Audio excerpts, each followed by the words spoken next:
Beneath the vibrant Pokémon battles in the Unova region, a current of intrigue stirs. A clandestine cult manipulates power, criminals exploit battle rules for nefarious gains, and opulent villas mysteriously change hands as the Pokémon world welcomes its first-ever detective protagonist. Armed with logic and reasoning, he shall unravel the fabric of this ideal realm enshrouded in deception. The darkest Pokémon mystery is about to unfold. Chapter 1. The Visitor from Flycloud City. It has been several years since my last visit to Flycloud City. It seems the skyline has only grown more majestic. Mused champion Cynthia of Sinnoh, as she gracefully descended from her flying steed, the shimmering Togekiss, her golden hair tousled by the wind as she gazed wistfully at the modern metropolis beside her. The ecology of Unova's Pokémon starkly contrasts with her native Sinnoh, with the unique bean pigeon and cotton ball soaring overhead. On the streets, Pokémon, such as the diminutive Yorkie and the seasonal deer, walk alongside humans, rare sights in Sinnoh. Cynthia's conversation partner was a private detective named Hugo. The sudden appearance of the Sinnoh champion clearly astonished the detective, though his surprise was short-lived. He discreetly positioned the handcart he was pushing behind him, greeting her with a polite smile. It's been a while. Cynthia, the young detective, sported an artistically tousled mane of black hair and possessed a pleasant countenance, though his wrinkled white suit jacket conveyed an impression of casual dishevelment. He apologized to the suddenly present champion, saying, "I have pressing matters at hand. If you have a commission, might we move to my office for a brief wait? Is it that villa called Yushi Residence? I have already visited. It appears you are faring quite well in Unova," Cynthia replied, recalling the incongruous courtyard mansion in the city center and the oversized sign reading Hugo Detective Agency that hung on the second floor. As she tucked her golden locks behind her ear, she scrutinized the detective, sensing a hint of unease radiating from him. "The gardener named Reina at the entrance informed me that you often clandestinely frequent a certain alleyway in the city at this time each week, so I decided to investigate and fortuitously encountered you. Are you engaged in some detective work?" I suppose you could say that. The agency's business is quite prosperous, given the abundance of wealthy individuals here. The private detective industry remains a vast blue ocean, Hugo replied, instinctively stepping back, intimidated by the champion's presence, only to bump into the handcart concealed behind him. The object wrapped in white cloth within the cart shifted and collided with the iron frame, producing a dull thud. Cynthia's gaze sharpened. "Hugo, may I see what lies beneath the cloth in your cart?" Hugo attempted to shake his head, but was met with a piercing glare from Cynthia. "How about this? Let's strike a deal," the detective proposed hastily. "I shall reveal what is inside if you promise to patiently listen to my explanation." Cynthia regarded the fidgeting detective for a moment before finally nodding in agreement. Hugo, feeling as if he had been granted a reprieve, glanced around before discovering a secluded thicket of greenery that offered excellent concealment. He pushed his cart into the foliage, with the champion of the bamboo orchid following closely behind, fingers poised above the switch of her Pokéball at her waist. She had begun to surmise the nature of the object wrapped in the white cloth, as the cart's movement released a faint, yet unmistakable scent and odor of blood. "Please do not be overly shocked. It is merely a corpse," she stated. With bamboo's assurance, the detective grew less restrained. Mimicking a magician, he lifted the white cloth to reveal the object beneath. However, the sole spectator could not muster any joy. Before the bamboo orchid lay the lifeless form of severely mutilated Watchog, its back marred by gruesome lash marks, as the stench of blood permeated the air, irreparably spreading around them. Just as the atmosphere reached its nadir, an incongruous electronic sound pierced the air. A Rotom phone emerged from Bamboo's black coat, soaring forth like an archaic Pokédex, announcing information regarding the Pokémon in front of them. Watchog, the evolved form of Patrat, a common normal-type creature found in the Unova region. Known for its vigilance, it can perceive its surroundings even in darkness, truly an embodiment of a watchful Pokémon. "Good heavens, Rotom, what has happened to this Watchog?" Rotom cannot comprehend the situation at hand. It was evident that this once vigilant Pokémon had succumbed to death, now lifelessly sprawled upon the cart. Its visage could hardly be described as peaceful. It was, rather, a sight too harrowing to bear. "Rotom, quiet down. Let us first listen to this individual's defense," the Sinnoh champion insisted, her fingers still resting on the button of her Pokéball, awaiting Hugo's explanation. "Bamboo, your timing is impeccable. This is a moment to witness history," the young detective proclaimed, displaying an air of shameless pride as he gestured dramatically beside the corpse. The determination of the time of death has long been a challenge in the field of forensic investigation. The crux lies in analyzing the differences before and after a creature's demise to ascertain the moment of death. Regrettably, in the case of Pokémon, the vast variations in body temperature and the effects of their moves significantly disrupt the post-mortem changes, making such determinations notoriously difficult to pinpoint to the hour. Rotom, is what he says true? Bamboo's voice was icy as she directed her unwavering gaze at Hugo, prepared to bring the wayward detective to justice. The information regarding forensic science is indisputable. How can this be explained? I can resolve the issues that current theories cannot. The detective interjected loudly, interrupting Rotom's inquiry as he continued to expound on his research. I have conceived a brilliant theory to tackle the problem of determining the time of death, which is based on type resistance. Type resistance? Rotom cannot comprehend. The red phone whirled in the air, circling Hugo as if searching for answers within him, yet it proved futile. Hugo, resembling a teacher, began to elucidate his ideas in detail. The phenomenon of fire-type moves dealing half damage to water-type Pokémon is known as resistance. Recent studies indicate that this resistance significantly diminishes post-mortem, approaching an almost negligible ratio. Based on prior experimental research, we have discerned a pattern. After a Pokémon's demise, the resistance present in its corpse wanes, leading to increasingly severe injuries from attacks of identical magnitude. If we were to calculate the resistance at each stage of decay, we would observe a function curve that initially decreases sharply, then levels off, gradually nearing zero. This phenomenon applies universally to all corpses, whether it be the fiery steed, known as Rapidash, or the ice-encased Pokémon, Frostless. By measuring residual resistance, we can ascertain their exact time of death. If this method were to be employed in forensic science, the police's forensic department could conduct resistance tests on the Pokémon remains found at a crime scene, enabling them to determine the precise moment of death for unfamiliar creatures down to the second. This would represent a revolutionary breakthrough in the realm of alibi assessment. As he spoke of his findings, Hugo could not help but raise his arms in pride. Meanwhile, Rotom seemed to momentarily forget the circumstances at hand, its data-formed mouth agape in astonishment. The theory is entirely feasible. There is no similar research in the current database. Truly a monumental discovery, Hugo. Yet, the champion remained aloof, seemingly indifferent to the detective's research, which bore no relevance to the corpse of the watchdog before them. The detective cleared his throat and continued. Regrettably, my research is still missing a crucial piece. Normal-type Pokémon possess no inherent resistances. We can measure a bug type's resistance against a flying type, a poison type against a ghost type, and ice types against their own kind, but we cannot measure the resistance of a normal type, as this attribute simply lacks any resistance. A thought-provoking question emerges. It is well known that human force often has little effect on Pokémon. Therefore, would attacks devoid of Pokémon power be thwarted by the resistance within a Pokémon's body?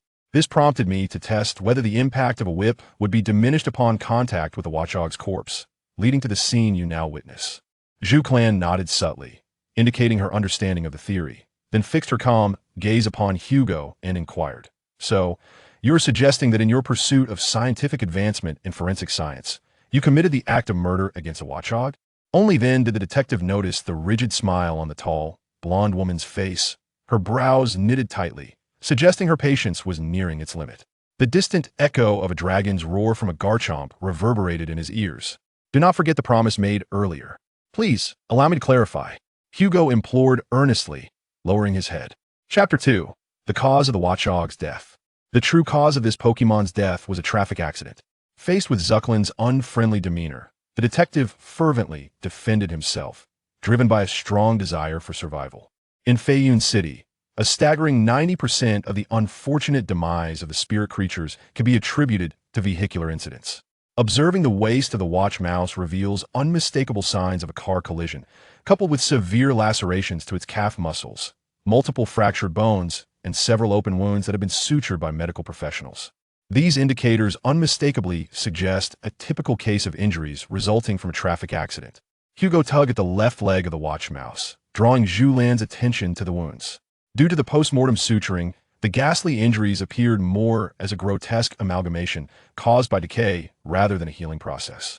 The horrific sight of the corpse instantly sent Rotom retreating into the depths of Zhu Lan's coat pocket, leaving only a camera lens cautiously peering out. By examining the scars and reconstructing the scene, we can deduce that this watch mouse, startled, recklessly dashed onto the roadway, only to be struck by an oncoming car that could not evade in time. The truly fatal event occurred when its hind leg became ensnared by the tire of a passing truck, leading to its tragic demise under the relentless pressure. Despite its innate resistance as a supernatural entity, the strength of such powers pales in comparison to that of gasoline-powered steel machines. The truck driver will likely need to replace a tire. Perhaps the gruesome nature of the injuries was too distressing. The champion's countenance remained grave as he inquired, "How did its body come to be here?" As a detective, I maintain a collaborative relationship with the Pokémon Center. Upon hearing of a corpse of a common-type Pokémon available for research, I promptly retrieved it from the morgue and brought it to the underground clinic, which is closed on this day of the week, for study, employing only honest and peaceful methods. The detective spoke with righteous conviction, as if the corpses in a morgue were mere deposits, waiting to be withdrawn from his bank. "You must have bribed the morgue attendant," Zhu Lan pointed out candidly, fully aware of his character.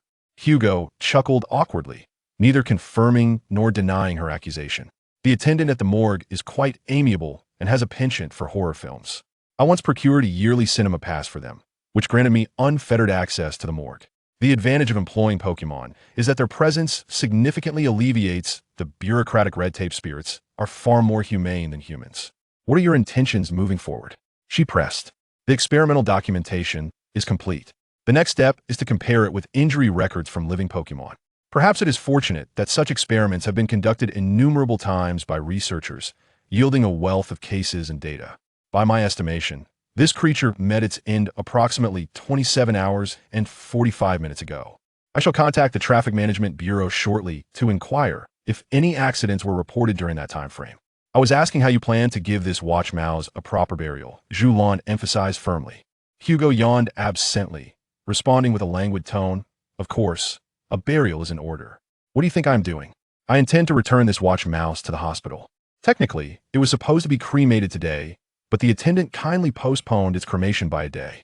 Therefore, by this time tomorrow, this watch mouse will be reduced to ashes and laid to rest." The detective clasped his hands together, signifying a minimal gesture of mourning. However, the champion of Sinnoh was relentless, continuing to glare fiercely at the young man while pointing at the handcart, questioning, "Did you simply walk into the hospital like this?" "I'm here to return a lost item, not to steal anything." "I am, of course." Acting with utmost transparency, Hugo waved his hand dismissively, signaling the other to ease up. "Then how do you explain the sentry mouse inside? You not only bribed the guard to smuggle it out, but also desecrated a corpse. This sentry mouse is a wild Pokémon. Otherwise, it wouldn't be handled by the Pokémon Center. Currently, there are no charges for desecrating its corpse, so even if I were caught, the consequences would not be severe. Moreover, the body is wrapped in a white cloth, concealing its contents from view. In a hospital, it's not uncommon for interns in white coats to push carts transporting items, so passers-by wouldn't suspect anything upon seeing me head towards the hospital. In fact, sneaking in with a large bag would be far more suspicious." Julien felt that the detective's rationalizations were utterly absurd, yet he had already pushed the cart away from the greenery, the cart containing the body swaying as it distanced itself. Before heading to the hospital, Hugo paused, turning to call out to Julien, "They'll see you in an hour. There's a nice CAF near the Yuchi residence where we can discuss things if you need assistance." It must have been exhausting to fly here right after disembarking from the plane. The detective pointed to a small corner of a receipt peeking from Julien's black coat pocket. "It's a commission," Julien replied earnestly under the shade of the trees. The profession of detective is fundamentally emblematic of skepticism. Hugo was unconvinced by Zillian's words. The champion of Sinnoh is seeking out a downtrodden detective like me from foreign land? It's a matter of utmost gravity. It concerns the reputation of the Sinnoh League, the representative of the Sinnoh League stated solemnly. Yet there's no need to look far for help. The League is not lacking in professional investigators. Why come to me? When faced with a case, one must seek a detective. This is common knowledge. Julien crossed his arms, as if this statement were a societal consensus. Your detective is currently tasked with transporting a corpse into the hospital, the detective retorted brusquely, turning his back to tend to the body.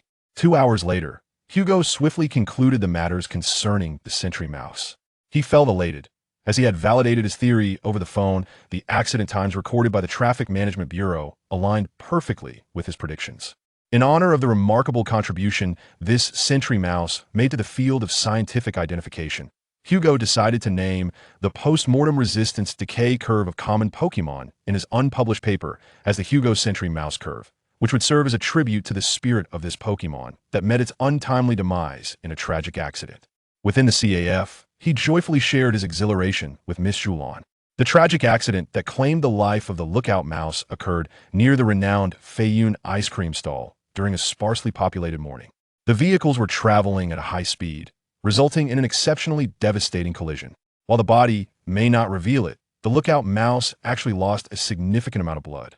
To this day, a deep crimson stain remains on the road that cannot be washed away. Julon paid no heed to the detective, engrossed in stirring the slushy drinks sold by the CAF, slightly regretting her choice of the deep red pomegranate flavor. Nonetheless, Hugo continued to prattle on. Interestingly, it is said that blood splattered onto the ice cream shop's ice bins. Initially, the staff were oblivious to the gravity of the situation, only to be astonished as they discovered that the day's most popular ice cream flavor had gone entirely untouched. One employee, curious, turned the ice bin to inspect, and upon seeing a large patch of congealed blood, let out a scream. Bang! The sound of glass striking the wooden table resonated as Julon pushed aside her half-finished, deep red, now darkened pomegranate slushy. Purchasing Fayun ice cream was a customary activity for this popular champion during their visit to the United Alliance, while the bothersome detective chose to incessantly discuss such grotesque matters. Were it another regional champion, they might have engaged in a spontaneous Pokémon battle by now. Hugo was momentarily silenced by the loud noise, and the CAF staff cast curious glances their way. However, both Julon and Hugo presented themselves with poise. The elegant and captivating Julon needed no introduction, and though Hugo appeared somewhat disheveled, resembling a psychiatrist fresh from a battle with a patient, his good looks and status as a regular patron kept him from being perceived as a troublemaker. Thus, the staff wisely refrained from intervening. Are you still not considering becoming a trainer? Julon shifted to another topic. I am already a detective, Hugo replied candidly. If someone were to inquire of you, a champion, whether you plan to retire immediately to become a programmer or a graphic designer, you would hardly provide an affirmative answer, would you? You need not relinquish your role as a detective. Being a trainer is not merely a profession. Everyone who forms a bond with Pokémon becomes a trainer, Julon asserted. Over 60% of Alliance challengers have other occupations. I myself maintain a primary role as a mythologist. At the mention of mythologist, a complex expression flickered across Hugo's face, but he quickly regained his composure and shook his head solemnly in refusal. My profession demands my utmost dedication. Only full-time commitment can cultivate true expertise. Julon remained silent as she lifted a rectangular briefcase onto the table. This plot seems quite familiar, Hugo remarked. Clients often present me with briefcases-sized sums of money, urging me to withdraw from a case. Such behavior is akin to confessing to possessing a vast amount of illicit wealth and eager to turn oneself in. Choose one of three. This is the fee for this particular case, Julon stated without further ado, opening the briefcase to reveal 3 Poké Balls resting on the black velvet lining. Chapter 003. The absurd gamble. Within the red and white Poké Balls lay 3 novice Pokémon from the Sinnoh region, Turtwig, Chimchar, and Piplup. Ha ha ha. The detective chuckled awkwardly, gazing speechlessly at the Sinnoh champion. Your jokes could truly frighten someone. Julon tilted her head, unable to comprehend Hugo's erratic thought process. You are well aware that this individual before you possesses no talent for nurturing Pokémon, and their performance in battles can only be described as abysmal. Moreover, Julon, you are not one to treat Pokémon as currency for remuneration. Under the constraints of these 2 conditions, your act of placing 3 Poké Balls before me is evidently a jest. Hugo, counting on his fingers as if performing simple arithmetic, responded. Yet, Julon merely blinked and smiled. The Sinnoh champion finally revealed a cunning expression she had long harbored, as if erasing the previous debts from the pomegranate slush. She smiled slyly and uttered an even more astonishing proposition. Selecting 1 Pokémon will serve as the deposit for the case. If the case is resolved, I will reclaim this Pokémon. However, should you, dear detective, fail to solve the case, then the Turtwig, Chimchar, and Piplup within this box shall all belong to you, and you will be responsible for nurturing them. The stakes are laid bare. Hugo stood dumbfounded. This was indeed a gamble, wagering whether Hugo could fulfill Julan's commission. Should he succeed, he would gain nothing, yet if he failed, he would acquire 3 novice Pokémon from Sinnoh. What sort of remuneration is this? Free Pokémon. Such fortune exists? Nevertheless, The one hired for this task was none other than the detective Hugo, who wished to avoid raising Pokémon at all costs. His pride would never permit him to intentionally botch a commission case. In this world, creatures known as Pokémon inhabit every corner. Some individuals tenderly care for them, while others command them in battles. Young man, please make your selection. With which of these will you embark on a journey of hope and dreams? In the CAF, Julan spread her arms wide, striking the classic pose of the Pokémon professor guiding novices onto the path of trainers, her melodious voice reciting the customary lines. The overaged boy, burdened with hopes and dreams, could not help but roll his eyes and shake his head fervently. Indeed, this is quite a predicament. It is a case that has caused considerable distress to the Sinnoh League. Only you, the great detective, can take it on. The blonde woman before the detective feigned regret, shaking her head in a dramatically exaggerated manner, devoid of any composure befitting a champion. She picked up the pomegranate slush once more, the crushed ice having melted entirely, revealing a splendid shade of rosy pink. The straw stirred the drink aimlessly as Julan sighed softly. Or perhaps, detective, do you feel incapable of resolving this commission? Click. It sounded as though a combination lock had been unlocked. Before him lay an unmistakable provocation, yet as a detective, it seemed a pity to overlook such an enigma. Why did the Sinnoh champion come all the way to Unova to seek him out? Why concoct such a peculiar ruse to entice him into accepting this commission? Why is the reward for the commission tied to raising Pokémon? No, this should not remain a mystery. After all, during his time in Sinnoh, Cynthia had consistently urged him to nurture Pokémon. It seems that this woman is convinced there exists a case that Hugo could never unravel, and she believes she can seize this opportunity to acquire Pokémon for herself. Thus, should he evade the commission or partake in this absurd gamble? The answer is self-evident. I choose Turtwig. With his cunning scheme successfully executed, the Sinnoh champion appeared astonished, and she could not help but inquire of the detective.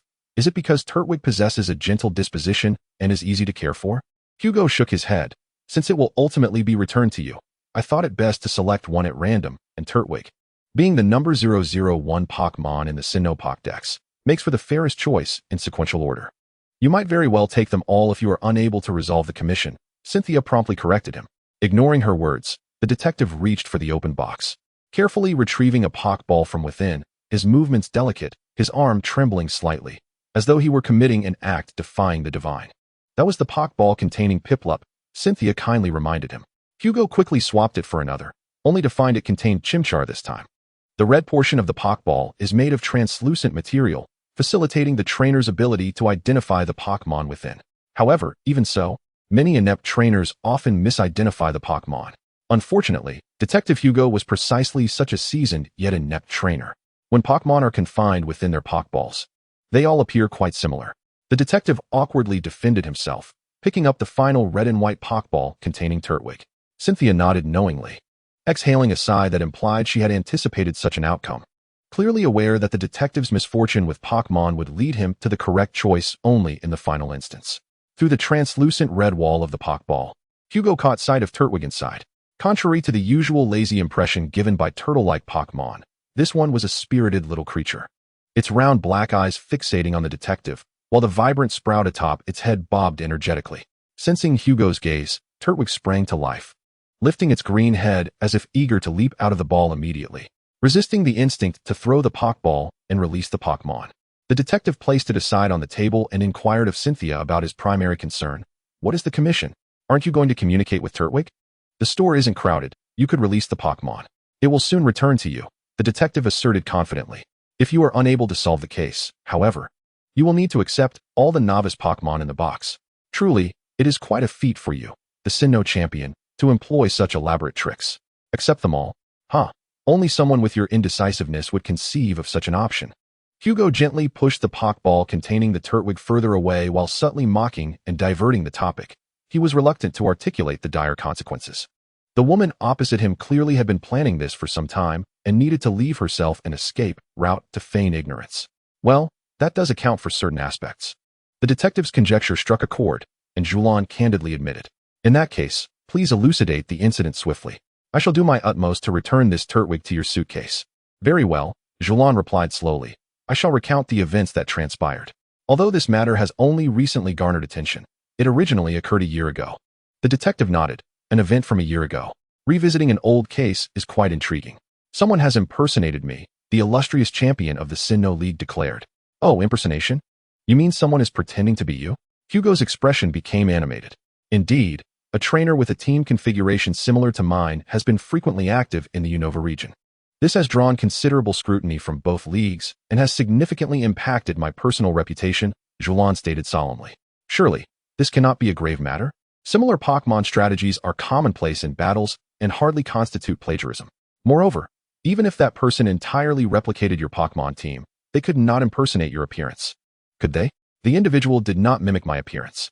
According to intelligence reports, this person has never made a public appearance. They merely commanded Pokémon resembling mine, causing a stir in the Unova region.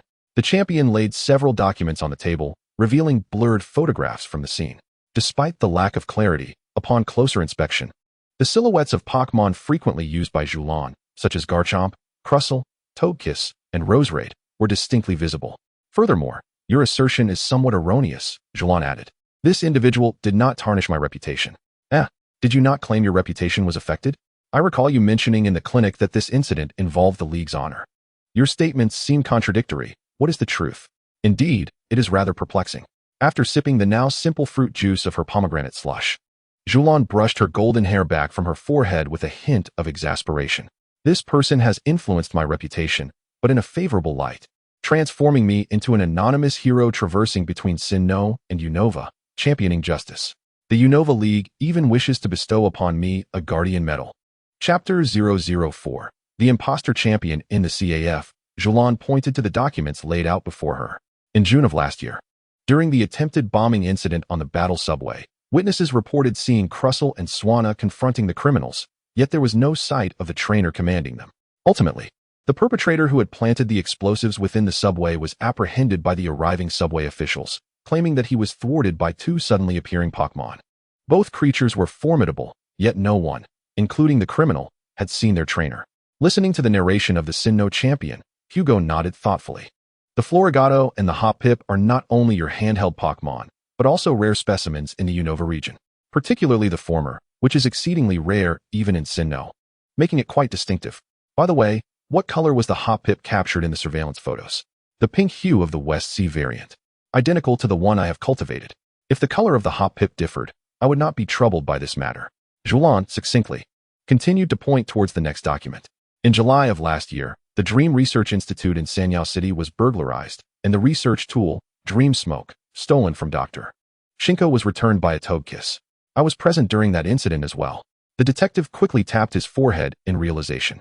At that time, I received news in the Flying Cloud City that an unidentified organization intended to manipulate the collective subconscious of wild Pokémon using a certain technology. I immediately connected this to the Dream World research being conducted at the Dream Research Institute and hurried there. The crime had just occurred, and while the perpetrator was apprehended, the crucial Dream Smoke had already been taken away by the criminal's Pokémon. Thankfully, that Togekiss returned the item. Otherwise, the organization's objective might have been realized. Regardless of the imitator's intentions, the resolution of the case was largely due to that individual's assistance. The Togekiss is also one of my frequently used Pokémon. Julan sighed, noting that since this incident, people have begun to associate me with this anonymous hero. This hero later saved 3 traffic accidents, apprehended 2 thieves, and captured a kidnapper. If such a person truly exists, the Unova Guardian Medal would rightfully belong to him. However, wait. We cannot yet ascertain whether the individuals using these Pokémon are the same person. Hugo promptly corrected, emphasizing that the person utilizing the Floragato and Hoppip might not be the same individual who dispatched the Togekiss to return the lost item. And the likelihood of this remains considerable. So, based on the information I have shared, has the esteemed detective already formed a hypothesis? The Sinnoh champion teased. It cannot be deemed a hypothesis, but rather a highly probable conjecture. Hugo interlaced his fingers and began to elucidate with an air of authority. The challenge of acting heroically across Unova is indeed substantial. Generally speaking, even if a counterfeit aims to combat crime, it is improbable for him to encounter such numerous incidents within a single year. However, if we broaden our perspective and consider them as a group instead of an individual, everything begins to make sense. Is there a gang impersonating my identity? Julan narrowed her eyes, her gaze becoming contemplative. Acting heroically does not necessitate that every member engage in battle. As long as 1 or 2 members of this gang use the same Pokémon you possess, they could successfully impersonate you. But why would they do this? What could their motive be? The impersonated champion remained perplexed. Hugo, with an enigmatic gesture, waved his finger.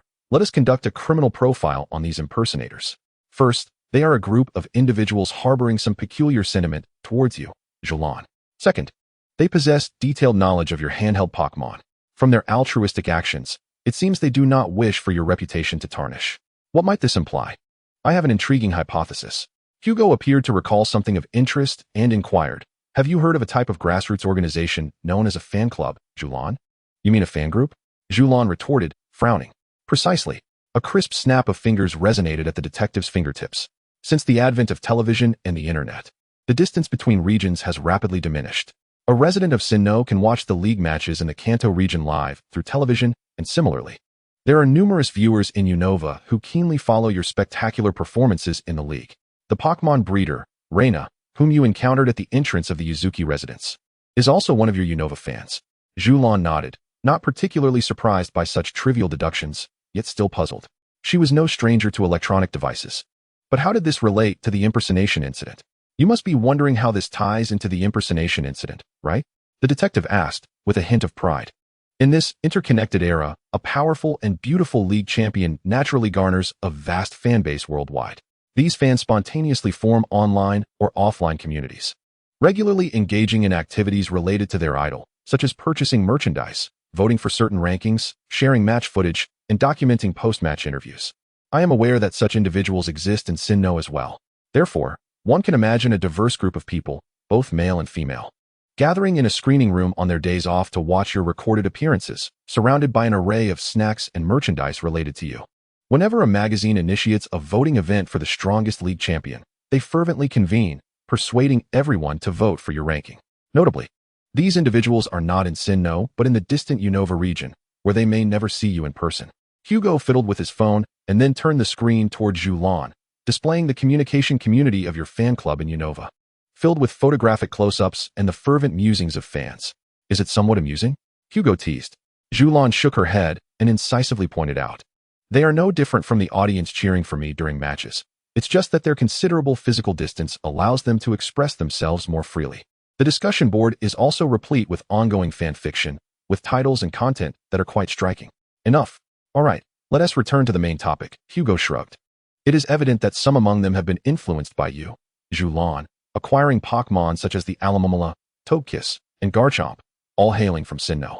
Long enamored with the Sinnoh champion, they could no longer suppress their feelings, yearning to one day witness your real self in this Unova region, thus initiating a plan. Is this part merely a highly probable conjecture? Julan absent-mindedly inquired, seemingly still preoccupied with matters related to impact.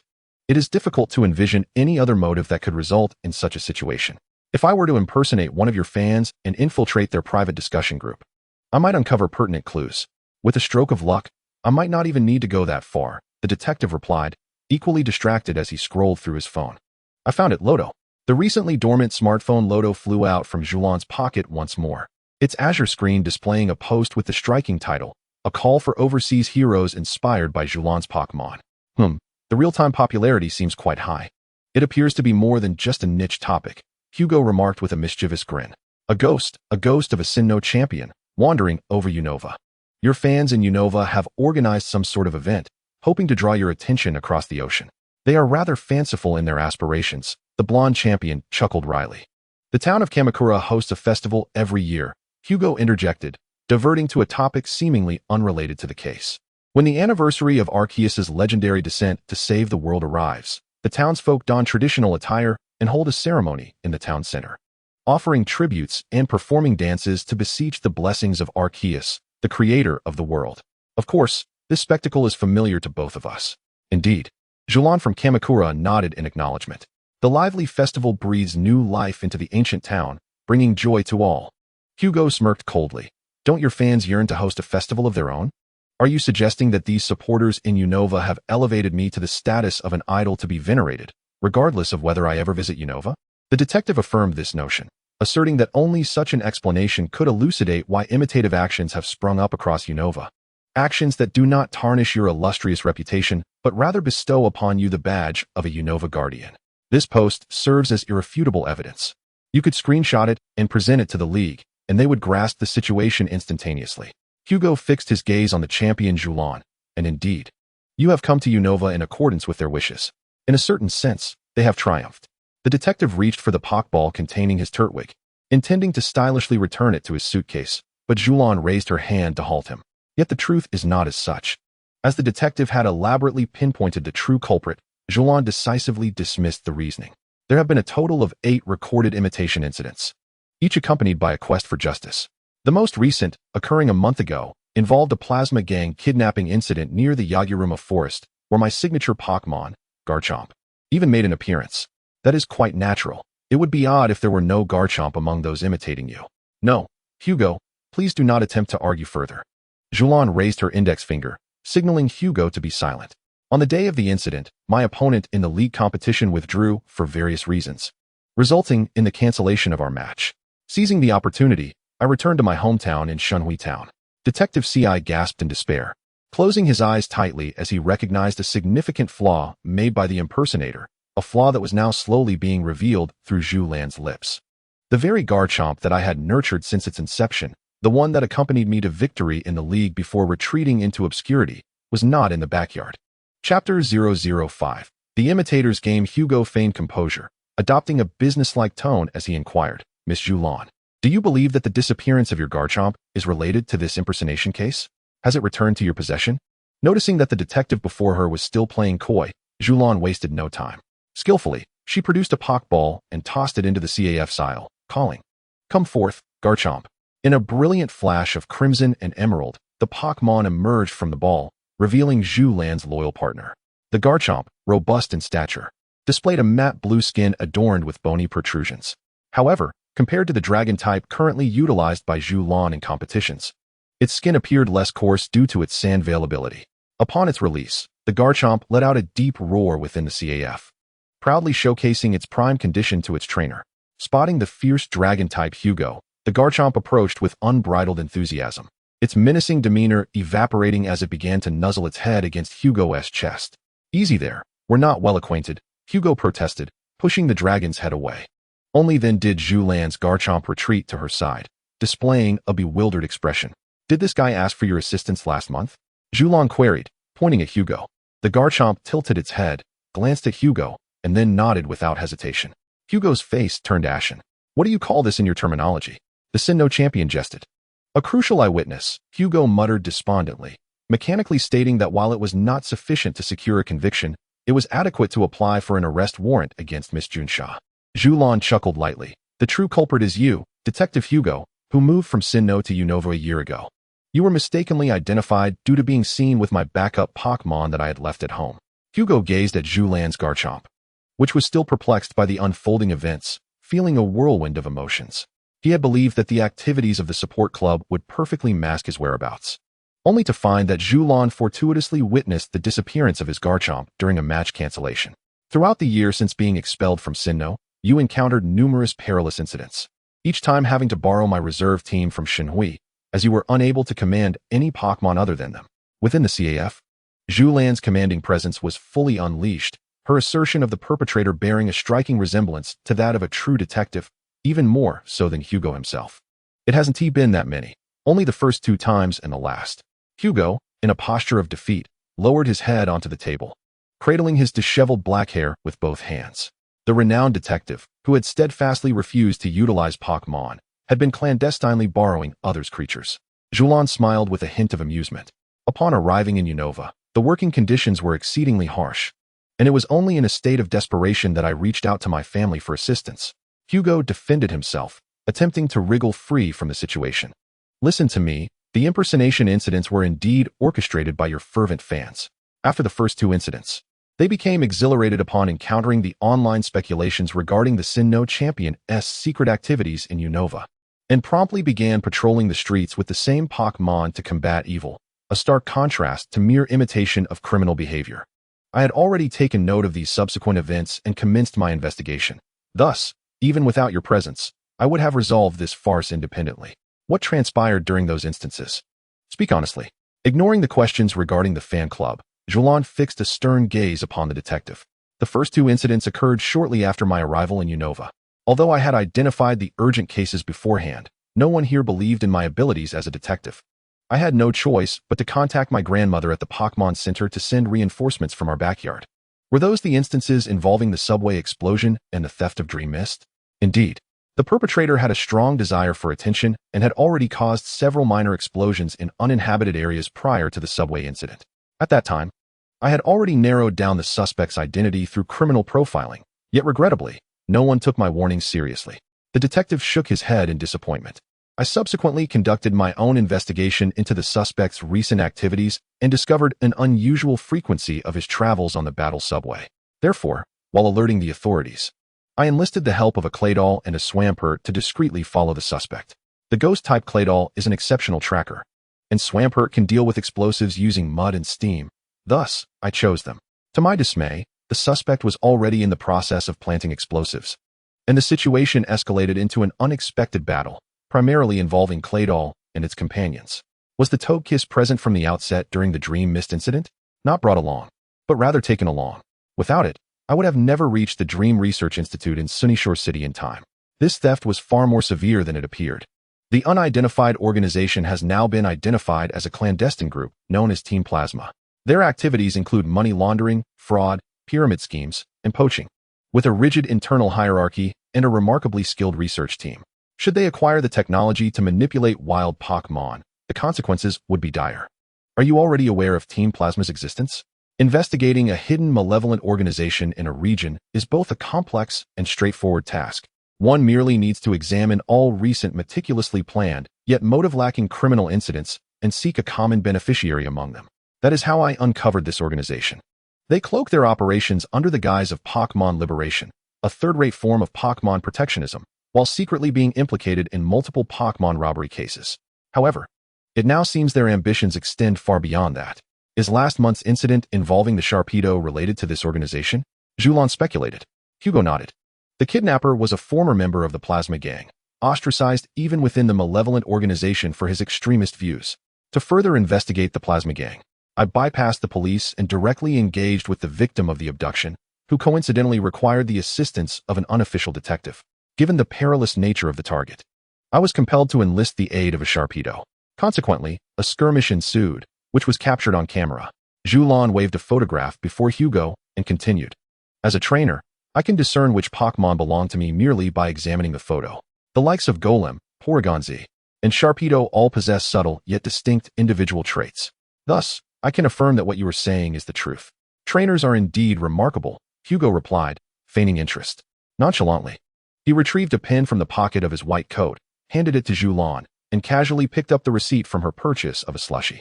Sign your name here, and I shall forward your autograph to the fan club. With this generous gesture, they should cease their foolish antics. Will it not be ill-advised to settle matters this way? The Sinnoh champion inquired while signing. No, there is but one signature. I suspect that the fan club will likely dissolve due to disputes over the spoils, the detective coldly remarked, placing the receipt bearing the Sinnoh champion's signature into a transparent evidence bag. Simultaneously, he stealthily returned his phone to his pocket, adding a candid shot of Julon writing on the receipt to his album. Will they believe this is my signature? I will persuade them, Hugo assured confidently. Well then, the case has come to a satisfactory conclusion. Turtwig, it has been a delightful time together, but it is time to bid farewell. Hugo casually picked up the Turtwig Poké Ball from the corner of the table, feigning a heartfelt goodbye, returning the ball to his suitcase, skillfully fastening the latch before handing it back to Julon. I just remembered I have another commission to wrap up, so I must take my leave. Sharpedo, stop him, Julon said coldly. The massive form of Garchomp blocked the path beside Hugo's seat, casting a shadow over the trembling figure of the detective. You forgot to take your suitcase. Julon tossed her golden hair back, a habitual gesture she made when executing a decisive blow during her league battles. I have resolved the case. You can utilize the fan club's actions to explain this debacle to the league, Hugo protested. You concealed the truth and even borrowed my Pokémon without permission. You may continue to use my reserve team as your muscle for the investigation, but I believe it is time for you to train your own Pokémon. That is one thing I cannot abide. I do not wish to capture any more Pokémon. Hugo raised his voice, drawing the disapproving gaze of a server, confirming once again that this man in the white coat was indeed rather unreliable. You possess the qualities, my dear brother, for I have faith in our familial lineage, Bamboo Orchid remarked. After a brief silence, she added, Oh, how could that Detective Hugo possibly be? Rotom, unable to comprehend the situation, glanced at Bamboo Orchid and then at the detective. Only recently captured by Bamboo Orchid, Rotom was slow to grasp the truth. It longed to express more, but was promptly recalled into its Poké Ball by Bamboo Orchid, who found it bothersome. Chapter 006. The Stir-Fried Pig Incident. Ultimately, Hugo managed to escape the CAF. Although champion Bamboo Orchid was resolute and decisive, her conscience prevailed, and she refrained from commanding her Sharpedo to attack her own brother. In that moment, the beleaguered detective sprang to his feet, grasped the back of his chair, and vaulted over it, breaking free from the encirclement formed by Bamboo Orchid, Sharpedo, and the walls, dashing out the CAF doors like a Pokémon endowed with the runaway ability. The blonde champion observed this scene with calm composure, uttering not a word, merely lifting the glass containing her slushie and draining it expressionlessly before leaving a substantial tip for the astonished waiter. Opening her suitcase, Bamboo Orchid cast a glance at the 3 Pokémon within. These were the 3 with the most agreeable dispositions she had personally selected from the Yamanashi Research Institute. How could she possibly persuade Hugo to accept them? Sharpedo tilted its head, utterly oblivious to the current predicament. Even after all these years, it remained perplexed by the subtle dynamics of the sibling relationship. Outside the CAF, after winding through various alleys to ensure he had evaded the relentless pursuit of his champion sister, Hugo gasped for breath in a secluded lane. At that moment, his pocket vibrated, and an eerie yet melodious ringtone echoed. Upon glancing at his screen, he saw it was a call from Miss June Shaw of the Flycloud City Police Department. "Hello, cough cough. This is Hugo," he replied. "I am June Shaw. A homicide has occurred near the sewer exit number 3. The body has been incinerated beyond recognition, and there are no valuable clues at the scene. Are you available to come to the site?" "Hello, you sound unwell," she added. Hugo quickly glanced at the subway station schedule and responded, "I am quite available. I can arrive in 18 minutes. The reason for my breathlessness is that I just sprinted out of my house to purchase limited-time discounted ice cream." "Ice cream? Is it Flycloud ice cream?" "But today is not Tuesday." Junch's voice carried a hint of distraction through the receiver. The locally renowned Flycloud ice cream was notoriously in high demand, typically available only on Tuesdays, compounded by the shop's winter closure, making it increasingly elusive. "No, it's just a regular variety from the street. Would you like me to bring you one?" Out of courtesy, and to cultivate his valuable connections within the Flycloud Police Department, Hugo casually inquired. On the other end, the officer found herself embroiled in a profound internal struggle. After a lengthy 20-second deliberation, the phone emitted a reluctant click. No, it wouldn't reflect well if a police officer were eating ice cream beside a charred corpse. Hugo silently critiqued the delay in her response. 18 minutes later, the detective, clad in a rather shabby white suit, arrived at the murder scene via the subway of Feiyun City. There, he encountered Miss June Shaw, adorned in the beige uniform of the United Regions, alongside the charred corpse cordoned off by police tape. Initially, there had been an injured Luxray at the scene, also suffering from fire-related injuries, albeit minor, and it had since been transported to the Pokémon Center for treatment. Stepping away from her colleagues who were collecting evidence, June Shaw began to elucidate the circumstances of the case to the detective, who was donning white rubber gloves. Miss June Shaw, a senior officer at the Feiyun City Police Department, typically handled public safety cases. However, for reasons unknown, she had been assigned to oversee a murder scene today. The city had been unusually rife with conflict today, and the police force was unable to deploy additional personnel on short notice. Perceiving Hugo's confusion, June Shaw, with great empathy, took the initiative to clarify. The city had recently descended into chaos with forced duels, retaliatory battles, disputes over capture rights, and the use of powerful skills in public spaces. Trainers often resorted to violence over trivial matters. She gestured with her hands and continued to describe the ongoing incidents. Initially, they had merely received reports of a vicious Pokémon battle at this location, only to discover upon arrival that there had been a fatality, with subsequent investigators yet to arrive. The identity of the deceased remained unknown, and the perpetrator was likely fleeing the scene, prompting the need for his assistance in examining the site. Junch's decisive judgment was commendable, and the detective nodded in agreement while surveying the surroundings. The crime scene was located near a sewer entrance, amidst desolate land marked by clear signs of fire damage. A male charred corpse lay sprawled at the foot of the stairs, entirely blackened. The ground in front of the body bore claw marks, depressions from impact, and a fan-shaped pattern of scorch marks caused by a Pokémon-esque fire attack. After scrutinizing the corpse once more and pausing at the deceased's face, Hugo inquired of June Shaw, "Was the body burned post-mortem?" The officer nodded in affirmation, explaining, "There are no signs of the characteristic goosefoot changes at the outer corners of the eyes, and both the inner and outer eyelashes have been singed." This indicates very clearly that the body was burned after death. When a person is burned alive, they instinctively close their eyes tightly, resulting in the formation of goosefoot-like wrinkles at the outer corners. Additionally, the singeing of the eyelashes would display noticeable discrepancies depending on their position. In this case, the outer corners of the eyes show no abnormalities, and the eyelashes have been uniformly scorched from the outside in, indicating that the deceased's eyes were relaxed at the time of immolation, thus confirming that he was murdered before being set ablaze. How was the body discovered? He asked. 2 hours ago. The police department received a report from a public telephone booth, stating that an excessively intense Pokémon battle had been witnessed. A small-time thug and a university student were engaged in a battle between a Luxray and a Tepig, with the student appearing somewhat agitated and instructing Tepig to attack its trainer directly. The caller sensed something amiss and, upon distancing themselves from the scene, reported it to the authorities. Junsha adjusted her dark green hair beneath her cap, reflecting on the circumstances surrounding the emergency call. The informant had not disclosed their name or identity, and although their tone was urgent, it lacked panic, suggesting they were not directly involved in the murder case. She added further details. 2 hours are sufficient for the perpetrator to escape to any corner of Feiyan City. The detective pondered for a moment before inquiring. Aside from the dispatched cool leopard, has everything at the scene remained unchanged? Indeed. However, no personal belongings were left behind, making it impossible to confirm the identity of the deceased for the time being.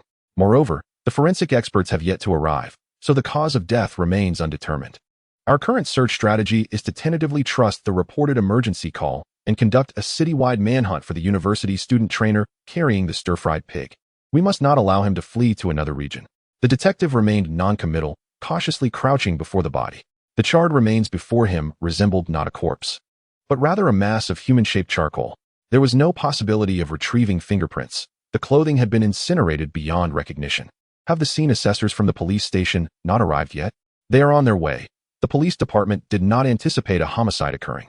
Suddenly, Junsha noticed that Hugo, who had been conversing with her, had vanished. Looking down, she saw the detective, gloved hands pressed against the ground, leaning over the corpse, nearly resting his face against the remains. Hugo inhaled deeply, his nostrils flaring. Before Junsha could further reprimand him, Hugo stood back up, dusting off his trousers. A look of exhilaration akin to that of a hunter who had just spotted his prey gracing his face. Observing the detective seemingly relishing the scent of the corpse, Officer Junsha sighed. Now I understand why your white suit always appears so shabby.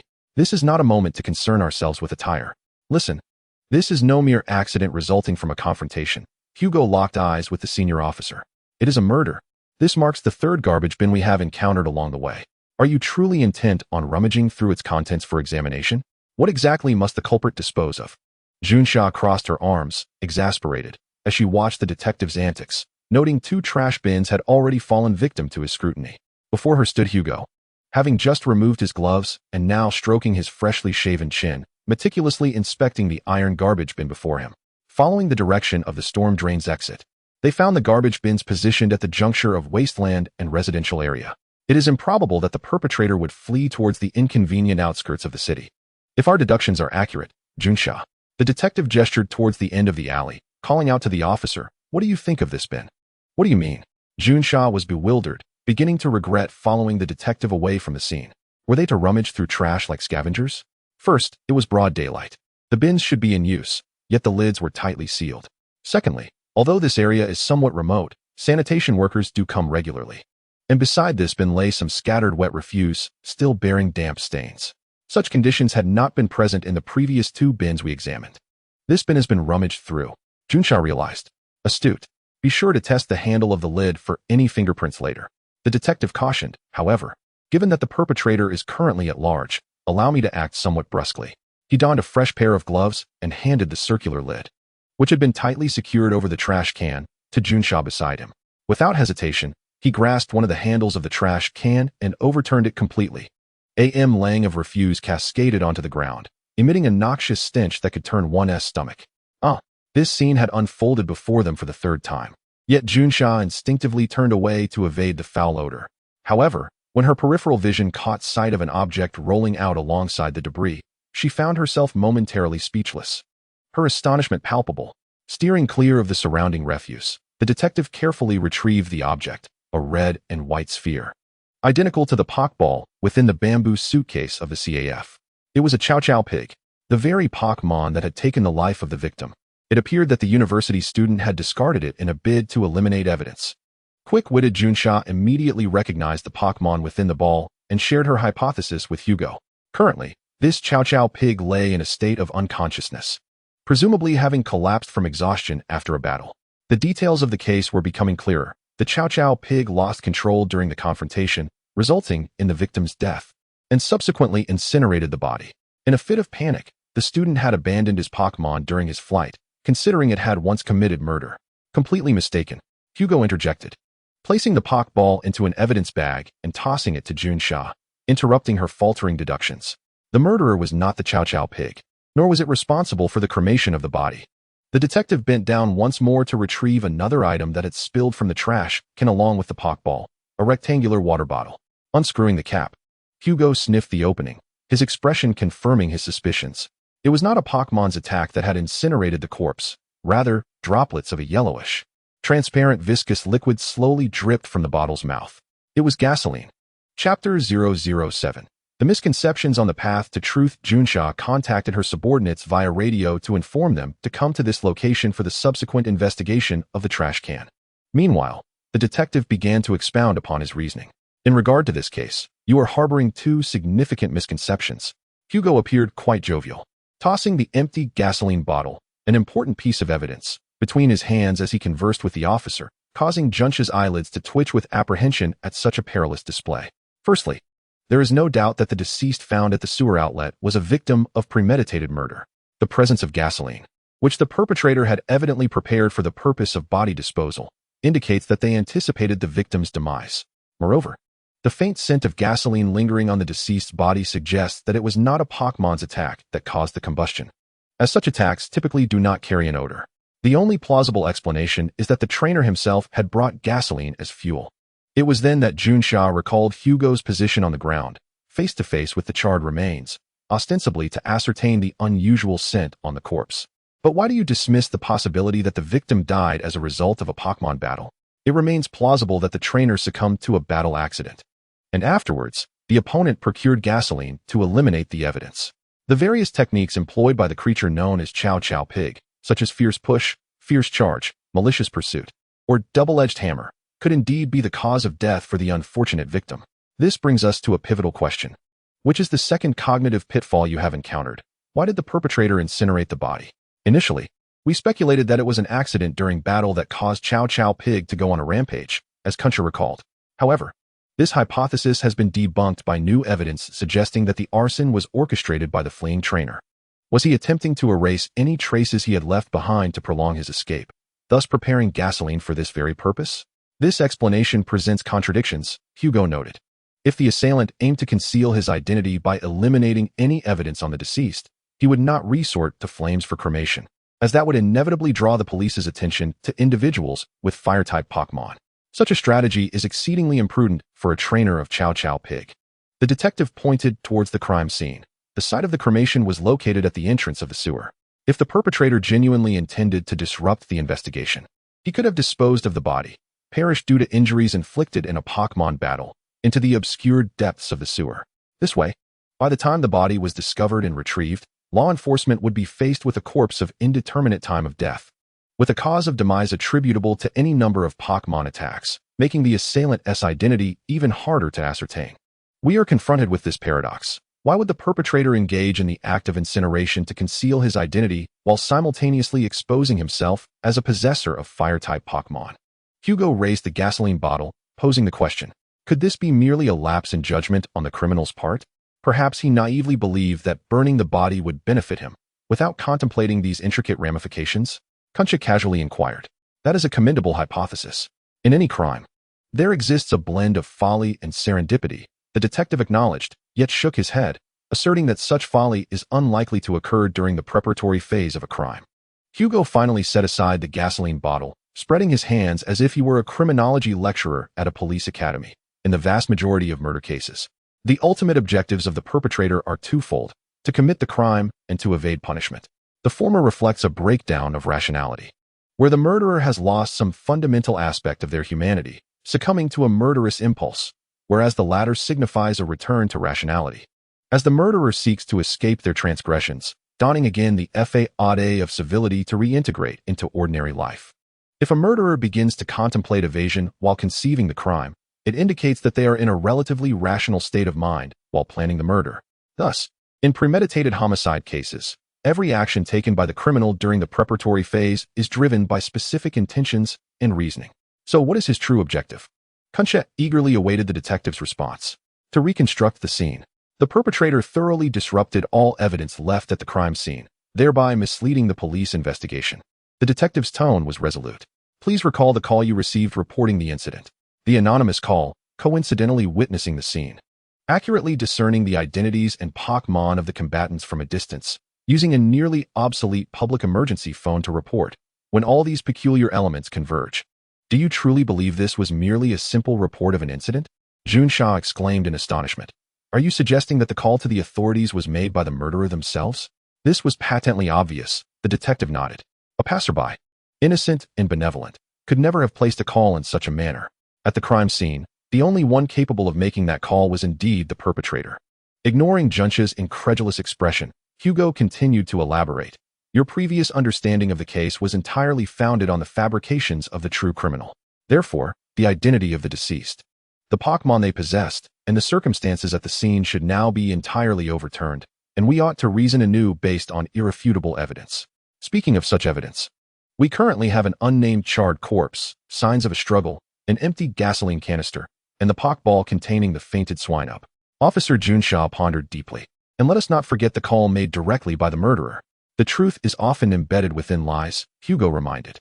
Junsha retrieved her notebook from her pocket, beginning to sketch an intricate diagram reminiscent of ancient scripts. With her pen, she poked at a poorly drawn stick figure, hesitating before speaking. From the condition of the body, it is evident that the murderer had premeditated the use of gasoline, incinerating the corpse after the victim's demise. However, this was not merely to delay their own escape, but rather to disguise the scene as an unfortunate battle accident. Hugo interjected.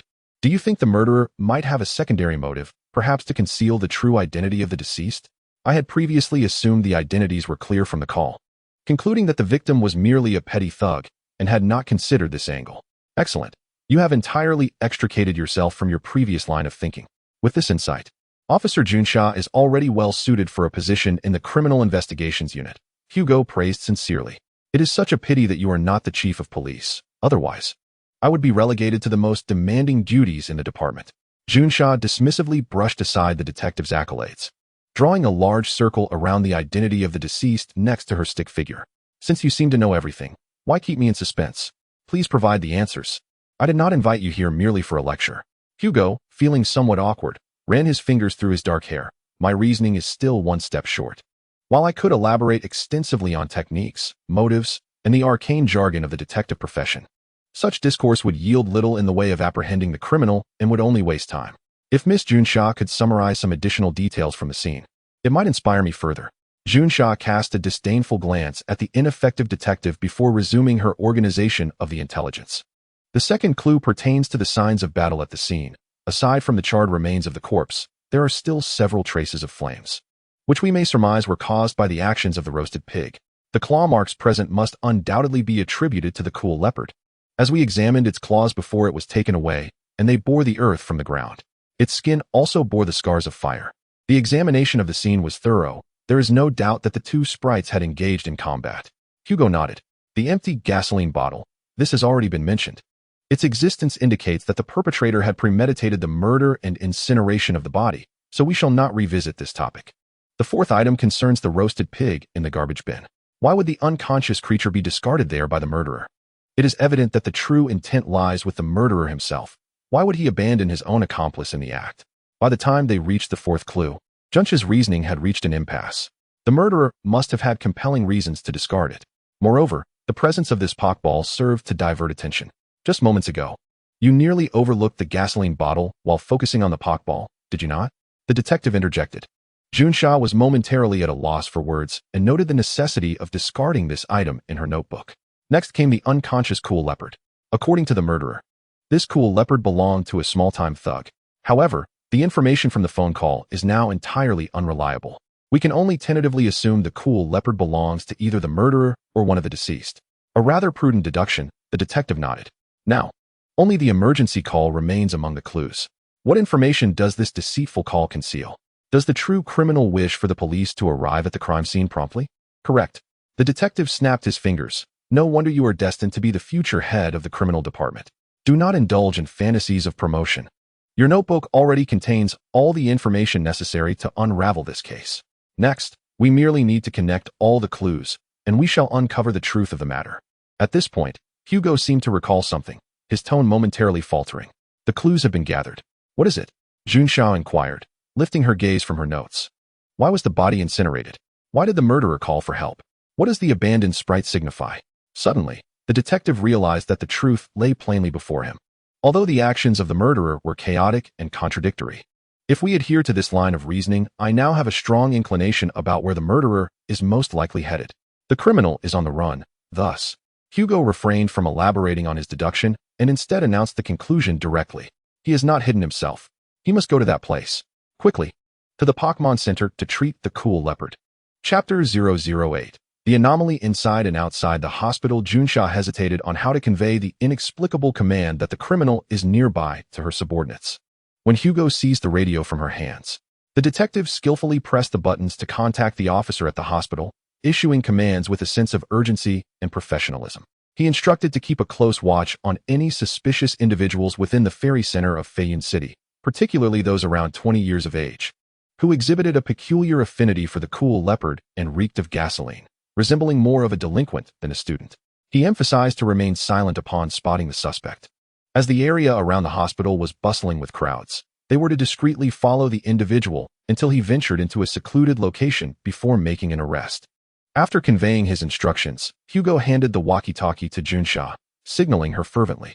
Understanding the urgency, she addressed her bewildered subordinate, asserting, "Consider this a direct order. Execute it immediately." Once she received a confirming response, Junsha set the walkie-talkie down and cast a questioning glance at Hugo. The ferry center is the closest Pokémon hospital. So I surmise the cool leopard is receiving treatment there, the detective elucidated.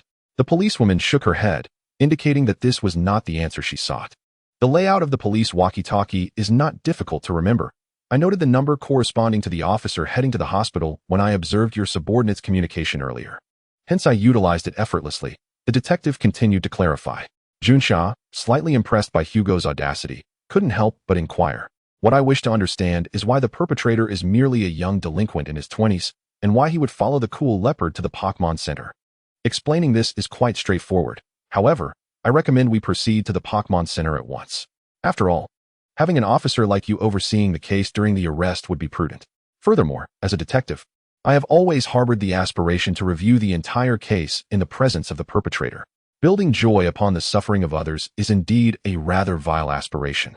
Junsha sighed, sending messages to the evidence collection team and the officers investigating the trash bins, promptly synchronizing their intelligence.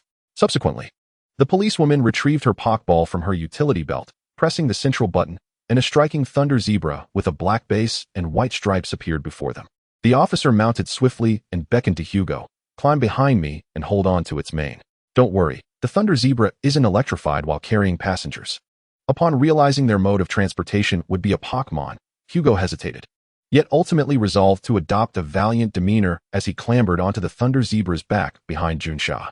The moment he made contact with the saddle, both Junsha and the detective let out a simultaneous yelp. The thunder zebra is typically docile. It must have accidentally discharged electricity just now, the female officer explained awkwardly. Hugo seemed accustomed to such occurrences, waving his hand dismissively with a pained expression. "It's nothing, nothing." As dusk approached, the ferry center of Feiyun City remained brightly lit. The saying among doctors and nurses that a city hospital is tenfold busier than one in a smaller town, and that Feiyun City's hospitals are tenfold busier than those in larger cities, and that the Pokémon Hospital is tenfold busier than human hospitals, aptly encapsulated the bustling daily operations of the Feiyun City Ferry Center. Healthcare personnel moved in and out between the wards and outpatient clinics, accompanied by an array of Pokémon being brought to different departments for medical attention. Outside the wards, trainers awaited with their partners. The crowd constantly shifting, yet the numbers remained substantial. Amidst the bustling throng of the hospital, a few officers donned plain clothes, vigilantly observing the diverse individuals within. After several rounds of patrol and scrutiny, The officers discreetly approached inconspicuous corners such as stairwells and restroom stalls, retrieving their radios to report in hushed tones. Report: no suspicious individuals near the special outpatient department where the Cool Leopard is located. Report: all is normal near the emergency department. Report: everything is normal around the burn and ice poison department.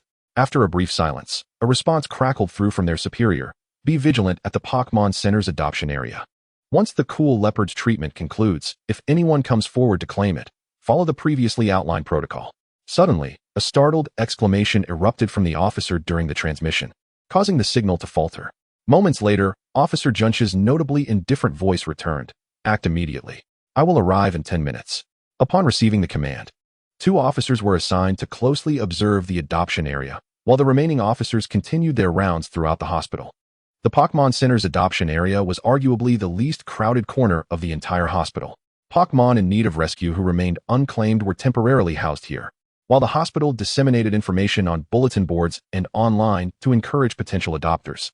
Those who remained unadopted for an extended period would be sent to the Pokémon Research Institute, where specialized Pokémon researchers would release these forsaken creatures back into their natural habitats. At that moment, 3 individuals occupied the waiting area of the adoption section: a working professional engrossed in their phone, an elderly woman in a floral dress with graying hair, and a bald man with a scruffy beard. None seemed to resemble typical delinquents. They appeared to be ordinary citizens awaiting their family members. Could the true culprit truly be among them? Observing the scene, the officers, despite their suspicions, promptly reported the situation to their superior. The response came swiftly through the radio, the voice belonging to the young man who had previously issued their orders. His tone carried an air of urgency. Damn it. I never anticipated the true perpetrator would be female. Focus on monitoring that woman in the floral dress. Once the Cool Leopard's treatment concludes, if she approaches to adopt, she must be the murderer. Act as soon as she reaches a location where an arrest can be made. After a brief pause, it seemed the radio was handed back to Officer Junsha, who then instructed, proceed as instructed. The treatment of the Cool Leopard was remarkably smooth. Its injuries were no more severe than those typically sustained in a regular battle, and under the physician's care, it quickly regained its health. The uniformed officer waiting at the entrance briefed the doctor on the Pokémon situation. Its trainer had been slain in an overly aggressive battle, leaving the Cool Leopard without a trainer. Very well, let us first place it in the adoption center, the doctor stated matter-of-factly. Thus, the recently rehabilitated Cool Leopard, guided by the doctor, gracefully sauntered to the adoption center within the Elven Center. To the astonishment of the undercover officers observing from the shadows, a well-dressed woman immediately rose from her seat.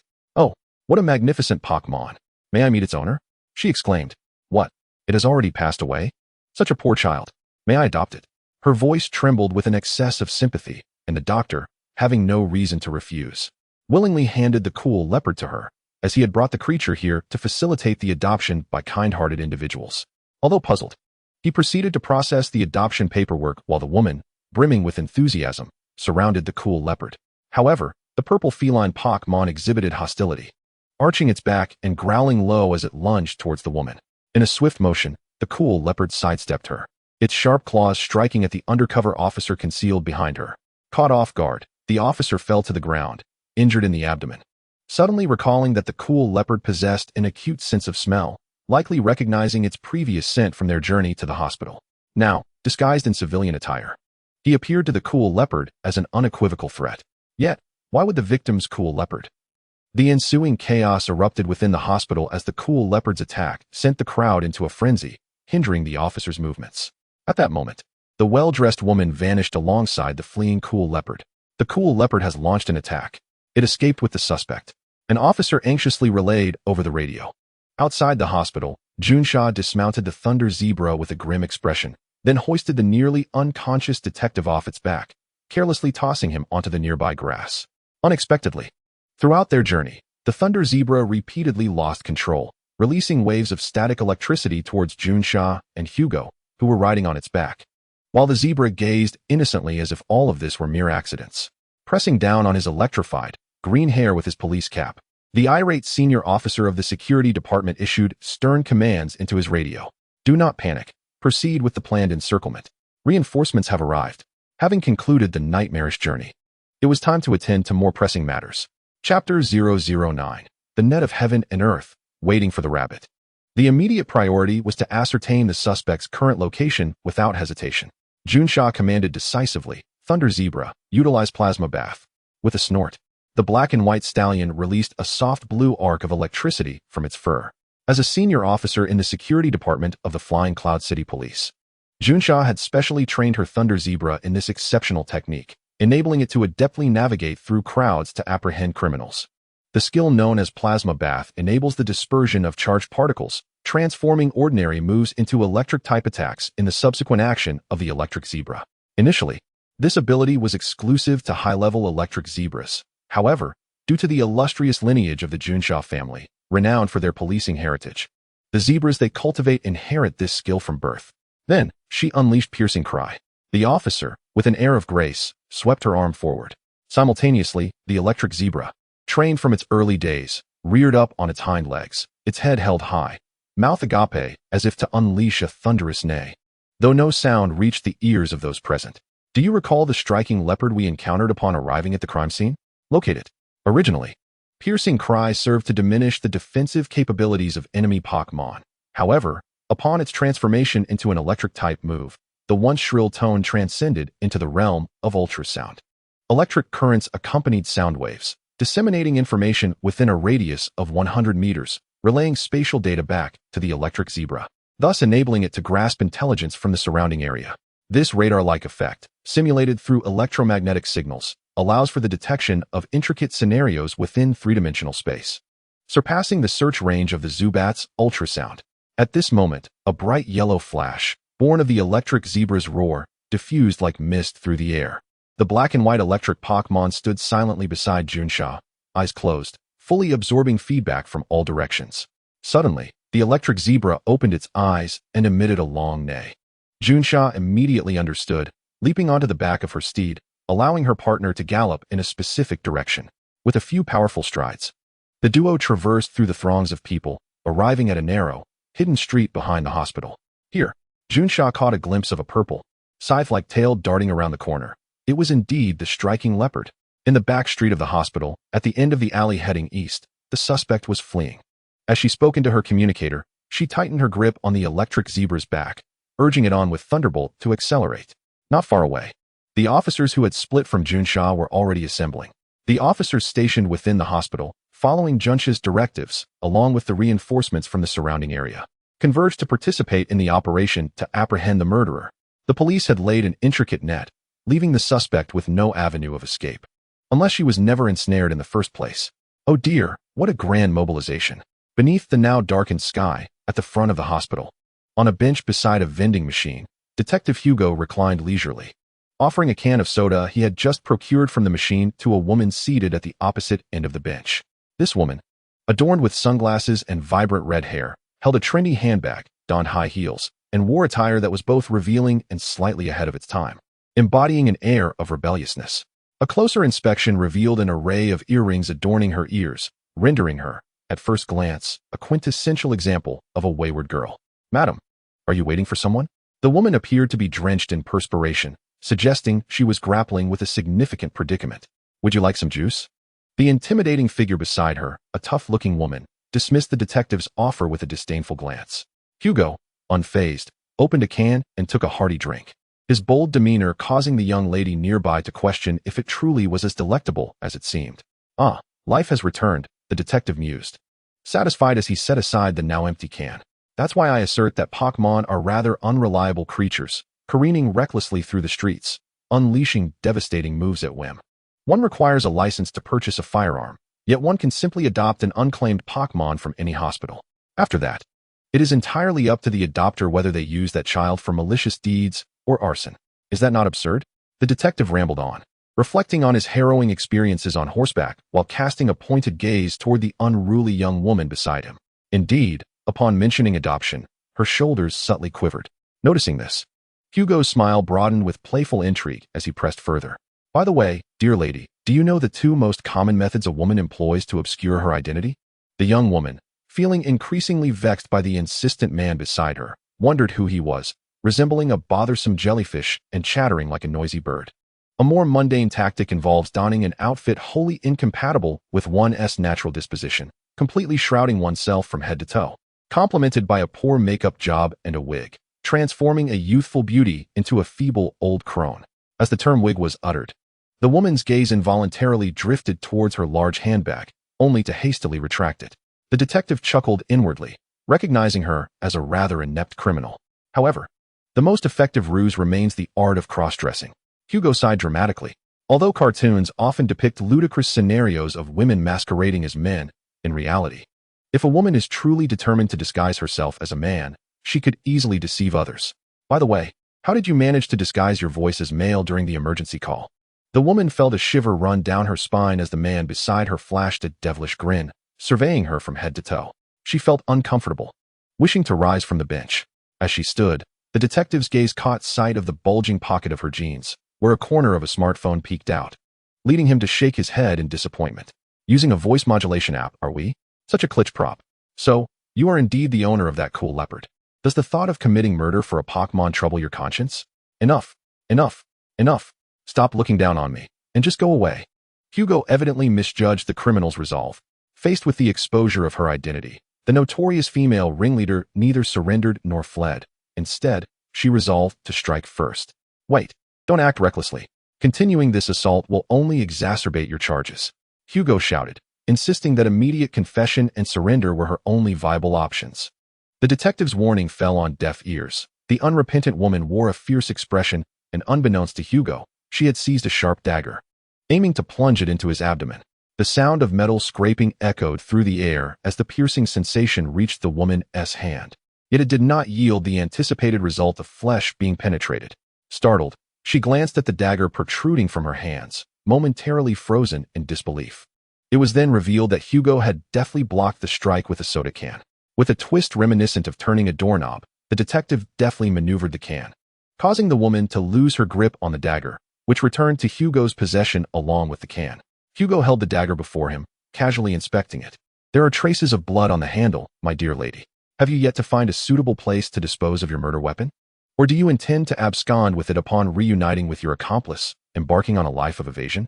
The suspect offered no reply, but retaliated with a kick aimed at Hugo's abdomen.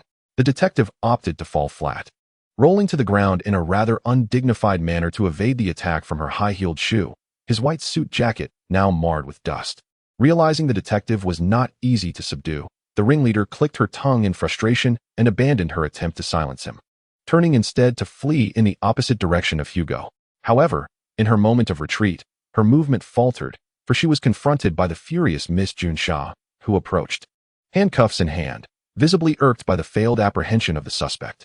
In the dim twilight, Junsha swung the handcuffs, slowly making her way toward the bench. Behind her trailed a contingent of police officers, and further back, the notorious cool leopard was ensnared, surrounded by a multitude of Pokémon, including the Thunderbolt zebra, as well as the police force.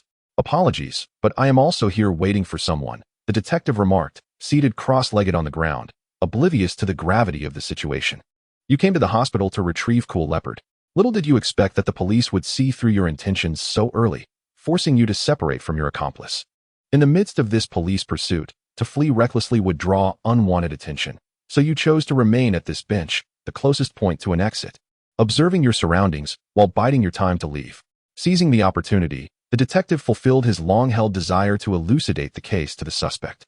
Now that your appearance has been noted and remembered by the officers, and with me as an irrefutable key witness, whether you choose to flee or not, incarceration is undeniably your imminent fate. Faced with a throng of eager policemen and the already apprehended Cool Leopard before her, and the devilishly playful detective behind her, the suspect felt her legs weaken, and like Hugo, she sank helplessly to the ground. Miss Junsha approached the two individuals seated on the ground, utterly perplexed. Hugo. Who is this girl? Is she your friend? The detective's expression transformed into one of palpable relief as he sprang to his feet, exclaiming to Junsha, hurry, find this individual. She is the suspect you've been searching for. Moreover, if you aspire to change careers and become a detective, do not place any faith in the dialogue of detective stories, especially those pertaining to confrontations with criminals. Junsha, still bewildered, along with the slumped suspect, appeared equally astonished. The nature of the so-called demon detective seemed at odds with what she had witnessed. What are you waiting for? This individual sitting on the ground is the suspect you overlooked. I just happened to stumble upon her. However, perhaps due to the suspect's despondent demeanor, Junsha hesitated, lacking sufficient evidence against the stylishly dressed girl. Observing the police's indecision, Hugo could not help but shout again, "Evidence! The victim's phone is likely in her handbag." The leader of the gang instinctively attempted to conceal the handbag, an action that unmistakably drew Junxia's attention, prompting her to issue the command that led to the capture of the true culprit. Chapter 010. Resolution of the pig incident. Murder and corpse incineration constitute serious crimes. Why, then, are there so few personnel present at the scene of the apprehension? Amidst the lively atmosphere of leading the murderer into the police car, Hugo queried Junxia, who was busying herself with the mane of the thunder-striped zebra. "We are short-staffed," Junxia replied with a frown, her expression devoid of elation after recently solving a major case. Oh, the detective, roused from the fatigue of concluding the case, began to inquire about various matters with the officer. Had the police noticed the unusually high crime rate in Feiyun City this month? "We are utterly exhausted. Just this morning, the public security department handled 4 incidents of trainer brawls, and many officers were injured, with their partners sustaining severe wounds as well. Other departments in the police station are facing similar predicaments, with various heinous crimes blooming in abundance, leaving everyone overwhelmed."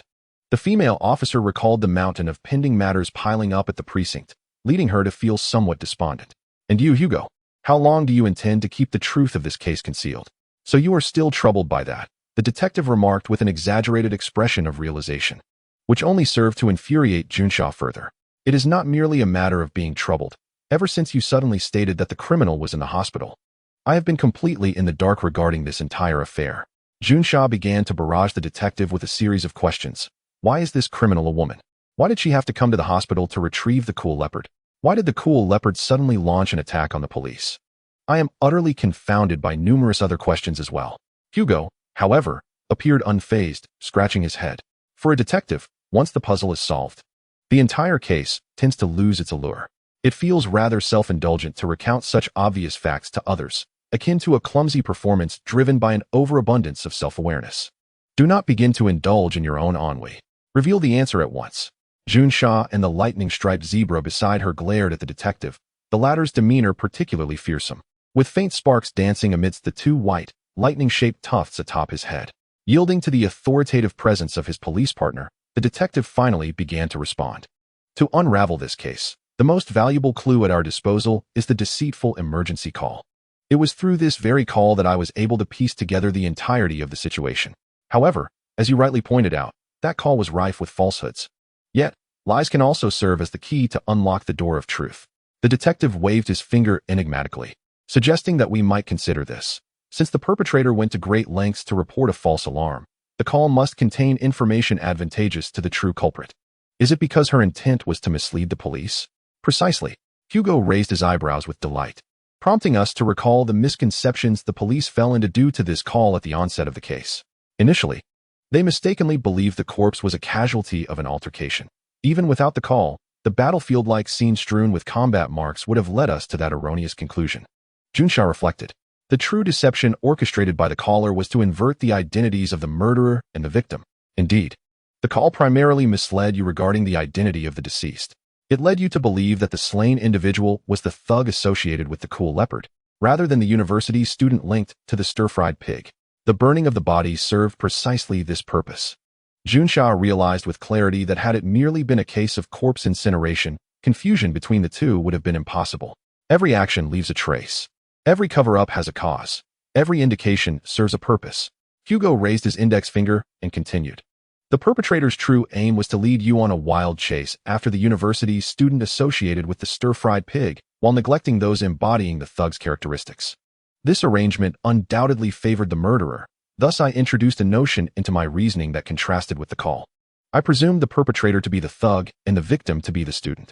This leap in logical deduction, albeit unconventional, indeed aided me in uncovering the truth. That's absurd. Junxia shook her head. The police cannot apprehend a criminal through such a method. This is a deduction conducted under reasonable conditions, Hugo replied nonchalantly, even with a hint of pride, and this is one of the reasons the profession of private detective exists. So what transpired next? What motive did the perpetrator have for killing the victim? What exactly occurred between the cool leopard and the stir-fried pig? Junxia continued to inquire. The detective stretched, appearing to have completed the most arduous part of his task, now poised to enter his realm of familiarity. Just as the relationship between the perpetrator and the victim had undergone a reversal, so too had the relationship between the cool leopard and the stir-fried pig. Oh, huh. In essence, it was a case of a delinquent and a university student having exchanged their Pokémon. As a result, the delinquent's cherished Pokémon, the frying pig, turned against its master and was ultimately abandoned, while the university student's cool leopard stood firm against the frying pig's assault. The perpetrator, the delinquent, sought to retrieve the victim's Pokémon from the hospital. Hugo raised his finger, asserting that only the explanation of the Pokémon exchange could elucidate all the information discovered at the crime scene. Seeing that Junsha remained perplexed, the detective pointed out that this was precisely the situation the murderer desperately wished to conceal during the phone call. She need not have elaborated on the types of Pokémon involved, yet she meticulously detailed this aspect, which, based on prior reasoning, indicated another trap laid by the murderer. Junsha was left astounded. Returning to the case, after the exchange of Pokémon, for reasons unknown, the delinquent began to harbor intense hatred towards the university student, likely due to the cool leopard. Consequently, she armed herself with a dagger and gasoline, intending to kill the other party and reclaim her original cool leopard. The detective seemed to enter a trance, as if she had witnessed the entire incident firsthand, speaking incessantly. On the day of the crime, she summoned the university student to the entrance of the sewer via her phone, fatally stabbing him with the dagger, then seizing the Pokéball containing the cool leopard. She poured gasoline over the victim's corpse, intending to incinerate all identifying features before disposing of the body in the sewer. This was her original plan. The narrative was too surreal for Junsha to immediately assess the validity of the deductions, leading her to inquire, following the detective's line of thought, about the unexpected events that unfolded.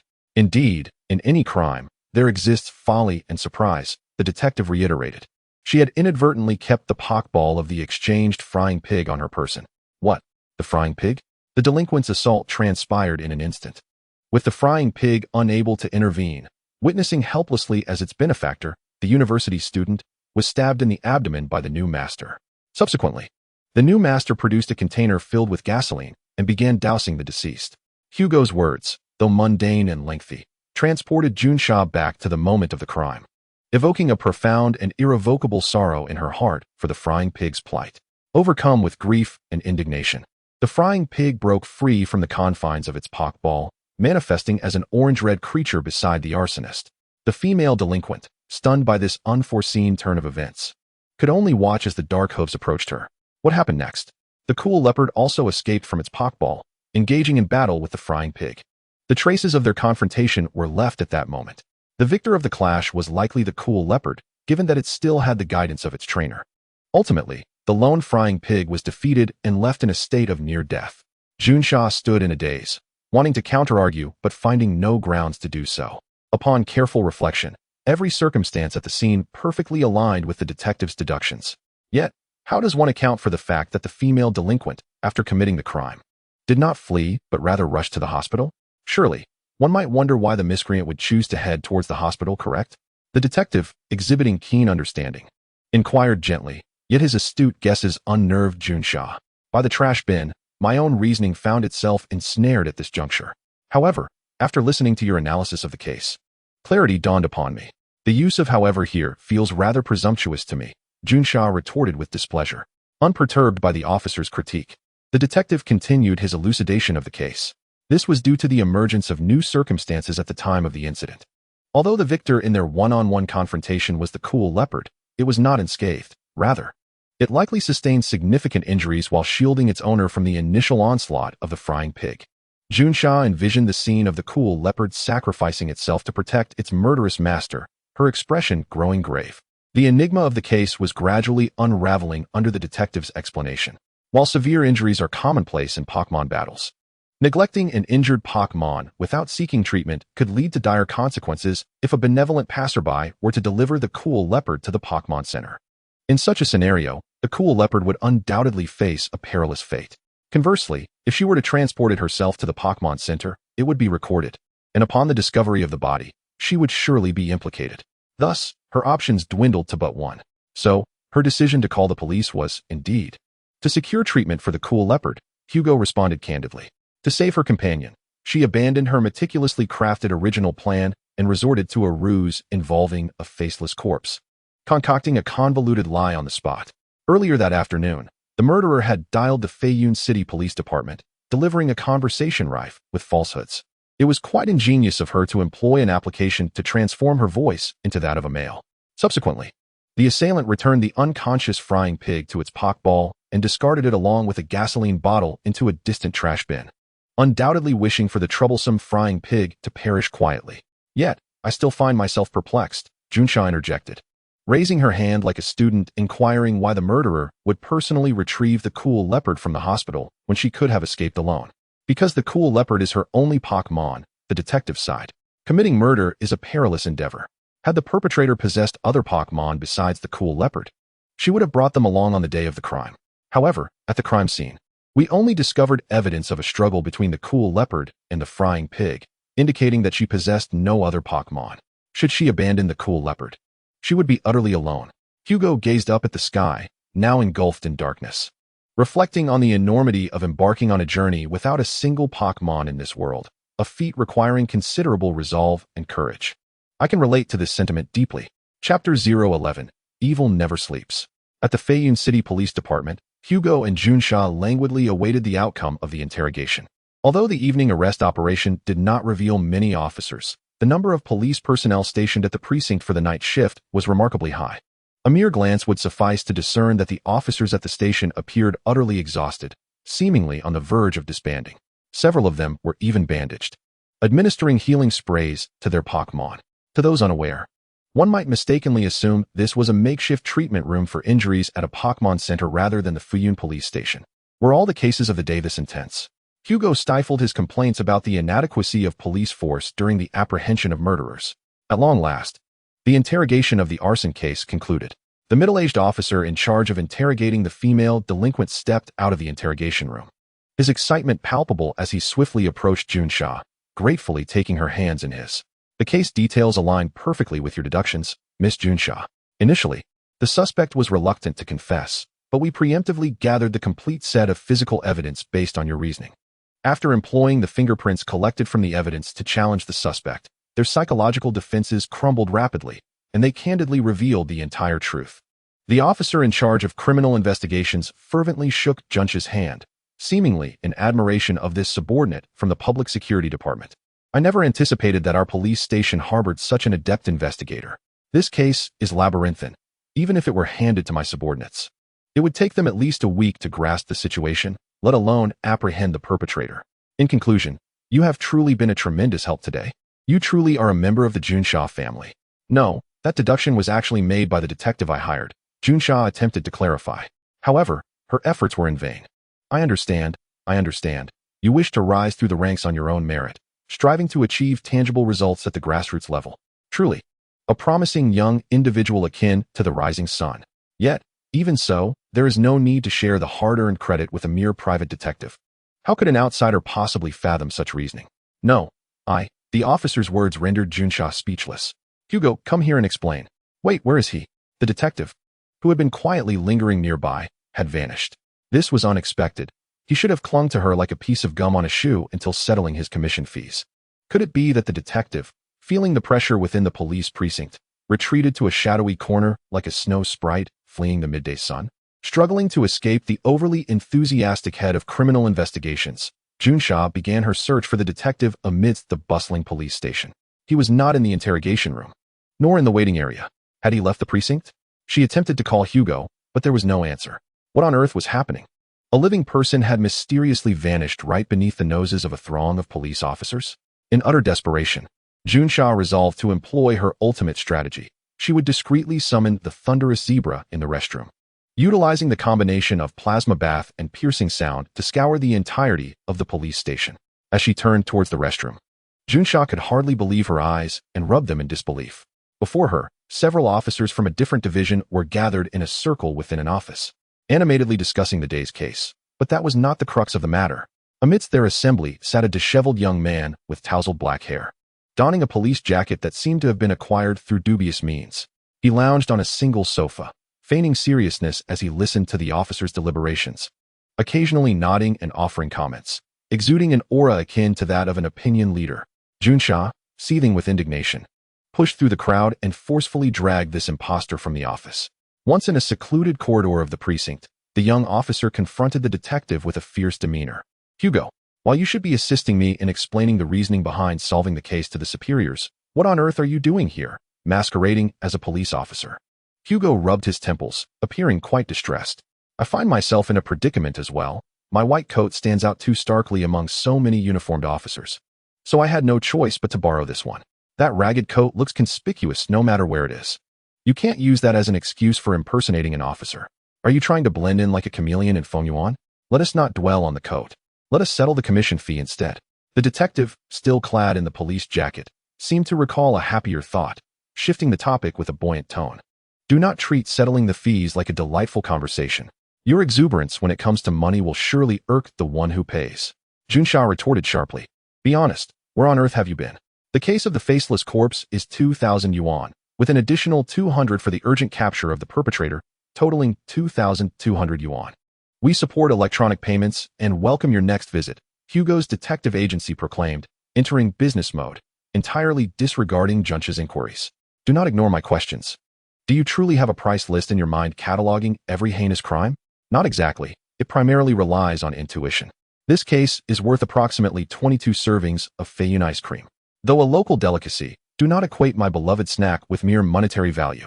Since it is you, Miss Junsha, let us settle for 2,199 yuan. Am I worth merely 1 yuan? Are you looking for a fight? I will definitely enlist the help of Electric Zebra. How infuriating, bringing Pokémon into a brawl. It seems you have learned quite a bit from the murderer this time, the detective grumbled, gritting his teeth in frustration. If you accidentally get me killed, I promise to ensure that your remains are properly disposed of in the sewers, Mr. Hugo, Junsha replied, embracing the banter. Just as she reached for her wallet to pay the detective in cash, Hugo suddenly interjected with an ambiguous statement. There's no rush to settle the account just yet. You may present me with another commission. What commission? Is it to apprehend the suspicious man in a white coat who infiltrated the police station? The officer, still recovering from her moments of sarcasm, found herself in a dimly lit corridor where the detective's gray eyes sparkled with clarity. Have you not noticed that throughout this entire day, or rather, for the past month, the personnel movements within the police station have been rather unusual? Indeed. Such a matter was worth noting, as Junsha recalled. Prior to receiving the report on the body burning case, the police had dispatched multiple teams to mediate disputes among trainers. These officers encountered trainers engaged in malicious battles along the way, resulting in delays that ultimately left them understaffed during the apprehension of suspects, nearly allowing the cool leopard and the criminal to escape from the hospital. Next, allow me to share the intelligence I gathered while idly wandering in the office clad in a police uniform. Hugo leaned against the stair railing, raising his right index finger, revealing the murder motive that the female thug had already confessed. I have heard of this too. It seems she learned that the college student was a particularly cruel individual towards Pokémon, inflicting severe violence upon his own Pokémon. Somehow, she became convinced that the cool leopard she had traded away had suffered a cruel fate, which ignited her murderous intent towards the student. Junsha strained to recall the subsequent developments of the case. This information came from the organizer of the exchange event. The detective promptly supplemented with the intelligence he had gathered, stating that the organizer had sent a message informing the thug that her trading partner was indeed a dangerous Pokémon abuser. Simultaneously, the thug received several gruesome photos of the cool leopard from an unknown number, which solidified her belief about its dire condition, prompting her to return home and prepare for murder in a fit of rage. What a terrifying catalyst indeed. Yet, wait, hadn't the thug already resolved to exchange her cool leopard with someone else, even if she cared for her former partner? It seemed unlikely that she would be driven to the extent of murder. Junsha suddenly recognized a discrepancy in the already unraveled case. Ah well. The detective waved his hand dismissively. While it may not be the crux of the matter, I can elucidate this point as a byproduct of solving the body-burning case. Junsha listened intently. Though the criminal's fashion sense is rather chaotic, her avant-garde attire suggests that this delinquent, despite lacking a legitimate income, possesses ample financial resources. The absence of employment coupled with her decidedly unconventional appearance leads me to deduce that this thug maintains her lifestyle through frequent exchanges of her cool leopard with others, thereby profiting from such transactions. After a few days following each exchange, she would claim to miss her original Pokémon as a pretext to retrieve the cool leopard back from her trading partner, while the possessions of those who had traded with her would mysteriously diminish during that time. Are you implying that the female thug frequently exploits the Pokémon exchange to create opportunities for theft of the cool leopard? Hugo nodded in satisfaction, very astute. This would indeed explain the depth of her attachment to the cool leopard, and it is solely for this reason that she would part with her only Pokémon for an exchange. They share more than just a master-servant relationship. They are long-term accomplices in crime. I am unaware of this matter, which suggests that the rogue must have desperately concealed it during the interrogation. Reflecting on the grim origins behind the bloody case, Junsha's spirits plummeted. Would her silence reduce her sentence? I think not. The cumulative sentence for such a degree of serial theft would not exceed a year. Hugo's response was both professional and unrelenting. I believe she may have sought to grant the thief, the cool leopard, a slightly more innocent identity for the duration of her imprisonment, allowing for potential adoption. Hugo deduced. Then, rather insensitively advised the officer before him. Miss Junsha, we must not allow such resume fraud to occur. Do report the situation to the chief upon your return. Certainly not. Engaging in such acts would lead colleagues to privately label one as heartless. Feiyan City, I have finally grasped why you are so murky. The detective feigned sorrow, dramatically gazing out the window, yet refrained from firmly voicing opposition. The police station, ablaze with light, rendered the moral dilemmas trivial in comparison to the malevolence brewing in the night outside. Chapter 012. The blind spot of the night sky, I understand. The organizers of the exchange event must be implicated. Junsha, having returned from contemplating the motives behind the female rogue's murder, keenly discerned the issue. Based on the current intelligence, the victim was not someone who would abuse Pokémon. Although the cool leopard bore battle wounds at the time of the incident, there were no signs of severe mistreatment. Furthermore, the frying pig had previously fought valiantly for its former owner. If the college student were truly a sadistic individual, such a scenario would be inconceivable. The actions of the frying pig could be interpreted in numerous ways. The detective, however, pointed out that recent behavioral psychology seems to suggest a theory wherein a subset of kidnapping victims may develop peculiar feelings towards their captors, leading to affection, dependency, and even collaboration. Do you think such phenomena exist within this case? Junsha hesitantly inquired. In truth, no. I too lean towards believing the victim was entirely innocent. Hugo, leaning against the staircase railing, spread his hands, provoking Junsha's ire. I concur with your analysis of the deceased, Hugo addressed the officer. But regarding who might have harmed him and for what purpose, I have yet to ascertain. What is certain is that a more astonishing crime lies concealed behind this incident. Is it intuition? Do you detectives still believe in such things? It is merely a vague judgment acquired over years of studying criminal science. Well, that term is less accurate than intuition. Very well. Now listen to my thoughts. At this juncture, Junsha took over the detective's reasoning. I propose that the true perpetrator wishing to murder the victim is, in fact, the organizer of the exchange event, who deliberately provided misleading information to the rogue the day after the exchange, inciting her murderous intent and seeking to eliminate the victim through a hired assassin. How does this theory sound? The young officer, brimming with enthusiasm, directed her gaze towards the detective, only to discover Hugo lost in a reverie, shaking his head in the dimly lit corridor while muttering inexplicable phrases about the organizers' exchange meeting and conflicting photographs. Infuriatingly, the pieces did not connect. The detective felt an unexpected surge of anger. However, at that moment, Miss Junsha, who was being overlooked, was even more incensed, bellowing, "Hey, are you even listening?" Hugo's eardrums were suddenly assaulted, and instinctively, he jumped in surprise. Unfortunately, he was leaning against the handrail of the staircase, and as his feet left the ground, his center of gravity shifted backward. Under the influence of gravity, he began to topple backward, headfirst towards the next flight of stairs. The instigator, Junsha, was terrified, her spirit nearly fleeing as she rushed to grab the detective's legs, desperately trying to stabilize his precarious balance. With the handrail and Junsha forming two pivotal points to support Hugo's body, she managed to lift him just before he completely lost his equilibrium, sparing him from the misfortune of an embarrassing fall. Ha ha ha ha. Hugo, suspended like a gymnast on the horizontal handrail, emitted an unsettling, neurotic laughter. Hugo, dear detective, I apologize for startling you. If something has disturbed you, let us discuss it calmly. Please, do not move erratically. I will gently pull you back. Good child, good child. You are entirely safe. Do not panic. Junsha never anticipated that she would find herself, one day, in a police station, reverting to her old role of calming the mentally disturbed and preventing a potential suicide. Junsha, your reasoning lacks logic. If the organizers indeed harbored murderous intent towards the deceased, the probability of success with such a scheme of using another's knife is exceedingly low. The organizers cannot fully control the actions of those participating in the exchange meeting, and if they had exerted more direct interference, The confessed thug would surely have implicated the true culprit, as it would significantly lessen her own culpability. The thug's silence indicates that the plan to kill originated solely from her own volition. The detective's voice seemed to emanate from a distant realm, whether from hell, heaven, or perhaps an even more dreadful place, like the expanse above the handrail outside the staircase. Yes, you are absolutely correct.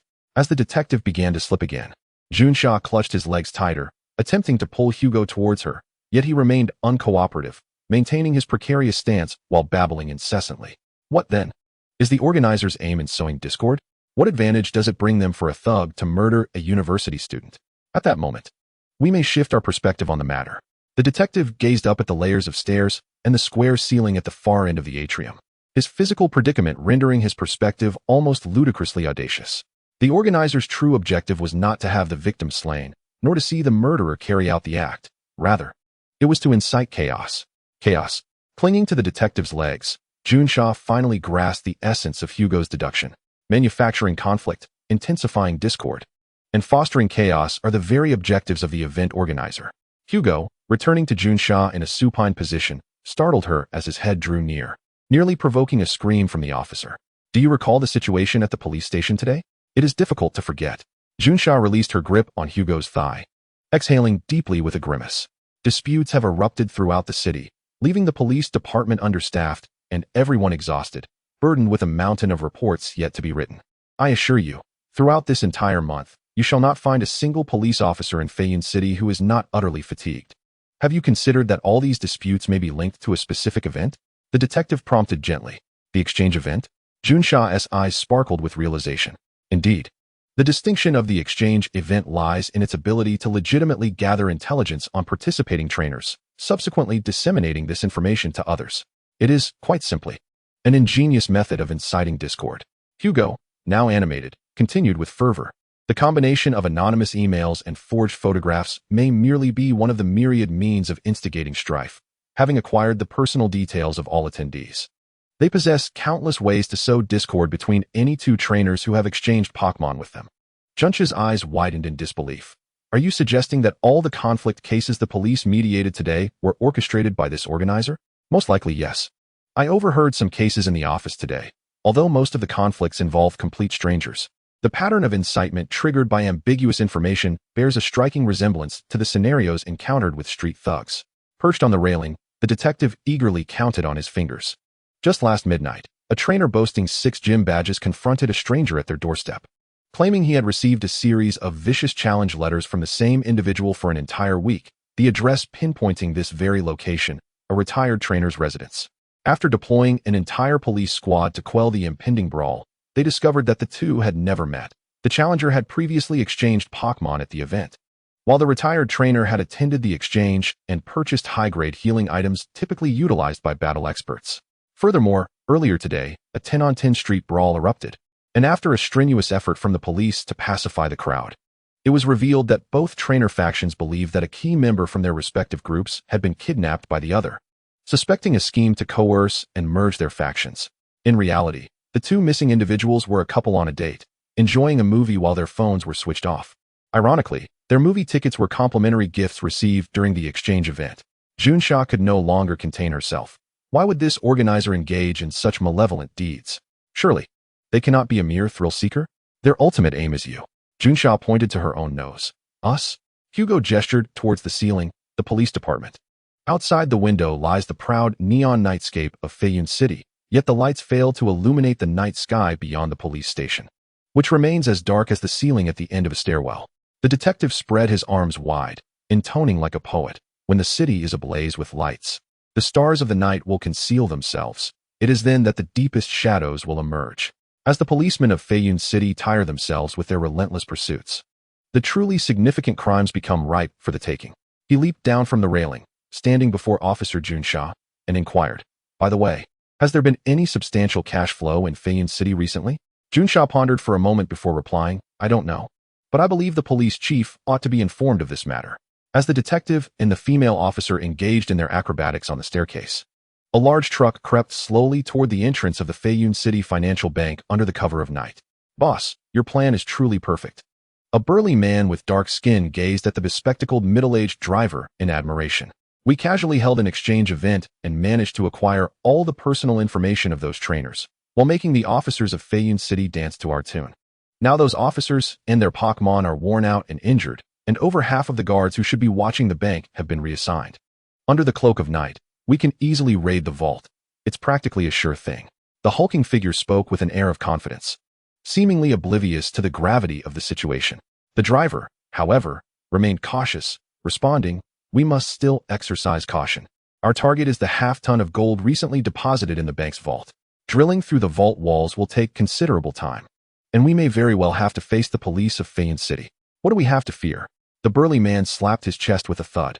"We're equipped with a full dozen of the strongest Pokémon. Even if the gym leader of Feiyun City shows up, his little bugs wouldn't stand a chance against us. Those officers must be absolutely exhausted.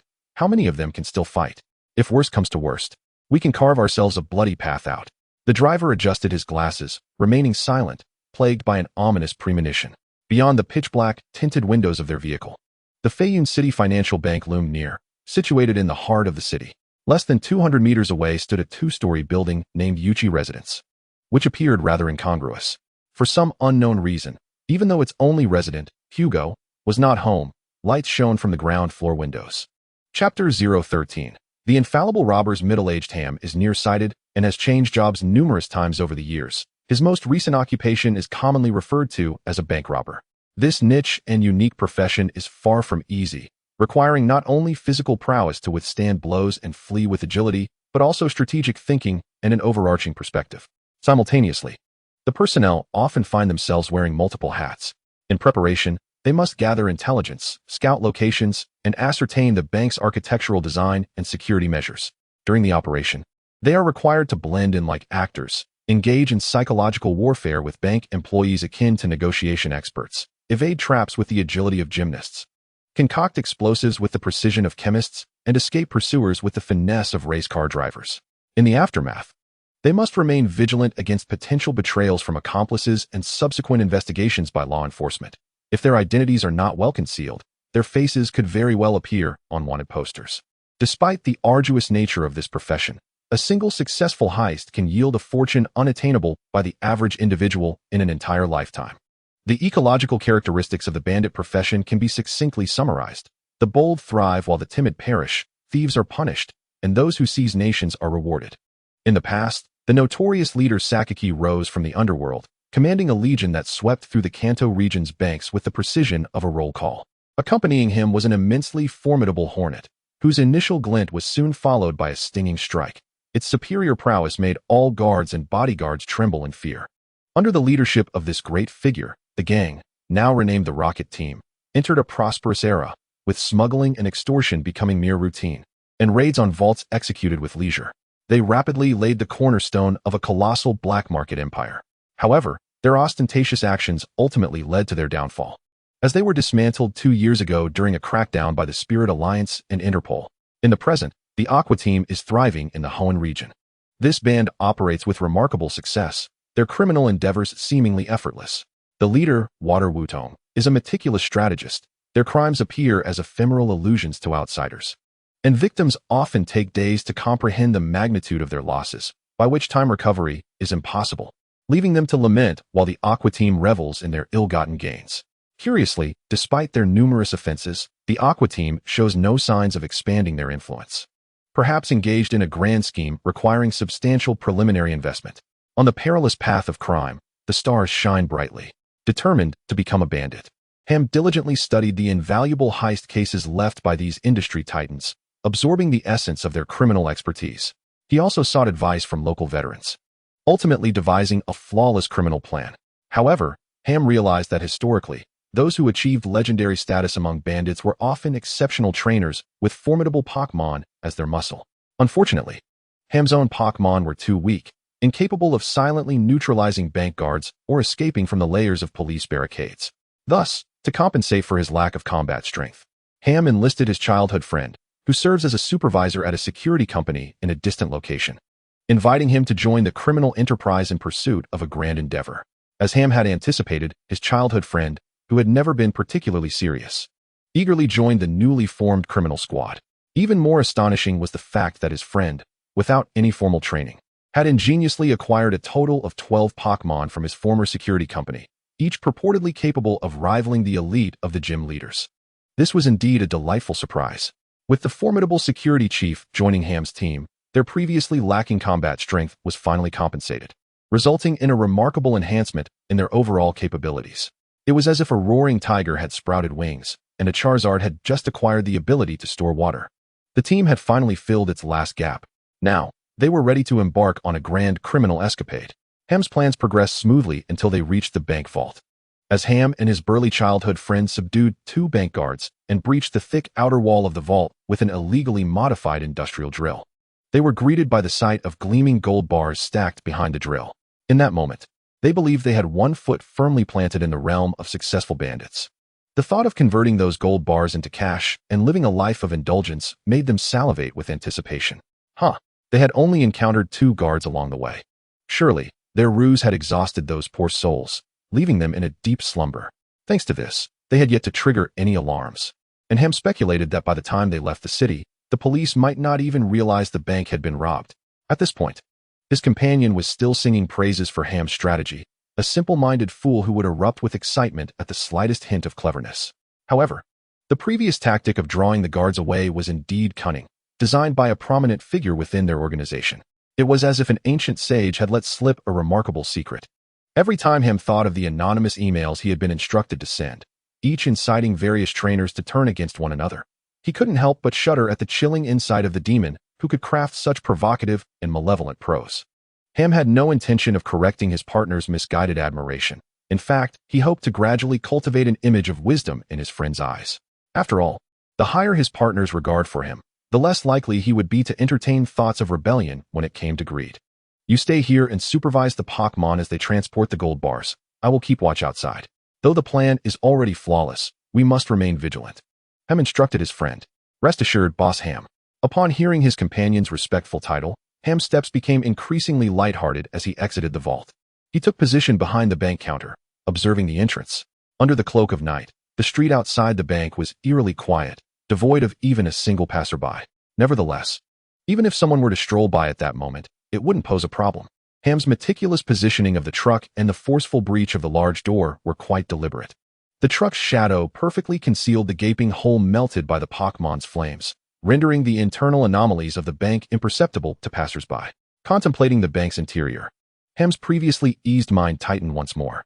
The 2 guards, though rendered unconscious and securely bound, devoid of their entire police gear, still posed a potential threat. Their unique physiques might allow them to awaken and clandestinely contact the authorities using unknown means. Thus, Ham approached the 2 unconscious guards, retrieving a vial of sleeping pills from his pocket, administering a generous dose to each. Was this now a foolproof plan? Although the bank was equipped with numerous alarm systems, Ham had preemptively disabled them all with the assistance of electric-type Pokémon. Only one hidden device remained, perpetually sending out a special signal. If destroyed, it would trigger an alarm, and thus it was imperative to identify it. Ham had already instructed his partner to remain vigilant regarding that particular mechanism. Could there be tracking devices concealed within the stolen gold? No matter, the fire-type Pokémon could aid him in remelting the gold, and he doubted any tracking devices could survive such a process. It was foolproof, absolutely foolproof, Ham nervously muttered to himself. The street before him lay desolate, with only the dust stirred by the night breeze drifting aimlessly. There were no signs of police presence. Success was within reach. Even in the hypothetical scenario that police cars surrounded the area now, they were confident in their ability to escape with the stolen bars of gold.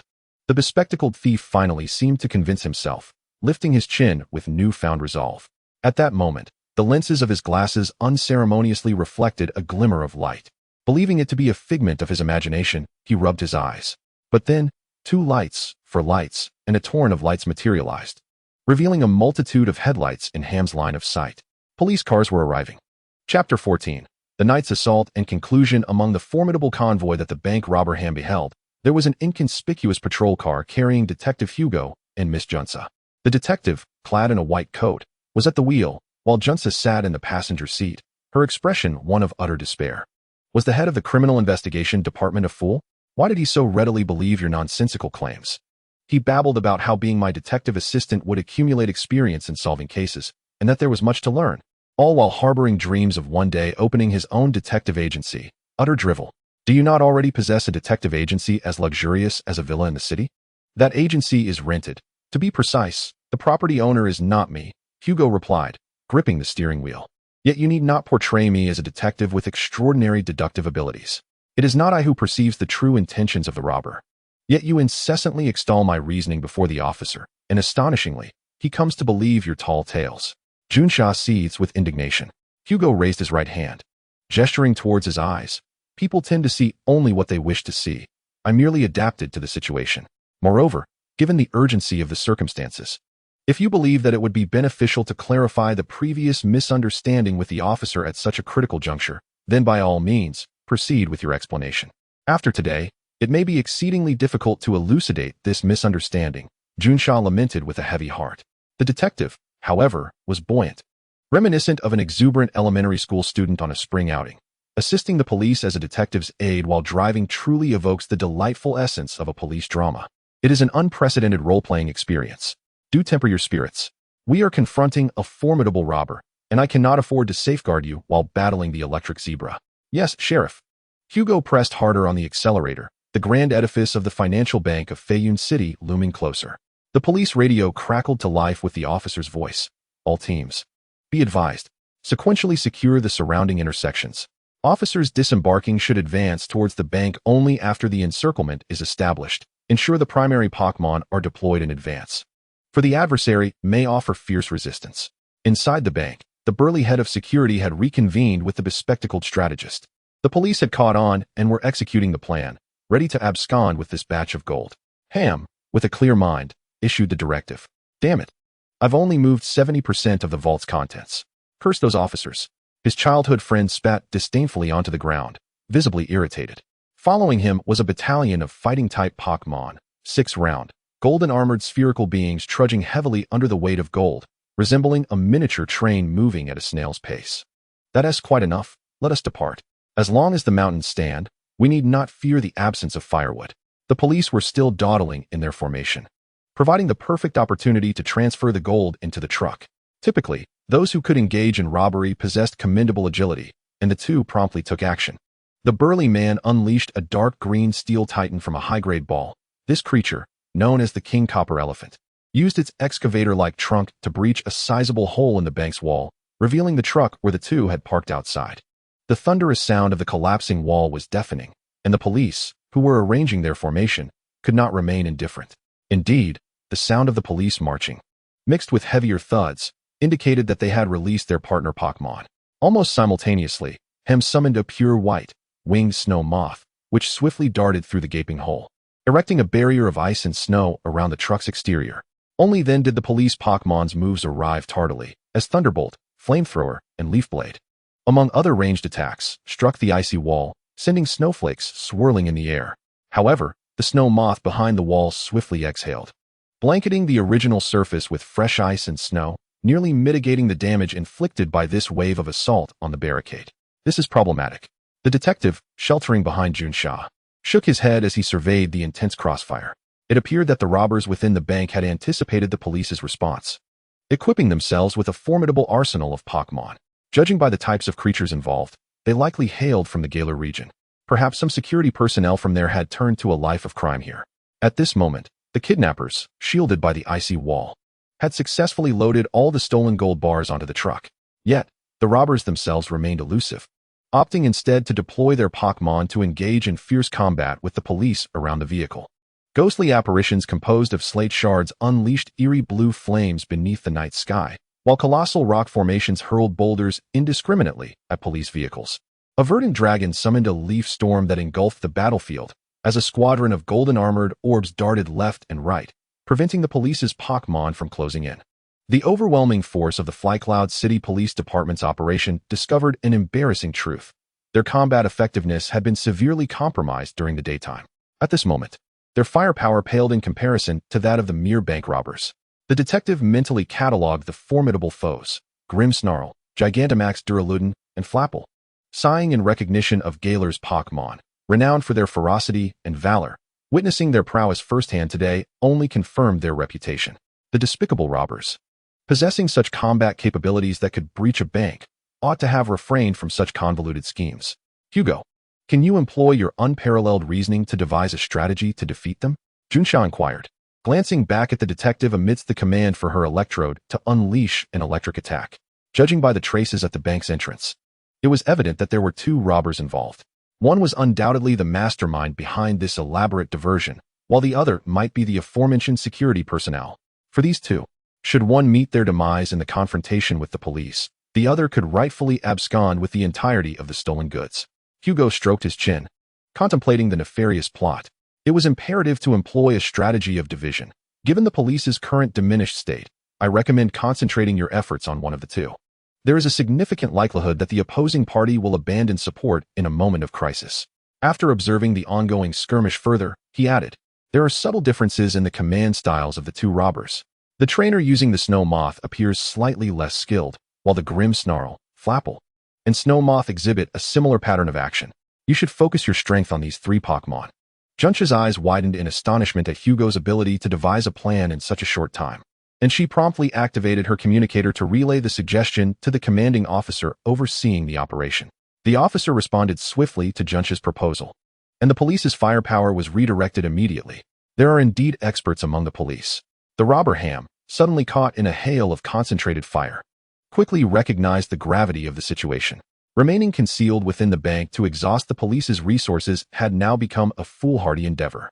If one were to follow the police's tactical approach, even if he and his childhood friend managed to exploit the vulnerabilities in the blockade through a war of attrition, the danger for Ham would still be imminent, perhaps even more perilous than being ensnared within the police's encirclement. For at that moment, he would possess no Pokémon capable of battle, while his friend's team would remain intact. He would have to confront the ugly facets of human nature, a scenario he could not allow to transpire. Times have changed. The truck they were traveling in contained nearly 400 kilograms of gold, rendering any bonds trivial in the face of such immense profit. The police might soon summon reinforcements. They must seize the moment and break free. Amidst the whirlwind of his thoughts, Ham, with reddened eyes, commanded his friend. His companion, brimming with fighting spirit, suddenly realized that his Pokémon had sustained significantly fewer injuries than Ham's, a revelation that uplifted his spirits and even led him to dream of unattainable victories. He was currently directing his Geodude and army of soldiers to charge through the Pokémon of the Feiyun police. Upon hearing Ham's order, his friend frowned in displeasure, a torrent of thoughts swirling in his mind, yet he refrained from voicing any objections and chose to comply in silence. A fracture had silently begun to fester. However, reality often revels in irony. The fierce battle unfolding before them bore great significance for both the lives of the two robbers and the reputation of the Feiyun City Police Department. Both sides were exerting their final reserves of strength in a desperate bid to vanquish their adversaries. Yet, as the serenade of the moonlit bard can disturb the dreams of the slumbering, the murmurs of archaeologists within ruins might summon the gaze of deities. The cacophony of the battle at the city center stirred someone's curiosity, a coincidence that would alter the outcome of the night's conflict. Just as the scheming duo's truck roared to life, a striking figure clad in a black gown gracefully approached the intensifying perimeter of the battle. In the inky darkness, even the police remained oblivious to the golden-haired woman in high heels stealthily advancing towards the center of the robbers' escape route. The thieves, unaware of her presence, would have shown no mercy had they noticed her, simply trampling over her without a second thought. Unbeknownst to the detective lamenting the sluggish efficacy of his plan, regardless of its success, it was all unfolding too slowly. By the time the robbers began to turn on each other, both would be nowhere to be found. The anticipated scenario of the two inadvertently hindering one another and being captured had regrettably not materialized. Junsha had been summoned to the side of the chief of the criminal department, who believed that such a latent talent must be utilized to its fullest potential. Alas, the tide of the robbers' escape had already been set in motion. Even Miss Junsha could not alter fate, lamenting the capriciousness of heaven upon the Feiyun Police Department. This was the scene just before the absurdity of reality unfolded.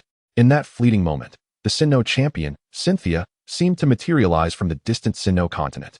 Appearing beneath the headlights of the robber's truck, her golden hair shimmered, the teardrop pendant adorning her chest gleamed brilliantly, and her gown fluttered gently, resembling an angel draped in darkness. This is the final recollection of all those present on that thrilling night. Chapter 15. Tomorrow will be a new day. Miss Julan swiftly dispatched her adversaries. Albeit reluctantly resorting to such a perfunctory description, the reality was indeed as stated. The 12 formidable Galar champions, who were reputed to rival the gym leader's main force, never had the opportunity to unleash their Pokémon. Almost the instant the robbers emerged from the truck into Julan's line of sight, a lithe figure appeared with the flash of the Poké Ball. Lucario, unleashed onto the battlefield like a warrior surveying the arena, did not release any skills. Instead, it calmly extended its paw forward to collide with the truck. The anticipated explosion and sound of impact did not occur. The champion's Pokémon emanated an enigmatic wave of aura energy from its palm, abruptly halting the speeding truck as if the play button had been pressed on a video player. The airbags deployed inside the vehicle, leaving the two robbers dazed and disoriented. Yet, at that moment, they remained oblivious to the gravity of the situation.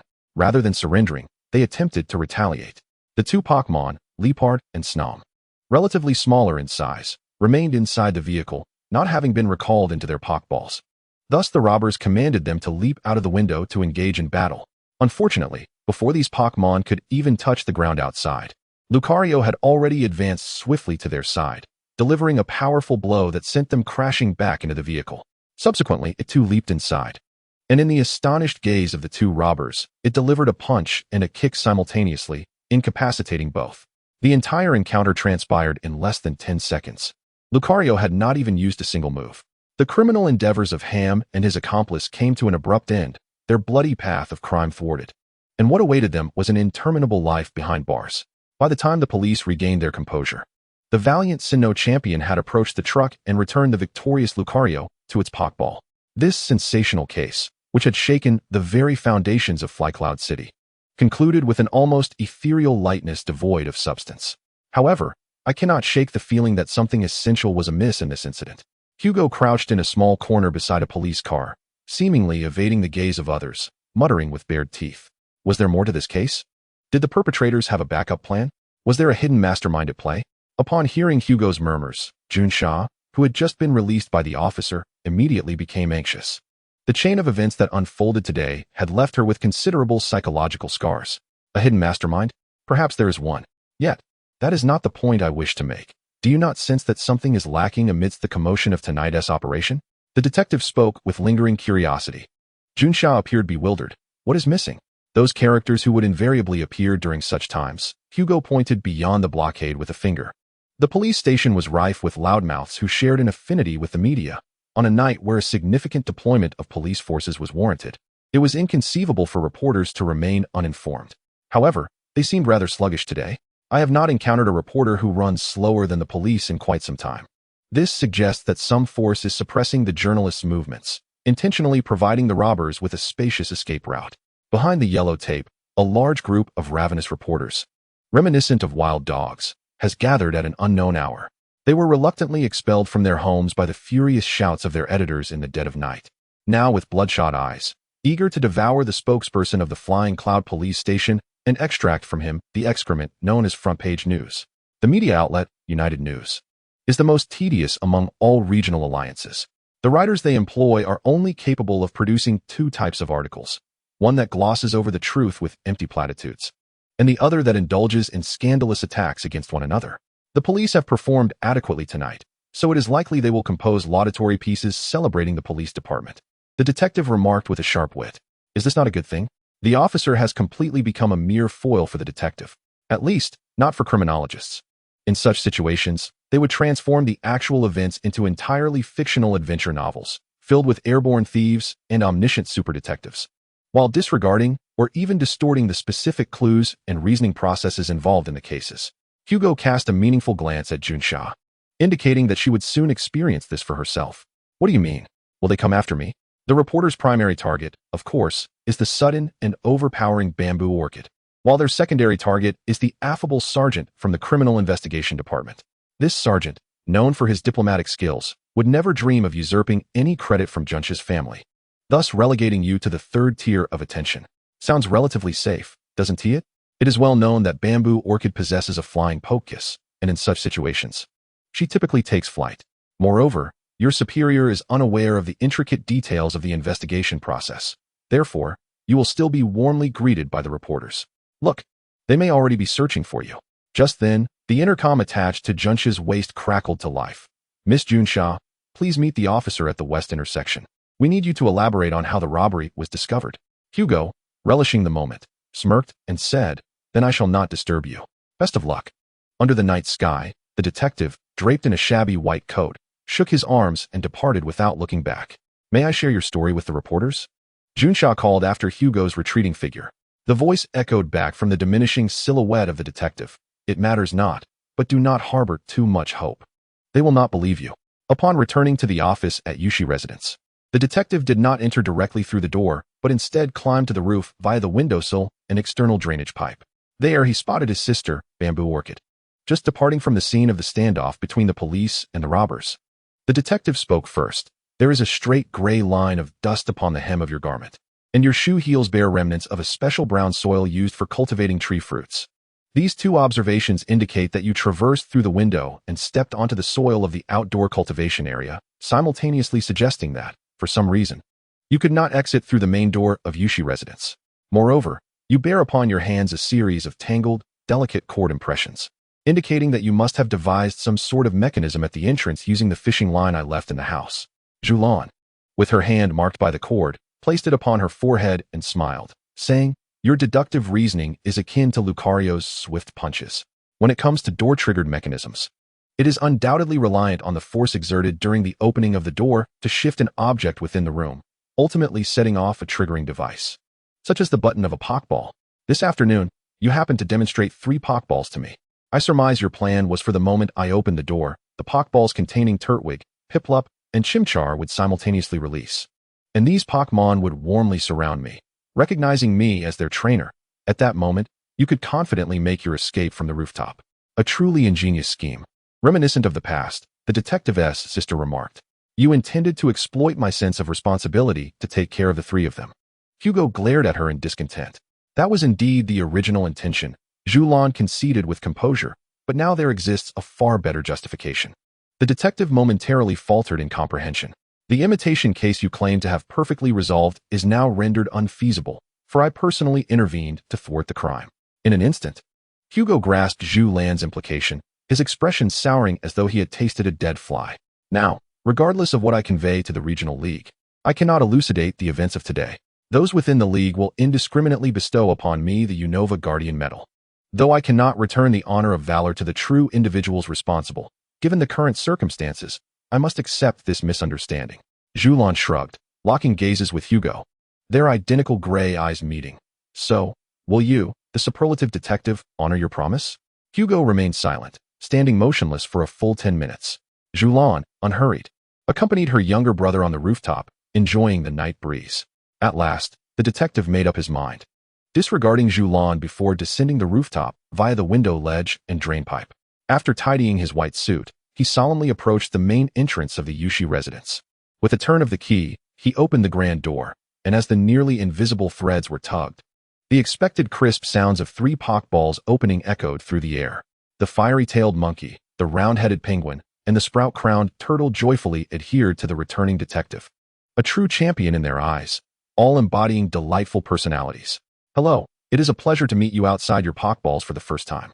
I am Hugo, a detective, and from this moment forth, I shall be your trainer." The detective spoke in as gentle a tone as possible, eliciting equally enthusiastic responses from the 3 Pokémon. Inside the Yushi residence, a warm scene unfolded, while atop the rooftop, Julan had already taken her leave aboard her Togekiss, having lingered in Unova long enough. The sky over Flycloud City had settled into tranquility beneath the moonlight, drifting into slumber.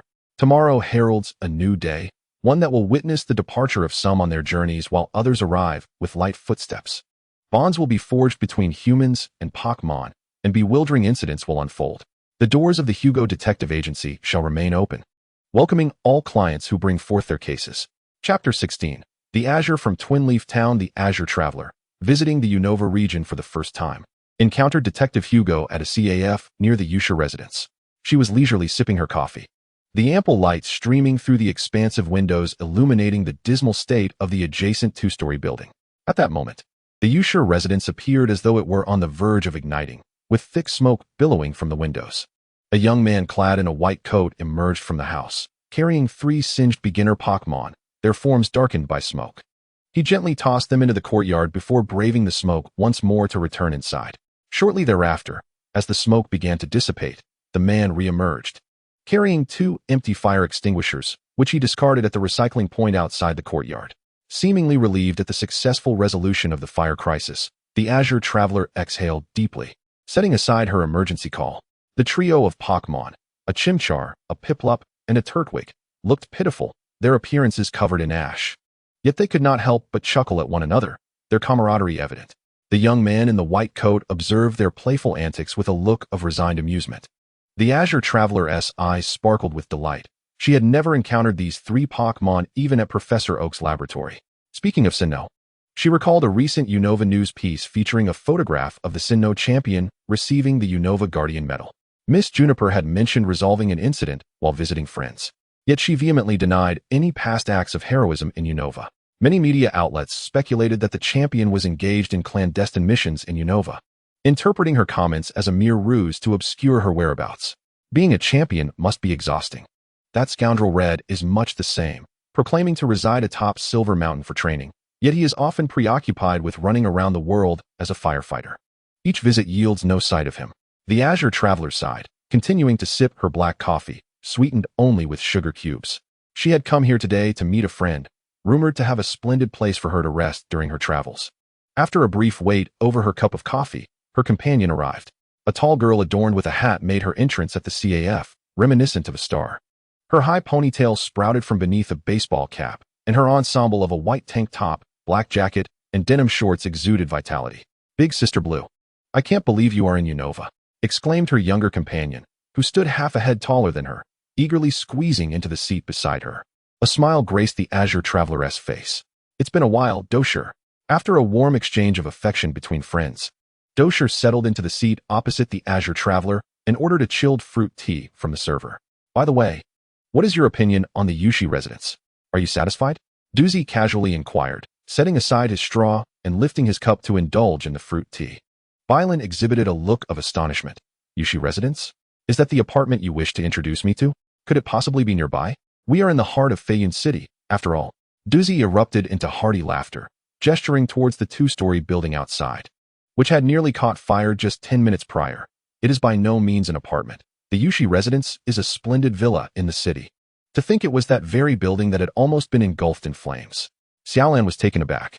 She had presumed that Doozy would be recommending a budget-friendly hostel or apartment, yet it turned out to be a villa, situated right in the city center.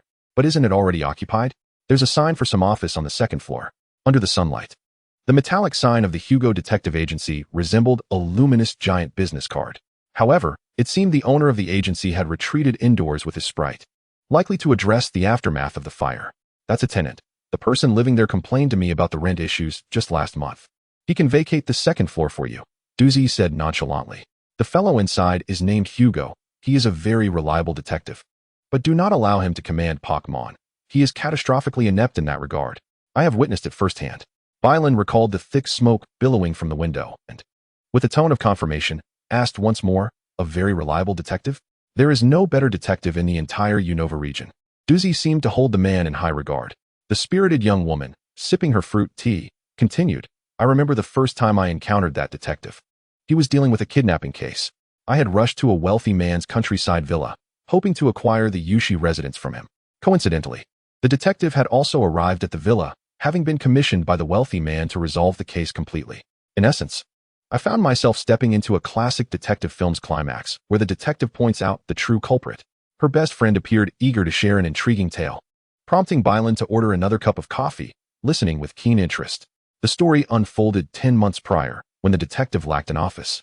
Doozy was an innocent girl who had just come into a fortune from the league's bidding competition, and the owner of the Yushi residence was a well-known real estate magnate within Feiyun City. A Pokémon belonging to this magnate had been kidnapped, and the abductors left a note at the place where the creature usually resided, demanding a ransom of $1 million. They instructed the magnate to place the ransom in a box under a specific bench in a park, assuring that upon receipt of the money, they would return the Pokémon as agreed.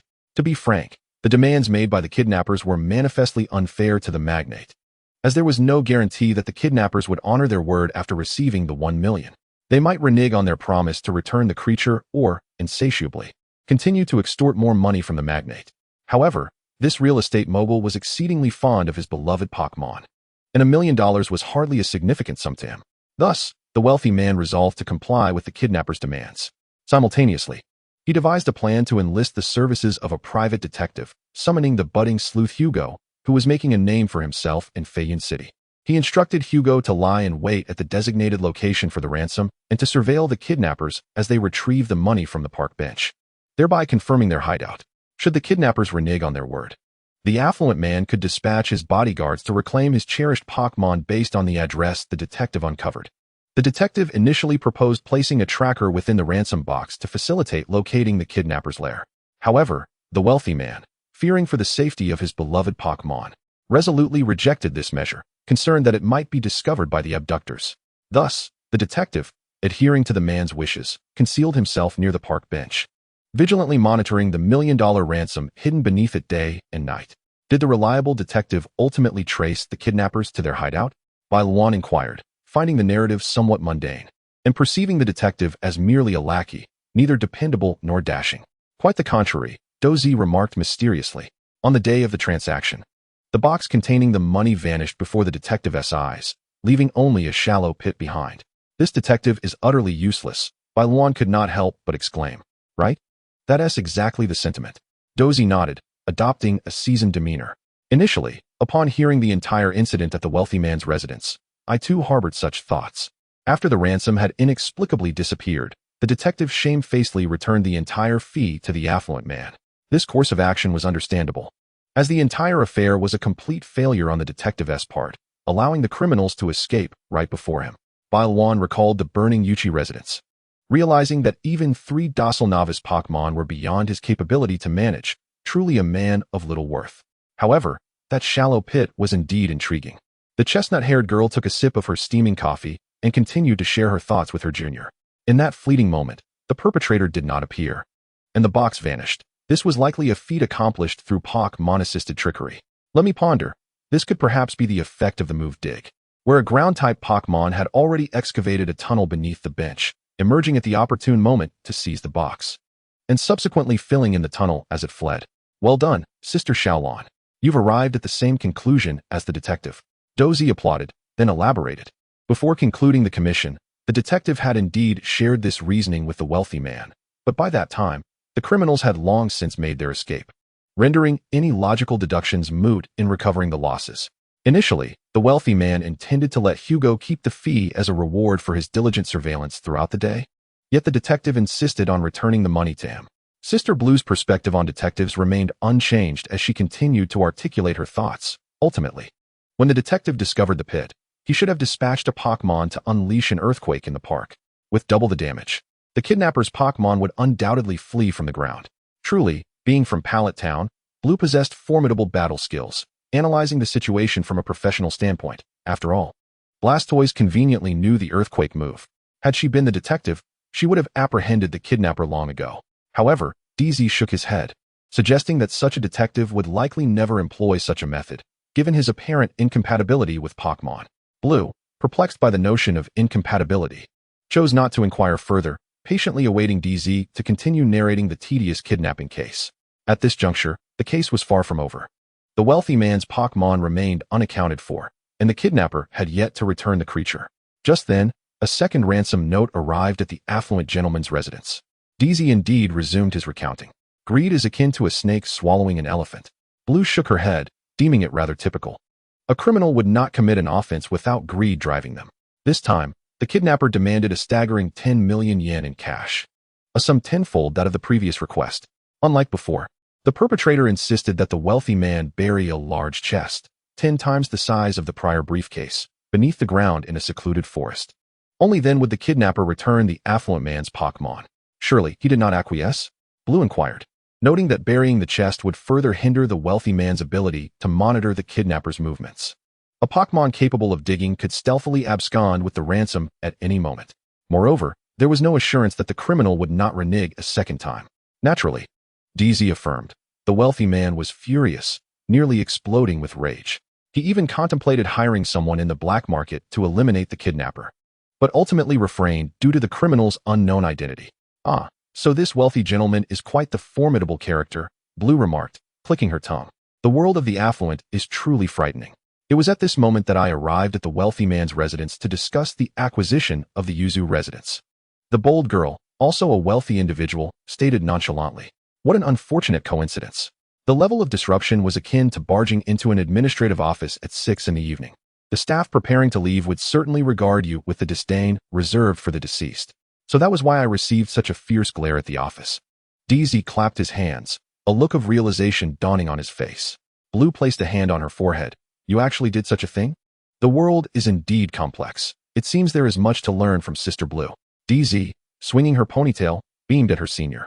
The conversation among the young women shifted rapidly, and before they knew it, the detective's tale had faded from memory. By the way, let's go shopping together this afternoon. Since you're here in Fuyun City, you must want to explore the Fuyun City Art Museum, Fashion Street, and the Battle Company, right? The local guide, Duzi, suggested to the traveling girl, Bilwan, to venture forth.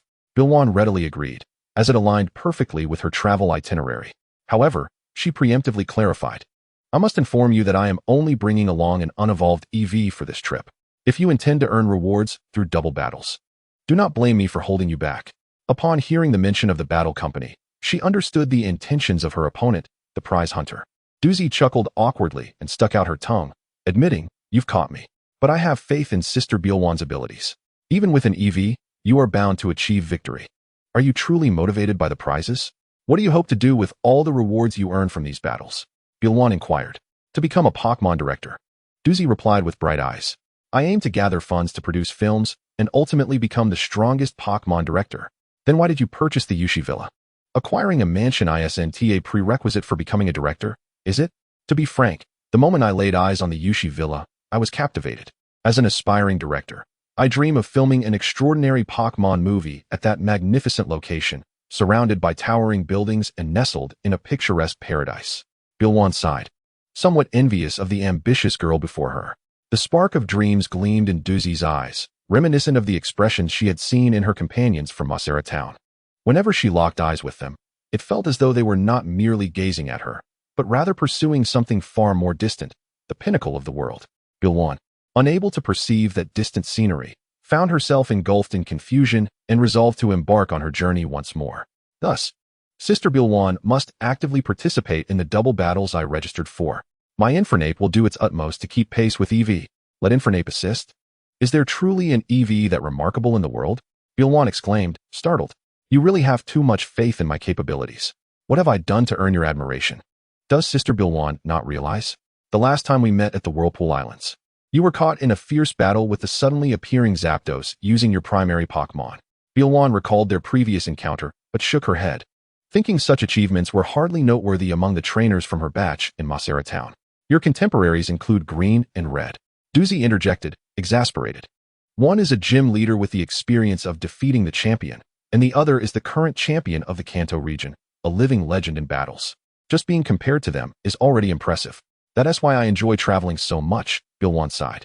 People in Kanto and Johto often say such things to me. By the way, what was the conclusion of the recent kidnapping case? What was the truth behind the theft of the wealthy Pokémon? Were the criminals truly driven by greed, extorting ransom time and again? What confidence propelled the detective to once again present himself before the wealthy gentleman? The conversation meandered back to the detective. The young man pondered deeply, seemingly reflecting on where the narrative had left off before straying off topic. Suddenly, he recalled that after receiving the wealthy man's commission, the detective had taken to lying in wait near a park bench. Backtracking, are we? Bylan exclaimed, exasperated. Is this rookie truly a fool? You previously mentioned that the wealthy man was infuriated by the second blackmail letter. Oh, Dutu exclaimed as understanding dawned on him. And the subsequent events are entirely based on my own observations. Did you mention the first encounter with the detective? Indeed, the detective, having left the wealthy man's residence in disgrace, returned uninvited. Upon reading the second blackmail letter, he smiled slightly and stated, due to spread his arms wide, pointing an unused straw directly at Bylan, striking a pose reminiscent of a renowned director. The case has been entirely resolved, and the true perpetrator has received their just punishment. Dutu proclaimed, as if channeling the detective himself. This time, Bylan was left utterly perplexed. Is that detective merely putting on a fade? She questioned, incredulous at the absurdity of the situation. Not at all. Detective Hugo brilliantly resolved the entire case, Dutu replied, swaying his index finger like a beware. Exuding an air of mystery, Bylan leaned her arms on the table, resting her chin on her finger as she contemplated for a long while. Finally, She conceded defeat and turned to the girl before her, asking, "I truly have no idea what is happening. Please enlighten me." "Hee, allow me to enlighten you." Despite not being a detective herself, the girl with the high ponytail was brimming with pride. She drained the remaining fruit tea from her cup and continued her narrative. It turned out that after abandoning his commission fee, the detective immediately began investigating his employer. This inquiry yielded astonishing information. What was it? Violen leaned forward. Her curiosity piqued as she awaited Dutu's revelation.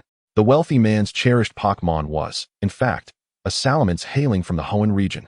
Fortunately, Sister Xiaolan had refrained from sipping coffee at that moment. Otherwise, she would have surely spluttered her drink. I had assumed that the kidnapped Pokémon was something like a Togepi or a Bonesley, adorable and diminutive creatures, not a salamence, notorious for its ferocious temperament. She exclaimed, wide-eyed. Isn't it remarkable? By merely concealing a fragment of information, one can create such a dramatic transformation in the narrative. This technique, it seems, is referred to in certain novels as a narrative device, whereby the narrator exploits the blind spots of the information receiver to engage in a clever play of words. Dutu, delighting in the knowledge he had seemingly acquired from nowhere, felt a sense of triumph at having outwitted Sister Xiaolan. However, under the latter's piercing gaze, she ultimately added, "This ruse has not only deceived you, little blue. In fact, the information initially acquired by the detective, as well as the first impression I gathered upon entering the wealthy man's abode, mirrored precisely the account previously recounted. The affluent gentleman deliberately concealed the truth, did he not?" Indeed, as the detective delved into the investigation, he gradually uncovered subtle clues, leading him to intentionally confess his failure and relinquish the commission fee, thus adopting a position of innocent neutrality to investigate the wealthy man himself. It became apparent that, akin to the unexpected twists of the case, Blue's perception of the detective began to shift dramatically. The memory of that man emerging from the room with a fire extinguisher appeared, in retrospect, rather more composed and elegant than before. Yet, even more astounding revelations lay ahead. Merely a few days later, the detective had woven together all the intelligence he had gathered. Within that rural villa, he first produced several copies of airline itinerary records, questioning the wealthy gentleman about his repeated visits to Hoenn. He then unveiled a voice recorder, which contained confessions from personnel of the security firm previously employed by the wealthy man, wherein they explicitly acknowledged that the gentleman's purpose for traveling to Hoenn was to engage in poaching a certain large Pokémon. Poaching. Blue was taken aback by the latest disclosed information. Could the target of this poaching be the very Dragonite? Indeed, Doozy snapped his fingers dramatically, revealing that the wealthy man had not formally captured the Dragonite, but had instead imprisoned it as a mere trophy within a cage, stored in a vast, lightless chamber of one of his villas. As the wealthy man later admitted, he believed that nothing in interior decor could rival the presence of a living, extraordinarily powerful dragon-type Pokémon. Thus he had ventured with his bodyguards to Hoenn to capture one, keeping it caged for daily admiration. Blue recalled the past atrocities committed by Team Rocket's affiliates in Kanto, barely restraining her fury as she spat out a two-word epithet, scum. Doozy nodded in empathetic agreement and continued the tale. The detective then began his deduction in front of the wealthy man and me, a scene that was strikingly reminiscent of the climax of a crime film. Did the wealthy man not expel you? Of course not. However, I stealthily returned to that conference room. Doozy chuckled, taking a deep breath. Blue decided to temporarily refrain from criticizing her junior's actions and pressed on. What did the detective say at that moment? The detective remarked that he had sensed the entirety of the situation from the very moment he laid eyes on the first ransom note. The true narrative is as follows. A young man residing near the villa where the wealthy man concealed the Dragonite witnessed the heinous acts of the gentleman imprisoning the creature. After the wealthy man departed the villa, he stealthily infiltrated the affluent man's home, located the key to the Dragonite's cage, and liberated the Pokémon. Upon gaining its freedom, the Dragonite immediately shattered the window and soared into the distance, forever escaping the clutches of the wealthy man. At this juncture, the commendable act of bravery should have reached its conclusion. However, the young man who had released the Dragonite gazed upon the opulent villa of the wealthy man, and sinister thoughts began to stir within him. He found paper and pen in the millionaire's study and composed the contents of a blackmail note, subsequently leaving the missive in the now empty cage that once housed the Dragonite. The detective remarked that in the initial threatening letter, the demanded sum was a mere 1 million, a considerable amount in the eyes of an ordinary individual, yet trivial to a magnate of real estate. A seasoned kidnapper would never act without a thorough understanding of their victim's financial circumstances. Thus, it could be inferred that the author of the ransom note was a novice in the realm of abduction and the entire scheme might have arisen from a mere whim.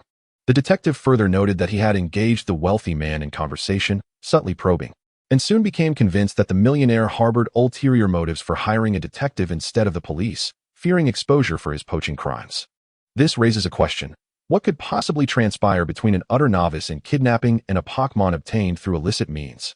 Until this point, Hugo remained uncertain, as he was unaware of the trainer's strength and whether they could forcibly reclaim a Dragonite. Thus arose the day when the detective surveilled the bench. Is that so? Bylon inquired.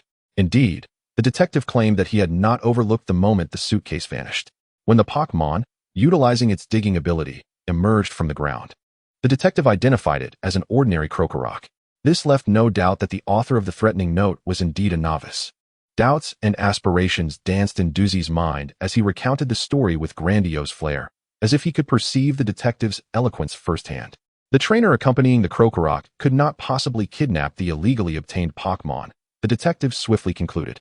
Therefore, the individual who had liberated the millionaire's Pokémon was not inherently malevolent. Rather, inflicting a modicum of suffering upon the true perpetrator, the millionaire involved in poaching, seemed a plausible course of action. So, did the detective allow the 1 million to be taken by the kidnappers? Bylon's eyes widened in disbelief.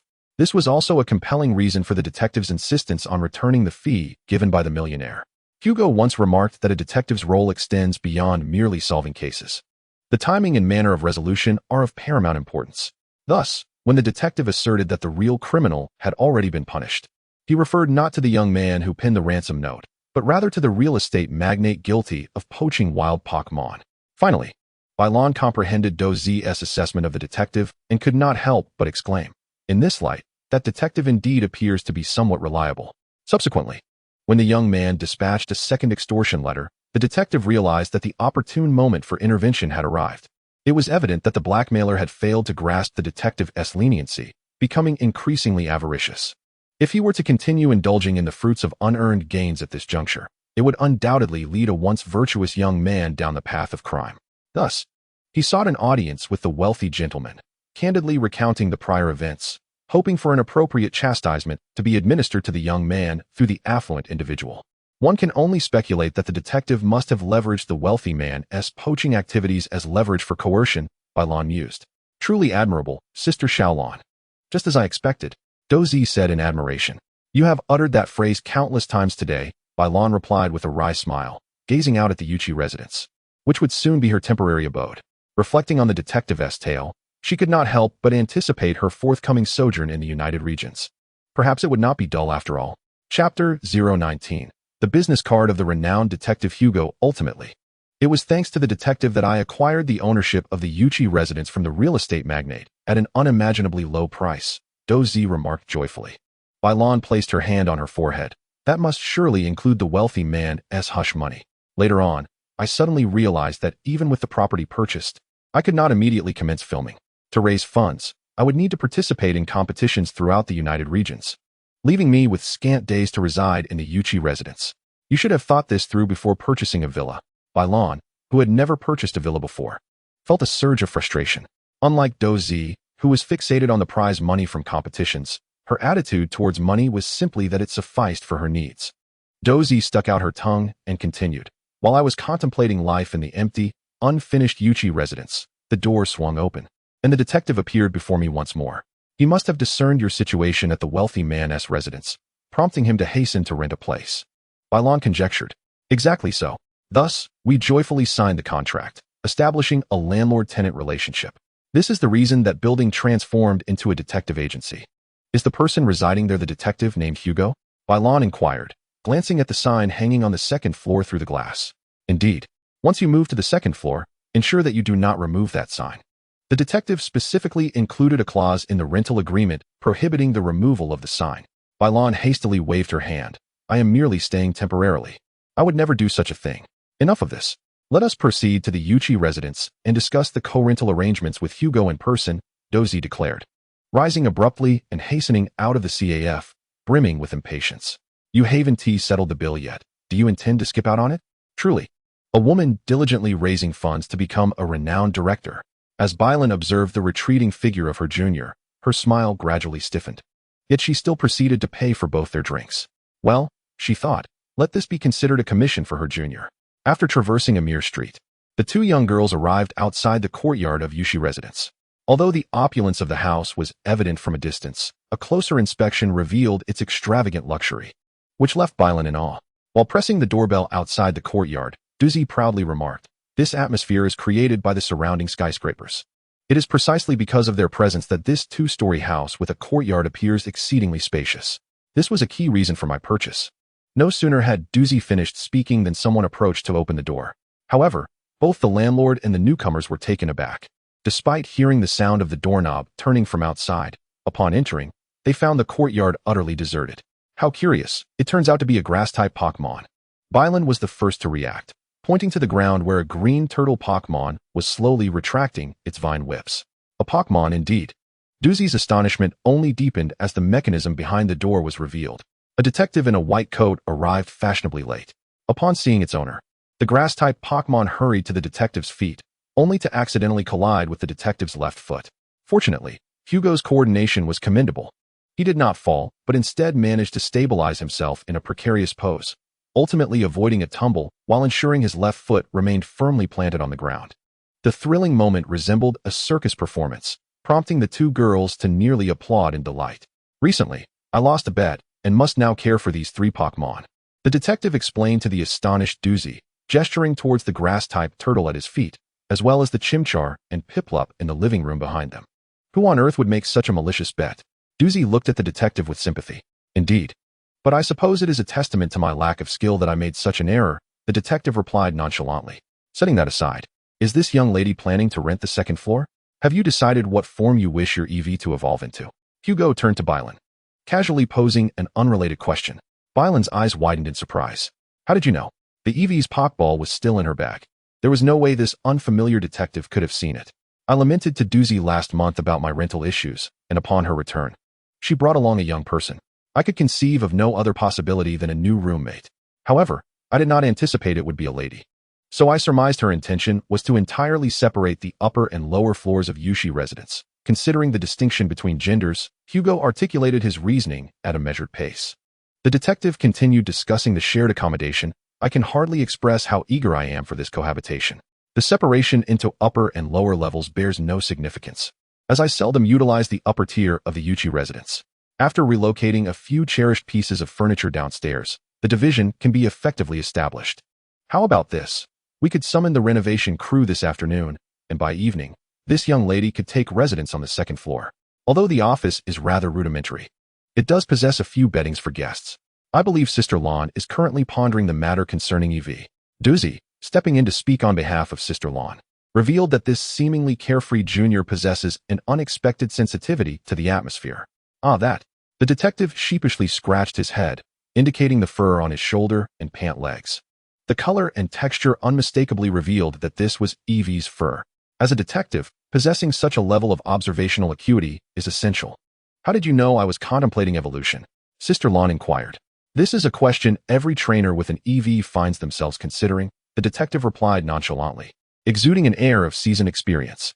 Duzi shrugged and raised her hands in a gesture that conveyed, "You see, this is Detective Hugo." Hugo stepped forward, producing a stiff card from his pocket and presenting it with both hands. "Pleased to make your acquaintance. I am Detective Hugo from the Flying Cloud City Detective Agency. Here is my business card. However, should you decide to reside on the second floor, this card may require reprinting to include first floor in the address." "Hello, I am Kiblu.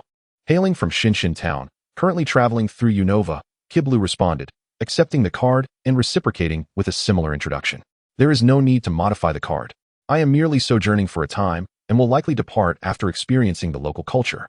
A traveling trainer, and from Shinshin Town at that. I have heard whispers that trainers from there possess an innate ability to connect with Pokémon on a deeper level. I wonder if there is truth to this." The detective broached the subject in a casual manner. Duzi once again took the lead for Kiblu. "Speaking of connecting with Pokémon, every trainer must feel something along those lines, right? I am referring to a more specific type, such as hearing the voices of Pokémon. To my knowledge, none of the residents of Shinshin Town possess such a gift. If we speak of telepathy, it is rather the nearby evergreen forest that has been the subject of similar rumors, though they are often mere fabrications spun by idle gossipers," Kiblu candidly replied. Duzi, intrigued, turned to Hugo and asked, "Why do you inquire about this?" The detective pointed to a low, long table in the living room. Because of that, Kiblu and Doozy followed the detective's gesture, their eyes widening in shock as they beheld the expansive tabletop covered with an array of photographs of various individuals and clippings from newspapers and magazines, alongside a profusion of densely written notes. The photographs, clippings, and notes were interconnected by brightly colored strings, resembling an enormous web encompassing all. "You must be aware of the bank robbery that occurred a few days ago." The detective's calm voice reached the ears of the two young women. "The true mastermind behind that case is, in fact, a colossal criminal organization that has entrenched itself in the Unova region, known as the Plasma Gang."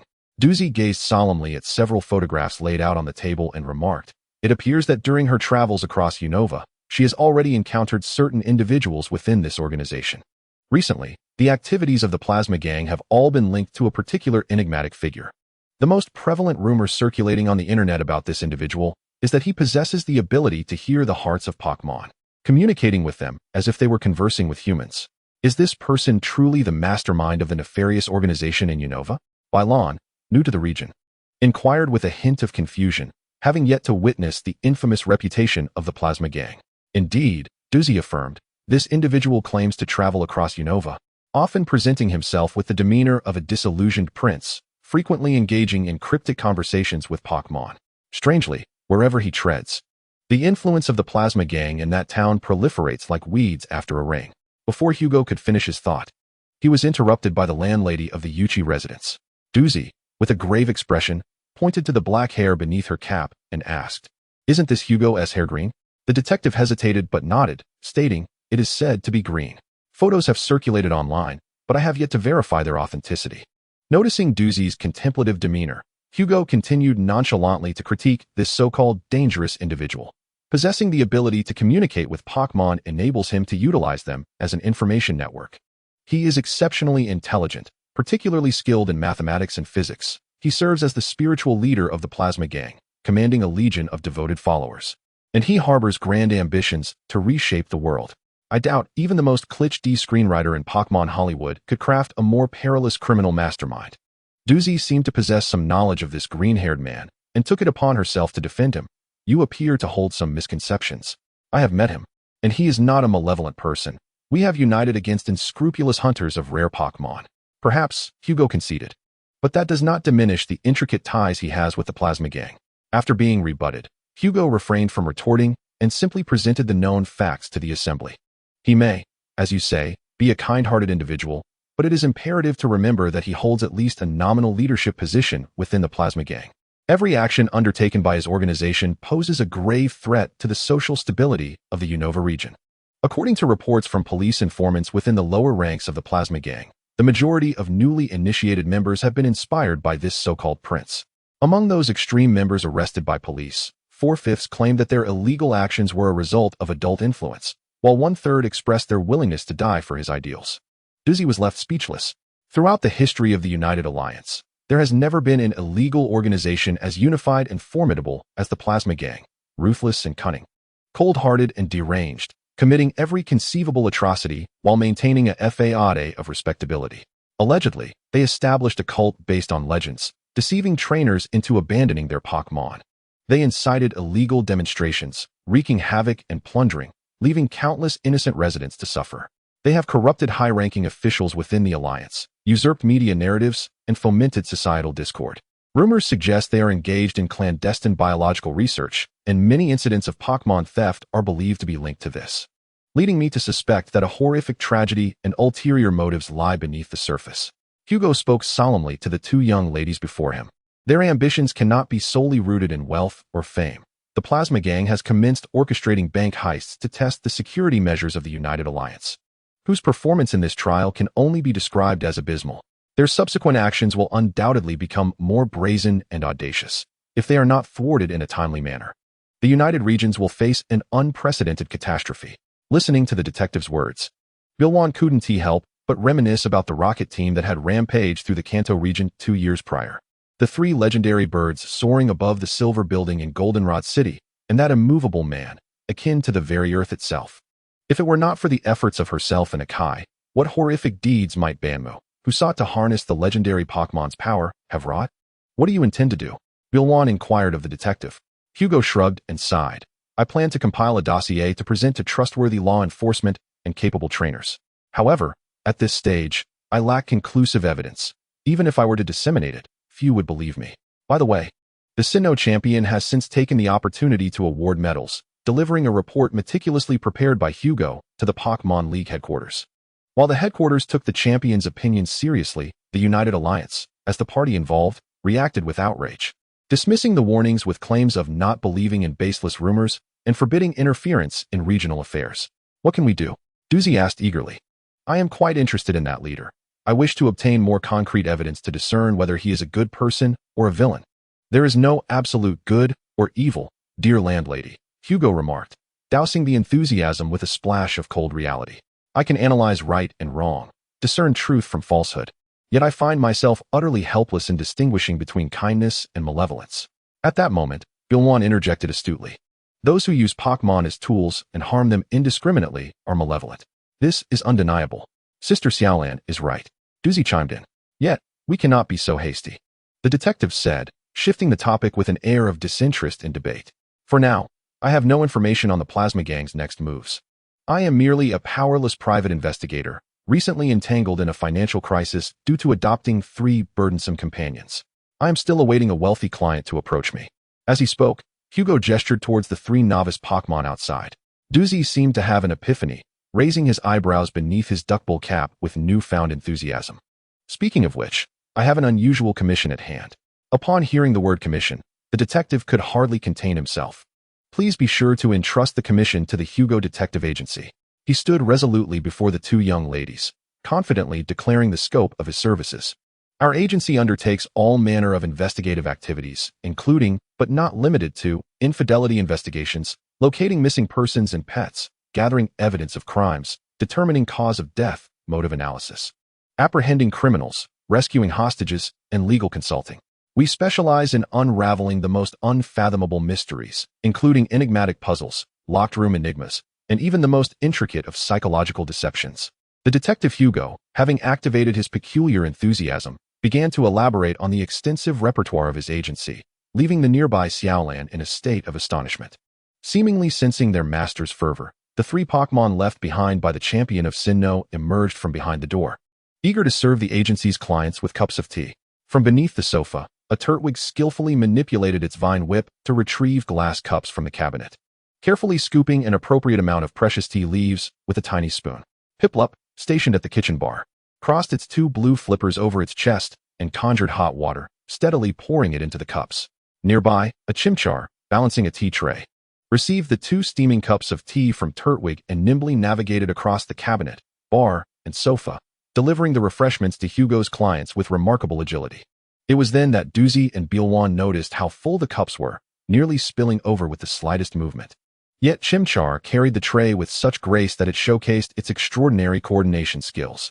Therefore, please be sure to entrust the commission to this detective agency. Hugo concluded his lengthy soliloquy, only to find himself surrounded by the excited Pokémon. Have you brought the tea? You must have learned from my tea brewing sessions. Splendid job.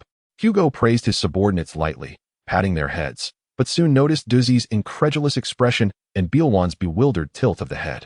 Is it true that you are so adept at nurturing Pokémon? Duzi asked with a tremor in her voice. Aren't you inherently incapable of utilizing Pokémon? I am still unable to utilize it.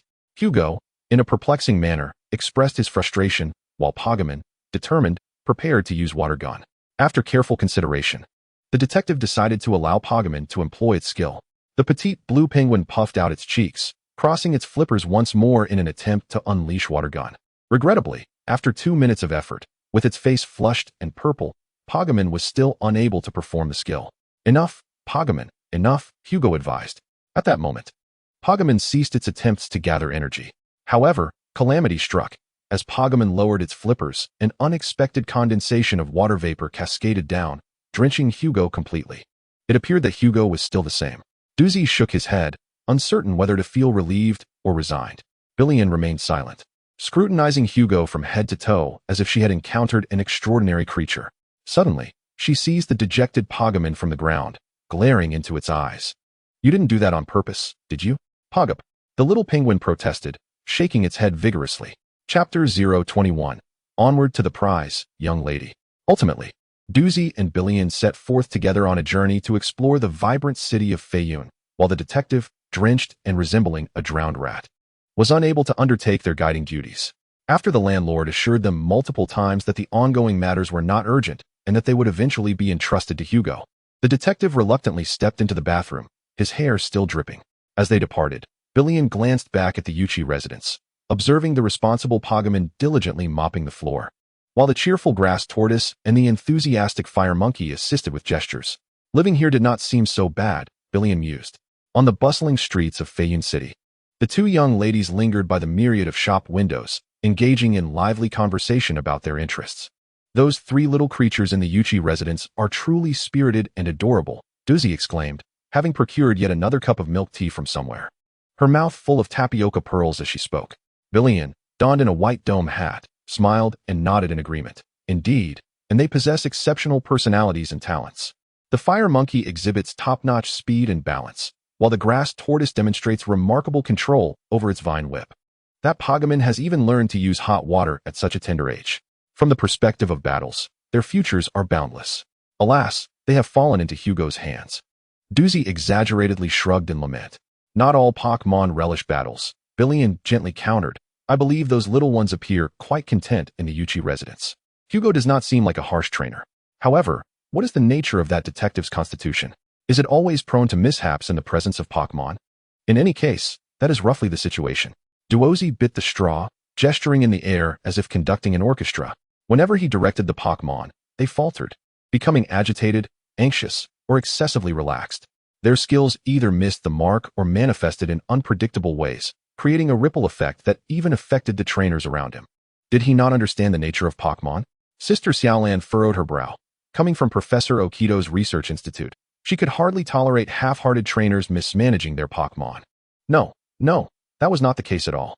In response to his companion's misunderstanding, Doozy hurriedly clarified that Hugo was well-versed in nearly all aspects of Pokémon knowledge. Practically an expert who could hold a conversation with even the Pokémon professor. That detective could effortlessly discern the characteristics of the Pokémon before him, possessing an intimate understanding of the moves they could learn and their daily ecological habits. By the way, did you notice the food he prepared for the Pokémon at Yuchi residence? Bylon pondered, eventually shaking her head. I did not see it. I spotted it while searching for the tea canister in the grass turtle's room. Deep within the cabinet were Pokémon food sealed in transparent bags, which appeared to be quite thoughtfully handcrafted, with 3 distinct types prepared for Little Flame Monkey, Bodgeman, and Grass Tortoise. You observed so closely? Bylon scrutinized the usually carefree girl with a high ponytail before her, finding it hard to believe her own eyes. Doozy beamed with pride, lifting her head and smiling broadly. I remember now. You went to check while we were preparing to leave the entrance. Bylon smacked her forehead. I was wondering how to call you for so long. Sister Xiaolan is truly perceptive. Doozy sighed with a frown, but soon her expression shifted to one of expectation. Bylon, why not consider becoming a detective too? Being a detective sounds appealing, Bylon mused, genuinely beginning to contemplate the idea. Look, even someone as unfortunate as Hugo can open an office. If you took the lead, Sister Xiaolan, becoming a renowned detective would be a piece of cake.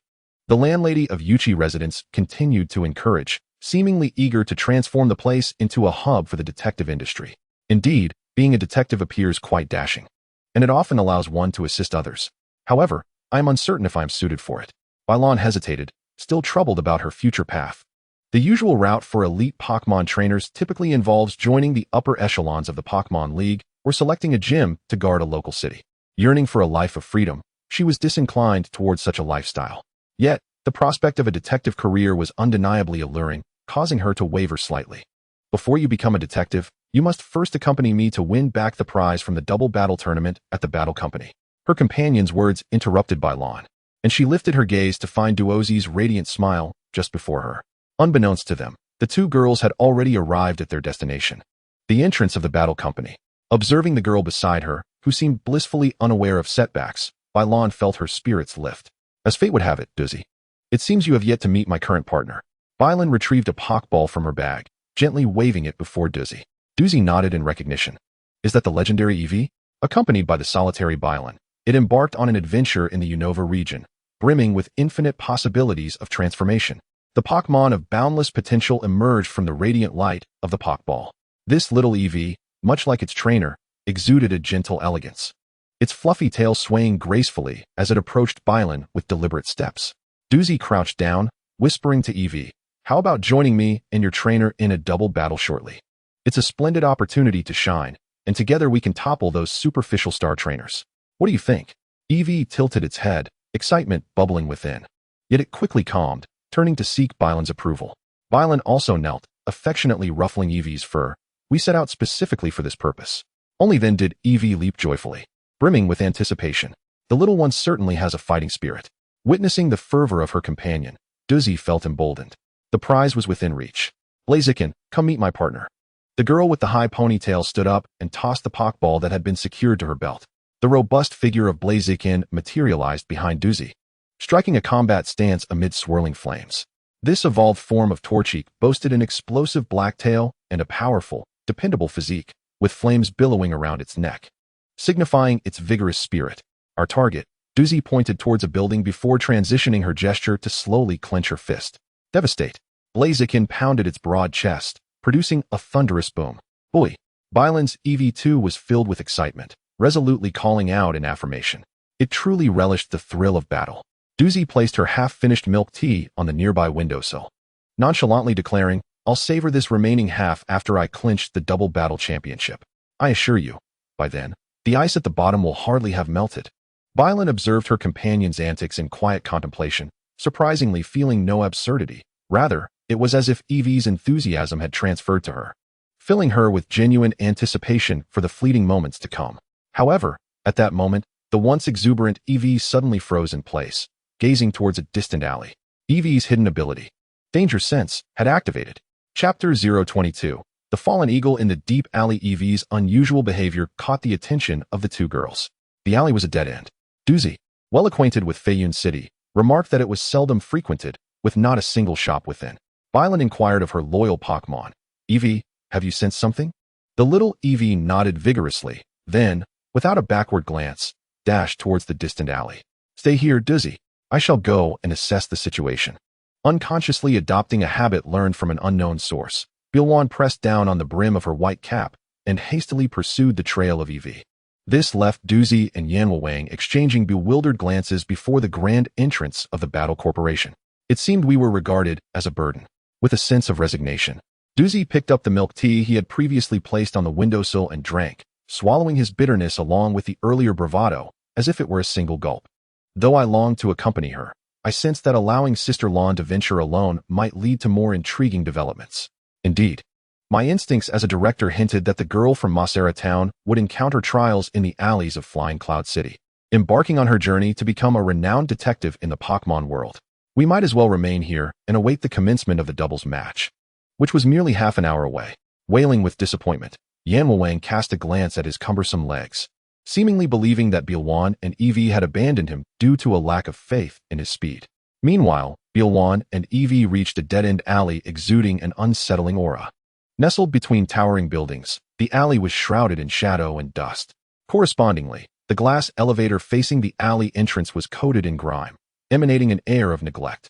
As a consequence of its dead-end status, the alley resembled a refuse dump for discarded items from nearby residents, littered with abandoned appliances, rusty bicycles, and remnants of battle gear, including shattered Poké Balls.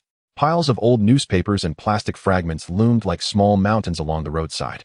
At that moment, surrounded by heaps of refuse, lay a grievously injured Pokémon. It was a warrior eagle adorned with chestnut-brown plumage. 3 white crown feathers, once symbols of its strength and valor, were now marred by blood, appearing disheveled. The legs, cloaked in deep blue feathers, displayed a horrific fracture, while its chest heaved violently, accompanied by labored breaths akin to an antiquated fan, each inhalation forcing crimson blood from its beak. Rather than merely injured, it was on the brink of death. Bilwan promptly dialed the emergency number for the Pokémon Center while moving forward to tend to the wounds. At that moment, a shrill scream, reminiscent of glass scraping, echoed from the mouth of the alley. Bilwan turned to see a terrified child. The boy, of preschool age, wore ill-fitting, oversized clothing, and his youthful face contorted in fear as he trembled, pointing a finger at Bilwan as though accusing her of a crime. "You killed the eagle." The small throat erupted with a volume disproportionate to his stature, referring to the fallen warrior eagle as Eagle. Due to the urgency of the situation, Blue did not hastily engage in an argument. Instead, She adhered to her original plan and continued to crouch beside the brave eagle, skillfully tending to its wounds with the bandages and medicinal supplies from her backpack. It seemed that becoming a trainer proved quite useful in certain circumstances. She mused as she surveyed the advanced healing potion in her hand. While bandaging, she secured her phone with her shoulder to communicate with the physician at the Pokémon Center. The injured Pokémon lay in the alley opposite the Flying Cloud Battle Company, in a dead end. The casualty was a brave eagle, which had suffered severe physical trauma to its head and multiple fractures throughout its body, resulting in significant blood loss. I am currently performing preliminary bandaging. Please prepare for a blood transfusion upon the ambulance's arrival. Villain, do not harm the eagle. The boy behind her evidently did not grasp the situation, believing that Blue was the one responsible for the brave eagle's injuries, and he waved his small fists in an attempt to chase away the older girl before him. Without needing direction from Blue, the nearby EV took on the role of protector, blocking the frantic boy from entering the alley.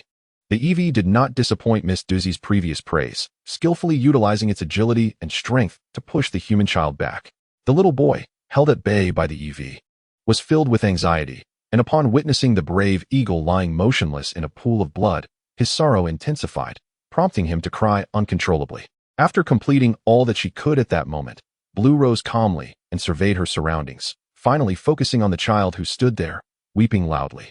Wiping the blood from her hands with the remaining bandage, she approached the young boy and gently inquired, "Is this brave eagle yours?" Upon hearing the question, the boy, sensing no hostility from the older sister before him, ceased his cries and gradually calmed down, looking at Blue with a serious expression, nodding and shaking his head in turn. "Is it a Pokémon belonging to your family?" Blue asked again. This time, the boy nodded affirmatively without hesitation. "Why do you believe I am the one who harmed it?" Blue's tone contained neither anger nor any hint of self-defense. She merely sought to uncover the truth. "I've been watching this side. No one entered the alley before." "Then how did the brave eagle come into the alley?" "It flew in," the boy stammered, rubbing his swollen eyes. "What about your family? They're not here. Did you get separated?" The child nodded.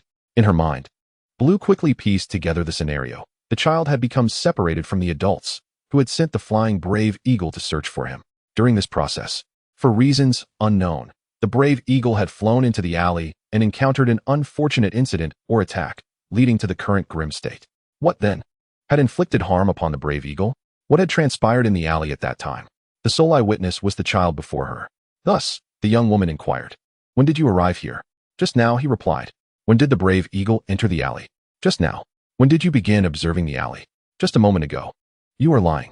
The perceptive girl, Azure, immediately discerned the child's falsehood. "You have been watching the alley for a while, haven't you?" The boy lowered his head in silence, an unspoken admission. "Do you know that the brave eagle would fly in?" "I don't know." The young boy quickly shook his head. "Then why were you watching this alley? Is there something special about it?" "Nothing special, just a bit boring. So I was looking," the boy said, fidgeting with his fingers. Azure sensed he was speaking the truth this time. She surmised that perhaps having lost his way, the child had remained across from the alley waiting for his parents. And out of sheer idleness, he began observing the entire neighborhood, including the entrance to this dead-end alley. Azure continued her inquiries. "During the time you were watching the alley, did you notice anything unusual?" The boy vehemently shook his head. The young girl, new to the United Regions, found herself perplexed. Why would the solitary brave eagle venture into the depths of the alley and encounter misfortune? Could it be the work of a Pokémon lurking among the refuse? As she pondered, her partner, Eevee, leaped back into view, pointing with its tiny paw towards a heap of trash in the neighborhood, then shook its head. Azure understood her companion's implication. There were no wild Pokémon in the alley. Her confusion deepened. Could this merely be a tragic accident? At that moment, a woman clad in casual attire rushed into the alley like a gust of wind, seemingly the boy's parent. Breathless and with an unadorned face, her anxiety was palpable. Upon seeing the brave eagle, barely clinging to life behind Azure, and the boy with red-rimmed eyes, the mother rushed towards him. The boy, upon seeing her, cried out excitedly, "Mom!" The eagle, just as Azure braced herself for suspicion once more, an unbelievable scene unfolded. Slap. The mother responded to her son with a resounding and unyielding slap across the face. What transpired next left Azure utterly bewildered. First, the little boy was completely stunned by his mother's blow. He then hung his head, despondent and speechless, as if robbed of his ability to articulate, raising doubts about the force of that slap. Meanwhile, the boy's mother showed little concern for her son's condition, neglecting to offer further admonition. Instead, she immediately rushed to the side of the brave eagle, frantically attempting to administer aid. However, Azure promptly intervened, assuring her that the wound had already been bandaged and that the brave eagle now required rest while awaiting assistance from the Pokémon Center. Subsequently, the mother began to express her heartfelt gratitude to Chilon, casting a sharp glance at her son as if he were the cause of this unfortunate incident. After thanking Chilon for the 10th time, the three of them were finally enveloped in an awkward silence. Just as the atmosphere was becoming increasingly uncomfortable, an ambulance arrived at the scene with impeccable timing. It must be noted that the medical system in Feiyun City is quite commendable compared to other metropolitan areas. From the moment the emergency call was placed to the medical staff lifting the injured onto the stretcher, the entire process took less than 20 minutes. In this incident, the on-duty doctor exhibited remarkable professionalism. The ambulance arrived promptly, and the personnel on site displayed considerable skill in handling the injured.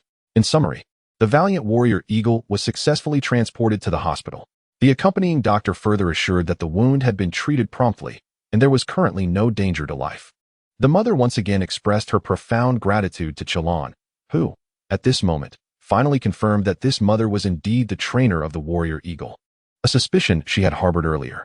Although the safety of the warrior Eagle was secured, the young girl still felt a sense of unease, as if a murky fog had descended upon her vision. Had the young boy truly wandered into this place by mere chance? Why had the warrior Eagle suffered such a severe attack in the desolate alleyway?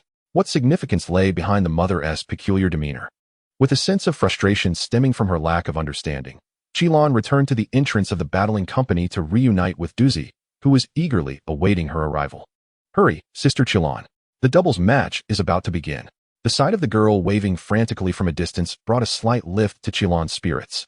She glanced back at the EV trailing behind her. The naive little creature seemed unaffected by the enigma. Having just rescued a Pokémon, it was in high spirits. The EV bounced energetically, seemingly eager to showcase its peak battle readiness. Let us go. It'll be a good change of pace. Chilon raised her hands, rotating them to loosen her wrists, which emitted a faint clicking sound. Trainers of the doubles match. Are you aware of the significance of reaching the semi-finals in the 10th Quartz Conference? In the doubles match, your opponents in the finals are a formidable pair known as the Sandstorm Duo. Their coordination is impeccable. However, your skills surpass theirs, leading you to victory. As evening fell, at the dining table of the Yuchi residence, Hugo addressed the landlord and his housemates who had just entered, speaking in a factual tone. He must have seen the dust on us to reach such a conclusion. Sister Chilon, do not let that person intimidate you, Duzi said with a smile while closing the door behind them. It's mainly about the scent, Hugo explained sincerely from his comfortable armchair. The dust generated by the sand veil ability dissipates naturally after a battle. Even if it clings to clothing, its minuscule weight is imperceptible to the naked eye. However, the sense of smell can reveal details that the eyes might overlook. For instance, with sufficient experience, one can discern the subtle variations in the earthy scent on their body to ascertain the duration of a sandstorm's persistence. This scent is, of course, exceedingly faint and difficult to detect in everyday life. By perceiving the aroma, you deduce that the sandstorm has lingered for an extended period, leading you to infer that an adversary, utilizing the characteristics of dust lifting, has engaged in a fiercely competitive match against us. Consequently, it follows that the opponents in a doubles match would naturally coordinate seamlessly. Duzi's mind swiftly pieced together the detective's reasoning. Indeed, Hugo nodded in acknowledgement. Yet, how did you ascertain that the sandstorm occurred during the finals? And how did you determine that we were participants rather than eliminated spectators seated in the audience?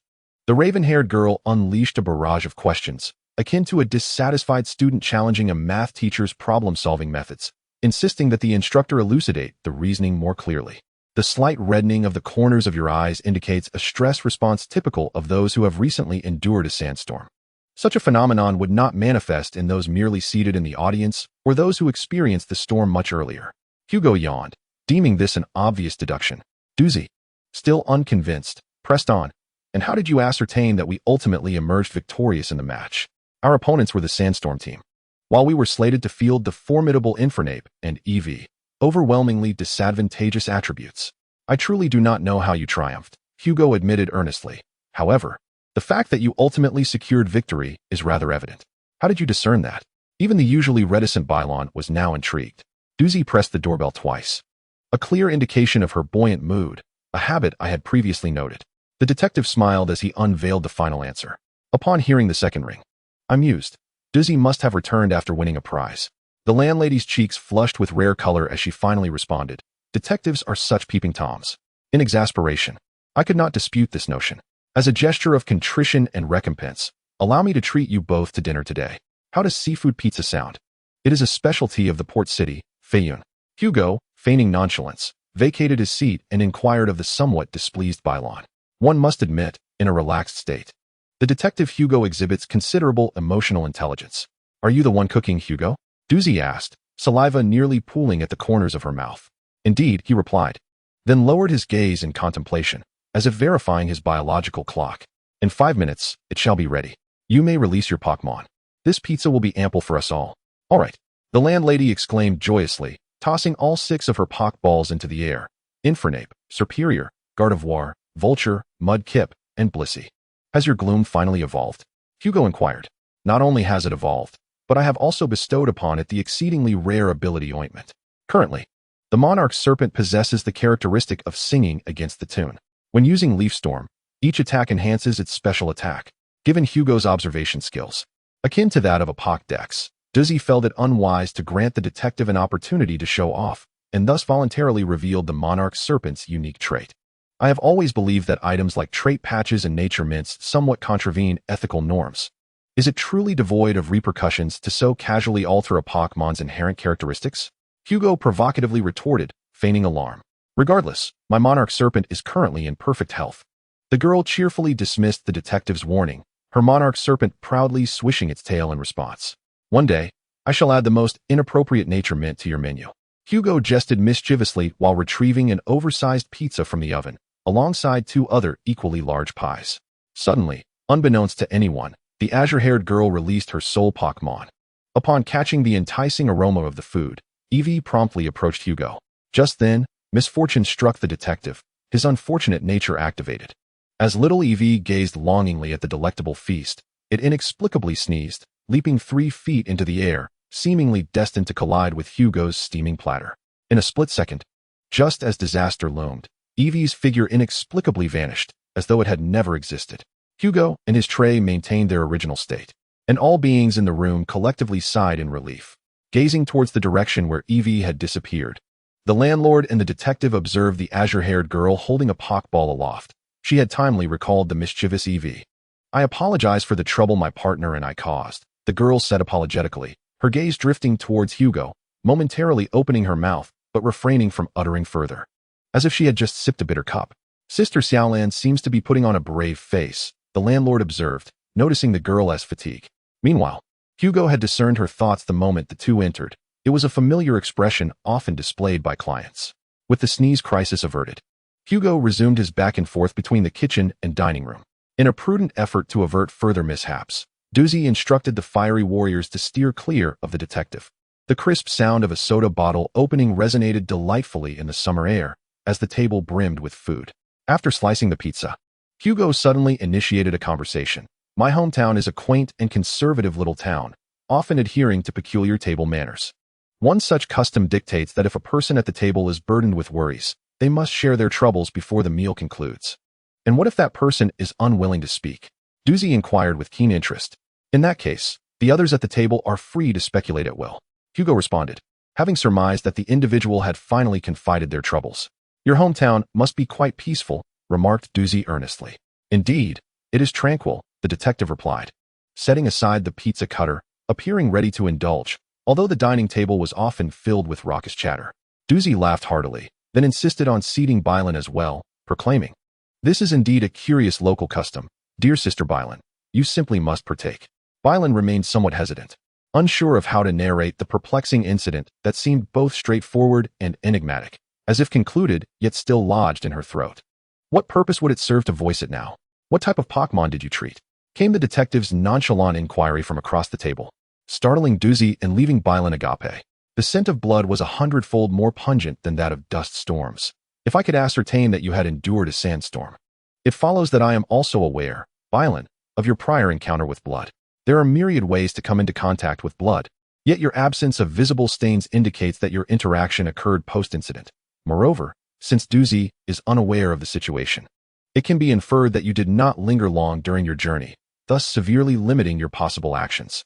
Doozy, feeling dizzy from the revelations, nodded confidently. I see now.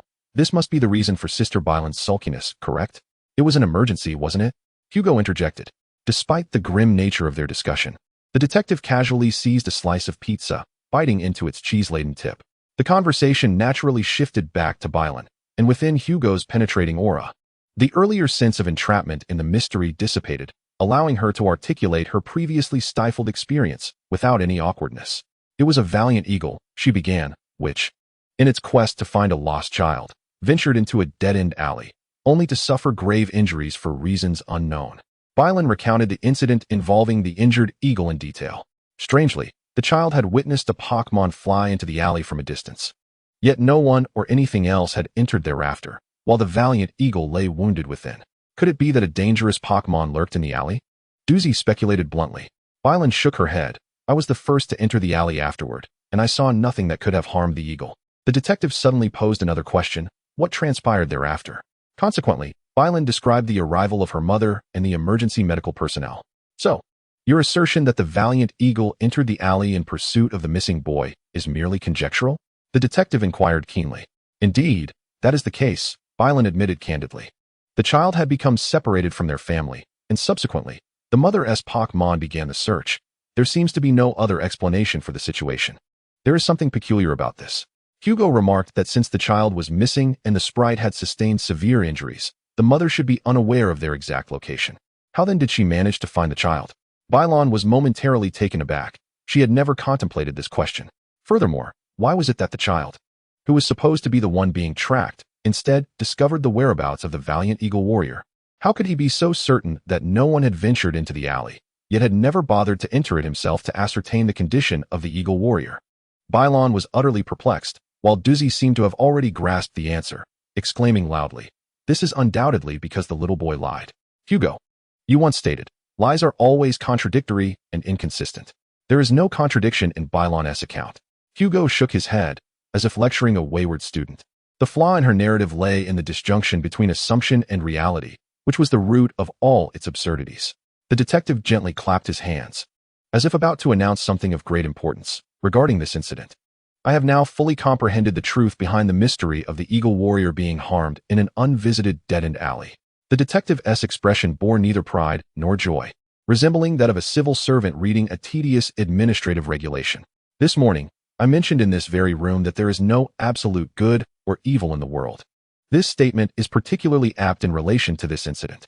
In this case, one cannot identify a heinous criminal nor witness the grandeur of justice and equity.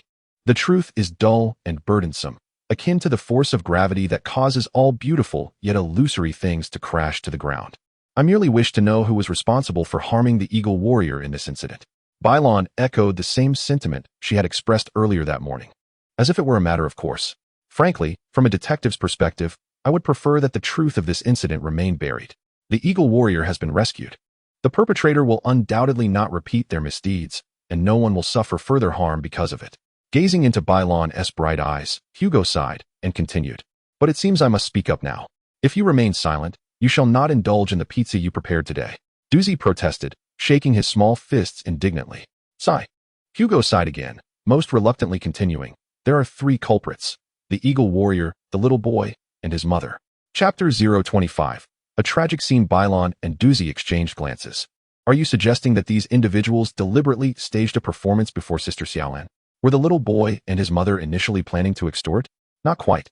The detective shook his head. The sequence of events is not complex.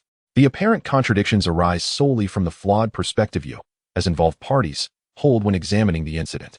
Hugo arranged the packaging and beverage cans along the table to depict the layout of the street, his slender fingers pointing to the entrance of the dead-end alley. Bylan witnessed the position of the eagle warrior here. He then indicated the area behind the entrance, stating that this was where the little boy had appeared. This raises a question. Blue couldn't help but inquire. The child indeed appeared behind me only after I saw the warrior eagle. He testified that I was the first human to enter the alley after the warrior eagle. But what does this imply? This indicates that the child could only have arrived at the scene after you. The detective emphasized the word only. The boy vehemently accused you of being the murderer. If he was so concerned about the warrior eagle, he could not have possibly remained indifferent as he witnessed the eagle fly into the alley. Nor could he have stood at the entrance counting how many people entered and exited. He must have. Hugo's finger glided over the crevices of the street model, directly reaching the crime scene. Blue still could not comprehend, her gaze fixed intently on the detective's eyes. Yet, he did not act upon it. This could only be attributed to his inability, his incapacity, or the lack of conditions to enter the alley, which was only a few steps away. Hugo withdrew his finger from the crude map, as if the boy represented had vanished into thin air in the alley, while simultaneously assuring that he had monitored the comings and goings at the alley's mouth. Why? The puzzled Doozy, with her high ponytail swaying, questioned loudly. Could it be that there was a glass enclosure confining the boy within? Oh, a gasp escaped from Blue. The dazed expression in her eyes had completely dissipated. Indeed, there exists such a glass enclosure. Blue remarked. The adjacent residential building is equipped with an outdoor elevator. Precisely. Hugo snapped his fingers, seemingly accustomed to commending his companion for following his line of reasoning. Only this explanation could rationalize all the contradictions that Blue had witnessed. The position where the young boy stood before entering the dead alley was neither the street outside nor within the alley where the incident occurred, but rather the glass elevator that afforded a vantage point over the alley's entrance. Therefore, while taking the elevator, the child could only watch helplessly as the warrior eagle entered the deep alley, while he remained just a step away from investigating the situation inside. Hugo spoke in a teacher-like tone. Your previous misconception lay in examining the confined space from a flattened perspective. In truth, amidst the towering buildings of Cloud City, even a dead-end alley possesses countless entrances and exits, namely the windows of the buildings. Most of these windows are tightly shut and under the veil of dust. The few that are ajar can easily be overlooked. This is not an embarrassing matter. Height and perspective often lead us to neglect those things that do not exist on the same plane as ourselves. After a moment of contemplation, Doozy finally exhibited a look of enlightenment, daring to propose. Could it be that the murderer escaped through a window above the dead alley? No. Both Blue and the detective replied in unison. Hugo gestured for Blue to proceed. She stated directly, it was not the warrior eagle that flew into the dead alley in search of the child, but rather the boy who chased after the warrior eagle to the scene. Indeed, this clarifies the reason for the Pokémon's injury, Hugo sighed. Blue added details from the scene. At that time, I noticed many piles of garbage nearby, among which were fragments of a Poké Ball. It seems that once the logic is clarified, various clues will leap forth like mudfish on a rainy day, one after another from the mire. However, Doozy still fails to comprehend the meaning. In brief, it was ultimately the detective who unveiled the final enigma, revealing that this mystery was, in fact, an incident involving a Pokémon plummeting from a height. This is essentially a simple narrative, or rather, an accident. A young boy, playing near the window, inadvertently caused his Poké Ball to fall outside, and the valiant eagle, unable to evade in time, plummeted to the ground, sustaining severe injuries. The boy hurriedly descended in the elevator to assess the situation and encountered an older sister who had arrived at the scene first. You killed the eagle. The boy naively believed that the valiant eagle, with its wings, could withstand a fall from such heights unscathed. Yet he overlooked the shattered Poké Ball lying amidst the garbage nearby. How could the eagle spread its strong wings if it had not escaped the ball in time? Since the valiant eagle was not injured from the fall, the true culprit responsible for its grievous wounds and the pool of blood must be that older sister who was the first to arrive after the incident. He observed through the glass of the elevator and saw quite clearly that, apart from her, no one else had entered the alley. He was undoubtedly a child separated from his family, but he had chosen to leave home on his own accord. Only a child who had hurriedly dashed out from home would be dressed in such loose, pajama-like attire. This explains why that mother would strike her son at that moment. Hugo added that any parent would show no mercy to a child who had caused such a calamity. With the reasoning complete and the mystery unveiled, the two ladies across the dining table once again fell into silence. Yet, another question lingered. As if recalling something, Violen spoke up to break the awkward atmosphere, stating, according to this explanation, the only one who could have harmed the valiant eagle is that child. It could even be regarded as a tragic accident. Why then?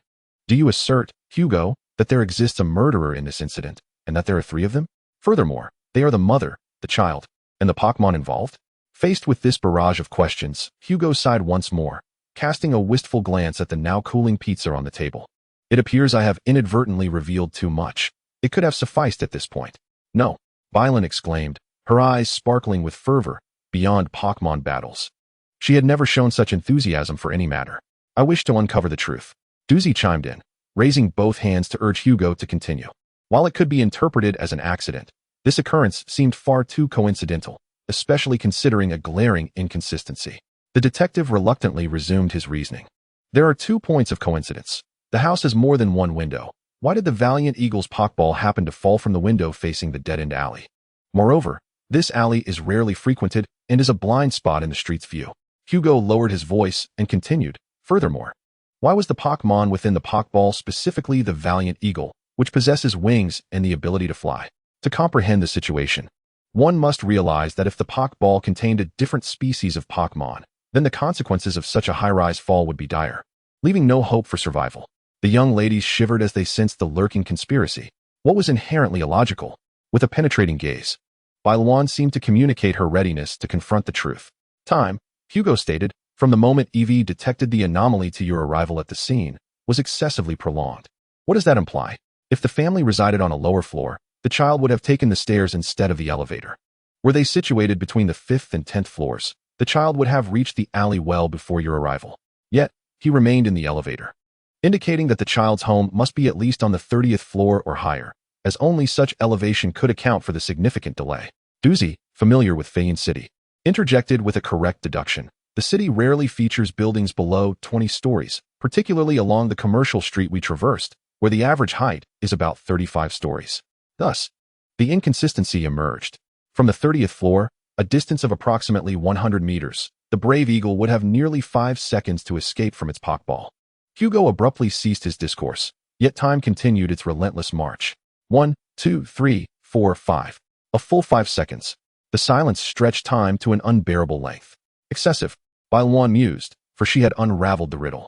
Indeed, it was far too long, Hugo nodded. Such duration ought to have allowed the brave eagle to take flight. Yet it did not. Bailuan's eyes filled with sorrow, her voice laced with indignation, as she realized it was merely due to the child's parents seeking to impart a lesson to their son. Indeed, it is probable that the child's parent deliberately placed the Pokéball containing the brave eagle near the window overlooking the dead end, intending to correct the child's poor habits. When the naive child inadvertently pushed the Pokéball from the window, the plummeting brave eagle would leave an indelible memory, ensuring he would refrain from engaging in perilous play near the window again. What a cruel method of education, Duzi reflected.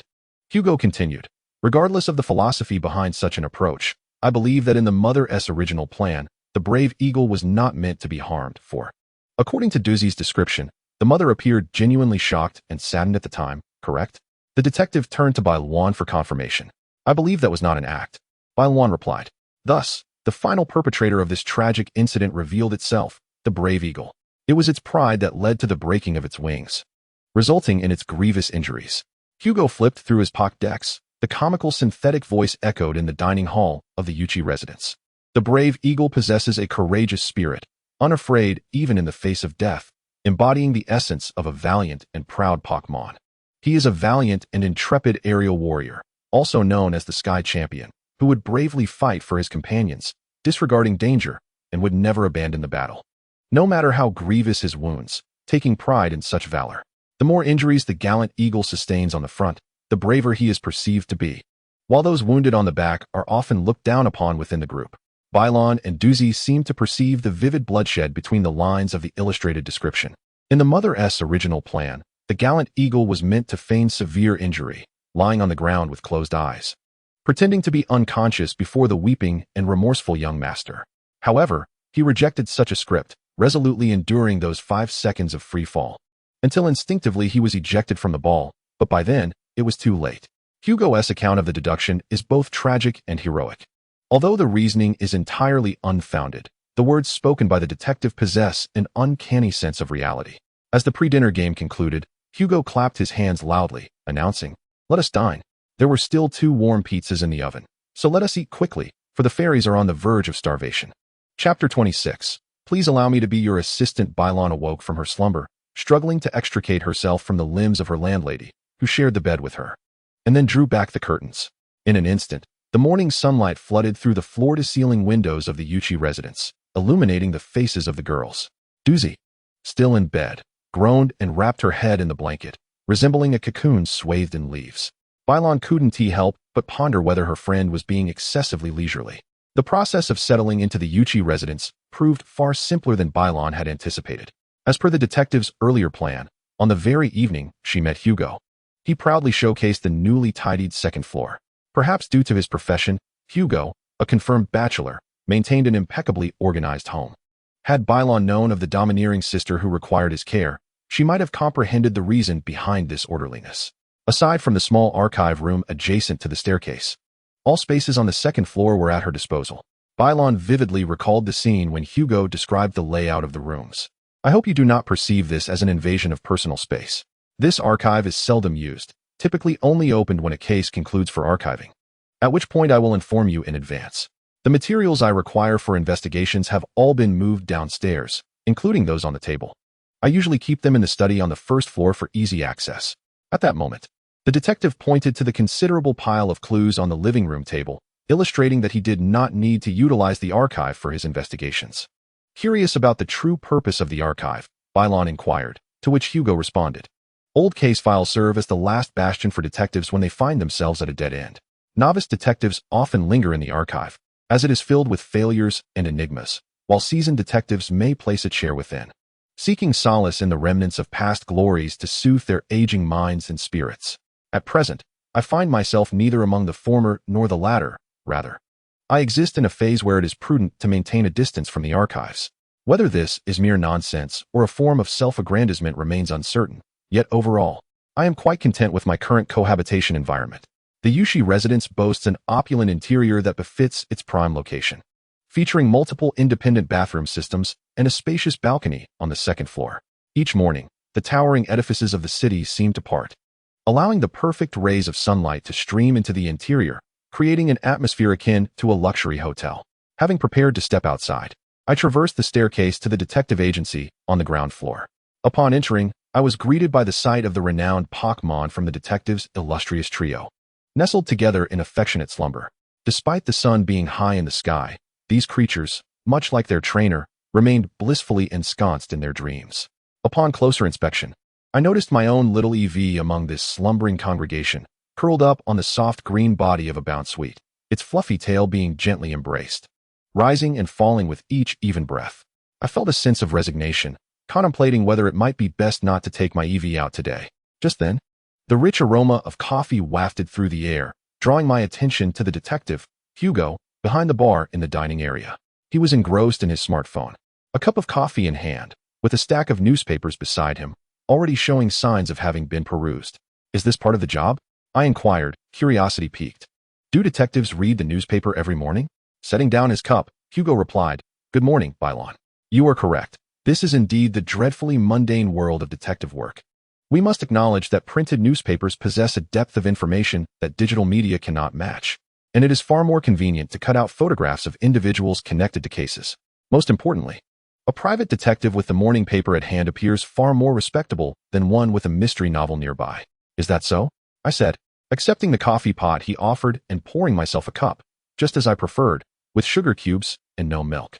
As I began to sip, I mentioned my plans for the day. I intend to venture out to check on the injured warrior, the mighty eagle, from yesterday. There is a lovely flower shop near the station. Just be careful not to buy any potted plants, as this is considered a taboo in Unova, symbolizing a lingering illness. Hugo, I have a question for you.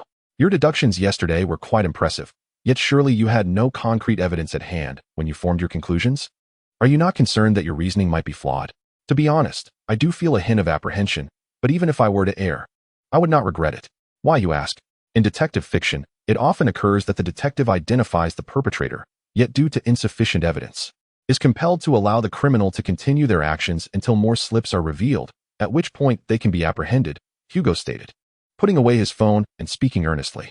However, this is fundamentally erroneous.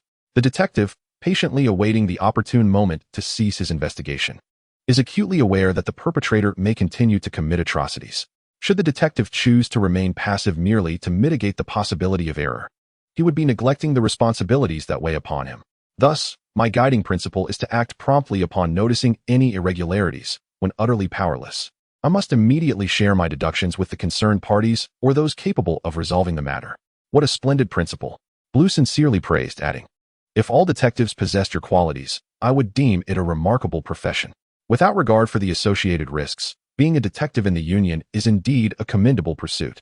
Unlike in Shin, where the League's indulgence towards private investigation resembles a net riddled with holes, the legal framework governing illicit inquiries here is woefully inadequate, offering scant protection for clients. while the industry tax rates are rather lenient. This is one of the reasons I felt at ease residing in the feather roost before your arrival. Hugo.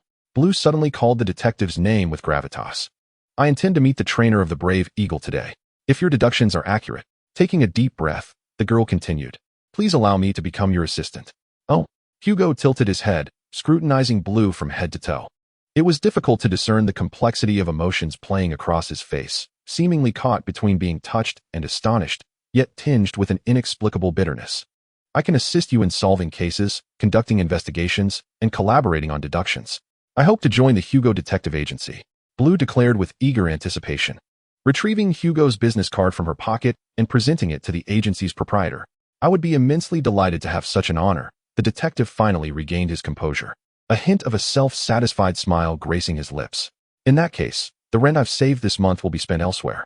It appeared he was not as concerned about the accuracy of his deductions as he had previously suggested. The hospital room was stark white. White walls, white sheets, and the occasional visit from a nurse clad in white.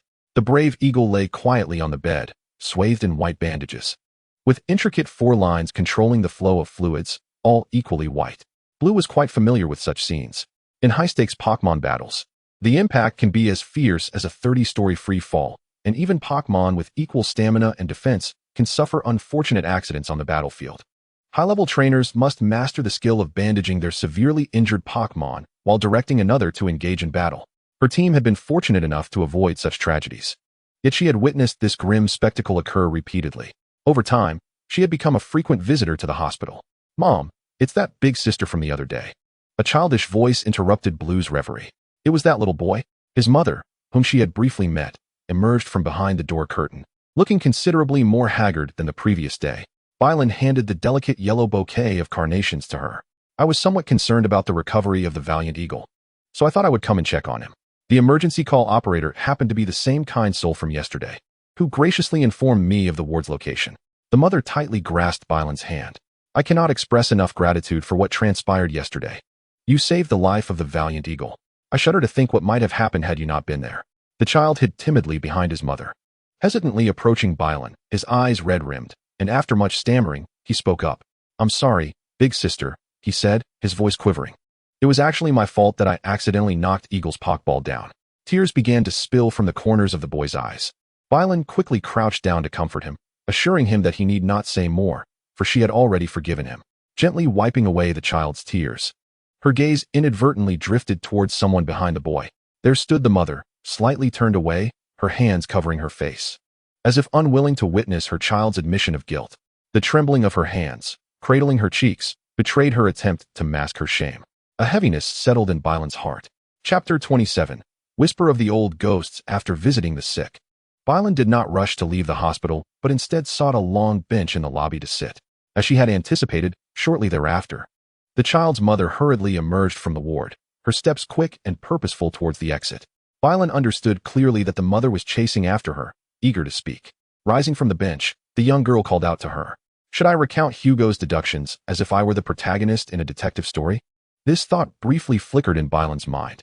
However, upon seeing the woman's haggard visage and swollen eyes, she promptly dismissed the absurd notion and quietly awaited the woman's words. Have you heard of aerial battles? Surprisingly, the woman's opening line was this seemingly unrelated question. Bylan tilted her head and replied earnestly. I have heard that it is a popular form of battle in the Kalos region, where trainers must don gliding suits and fly through the air to command their Pokémon. Only flying type, or those with levitating traits can participate. In fact, Unova also hosts aerial battle tournaments, and I once partnered with the Valiant Eagle in such competitions. The woman gazed deeply towards the ward of the Valiant Eagle. We soared through the air, twisting and turning with the capricious currents, seizing moments of our opponent's vulnerability to unleash sky attack, causing our faltering adversaries to vanish like mere specks amidst the cheers of the crowd. We overcame elemental disadvantages, harnessing the sun's reflection to turn the tide of battle. We triumphed over formidable foes, surmounting countless trials, and ultimately lifted the champion's trophy of the Unova Aerial Combat Championship, marking the zenith of our careers as professional trainers. And then, shortly thereafter, I retired, no longer competing, marrying, giving birth, engaging in earnest work, and navigating the endless monotony of daily life. I have nearly forgotten the sensation of flight. While cleaning the house, I unearthed an old gliding suit, only to discover it no longer fits. This is who I am now. I often articulate grandiose sentences. Yet the woman's narrative is not aggressive. She merely recounts her past, both its brilliance and its banality. Bailan profoundly empathizes with the bewilderment that follows reaching the pinnacle, as it evokes memories of the court's conference. Striving to advance, she perceives only the vast chasm separating mere mortals from true legends. Yet, retreating offers no clearer direction. Each individual possesses their own luminous moments in life. If life were a book, these highlights would serve as the final chapter, accompanied by a few lines in the epilogue about the protagonist ultimately achieving a blissful existence, thus providing readers with utmost satisfaction and lingering resonance. However, in reality, this hastily sketched conclusion ultimately encompasses our entire existence. Those once exhilarating memories fade into tarnished bronze medals and ill-fitting gliding suits, leaving one in a state of disarray and confusion. The mother-esque confession pulls Bailan back to reality. I once believed I had completely buried and forgotten the past. Yet it remains unforgotten. Those days of soaring through the sky continue to swirl in my mind, ceaselessly present. It is precisely these memories, these phantoms of the past, that give rise to that wild notion. The woman before me, her voice choked with emotion, compels Bailan to step forward, taking her hand in encouragement to continue her story. Our family resides in an apartment building adjacent to that narrow alley. Like most affordable housing here, it boasts many stories yet lacks in design. The architectural details are sorely lacking. I have always thought the windowsill facing the living room is too low, while the windows themselves are excessively large. Consequently, my impulsive son often climbs up to play there, and given that we live on the 35th floor, any accident at such heights is no trivial matter. The girl listens quietly, recognizing that the details of the story align perfectly with the detective's deductions.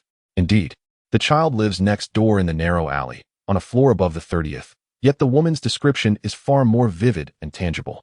It dawns on her that the conversation last night at Uchi's residence was not merely a thought exercise, but rather a matter unfolding in reality. The first report from our downstairs neighbor came a month ago. She mentioned that small stones occasionally struck her windows, producing a peculiar sound. I realized then that it was my child's antics at the windowsill, using pebbles from the flower pot. Since that moment, I have prohibited my child from climbing the windowsill and have secured the windows. Has it been effective? Bailan inquires. The mother shook her head, explaining that the lock button was on the inside of the window and could be opened if one knew the method. However, the child persistently climbed onto the windowsill whenever she was distracted, and she remained oblivious until a neighbor came knocking on her door. Did something fall? She inquired. A flower pot. The entire flower pot, the woman replied. The neighbor scolded her severely, but rather than feeling anger, she was engulfed by fear. You see, it's the 35th floor. Behind that thin layer of glass lies a drop of 100 meters. He sits there on that low windowsill, occasionally reaching out his hands and clumsily knocking over flower pots. My goodness, he doesn't even have a parachute. It was indeed perilous. But children can't use parachutes, can they? The woman added. I've seen toddler-sized ones for sale online. Then, a devilish thought emerged, and when I conceived that plan, it felt as though my past self was whispering in my ear. I had commanded valiant eagles to ascend amidst chaotic turbulence countless times, believing that a height of 100 meters was sufficient for the brave eagle to escape safely. Thus, I committed such a foolish act. How could I have been so reckless? Bailan decided to feign ignorance. In such a context, she had no choice but to do so. The question slipped from her lips, almost instinctively. What did you do? I placed the spirit ball of the valiant eagle in the original position of the flower pot.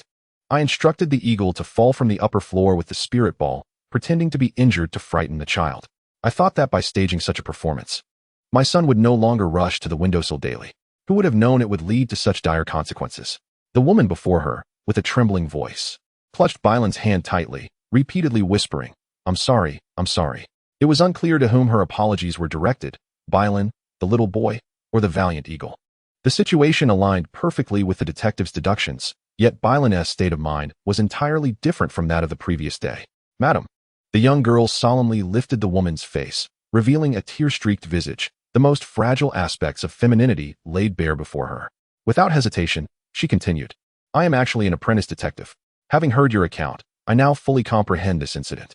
In my opinion, although a tragedy has indeed occurred, the damage is not irreparable. The woman gazed at Bailan in confusion.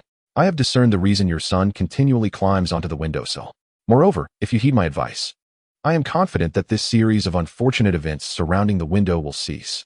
Bylan looked at the woman before her with unwavering confidence, her eyes brimming with pride.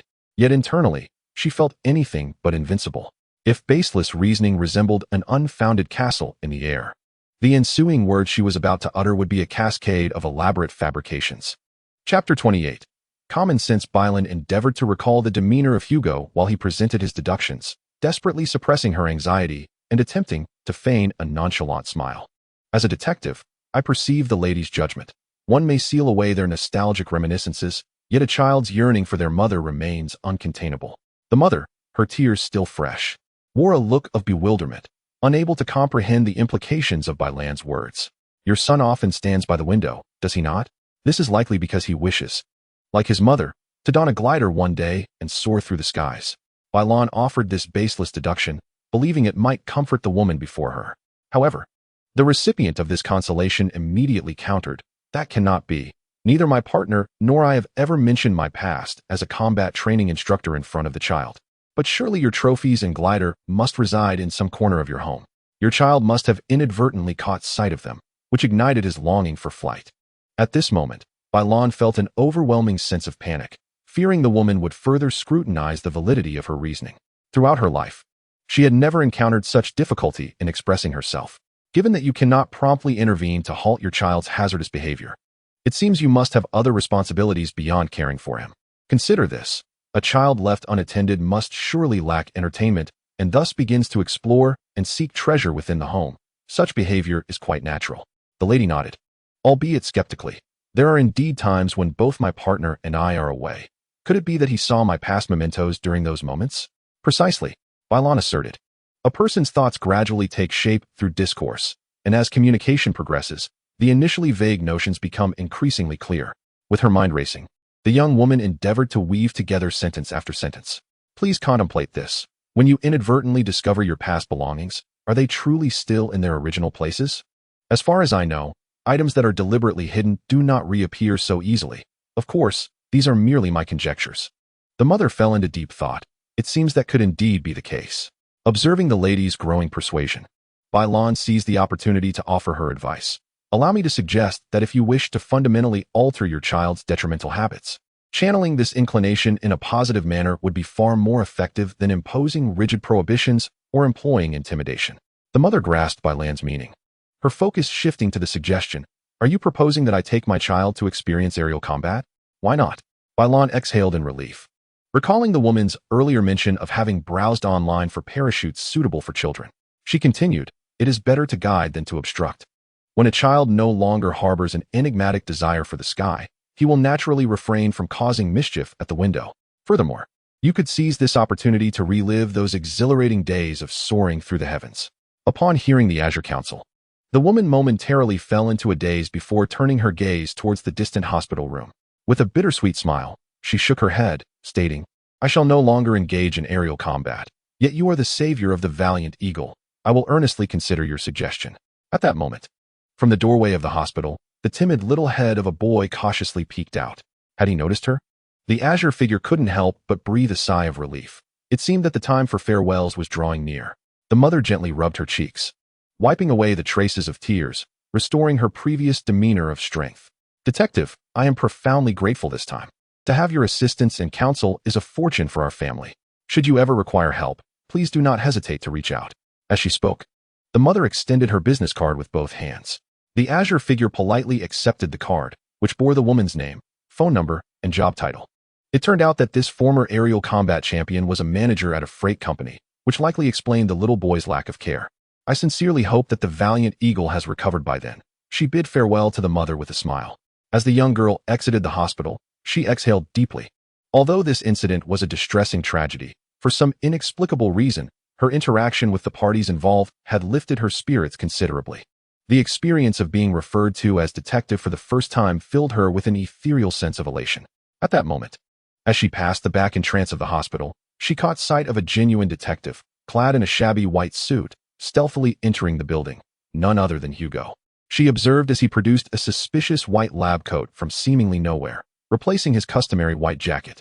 With newfound confidence, he strode into the hospital through the back door, unimpeded by anyone along the way.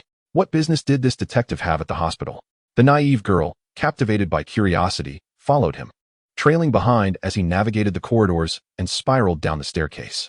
Soon, she spotted a floating mask with a sorrowful expression, diligently performing acrobatics before Hugo.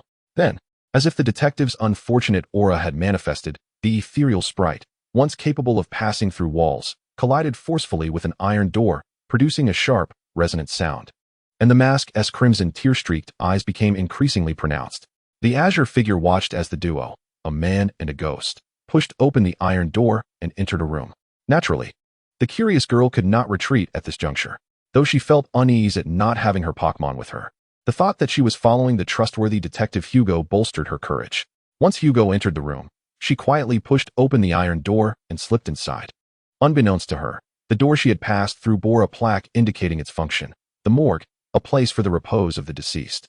For hours later, the vigilant Duzi, remaining at the Yuchi residence, observed the earlier departure of the azure figure and Hugo.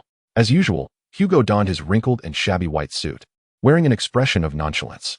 However, Sister Blue appeared somewhat peculiar, her complexion pallid and her steps unsteady. Before Duzi could inquire, the detective, seemingly attuned to Duzi's thoughts, proactively elucidated. "Today, I happened to encounter Bylan at the hospital. She expressed a desire to serve as a detective assistant in this agency. So I imparted some fundamental knowledge pertinent to the detective profession." Observing Sister Blue's demeanor, Duzi couldn't help but ask, "What kind of knowledge?"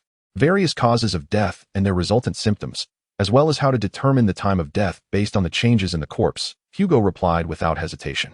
At the entrance, Bylan, seemingly triggered by some memories, turned even paler. "Indeed, such knowledge is essential for a detective," Duzi remarked, his smile somewhat stiff. "Let us instead deliberate on what to have for lunch. Above all, avoid consuming bloodied meats or preparing viscous soups. It would be best to opt for some light, everyday fare. How about noodles?" Duzi inquired softly. "Absolutely not. That would evoke thoughts of intestines," Hugo cautioned, lowering his voice and shaking his head. "Rice? That's also out of the question. If she were to see grainy, sticky white bits, Bylan would surely be ill." "Sandwiches?" Duzi suggested, gesturing a triangular shape with his hands, straining for ideas. The detective snapped his fingers in delight, exclaiming, "That's it. We shall have sandwiches for lunch." Perhaps influenced by Hugo's exuberance, Bylan, swaying at the door, once again covered her mouth, retching uncomfortably.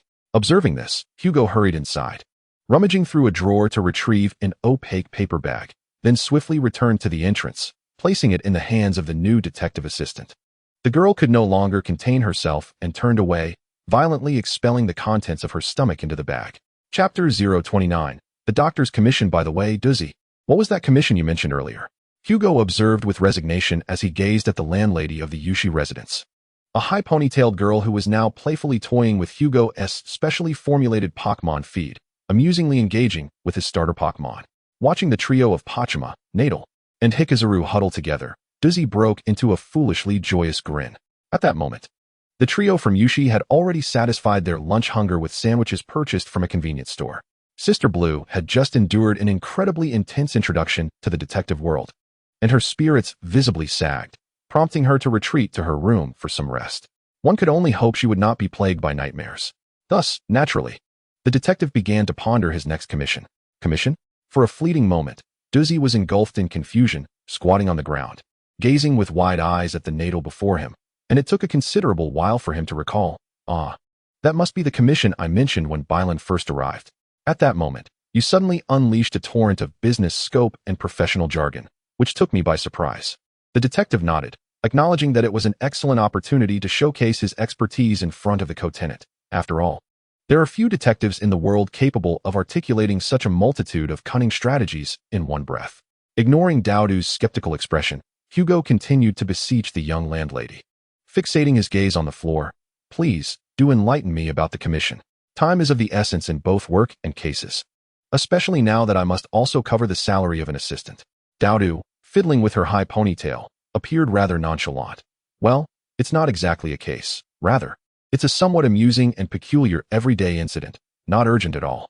"Perfect. I have no pressing matters at hand. Please, do share this extraordinary tale with me." The young landlady smirked for an extended period without responding, showing no intention of divulging the commission, instead continuing to play with Hugo's trio of Pokémon.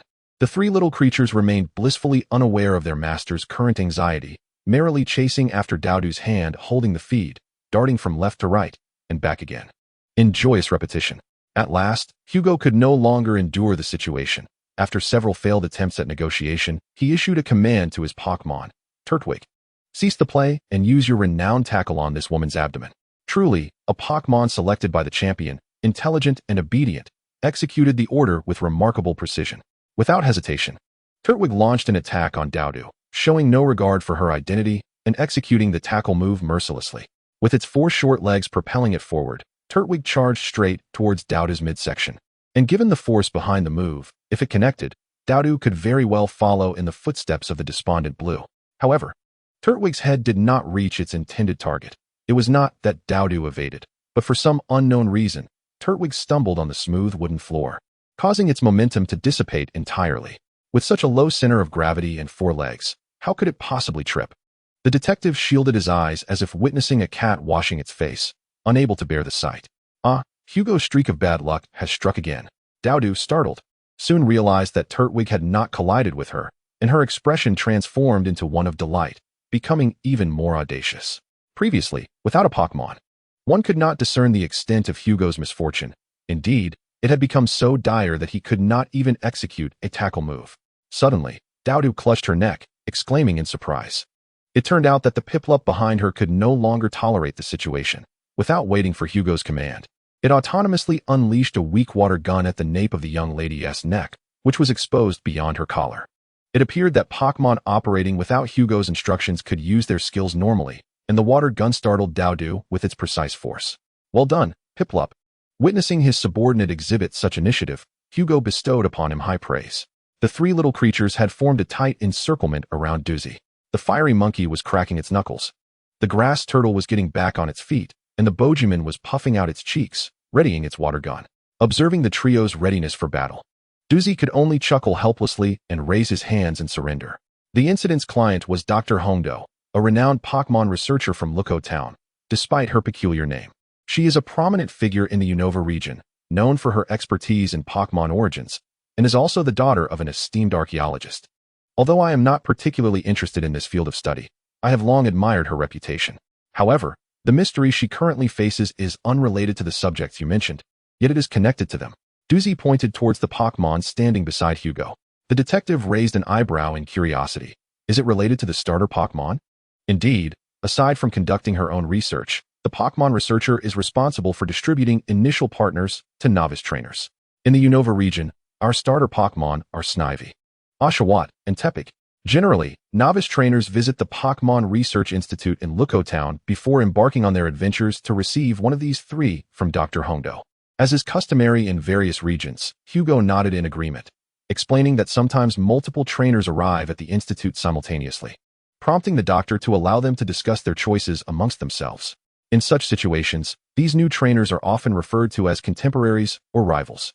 If, however, all the starter Pokémon have been claimed and a tardy trainer arrives, the Pokémon researcher will casually catch a random Pokémon from her backyard, feigning it to be an exceptionally rare specimen to appease the unfortunate individual.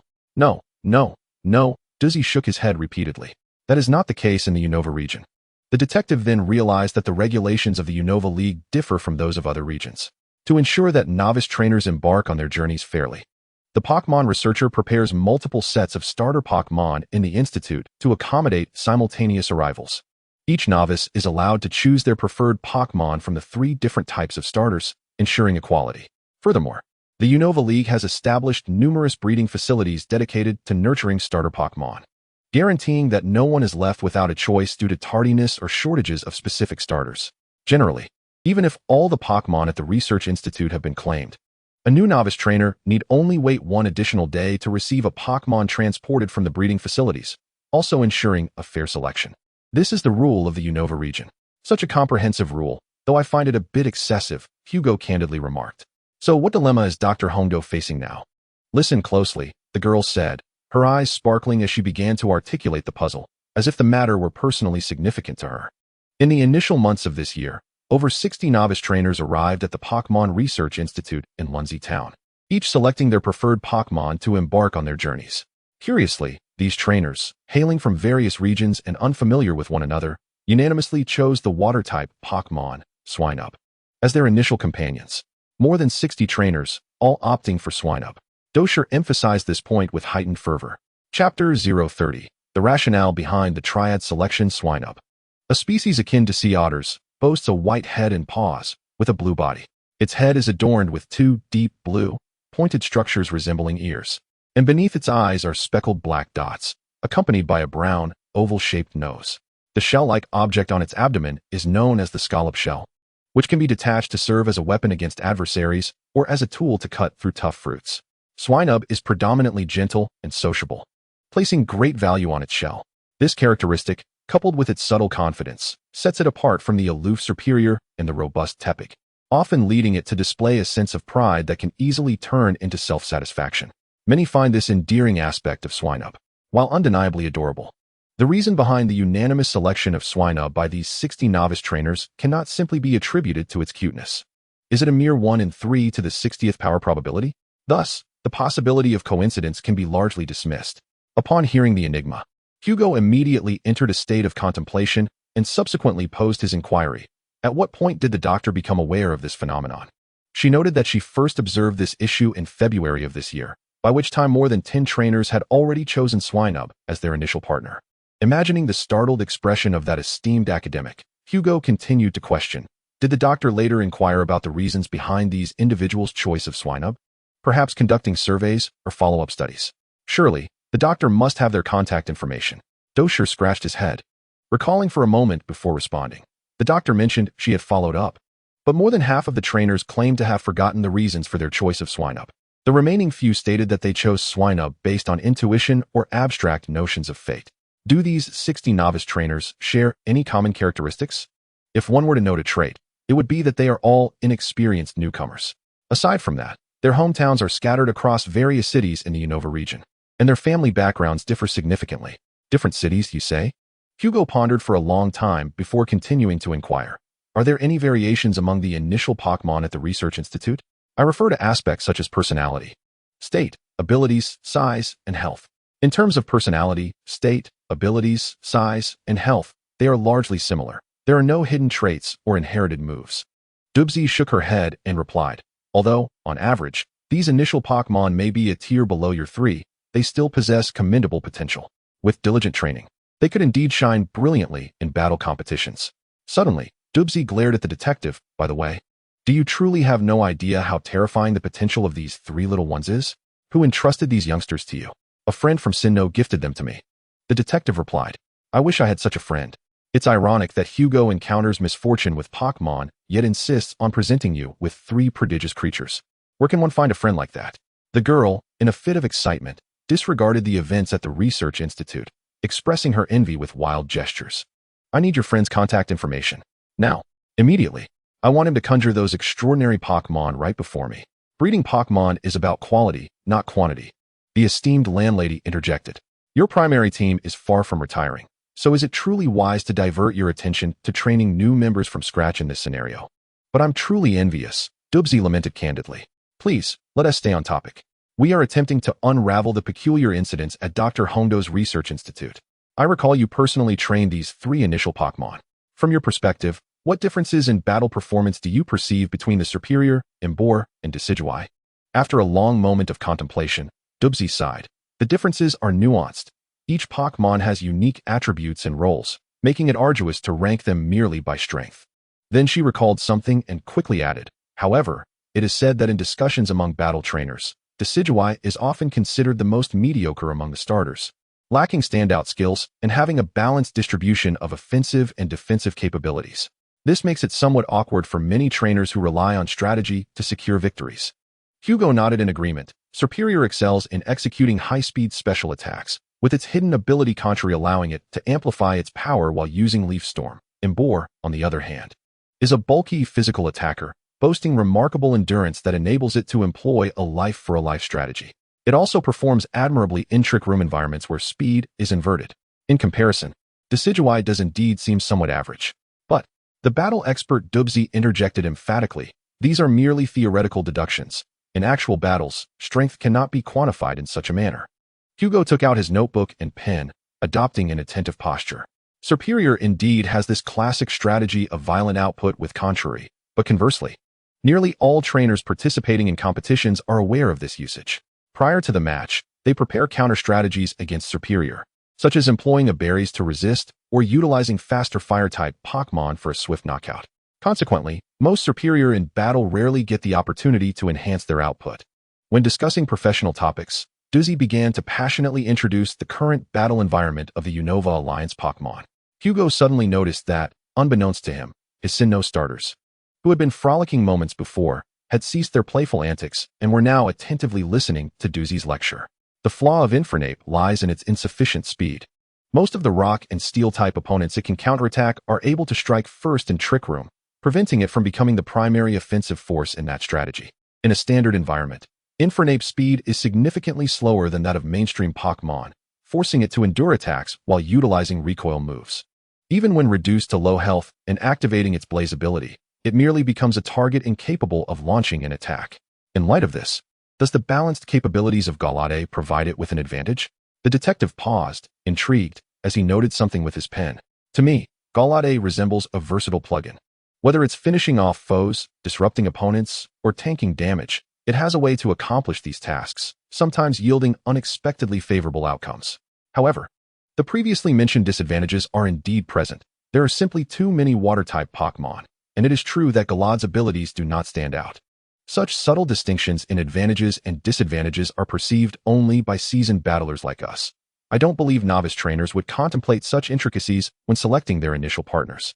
Is there a prominent trainer in Unova skilled in using one of the 3 starters? The star effect could indeed elevate the popularity of a particular Pokémon. Like Leon and Galar? I apologize, but the most outstanding trainer using Gallade in this year's Unova Alliance's Master Ball tier is currently sitting right in front of you. Duzzy proudly patted her chest. If she had a tail like Gallade, it would be standing upright in triumph. That seems unlikely. The detective unhesitatingly dismissed this possibility. Back to square one then? The annually celebrated Gallade trainer provocatively inquired. The detective stretched. On the contrary, I have already discerned the direction of my investigation. I need to contact Dr. Taxis and personally visit her research facility. Chapter 031. The cane and the black card oversleeping can often lead to a lack of vitality. At 3 in the afternoon, Bylan, appearing groggy, slowly made his way to the detective agency on the 1st floor, only to catch sight of Hugo, dressed in a pristine white suit, ready to head out. The newly appointed assistant was somewhat taken aback and couldn't help but inquire, "Hugo, where are you off to?" The detective withdrew a substantial-looking metallic cane from the rack by the door, brandishing it as he replied, "To the town of Deerling, to Dr. Taxis's research institute. There is a commission there." Bylan, who had previously been lethargic, instantly perked up. Could there be a case at hand? Hugo shook his head, though it was unclear whether he was responding to the question or the cane. He then switched to a yellow wooden cane. The circular top intricately carved in the likeness of a Poké Ball, which appeared to be lighter than the previous one. The detective appeared immensely satisfied, elegantly planting his cane into the ground after merely toying with it for a moment. It was merely an intriguing little incident, though it seemed somewhat peculiar. I believed that once one had surveyed the research facility, the matter could be resolved effortlessly. Bylan gazed at Hugo's cane, her head filled with questions. Isn't it quite convenient for you to walk? Why select a cane as though preparing for a brawl? The detective glanced sidelong at the girl and retorted, "Do you trainers often encounter careless wild Pokémon springing out at you when passing through the grass?" Indeed, that was a natural occurrence. I carry a cane precisely to fend off such nuisances at any moment. However, why not use Pokémon to drive them away? All right, you possess that kind of constitution. Although still perplexed, Bylan began to accept the notion that peculiar events transpired when Hugo interacted with Pokémon. While not comparable to Pokémon capable of utilizing skills, this cane was sufficient to ward off those wild spirits. Additionally, should it be necessary to traverse areas teeming with wild Pokémon, I would apply repellent beforehand. Bylan felt a bit embarrassed. Life without Pokémon is indeed arduous. But you could take me along, right? You acknowledged me this morning, did you not? It is precisely because you have become a member of the detective agency that you have an additional task, Hugo remarked nonchalantly, observing the detective's serious demeanor. The girl felt a twinge of apprehension. It isn't related to dissecting corpses again, is it? Instruction on that front is not urgent at the moment. Listen well. Your task is. Bylan, poised to listen intently, then received a peculiar directive from the agency's director, tomorrow at around 10 o'clock. Come to the U Research Institute alone and report your observations along the way. As Hugo departed, he met with Dosher, who was also prepared for the journey, and together they proceeded towards the station. Is it truly all right for me to stay at your home tonight? The somewhat apprehensive detective inquired of Dosher, whose hometown was their intended destination, Lakoko Town. Absolutely. I've already informed my mother. She is thrilled to hear that my detective friend is visiting. Dosher replied with a cheerful laugh. Recalling Dosher's mother, Hugo envisioned a shrewd and capable socialite. This trip to Lakoko Town would conveniently allow him to wrap up some work-related matters. Suddenly, Hugo began to inquire about Dosher's hometown. I have always found it quite strange. Both Lakoko Town and Fayoum City are coastal cities, yet their developmental conditions are starkly different. Fayoum City boasts a daily influx of immense cargo at its port, rapidly ascending to become the most prosperous city in the Union through its shipping industry. Yet Lakoko Town, also situated by the sea to the south, seems somewhat neglected, remaining a quiet little village to this day. Haha, you wouldn't understand being an outsider to Lakoko Town, Dosher replied. When discussing her hometown, Duzi was eager to share her thoughts. She promptly explained that to the south of Luji Town lies the notorious waterway number 17, renowned for its treacherous and convoluted currents. Resembling a labyrinthine maze within the water, it is no wonder that there exists no legitimate maritime route for vessels. Even seasoned aquatic trainers find themselves beleaguered when attempting to navigate its perils. Thus, to reach your hometown, one is left with only the railway as a means of public transport, correct? Indeed. The journey necessitates taking the train to the nearby Tangchao town and then walking from there. Additionally, trainers adept in the art of flying techniques can soar directly to the town, although the vicinity of Luji Town lacks rare Pokémon. Even with Professor Hong Daoshan's research institute located there, few trainers make the effort to fly in, rendering it akin to a secluded hamlet. Hugo remarked with a sigh. It truly feels isolated. Duzi shrugged in agreement. Indeed, my hometown is often referred to as a humble cottage town, a harbinger of benevolent sea breezes, reminiscent of the stage where protagonists first emerge in role-playing games.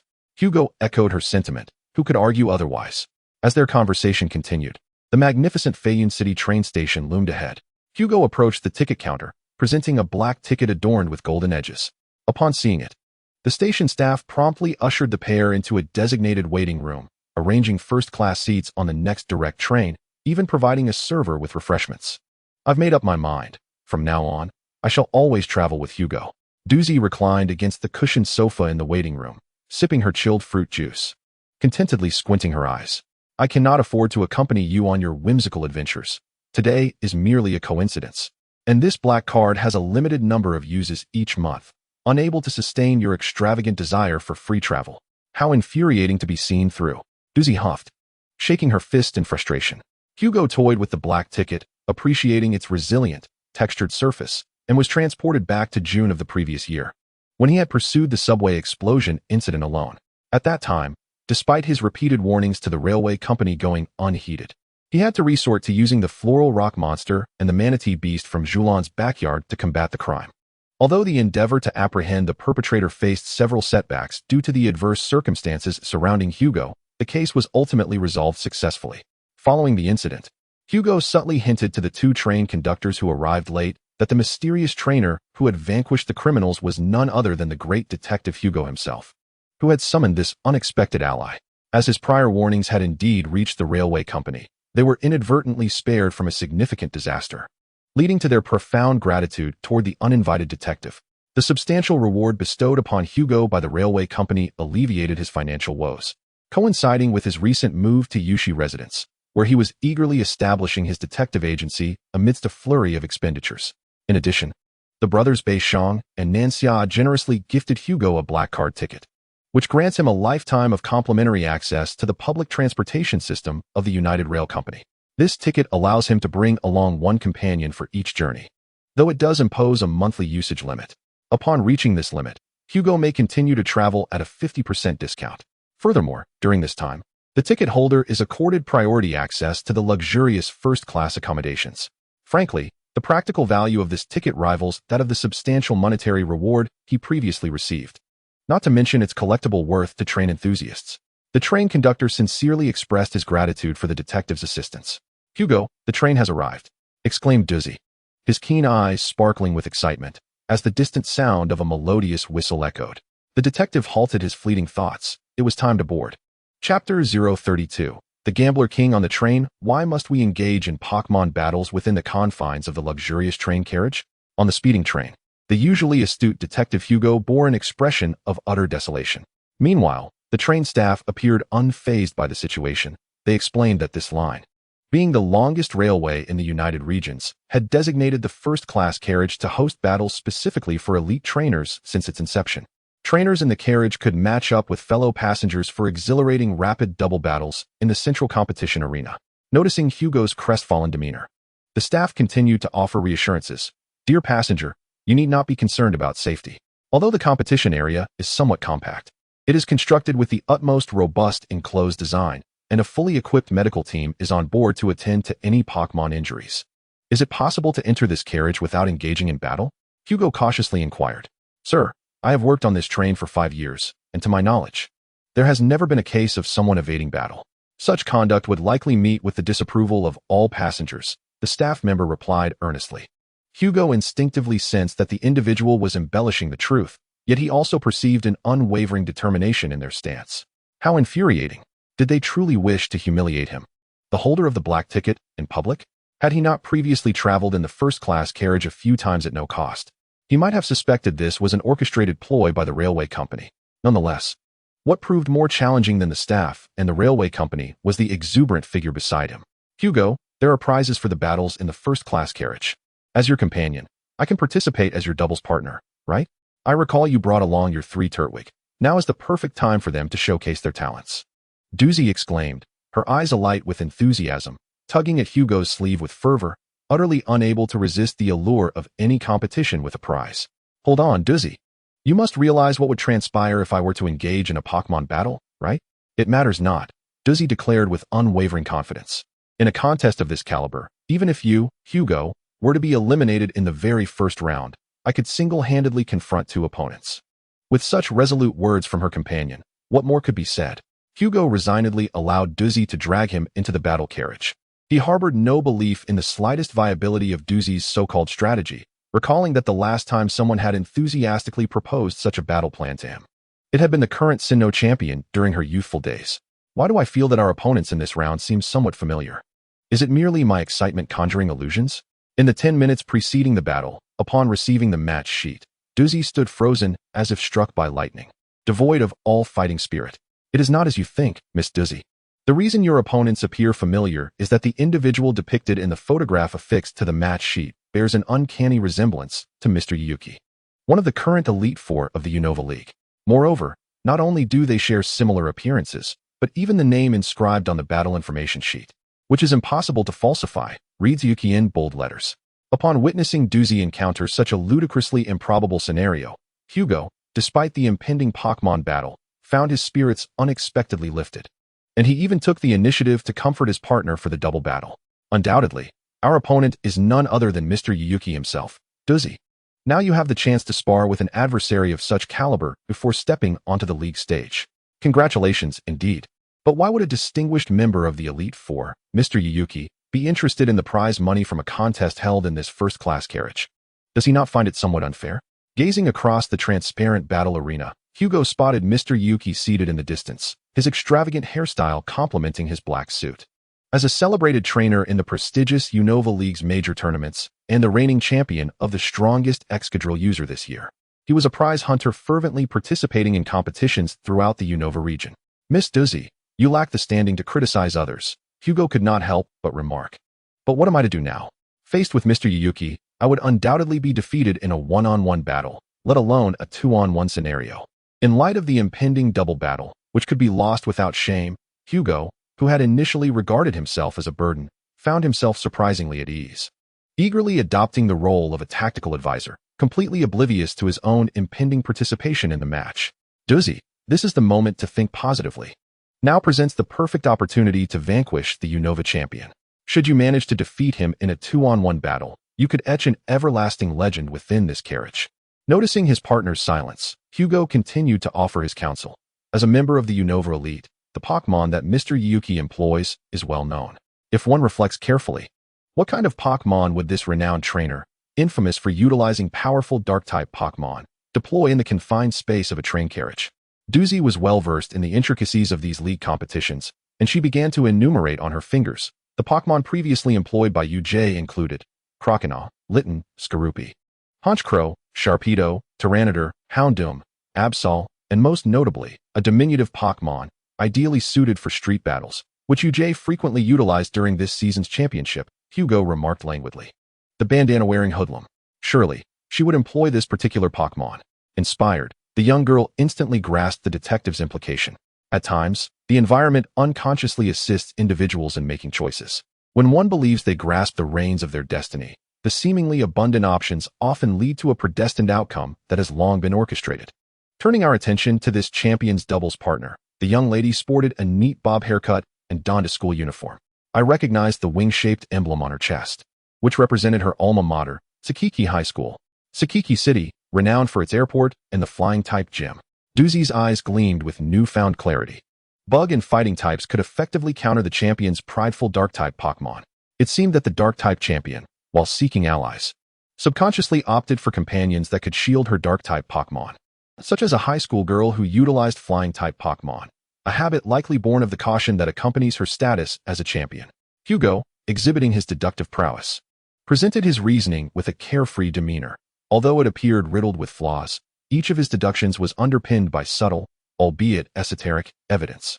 For instance, his conjecture that UJ would deploy the bandana-wearing hoodlum stemmed not only from the Pokémon's petite stature, making it suitable for vehicular battles, but also from a significant observation. UJ, seated across from him, would occasionally absent-mindedly scratch her nose with her thumb, a gesture favored by the bandana-wearing hoodlum. Additionally, the detective's recognition of the high school girl's emblem was due to his recent investigation into the school, which had been connected to the Warrior Eagle incident involving aerial battles. Upon hearing the report from Bylon, he had promptly verified the mother's testimony online. It is worth noting that Sakiki High School continues to vigorously promote aerial battle sports, annually recruiting numerous exceptionally qualified aerial combat trainers into the Pokémon League. At that moment, the high school girl sat beside champion UJ, appearing somewhat anxious. Her posture was peculiar, easily explainable by the bulging backpack brimming with some item. Hugo surmised it contained a folded gliding suit. Thus, it seemed highly probable that the Pokémon this young lady would employ would belong to the category capable of participating in aerial battles. Without indulging in lengthy reasoning or proofs, Hugo directly conveyed the conclusion to Doozy. We can now formulate a fallacious hypothesis regarding the upcoming 2-on-2, non-rotational rapid match. The opposing duo will dispatch a Pokémon solely interested in the battle prize, one with flight capabilities, and another, a rogue of the highest caliber. Doozy, seeing the glimmer of substantial winnings, eagerly took the floor, exclaiming, "We can devise tactics and select our initial Pokémon based on this. We shall catch them off guard." In Chapter 33, the surefire method of rock, paper, scissors, the train raced swiftly under the evening sun, yet the battle arena in the first-class carriage remained undisturbed. Standing on the dueling stage, the detective felt the unpredictability of life. Beside Hugo stood Doozy, clutching her Pokéball tightly. The two had already prepared their battle strategy before ascending to the platform. However, confronted with nearly insurmountable opponents, she began to tremble slightly. Those familiar with her understood that this quiver stemmed not from fear, but from excitement, a manifestation of her heightened fighting spirit. Across the elongated battlefield, Doozy faced a girl who appeared to be a high school student, her backpack slung over one shoulder. The girl wore an expression radiating confidence, reminiscent of Doozy's demeanor before entering the carriage. Her self-assurance was undoubtedly bolstered by her partner, the current champion of the Unova region, the Dark-type master, Yuyuki.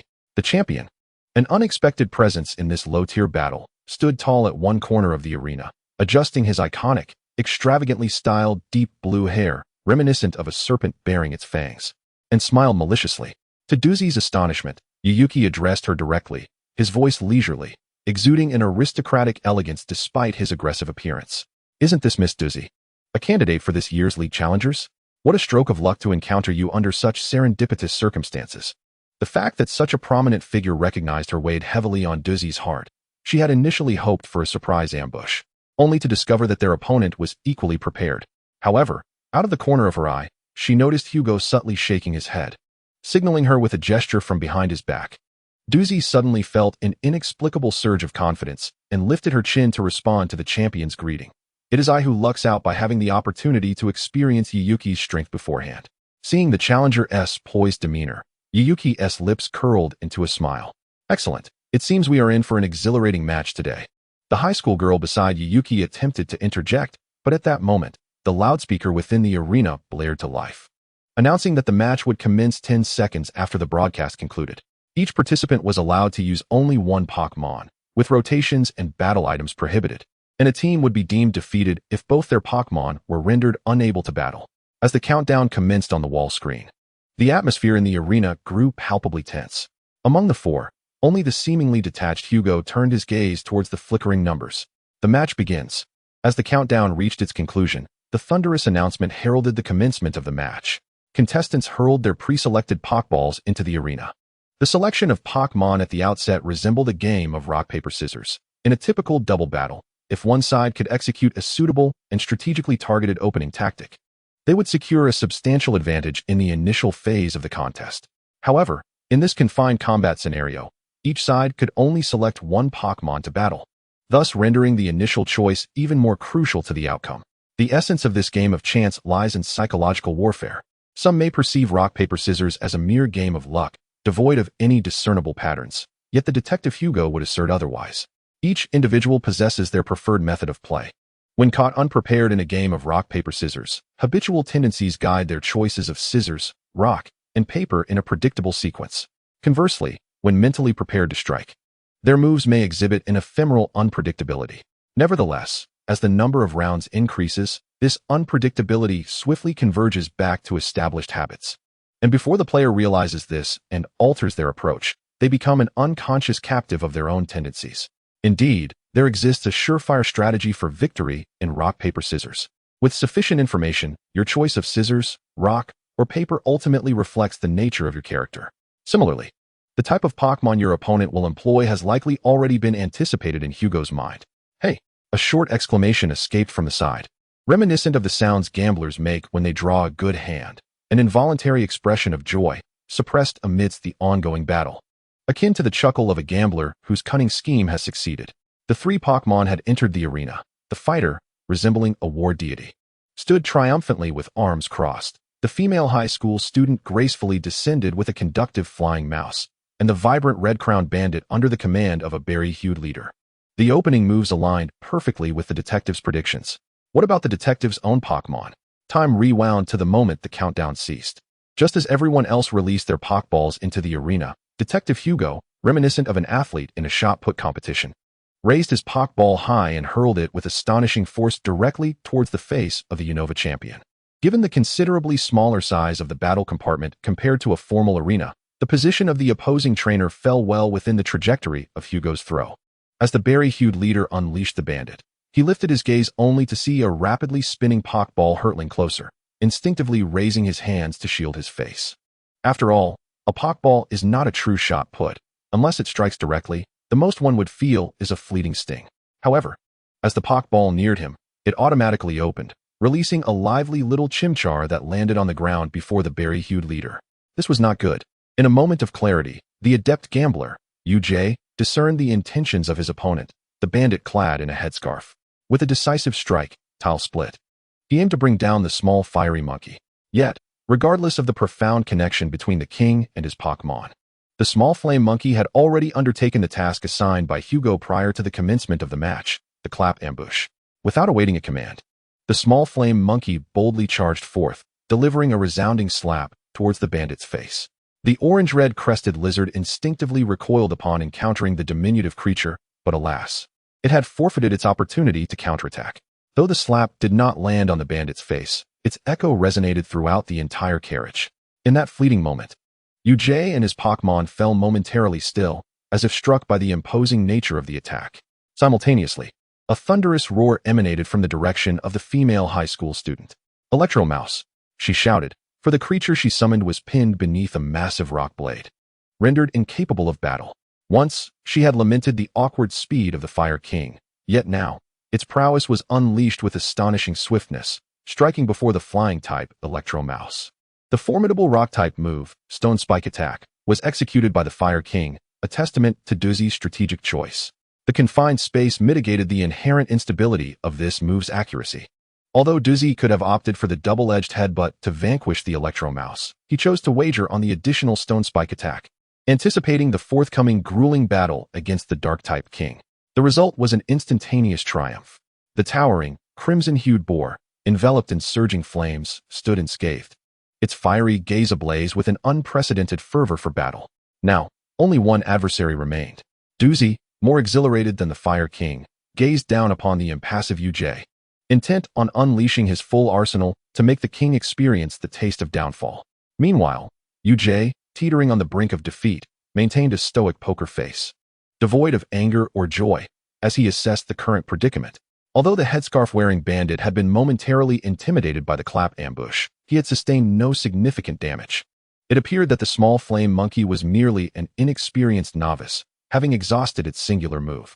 Thus, leaving it unattended should pose no issue. The true challenge lay in the young girl's Fire King, a powerhouse capable of rivaling the king himself, coupled with the bandit's dual dark-type prowess. He found himself caught in a dilemma against the formidable fighting moves of the flame boar. It seemed he was on the verge of an arduous battle. Regardless of his inner thoughts, the once-fallen noble gambler revealed an unprecedented radiant smile, his malevolent shark-like teeth glistening as UJ burst into laughter. Ha, ha, ha. There are dishonorable victories, and yet there are glorious defeats. Interestingly and frustratingly, the distinction between right and wrong is not always as apparent as one might wish. Much like a tossed coin that does not invariably land on either heads or tails, there are moments when it may not land at all. For those who closely follow the Union of Spirits Alliance battles, one truth stands out as a matter of common knowledge. The Dark-type champion, UJ, though he presents himself as a mere gambler, consistently employs a battle style that is both methodical and cautious, seldom resorting to high-risk maneuvers that might jeopardize his victory. This may stem from the champion's inherent restraint or from the nature of a seemingly reckless, yet strategically prudent gambler. However, this does not imply that he shies away from making bold bets. Hugo heard UJ's cold command ringing in his ears, headscarf thug, unleash flying near repeatedly until either that Inferno King or you yourself are completely defeated. In the midst of a fierce battle, amidst the ravaged battlefield, UJ, with a face full of skepticism, recalled the headscarf thug back into his Poké Ball and questioned the opposing duo from a distance. I must confirm with you both. Surely you did not deliberately throw this match to spare my feelings, did you? Despite having previously uttered phrases about the disgrace of unworthy victories, it was still rather disheartening to be presented with such an ostentatious display of victory by the current champion. Even as a morally ambiguous gambler, I found it nauseating. The high school girl beside UJ nodded in agreement, her expression filled with indignation. They must think this battle is trivial. Hence their choice to belittle us in this manner. Under the scrutinizing gaze of the opposing duo, Uzi's eyes were now fixed intently on Hugo, brimming with dissatisfaction and doubt. Hugo quickly raised his voice in self-defense. It would be one thing if others were unaware of the situation, but Uzi, you have been by my side throughout. I have never issued any strange commands. Strange commands? Hugo, do clarify. Why did your little flame monkey only hit the headscarf thug with its first attack, while the rest of its skills completely missed the target? And even when they missed, why did those errant skills somehow lead to our side suffering? Uzi retorted with irritation. First, the mist spark obscured the Inferno King's vision, causing what should have been a decisive heavy arm hammer to go awry. Then, when you directed the little flame monkey to evade the opponent's feint to the right, it unexpectedly stumbled, staggering several meters and crashing into the Inferno King, resulting in the champion being unable to dodge in time and receiving a powerful flying knee strike. You know me. These events were mere unfortunate accidents, the detective protested, feeling quite aggrieved. Moreover, you instructed me not to stand idly by, but to issue commands to disrupt the opponent. Yet it seems your interference has primarily affected our side, Uzi shot back. In a fit of rage over the lost prize, Uzi shouted vehemently, reminiscent of the time when he implored the little flame monkey to shield him from harm. The opponent's flying knee kick had already missed its mark. However, Uzi's unorthodox maneuver, an impact that defied the very essence of skill, unexpectedly altered the trajectory of the knee strike, redirecting it back towards the flame monkey, Hugo. It was evident that had he merely stood aside and allowed the attack to veer off and tumble to the ground, victory would have been ours. What are you saying? During the charging phase of the flying knee kick, you were the one frantically signaling me, weren't you? I merely issued a straightforward command, urging the little flame monkey to intervene. Even if you insist on blaming me, what can be said about that comical frenzied claw that followed? As if normal interference wasn't enough, you went so far as to directly assault the flame monkey. What did I do to provoke you? You landed consecutive hits 5 times, eliminating our teammate. We could have turned the tide. To speak candidly, at that moment, the smoke charge executed by the flame monkey had produced a thick cloud of smoke, obscuring our view. The flame monkey, already positioned in the enemy's half, inadvertently struck your fire pig due to a lapse in judgment. Amidst the swirling smoke, when you heard the sound of a successful hit, did you not jubilantly exclaim that I was quite useful in critical moments? I take back that statement. Hugo's compatibility with Pokémon is utterly abysmal. I was a fool to believe that bringing Hugo along for doubles would lead to victory. Do you have any idea how devastated I was when the smoke cleared and we beheld the fallen flame monkey? And you, heartless detective, went so far as to rub salt in the wound, recalling the unscathed little flame monkey with a Poké Ball and hastily declaring our surrender. And you dare claim you are not a spy sent by the opposing champion? The little flame monkey is but a novice, freshly adopted at that. Was it not excessively cruel to pit it against the signature Pokémon of the Unova champion in one-on-one combat? Watching the prize slip from my grasp was the true cruelty. You finally revealed your true nature, blinded by the desire for monetary gain. Doozy, let us be honest. Your opportunity to participate in this competition was merely a result of the fortune bestowed by my black ticket. Did I not warn you that bringing me into a doubles match would surely lead to defeat? Even so, it was Hugo's fault for being so meticulously prepared, only to allow me a glimpse of victory before muddling everything at the crucial moment. As their quarrel intensified, UJ suddenly traversed the still smoky battlefield towards the two. Doozy and Hugo instinctively ceased their bickering, and as UJ approached, Hugo seized the initiative, extending his hand first. Indeed, what an exhilarating match it has been. Truly worthy of a master strategist among the 4 heavenly kings. The 4 consecutive flying knee kicks were all remarkably accurate. Your hooded accomplice is indeed a Pokémon of exceptional prowess, and we accept our defeat gracefully. Ignoring UJ's increasingly stern expression, the detective in the white coat cheerfully draped an arm around the evil-type champion, gesturing towards Doozy with a bright smile. Although my partner possesses a modicum of skill, she is still quite young and, in comparison to you, who has long since established a firm foothold atop the pinnacle of the league, she is hardly noteworthy. Her limitations were thoroughly exposed in this contest, were they not? Only Hugo's knack for mishaps was revealed, correct? The bewildered Doozy quietly criticized, uncertain of the detective's true intentions. Yet she maintained an air of confidence, calmly observing everything before her, believing that a smile was the best response in such moments. Meanwhile, Ueju seized the opportunity to disregard the detective's unfounded assertions and extended her hand toward Doozy. This match was meant to be your triumph, Miss Doozy. I never anticipated that my hopes for victory would hinge on the accuracy of a common street thug. This gambling king bowed in a standard noble fashion to express his gratitude to Doozy. Your talent cannot be obscured by this farcical mischief.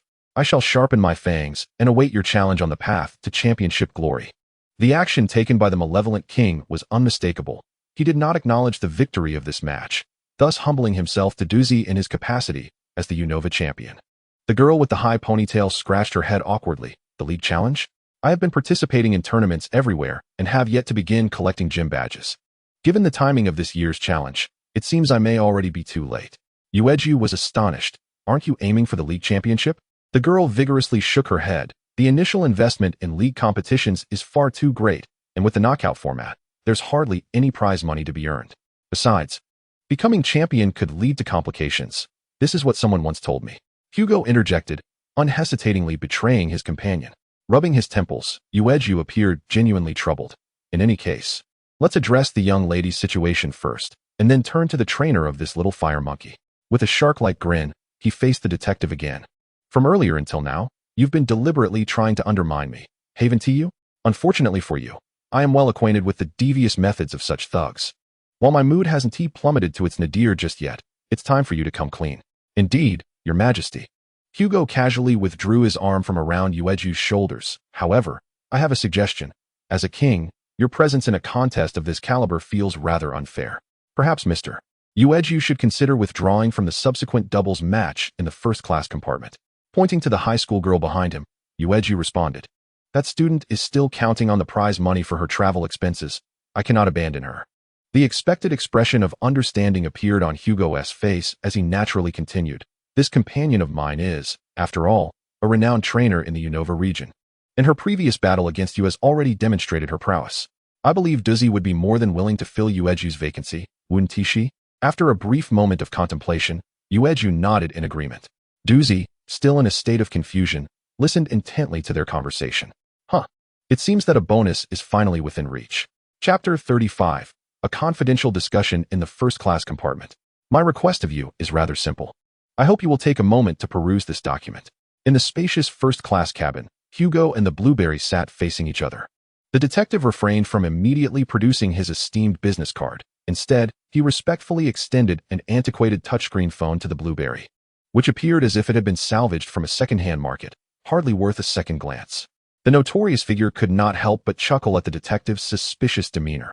Surely, you haven't recorded that embarrassing confrontation in hopes of using it as leverage against me? No. I have never contemplated using such sensationalized negative footage to further tarnish your reputation as a gambling king. That thought has never crossed my mind, Hugo replied, adorned with a remarkably sincere smile. I merely wish for you to review this document.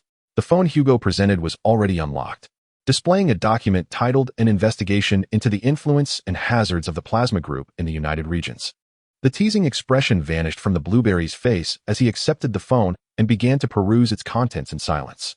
As night descended, the cabin fell into a serene stillness akin to the dark sky outside. Hugo had muted the battle livestream on the screen before him, capturing the silent commands of a battling boy and a high school girl, as they valiantly commanded their Pokémon in a double battle, both young competitors brimming with determination.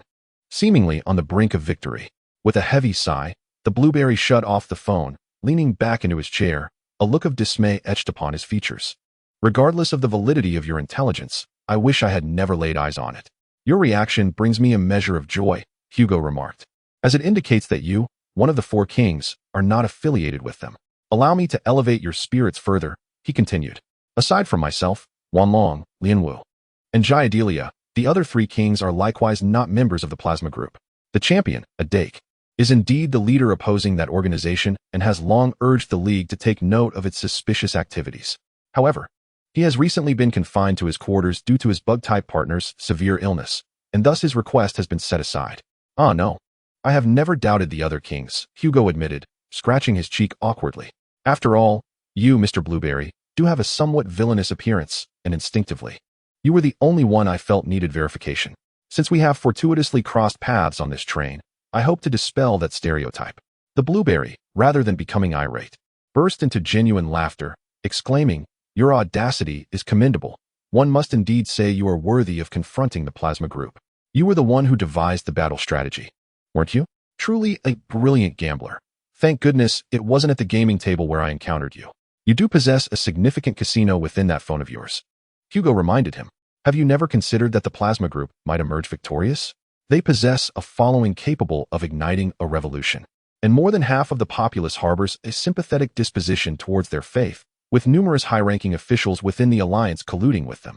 Presently, their elite combat strength is somewhat lacking. However, should they manage to secure a few more allies capable of contending with the champions, they would be sufficiently equipped.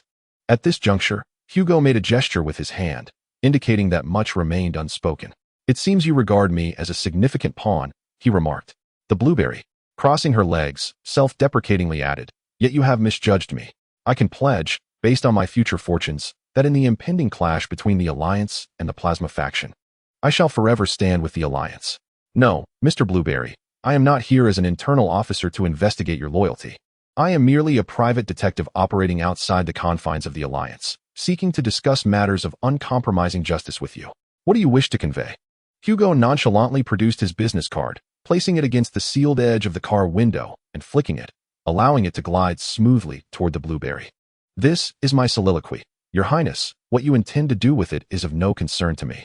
Despite the well-insulated confines of the vehicle, Hugo lowered his voice. According to my investigation, whether as a religious entity or an underground force, the Plasma faction has grown excessively formidable. They have amassed sufficient resources and manpower to sustain a large-scale insurrection, and they are presently nurturing politicians who align with their ideology, leading to a deepening infiltration of the Alliance that renders their clandestine operations increasingly covert. Hence, we can draw two conclusions. First, peaceful measures have utterly failed, and a large-scale malignant conflict between the Alliance and the Plasma faction is inevitable.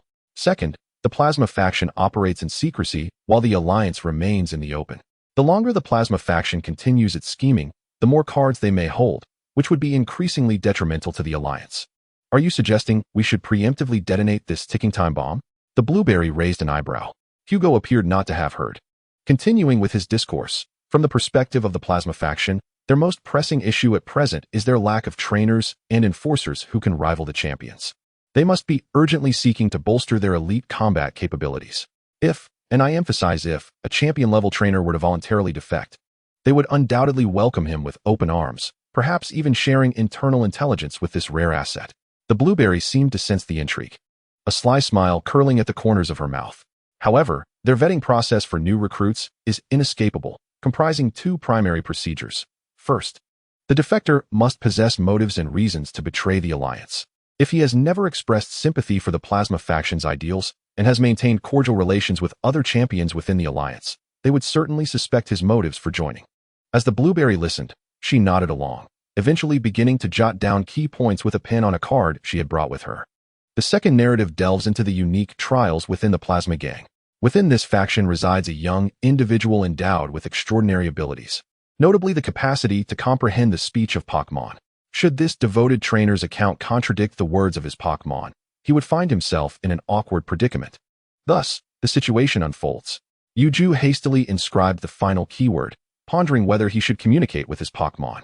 From the perspective of the Plasma Gang, they harbor two paramount fears: the leakage of their intelligence and the possibility of an external party, particularly the Alliance, discovering their hidden strategies. Such revelations would enable the Alliance to preemptively devise solutions, significantly diminishing their threat. Additionally, there is concern that during a decisive confrontation, this high-level trainer might suddenly switch allegiances, tipping the precariously balanced power dynamics in favor of the Alliance. Yuju interrupted Hugo's discourse, asserting her suitability for the task at hand. I shall heed your counsel and infiltrate the Plasma Gang as an undercover operative. Hugo feigned ignorance. I never uttered such words, merely engaging in casual conversation. Yuju remained non-committal, raising her hand to retrieve a business card wedged in the windowsill. This is your contact number, correct? I shall inform you once I acquire crucial intelligence. Under the veil of night, the sinister Elite Four member casually toyed with the business card, the dim light within the vehicle casting a warm glow upon Yuju's black suit and deep blue hair, her light blue eyes sparkling with determination. This trainer, who perceives life and battles as gambles, was on the brink of making the most significant bet of his journey thus far. He resolved to place unreserved trust in the individual before him, a dubious man who claimed to be a detective. Despite their fleeting acquaintance, venturing into the perilous depths of the Plasma Gang, akin to entering a den of dragons, the detective observed with a discerning eye, as faint starlight illuminated the scene, seemingly heralding the rise of a warrior of the night. Chapter 036. A fright for the midnight novelist. The high school girl who earned her travel fare, alongside Mr. Yuju, disembarked at the transfer station, Chibao Town. Unlike the two taciturn men who had engaged in a covert transaction, Duzi appeared to have forged a profound connection with the girl from Tsukiyomi High School, exchanging heartfelt embraces before her departure. Who would have thought that such an impromptu journey could yield meaningful endeavors? Once Yuju departed, Hugo visibly relaxed, stretching lazily and reflecting aloud. The girl with the high ponytail nodded in agreement, instinctively covering the pocket of her pants that concealed her heavy wallet. Indeed, the rewards were unexpectedly substantial. I have made a significant stride towards my goal of establishing a studio. Suddenly realizing that he was speaking in circles, the detective shifted the topic. It seems you won your match quite effortlessly. Indeed, she replied. The child who later teamed up with me is an elite trainer dispatched by the Alliance to oversee assessments at the Chibao Gym. Her Pidgeot has been exquisitely nurtured, a stark contrast to the battle prowess of a certain renowned detective. Hugo appeared to be accustomed to such provocations, displaying no sign of anger as he calmly declared, I am not adept at orchestrating the slaughter of subordinates, rather, akin to the distance within a carriage. It would be far more efficient to hurl this staff and incapacitate him before he realizes what has transpired. The thought of Hugo previously flinging a Pokéball at the face of the malevolent king sent a shiver down Duzi's spine, as the detective beside her seemed entirely capable of such an act. Such conduct is strictly forbidden in any formal competition. The young lady promptly issued a stern warning to Hugo, fearing her tenant might end up incarcerated due to such foolishness. Nothing is absolute. The detective mused leisurely. Much like this competition, I contravened the implicit rules by tossing a Pokéball onto the opponent's field. Yet, even if the referee meticulously scrutinizes the regulations, they cannot deem my actions as infractions. The gray areas of the rules are abundant. Duzi felt that continuing to listen would surely lead to misfortune. Yet curiosity compelled her to inquire, what kinds? Take, for instance, this match within the carriage. Due to the exceedingly confined space, the trainer's command options are quite limited. A knowledgeable participant could easily bring forth some colossal Pokémon, and by deploying them in the manner I just described, inadvertently make contact with the opposing trainer without stepping off the field. If that results in the opponent losing their ability to command, the referee would be powerless to rule against us. Hugo nonchalantly articulated these alarming tactics.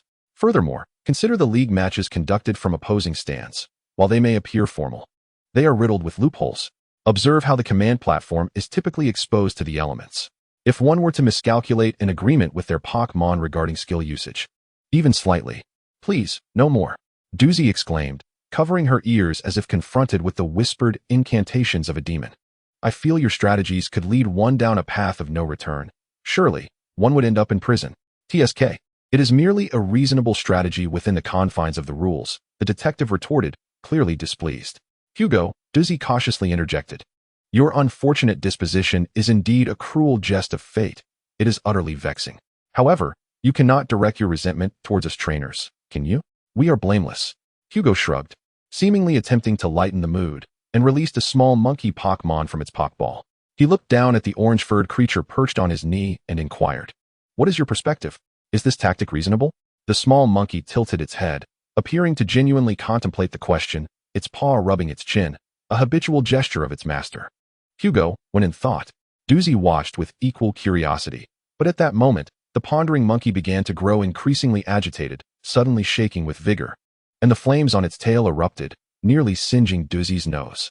In Hugo's eyes, his little fire monkey, which had just performed poorly in the competition, resolutely shook its head behind him amidst the rising flames, its gaze brimming with encouragement, reminiscent of a homeroom teacher bidding farewell to students entering a juvenile detention center. How remarkable it was that I am surrounded by such morally upright companions. While Hugo, Doozy, and the little fire monkey deliberated the ethical ambiguities of the battle competition, UJ wandered into a secluded alley. The night cloaked the alley in impenetrable darkness, where the villainous king extracted the phone Hugo had given him and dialed a number.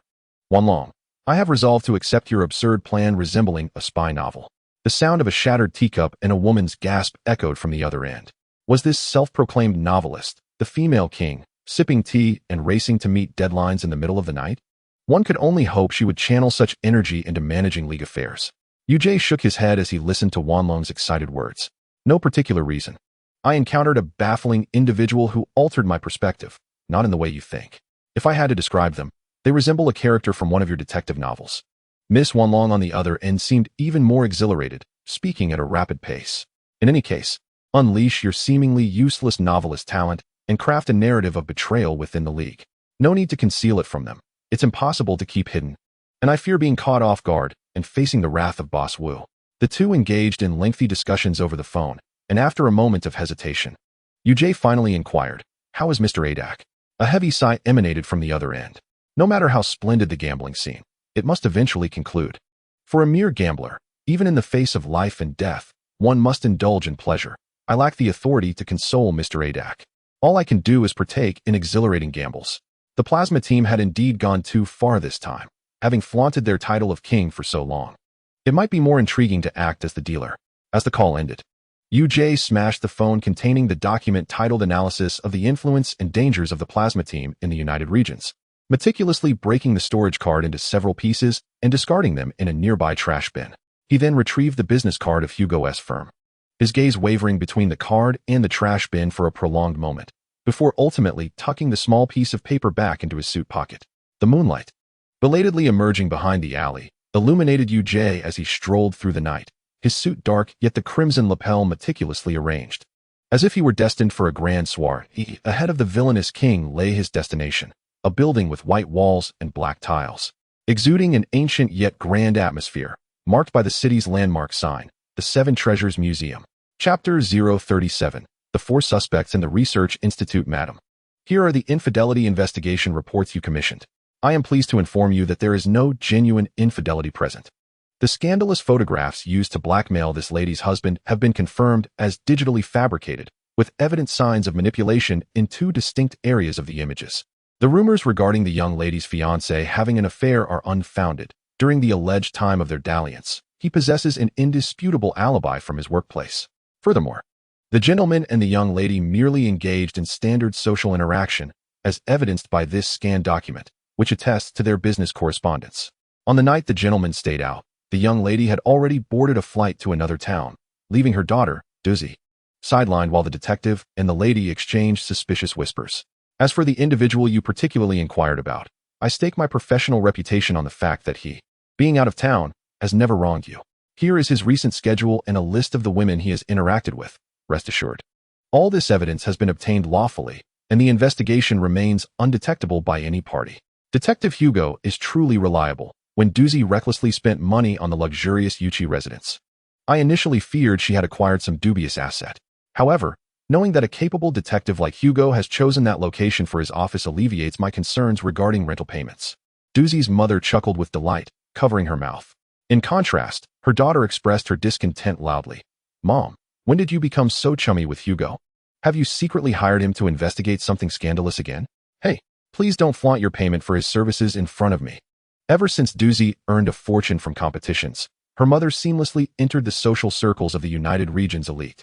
Having been a prominent figure among Pokémon trainers in her youth, she quickly built a considerable network within the affluent society.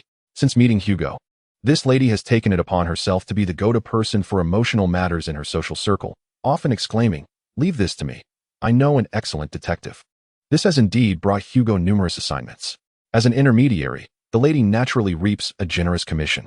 In Duzi's living room, Hugo contentedly counted the cash, unabashedly boasting in Duzi's presence. From now on, any similar investigations into infidelity should be entrusted to me.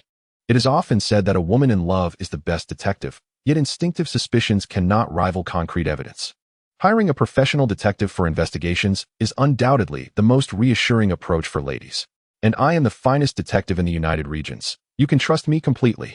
The Hugo Detective Agency will uncover the truth of infidelity swiftly, accurately, and discreetly within the bounds of the law. Don't take pride in your tracking and eavesdropping skills. Duzi retorted irritably. I recall you have an early morning investigation at the U Research Institute tomorrow. Why not rest in our rarely occupied guest room tonight?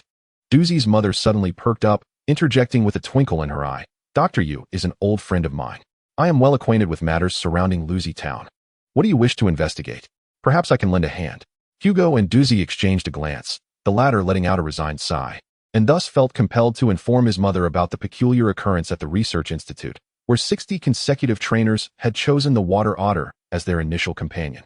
I find this quite normal, Duzi's mother remarked, entirely oblivious to the oddity of the situation, instead exclaiming, "Look at how adorable the water otter is. I truly adore its somewhat bumbling and self-assured demeanor. But that's an astonishing 60 individuals. Both Hugo and I believe this was likely not a matter of preference. There must be someone orchestrating this from behind the scenes. Indeed, but if it is not mere coincidence, I cannot fathom how anyone could compel people to choose only the water otter," Duzi's mother lamented, shaking her head in disappointment. The detective suddenly interjected, "Madam, do you know all the staff at the Red Cedar Research Institute?" Duzi perked up at the thought. Had Hugo narrowed down the suspects to the internal members of the institute? "Yes, I do. Besides Dr. Red Cedar, there are 3 permanent graduate assistants and another scholar specializing in Pokémon ecology. Almost everyone in Deer Town is familiar with them. Do you have any profound impressions of these 4 individuals? Let me think. That scholar is somewhat reclusive, so I rarely encounter him. But I am quite familiar with the other 3 student assistants." Duzi's mother, feeling that she was contributing to the investigation, spoke cheerfully. "All 3 assistants are male. One named Matsubara is the son of a wealthy family and seems to treat his work at the institute as a hobby, displaying a somewhat cynical attitude. The second, Yamashita, is the most cheerful among them and excels at nurturing Pokémon. The last, Kuya, often finds himself at the bottom of the ranks, frequently reprimanded by Dr. Red Cedar for his carelessness, yet he does not strike me as someone who would engage in wrongdoing. Then, madam, if the water otters are being claimed in large numbers by trainers, could any of these 4 individuals potentially benefit from it?" Hugo inquired while jotting down notes. The lady instinctively shook her head, but feeling it might disappoint the detective, she pondered deeply for a moment and then said, "Now that you mention it, Matsubara's family seems to be involved in some sort of waterworks project, and perhaps there is a habitat for water otters nearby, allowing them to come into contact with many of them. Could Matsubara be intentionally supplying water otters to trainers to aid his family's business?" Hugo attentively absorbed the information provided by Duzi's mother, nodding his head as if pecking at grains like a fire pheasant. Yet internally he marked this speculation with a significant question mark. As a second son in the family, Matsubara is not the direct heir to the family business. Given his circumstances, he should not possess the ambition to risk developing the water otter market. Yamashita could also potentially be the perpetrator of this curious case. Doozy, munching on snacks at home while eavesdropping, suddenly interjected, he must really enjoy nurturing Pokémon, right? It is evident that he is reluctant to part with the initial Pokémon he has nurtured, preferring to employ some sort of cunning ruse to ensure that the inexperienced trainers arriving choose only the water-type Pokémon. However, is this not contradictory? Is the water-type Pokémon not also a product of his own cultivation? Why then is he willing to let it depart with others? The detective interjected immediately. At a loss for words, Doozy's mother continued to analyze the possibility that Kugu might be the ultimate beneficiary. Kugu must have resonated with the water-type Pokémon in his care due to his negligence, thus becoming its devoted follower. He likely often extols the virtues of the water-type Pokémon to every trainer who visits. Under the influence of such behavior, it is only natural that those who come to this city to receive a Pokémon would lean towards selecting the water type, would they not? Hugo awkwardly inquired. You just mentioned that Kugu frequently promotes the benefits of the water-type Pokémon, correct? Yet those novice trainers do not possess any obvious identifying marks. You should engage with all unfamiliar faces instead. Have you ever witnessed such an occurrence? Never, Doozy and her mother replied in unison. Hugo looked at the imaginative mother and daughter duo with a mix of exasperation and amusement. In many respects, they truly resembled one another. Chapter 038, A Dialogue with Dr. You. On the second day in Luku Town, Hugo rose early. Although it had been prearranged to investigate together, Doozy was still in bed as usual. Not wishing to disturb her, Hugo entrusted the Pokémon that were proving to be somewhat cumbersome to Doozy's mother and set off towards the area where Dr. Yu's research institute was located. At this time, there were still 2 hours until the institute's regular opening hours, and the detective had already contacted Dr. Yu, arranging to meet at a nearby tea restaurant that opened early. The tea restaurant exceeded Hugo's expectations in terms of elegance. Upon entering, he spotted Dr. Yu leisurely enjoying her tea, dressed in a light mint green lab coat, her long brown hair elegantly pinned up, resembling her image in the photographs perfectly.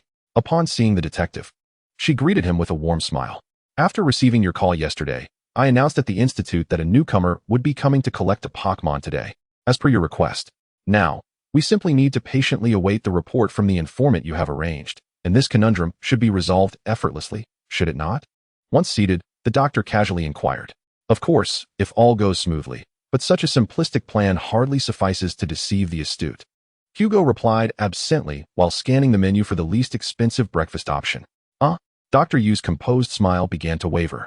Why is this so? Did I inadvertently reveal my intentions? I am quite confident in my acting skills. Or is it that this plan inherently carries a significant risk of failure? Hugo handed the menu to the waiter and responded to the doctor, saying, there are various reasons. But the most crucial point is that trainers coming to the Research Institute to collect their Pokémon must undergo approval from the Alliance, a fact that has long been documented. Thus, if the perpetrator considers this and checks the public records, he will undoubtedly unravel this deception. Observing the doctor's hesitant demeanor, the detective quickly made a reassuring gesture and continued, however, it is still quite probable that the criminal might fall into a trap. After all, if that individual truly manipulated the ceremony for the initial 3 starter Pokémon 60 times by this occasion, he would likely have little patience left and might skip the investigative procedures, blindly repeating the previous disruptions. It is indeed a precarious situation.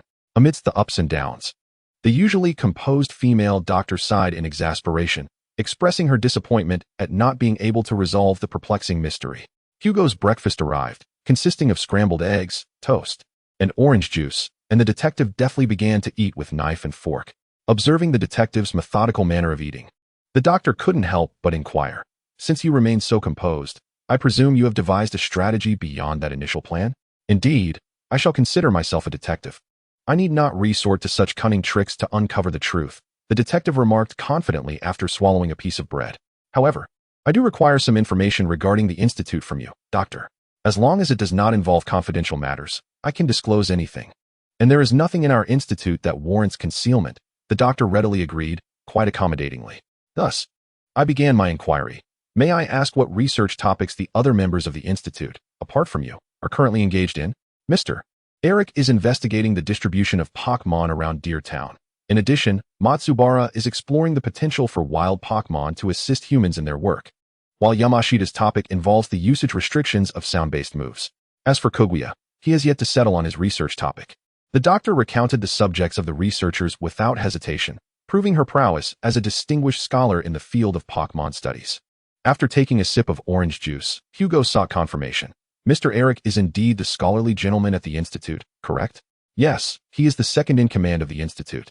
A researcher of equal standing with me. However, as he often needs to conduct field investigations, I am responsible for the daily operations of the Institute. I recall, Doctor, that you also frequently venture out for investigations and often appear on television. What happens to the Institute during those times? The doctor responded calmly. We have the students assist in managing things. Given that, Hugo asked earnestly, during such times, have any novice trainers come to collect their Oshawott? Yes. Approximately 1/3 of the Oshawott were given out while I was away. Is there a particular reason for your inquiry? The doctor appeared somewhat puzzled by Hugo's line of questioning. No, I was merely curious, the detective replied vaguely. This inquiry effectively dismisses the hypothesis that Dr. Taxis himself is the perpetrator. Yet it might be prudent to keep such conclusions to oneself for the sake of all parties involved. Beyond the researchers in the Institute, are there others who frequently visit? The Institute is predominantly open to the public. Visitors have included trainers collecting data, children from the town, and the mothers of battling enthusiasts. However, their visits are infrequent, and I suspect they hold no relevance to the ongoing events. As if tentatively endorsing Dr. Taxis's assertions, Hugo posed several final questions. I have a few queries I wish to explore. First, how does Matsubara conduct his research on utilizing wild Pokémon to replace human labor? Second, is Yamashita's research topic related to his personal experiences? Third, given Kugu's current academic capabilities, will he be able to successfully complete his studies at the Institute? Dr. Taxis pondered briefly before responding to each inquiry. Matsubara consistently returns to his hometown for field investigations, focusing on the wild barbaric base found in the coastal city of Qinghai. He believes that the formidable biting strength of this creature could facilitate the establishment of an aquatic lumber processing system.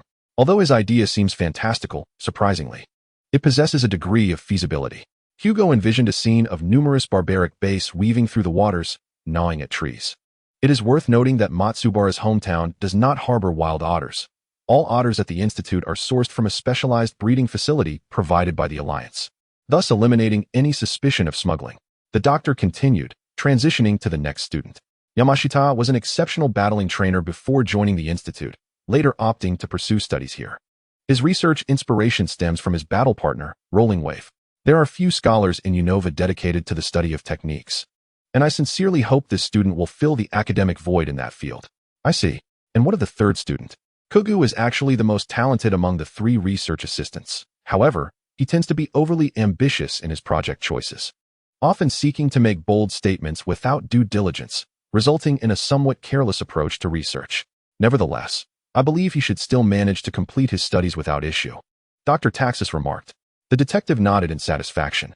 I have gathered a general understanding of the situation. Next, I wish to take advantage of the absence of others in the Institute to examine the internal structure and layout. After settling their bills, the two departed the restaurant and made their way to the nearby Institute. The structure of Dr. Taxis's Institute is quite straightforward, essentially divided into 2 areas, the main Institute and the backyard.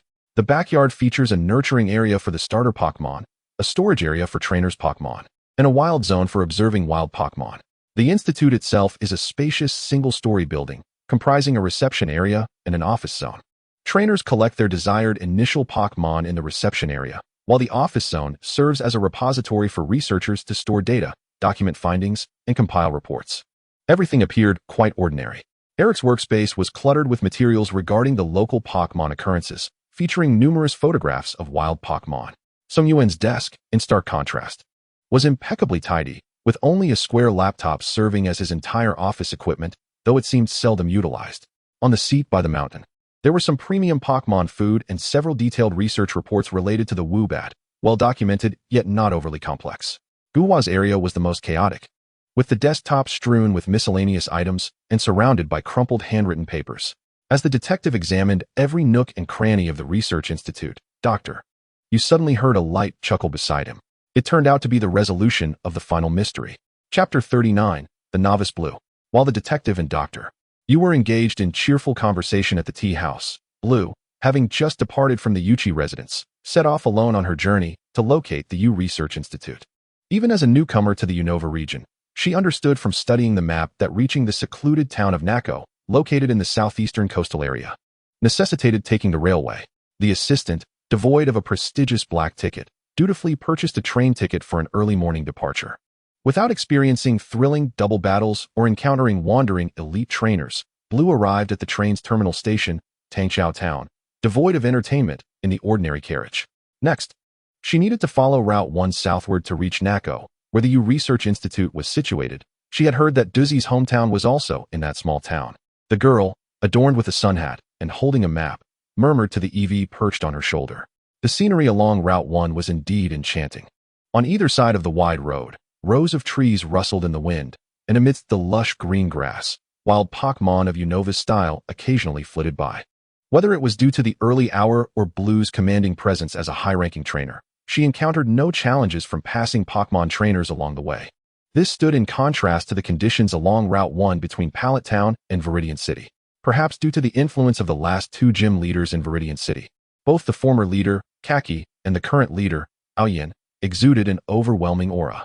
The urgency to pass the strongest gym examination left nearby trainers perpetually anxious. Their exuberance often led them to stop passing trainers along Route 1, engaging in friendly battles beside the city. Victors would boastfully challenge the gym, while losers would promptly head to the Pokémon Center. Consequently, Viridian City and nearby Pallet Town produced some of the finest trainers in all of Kanto. In contrast to the vigorous Route 1 of Kanto, this route connected two remote cities devoid of gyms, where the wild Pokémon were relatively feeble, leading trainers to likely neglect training themselves along this path. Without challengers, Biluin found herself relishing the journey, taking in the picturesque scenery as she adhered to the detective's instructions and remained vigilant for any anomalies on her way to Deer's Town. However, the further she walked, the more she felt an unsettling sense of unease. Despite her vigilant scanning of the surroundings, nothing seemed amiss. The young girl couldn't help but worry. What if? As the assistant, she arrived at the Taxis Research Institute only to report to the detective that she had discovered nothing? Would Detective Hugo deem her inadequate? Amidst her swirling thoughts, Biluin widened her eyes, searching for anything noteworthy to report along the way. Yet, since disembarking from the train, her gaze had been met only with trees, grass, rocks, and an abundance of diminutive wild spirits.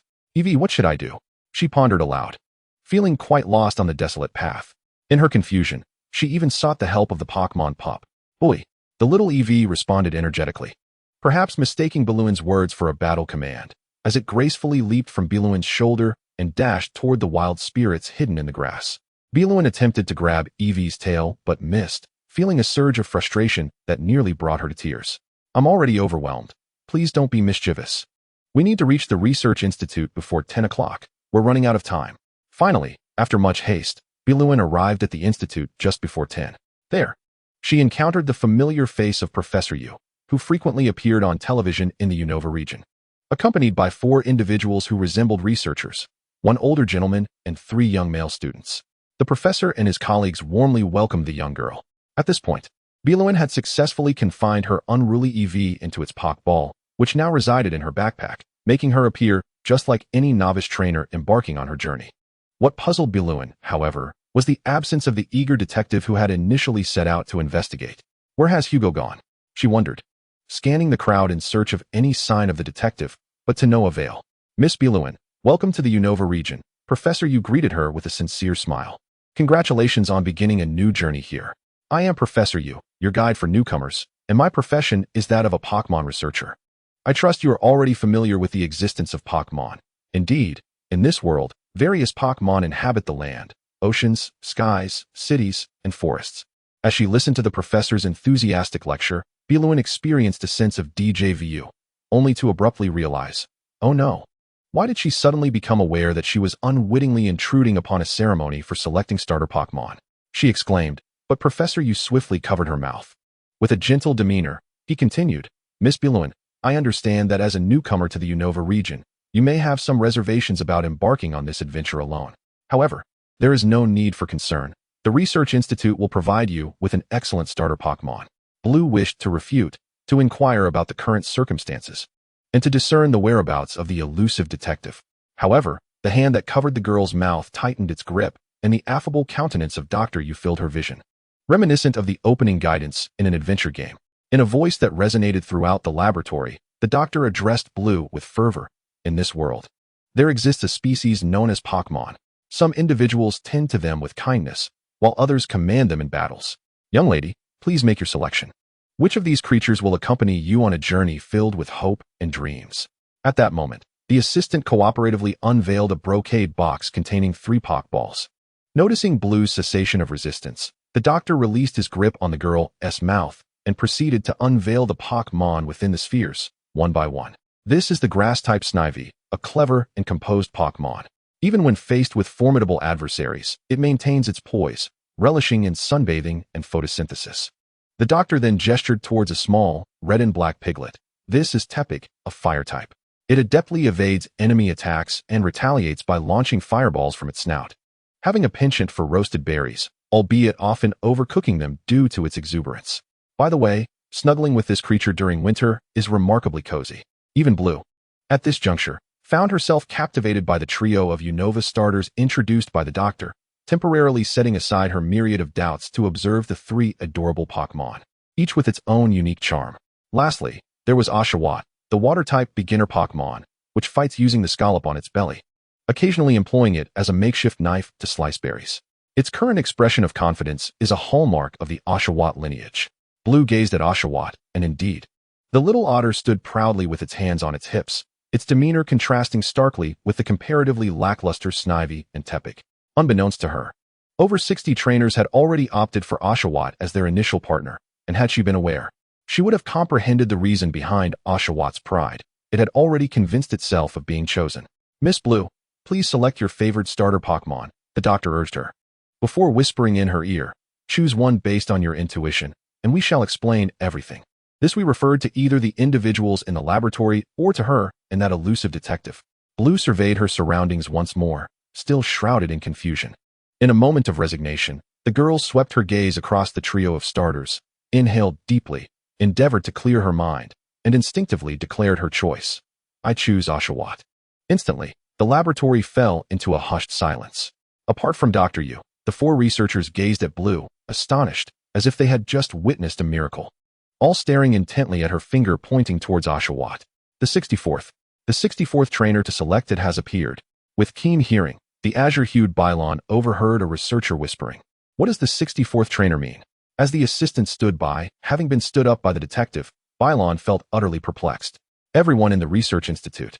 Please listen to me, the researcher began, just as he was about to capture the proud water otter in a Poké Ball to present it to Bylon. However, Doctor, you intervened, turning to address the assembly within the room.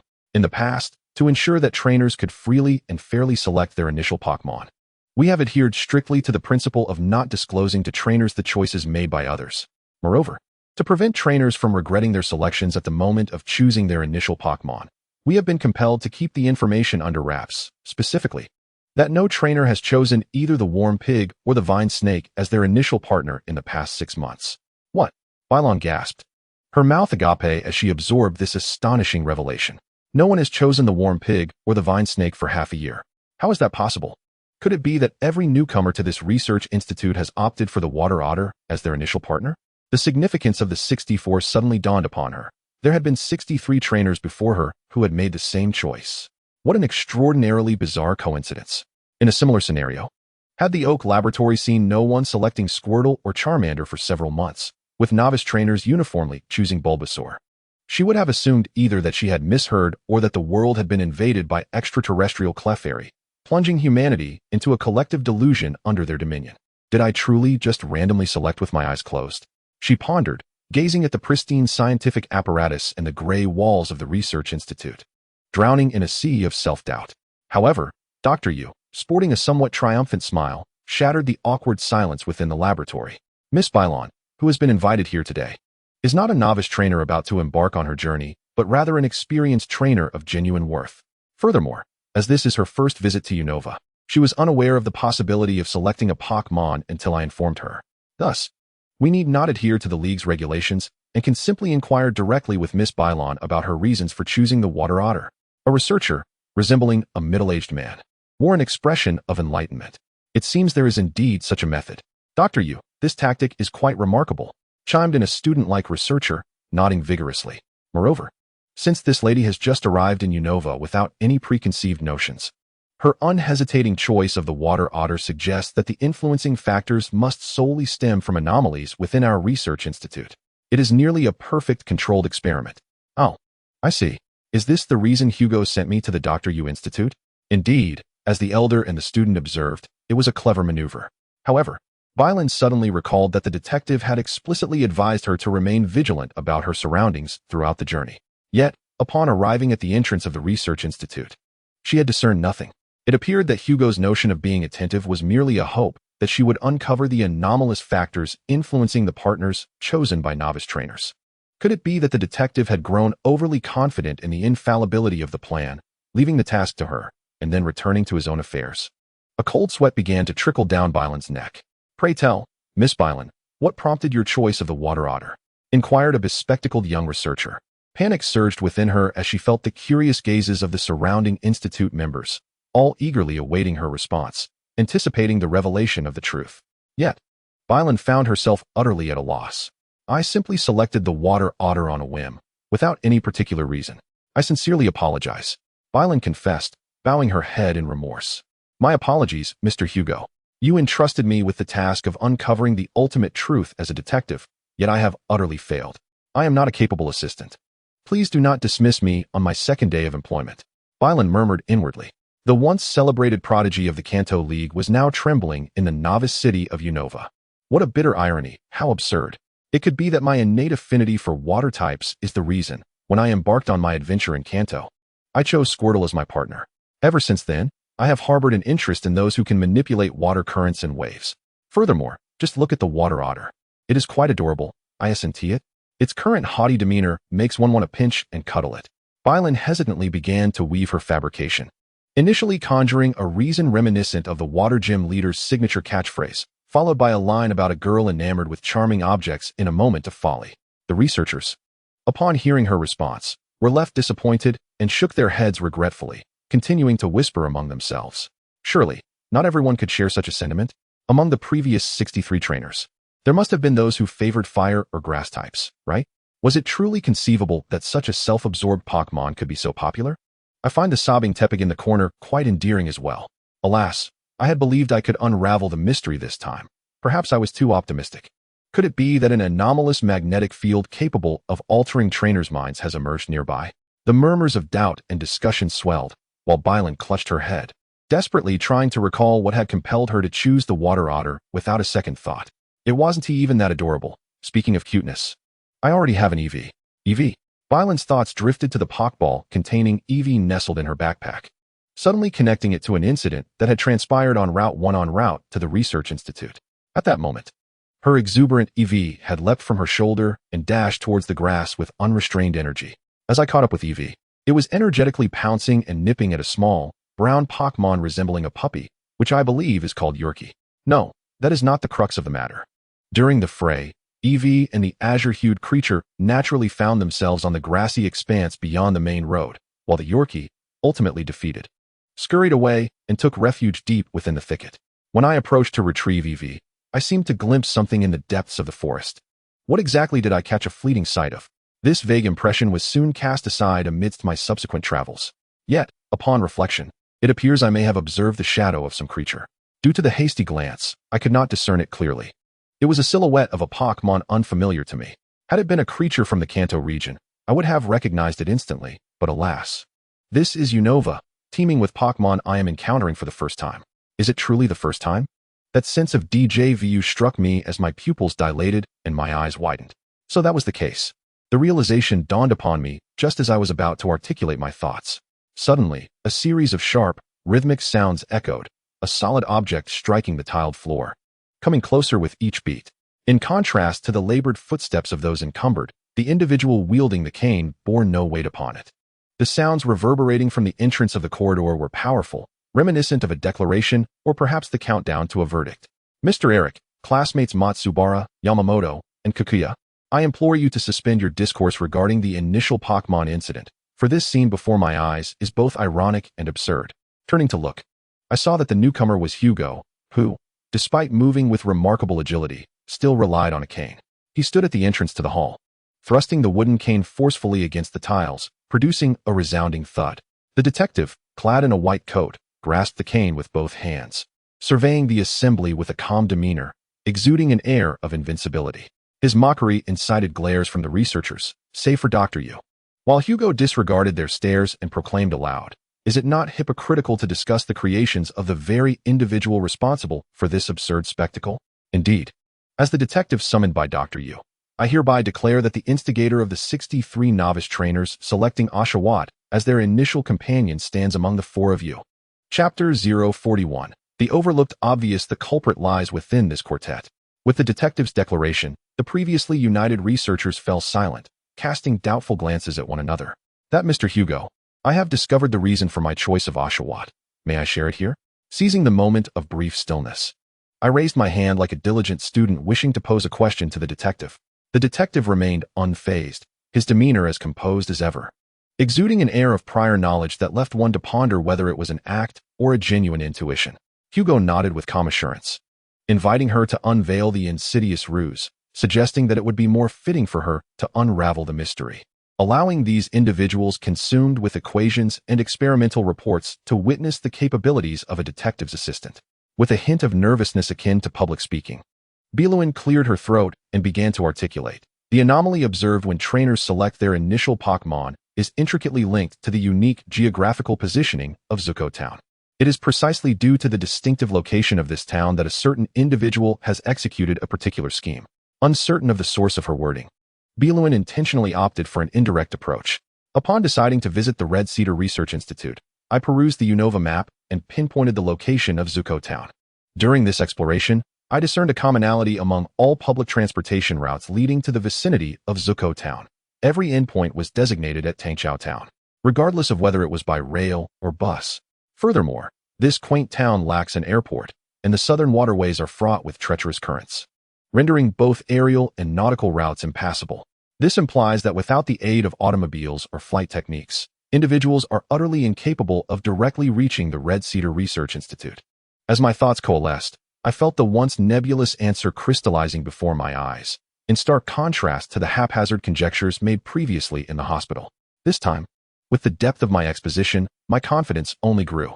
Consider the nature of the trainers arriving at the Institute to collect their Pokémon.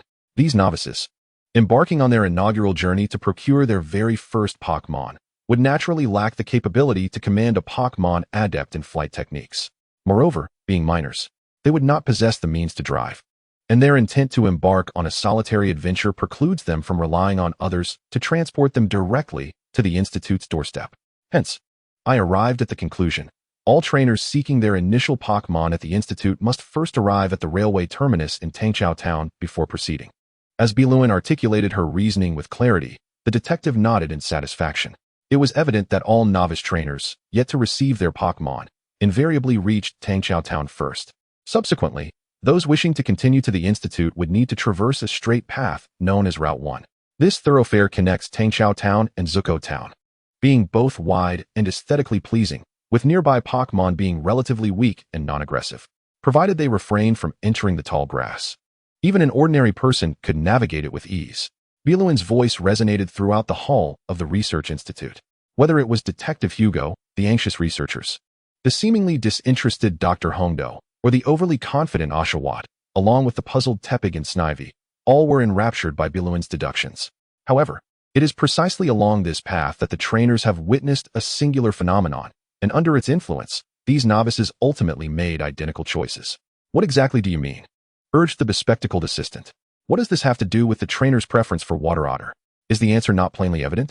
Thought by Luan. The compelling reason that compelled the trainers to select water otter over other options, such as vine snake and warm pig, could only be one thing. After all, they are trainers. Upon encountering such a sight, how could they possibly choose any creature other than water otter? What these novices beheld was a prelude to their imminent experiences. Facing the bewildered researchers, Luan gently articulated the answer. What they observed were groups of warm pigs and vine snakes frolicking amidst the grass. A profound silence, even more pronounced than before, enveloped the Research Institute. The enigma that had perplexed everyone within the Institute for half a year was abruptly unraveled by this succinct statement, leaving even the seemingly informed Dr. Yu, who might have had prior knowledge, utterly astonished. Rarity begets value. Given that 2 of the 3 creatures to be acquired were abundantly present nearby, why would the trainers opt for the latter? The commonplace vine snake and warm pig could easily be captured later on Route 1. In the eyes of trainers unfamiliar with the nuances of Pokémon rarity, this was not a dilemma akin to choosing between Bulbasaur, Charmander, and Squirtle. Instead, it resembled a straightforward choice between Bulbasaur, Pidgey, and Rattata, where the optimal answer was evident and required no hesitation. "This is impossible," exclaimed an older researcher. "There are absolutely no vine snakes or warm pigs in the vicinity of Deer Town. I am an expert on the Pokémon ecology here, and I swear there are no wild vine snakes or warm pigs outside the Institute. Besides the wild ones, there are also domesticated Pokémon, both outside and within the Institute," Luan retorted. The initial creatures witnessed by the trainers were, in fact, deliberately released by someone from the Institute's backyard. The young girl had not intended to adopt an imperious demeanor, yet the atmosphere and the unfolding reasoning compelled her to point an accusatory finger at the gathered researchers. As I mentioned earlier, novice trainers must traverse Route 1 to reach the Institute, and members within can ascertain the precise arrival time of the trainers. Thus, the mastermind among the researchers could accurately release the warm pigs and vine snakes, originally kept in the Institute's backyard, onto the trainers' inevitable path. Furthermore, Route 1 typically sees few trainers, alleviating concerns about the released creatures being captured. The indoor commotion intensified. Standing at the entrance of the hall, Hugo observed the scene with a satisfied nod, his gaze playfully scrutinizing the panicked researchers. "Listen to me," continued Balloon. "Trainers, as a demographic, are surprisingly simple-minded. Misguidedly, they believe that the Pokémon Tanglia and Snubbull are quite common in this area, thus feeling no need to make a deliberate selection. Consequently, new trainers, employing the process of elimination, inevitably gravitated towards the remaining water otter. Little did they realize that by the time they turned back to capture the latter 2, the nefarious mastermind had already retrieved the wandering Snubbull and Tanglia. Why is it that none of the trainers we questioned during the follow-up investigation mentioned this reason?" inquired Dr. Red Cedar. "Follow-up investigation?" Balloon was momentarily taken aback, having not been privy to the detailed information. "I'll take care of the rest, Balloon. You have performed admirably," Hugo remarked, having approached her and now facing the crowd. Unlike Miss Balloon, who deduced the general situation upon her arrival at the Institute, I had conducted a thorough investigation beforehand, observing each of your behaviors until just now. Frankly, the acting skills of the culprit leave much to be desired. Why not confess while you have the chance?" The detective spoke with startling ease, as if he could see through everything. Chapter 042, The Exaggerated Coincidence as Revealed by My Assistant. "One of you has been making a peculiar effort to recommend the water otter to novice trainers. Honestly, I do not perceive this as a crime. I previously inquired of Dr. Red Cedar, and there is indeed no regulation prohibiting the periodic release of certain Pokémon for fresh air. Thus, theoretically, this eccentric behavior warrants no punishment," Hugo explained, appearing rather affable to the researchers. "You were aware of this method back then?" Dr. Red Cedar expressed astonishment in an unexpected manner. It seemed her earlier surprise at Balloon's deductions was genuine. "I am rather astonished that, despite being alerted to that extent, you still failed to uncover the truth," the detective replied with a knowing demeanor, shaking his head at the doctor before turning back to the assistants. "Initially, I suggested to the doctor that a normal exchange of researchers be conducted. If all of you were relocated elsewhere, the bizarre occurrences here would naturally cease. Unfortunately, Dr. Red Cedar unwaveringly rejected this proposal. That is not feasible. Their current research projects are at an intermediate stage. Abruptly interrupting their work indiscriminately would be utterly unreasonable and cruel." The doctor reiterated earnestly from the side. "However, I recall there is a student named Gawu who has yet to finalize a topic," the detective mused, resting his finger against his chin in recollection. A young researcher present quickly explained, "While I have not settled on a topic, I have already been conducting field studies here in Lazy Town for some time, and being transferred far away would cause significant disruption to my work. By the way, my upcoming project will revolve around the traces of legendary Pokémon in the surrounding areas. However, the town of Rikuzi has no such remnants, even when traced back 500 years. The doctor coldly dismissed the studentess proposal. Hugo, helplessly observing the frustrated doctor and the despondent classmate, felt compelled to redirect the conversation back to the case at hand. Previously, Dr. Hondo asked why no one had discovered anything during the investigative follow-up. "This matter is quite comprehensible." The doctor resumed a posture of attentive listening. "In the study of human psychology, there exists a phenomenon known as selective amnesia, wherein individuals consciously choose to forget experiences they dislike. Among these forgotten matters, there exists a hierarchy of difficulty in forgetting, ranging from those they have experienced but do not wish to recall, to words spoken they wish to take back, to things seen they wish to ignore, and finally, thoughts conceived yet internally rejected. Undoubtedly, the reason for choosing Oshawott falls into the category that is most easily forgotten, the latter. Does the detective imply that the reason no one remembers why they chose Oshawott is simply because they have all forgotten? A bespectacled student asked in astonishment. You are Matsubara, correct? Trainers indeed possess thoughts that diverge from those of ordinary individuals. As the second son of a wealthy family, pursuing a scholarly path, you cannot relate to this. The detective replied. For trainers dedicated to honing their battling skills, none would wish for their first step on their journey to be mired in the quagmire of regret. They must fabricate a reason for their choice of Oshawott that satisfies their conscience, a reason brimming with dreams and hope. This behavior is less about forgetting and more about deliberately concealing their true motives for choosing their Pokémon. These deceitful trainers, out of pride, obscure their past impulsive decisions. Of course, as time marches on, lies and truths will eventually blur and replace one another, until they themselves forget the real reasons behind their choices. The assembled researchers were not easily fooled. A man named Eric shook his head in skepticism, but this is merely something that occurred within the past 6 months. I still find it hard to believe that all 63 trainers have come to such a conclusion. Your skepticism is entirely valid. Psychological factors do not singularly compel individuals to collectively begin to lie, just like novice trainers selecting from the starter Pokémon. Whether they disclose their choices depends entirely on their nebulous intentions. However, in practical circumstances, numerous subtle influences lead these trainers to ultimately seal away those memories. Amidst the questioning, the detective spoke with ease beside the somewhat flustered Bailu. First and foremost, these novices embarking on their journey remain heavily reliant on their initial partners. In this present day, the trainers have forged bonds with their water otters that surpass the initial camaraderie they once shared. During interviews, should their companions be present, it is inconceivable for these trainers to candidly confess that their choice was merely a trivial decision made upon observing 2 other starter Pokémon by the roadside. Such an admission would indeed be quite embarrassing. The assistant, recalling his own Blastoise, empathetically nodded in agreement after considering the situation from its perspective. Hugo approached the water otter that had previously been released from its Poké Ball, crouched down, and met its shiny black eyes. Water otter, how would you feel if a trainer claimed he selected you through a process of elimination, reluctantly choosing you as a last resort? The little blue and white otter pondered deeply, then vigorously shook its head in disapproval. Are you suggesting that this would be an intolerable insult? Would you rather remain at the research institute than be taken under such circumstances? Hugo theatrically communicated, as if he could comprehend the Pokémon's sentiments. The water otter, grasping the essence of the detective's words, nodded in understanding. Yet, even in the face of this exchange, some remained skeptical. The tallest among the researchers, Yamashita, raised his hand in protest.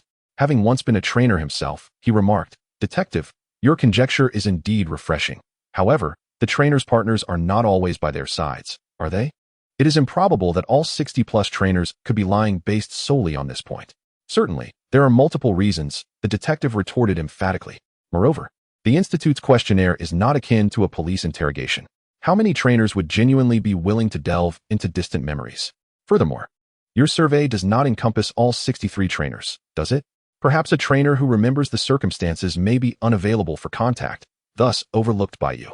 It is also possible that some trainers have completely forgotten the events of that time. After all, the overwhelming joy of acquiring their first Pokémon may have eclipsed their prior experiences, leading them to consider their choice as fate or intuition. The detective, with an air of enigma, pointed his wooden cane towards those present, resembling a sorcerer conducting an ominous ritual. The fact that no one recalls the events is merely a coincidence. Various subtle factors have elevated the probability of such coincidences to a level that defies intuition. Hence, you are witnessing the remarkable phenomenon of 63 trainers selecting the same Pokémon. Boring, tedious, utterly meaningless. A miracle manipulated by human hands is merely an exaggerated coincidence, akin to the sensational conclusions of third-rate statisticians. Hugo sighed. Now, my patience has worn thin. Do reveal your sinister motives. The once promising trainer, now rendered ineffectual, Yamashita, stood before him. Chapter 043. Every passage leaves a trace.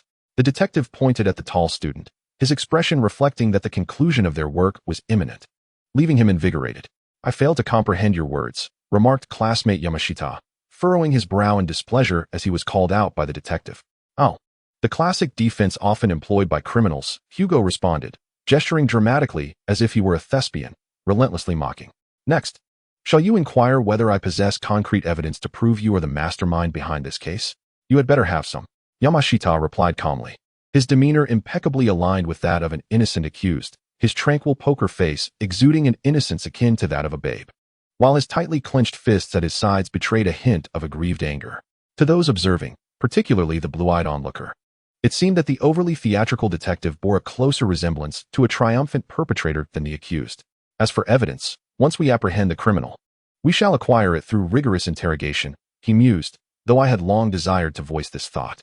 "You, however, have conducted a bizarre operation over the course of 6 months. Do you truly believe you left no trace behind?" "Trace?" Just as the crowd awaited the detective's further elucidation of the case's resolution, Hugo bellowed, "This is the evidence." With a resounding crash, the door to the research institute was forcefully kicked open, revealing a girl in a baseball cap with a high ponytail silhouetted against the bright daylight.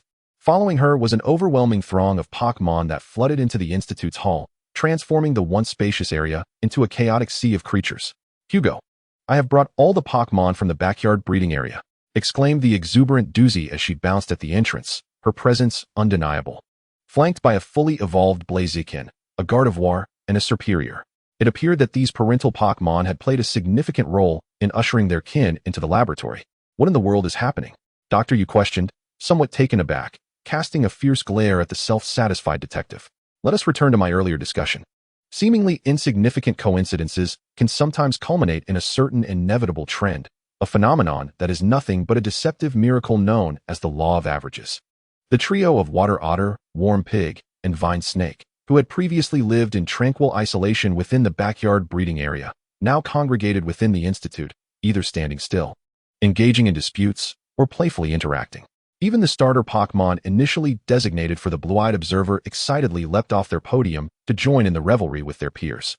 In sheer numbers, they were not many, just over 20, but when they all crowded into a confined space, the incessant activity and cacophony of the Pokémon made them seem infinitely abundant. Hugo gently helped the Vine Snake, which had inexplicably fallen at his feet, to its feet before shooing it away, while explaining to the doctor, "What we now understand is that young Pokémon generally prefer to engage in group activities.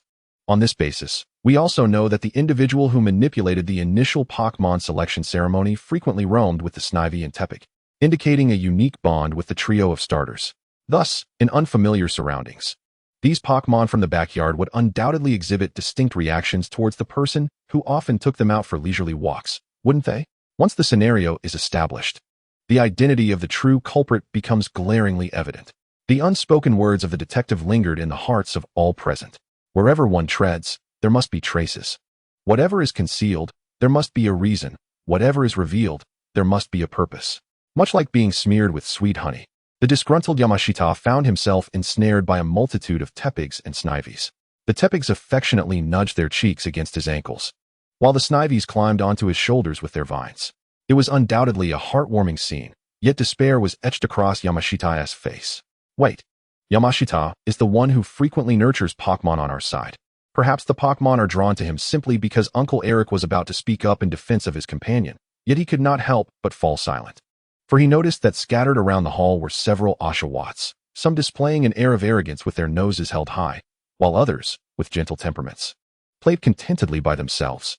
Regardless of their demeanor, none of the Oshawotts approached Yamashita, creating a stark contrast with the other two starter Pokémon.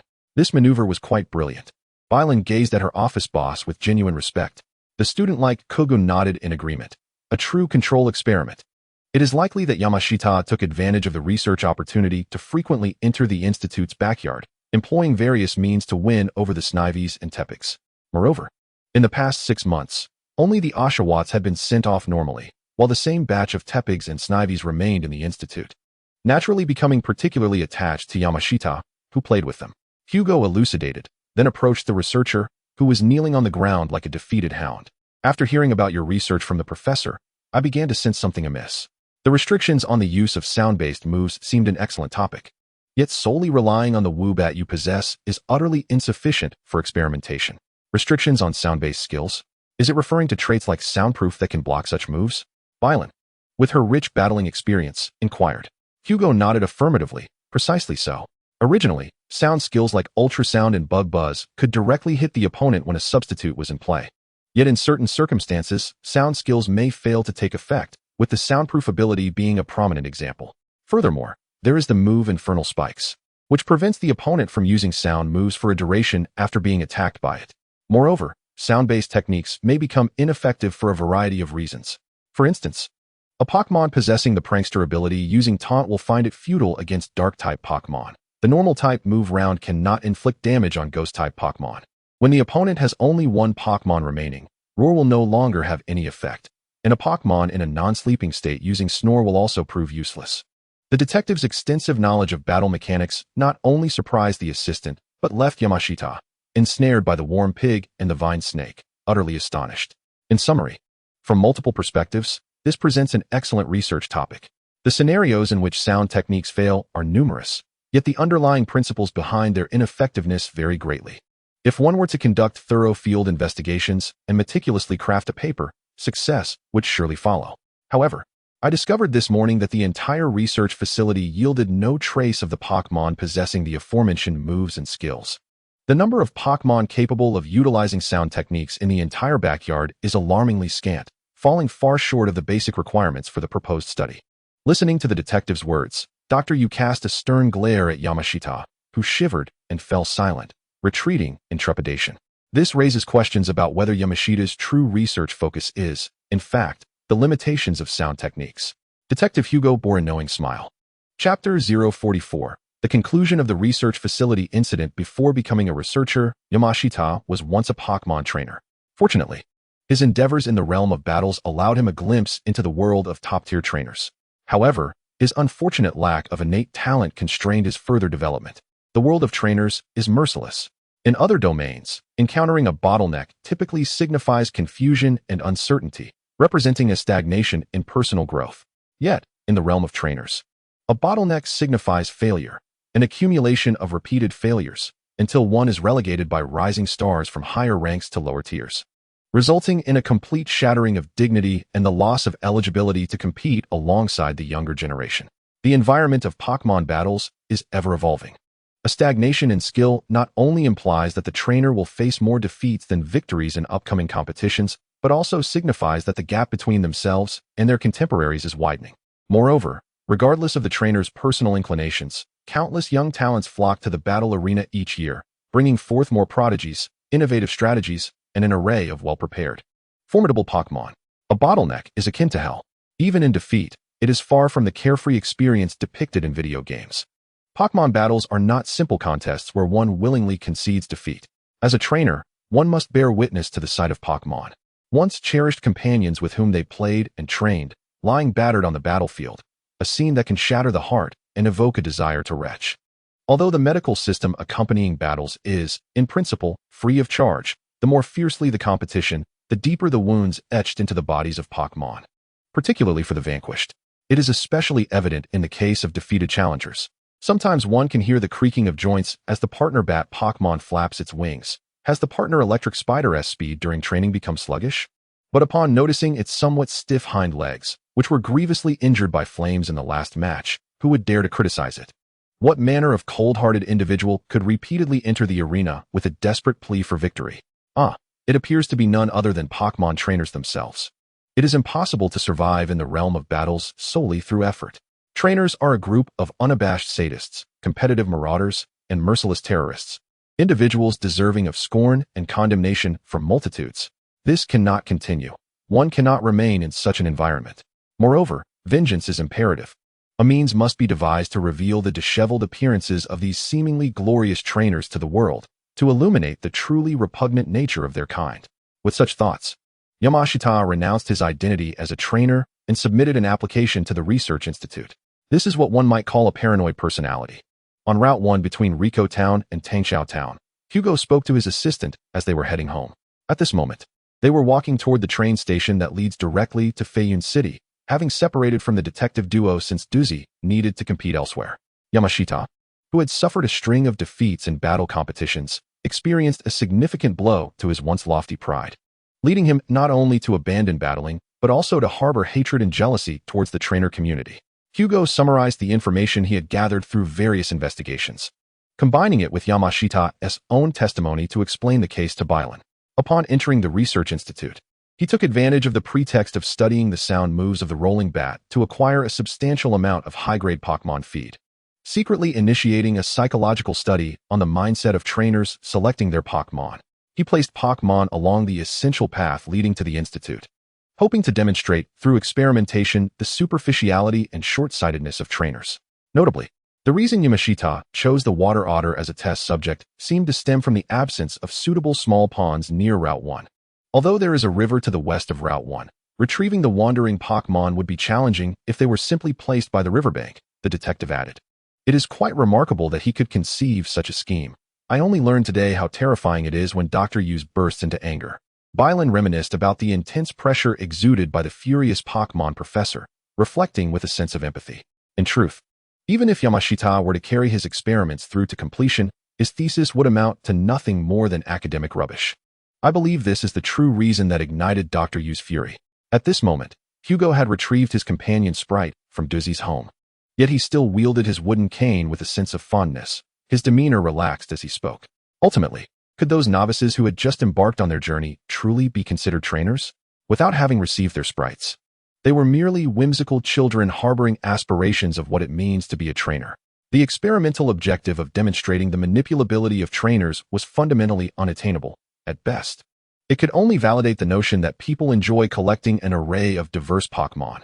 Although these fledgling adventurers had qualified to be trainers, they were not yet true trainers. Only through shared adventures with their partners could they genuinely attain that status.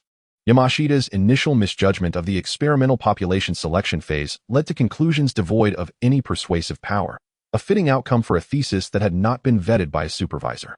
It seemed that Yamashita lacked the aptitude both as a trainer and as a scholar. Nevertheless, the incident was ultimately resolved satisfactorily. Yamashita received a stern reprimand from the professor and would subsequently endure academic re-education alongside Kugu, who had been caught in the crossfire. Bylan remarked with a smile. The detective scoffed, commenting on the folly of dragging the research topic to this point.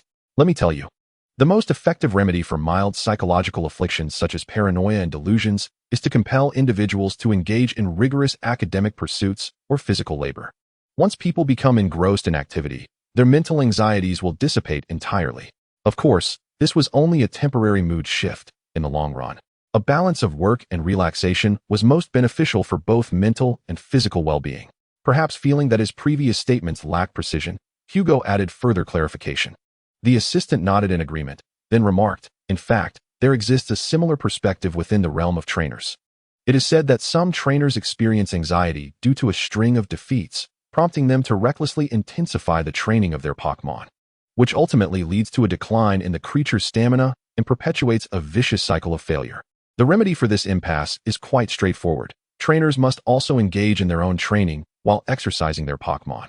This approach allows for the establishment of reasonable training regimens for the Pokémon, rather than subjecting them to the whims of a trainer's caprice. Additionally, this practice can help trainers alleviate stress and improve their fitness. It appears that Yamashita was unaware of this invaluable strategy, Hugo mused, shaking his head and shrugging in disappointment. The detective continued, in a broader sense, both Pokémon battles and the trainer community play a significant role in maintaining societal stability. The league's competition system affords top trainers ample exposure, allowing the league to legitimately transfer more social responsibilities onto these trainers through the establishment of gyms and other means. This compromise is far more astute than mere bribery or coercion, and the trainers are more than willing to accept it. Bylan feigned a lack of attention as she gazed at the scenery, where a quintessential representative of trainers, who had garnered considerable publicity yet cast aside social responsibility, was present. The role of trainers is, in fact, profoundly significant. They epitomize the coexistence of humans and Pokémon, two distinct beings. As co-inhabitants of this planet, humans and Pokémon were originally destined to exist in opposition, inevitably leading to a scenario of mutual competition and the rise and fall of each. However, the emergence of the trainer profession altered this dynamic. Pokémon populations, which should have dwindled with urban expansion, have been preserved in abundance through the companionship of trainers. Thus, a buffer zone now exists between humans and Pokémon, represented by trainers and their partners. Consequently, as long as trainers continue to shine on the stage. The apocalyptic battles between humans and Pokémon depicted in science fiction shall never come to fruition. Bylan, taken aback, erupted into applause. A splendid speech, a remarkably novel perspective. She was astonished that Mr. Hugo, known for his antagonistic views towards Pokémon, could present such an objective viewpoint. Hugo raised an eyebrow, displaying a hint of displeasure, and then inquired, "By the way, Bylan, the case at the U-Tree Research Institute has not yet been fully resolved." "Oh." The assistant looked quizzically at the detective. "Bylan, you have indeed unraveled the reasons behind 63 trainers opting for the water-type Pokémon, Oshawott, as their initial companion. But it seems you have overlooked explaining the motivation of the 64th trainer who made the same choice." Bylan's previously animated expression stiffened. The detective continued. "It is said that the student from the foothills checked the Research Institute's application records in advance, and, upon discovering your name was absent, cleverly abandoned the plan to manipulate the selection ceremony. When Doozy ushered the Oshawott and Snivy into the Institute earlier, there were no signs of the Pokémon having embarked on a journey. Therefore, a question arises." Hugo glanced at his assistant with a bemused smile. Why did the 64th trainer, Miss Bylan from the Kanto region, unhesitatingly choose Oshawott? Under the pressure of the detective's inquiry, Bylan averted her gaze and stammered, "Well, it's because I have a natural affinity for water types. When I embarked on my adventure in the Kanto region, I chose Squirtle as my partner, and since then, I have developed an interest in those who can manipulate water and waves. Moreover, Oshawott is quite adorable. Its haughty demeanor often makes one want to pinch and cuddle it. I suspect you may have been influenced by some external factor, leading you to make the same choice as those 63 novices," the detective insisted, with a mischievous grin. "All right, I confess," Bylan exclaimed. "It was the newborn little ones." The girl had spotted 2 young Oshawott and Snivy deep within the grass. Due to a certain student's manipulation, the same group of starter Pokémon had been together for an extended period, leading to some natural occurrences. The peculiar phenomenon of Pokémon breeding seems to be more easily triggered in the wild. After 6 months, the grass near Route 1 has begun to show the lively presence of a new generation of Frosmoth and Swinub. It appears that Mr. Eric needs to refresh and update the ecological compendium for Route 1, as the detective remarked. Chapter 045, The Heist at the Seven Treasure Museum in Tangqiao Town.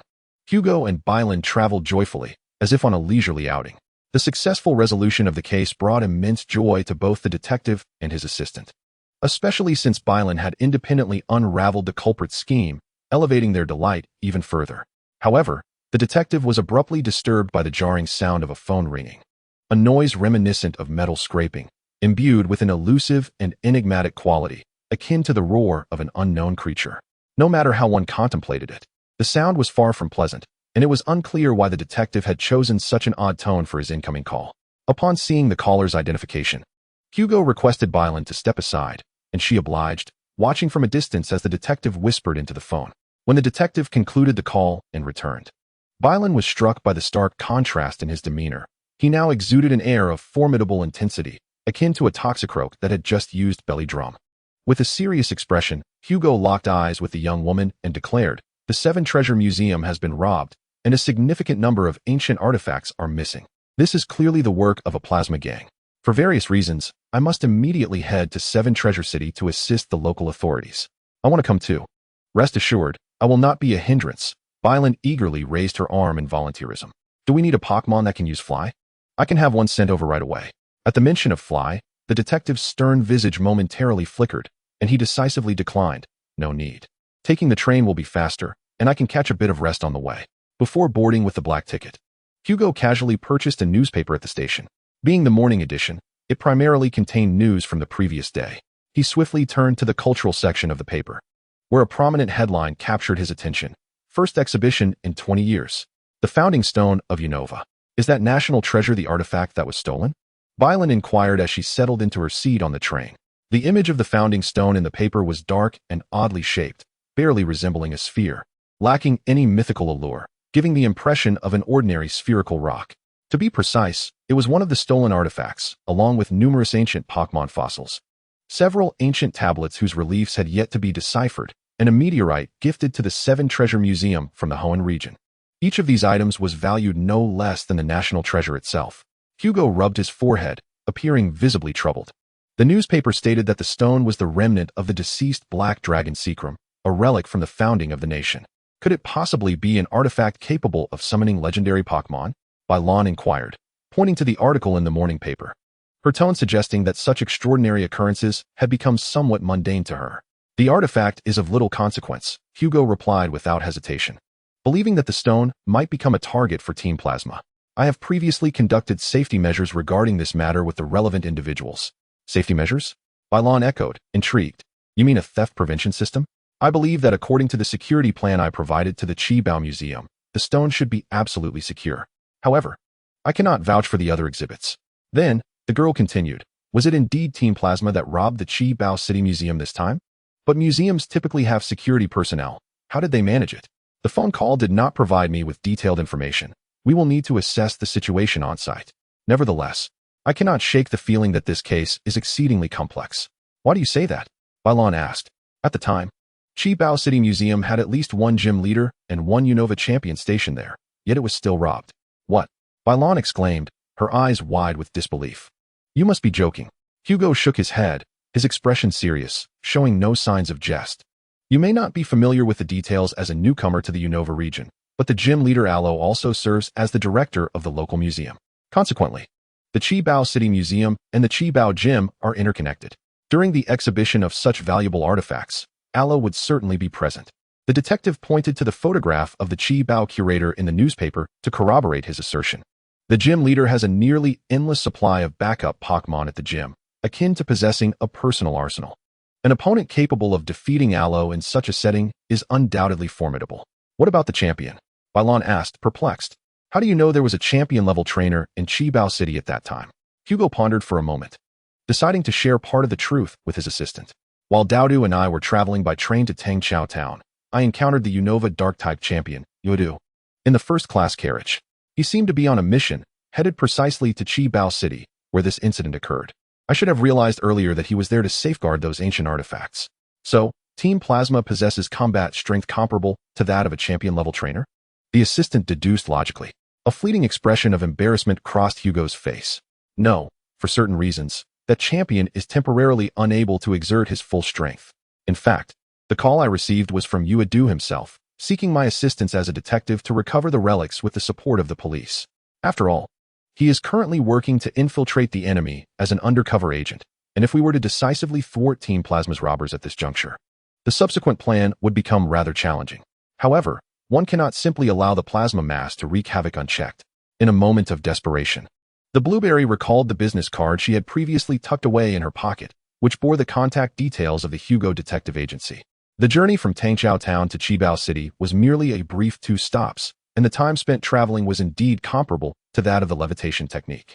Upon disembarking, Hugo made his way directly to the Qibao Museum, and unsurprisingly, he encountered a throng of police officers bustling about like ants on a hot skillet. The detective soon spotted Miss Junsha, the leader of the group, and approached her to declare his identity. Pardon my intrusion, I am Hugo from Feiyan City, a detective summoned by Deputy Director Mr. Mu Li. I kindly request permission to enter the museum to meet the client. The police officer before him, who bore an uncanny resemblance to Junsha from Feiyan City but appeared somewhat older, expressed surprise. Hugo, I believe I have heard of you. However, do you possess any identification to verify your identity? Here is a photograph of the detective agency's business license, along with my alliance identification card. You may also contact Mr. Mu Li or Miss Junsha from Feiyan City. Yet, given the urgency of the situation, might I be permitted to enter the museum first? As an amateur detective, Hugo seemed acutely aware of his position, skillfully enumerating various credentials to affirm his identity, as though he had performed this routine countless times before. By the way, this is my assistant, Biluan. I can vouch for her identity, and I kindly ask that she accompany me. Miss Junsha was taken aback by Hugo's professionalism. After a brief communication over the intercom, she granted the two access to the museum. Do you always carry those documents with you? Biluan inquired with curiosity. When stored neatly in a folder, they occupy little space, so I generally bring a set of copies when I go out. Oh, and by the way, what I said earlier was actually a fib. Hugo maintained a demeanor of nonchalance, startling his assistant. While I do know Deputy Director Mu Li, he has yet to commission me. I merely fabricated that for convenience. However, this small untruth can be swiftly rectified. The detective proceeded directly to the director's office of the museum, opened the door, and beheld a middle-aged man perched uneasily in his chair, wearing glasses with a dangerously receding hairline. Compared to the researchers at the U Research Institute, this scholar exuded an even more pronounced academic aura. Yet at that moment, he appeared exceedingly anxious. Upon seeing the detective enter, his expression transformed to one of relief, as if he had encountered a savior. "Hugo, detective, what a surprise to see you here.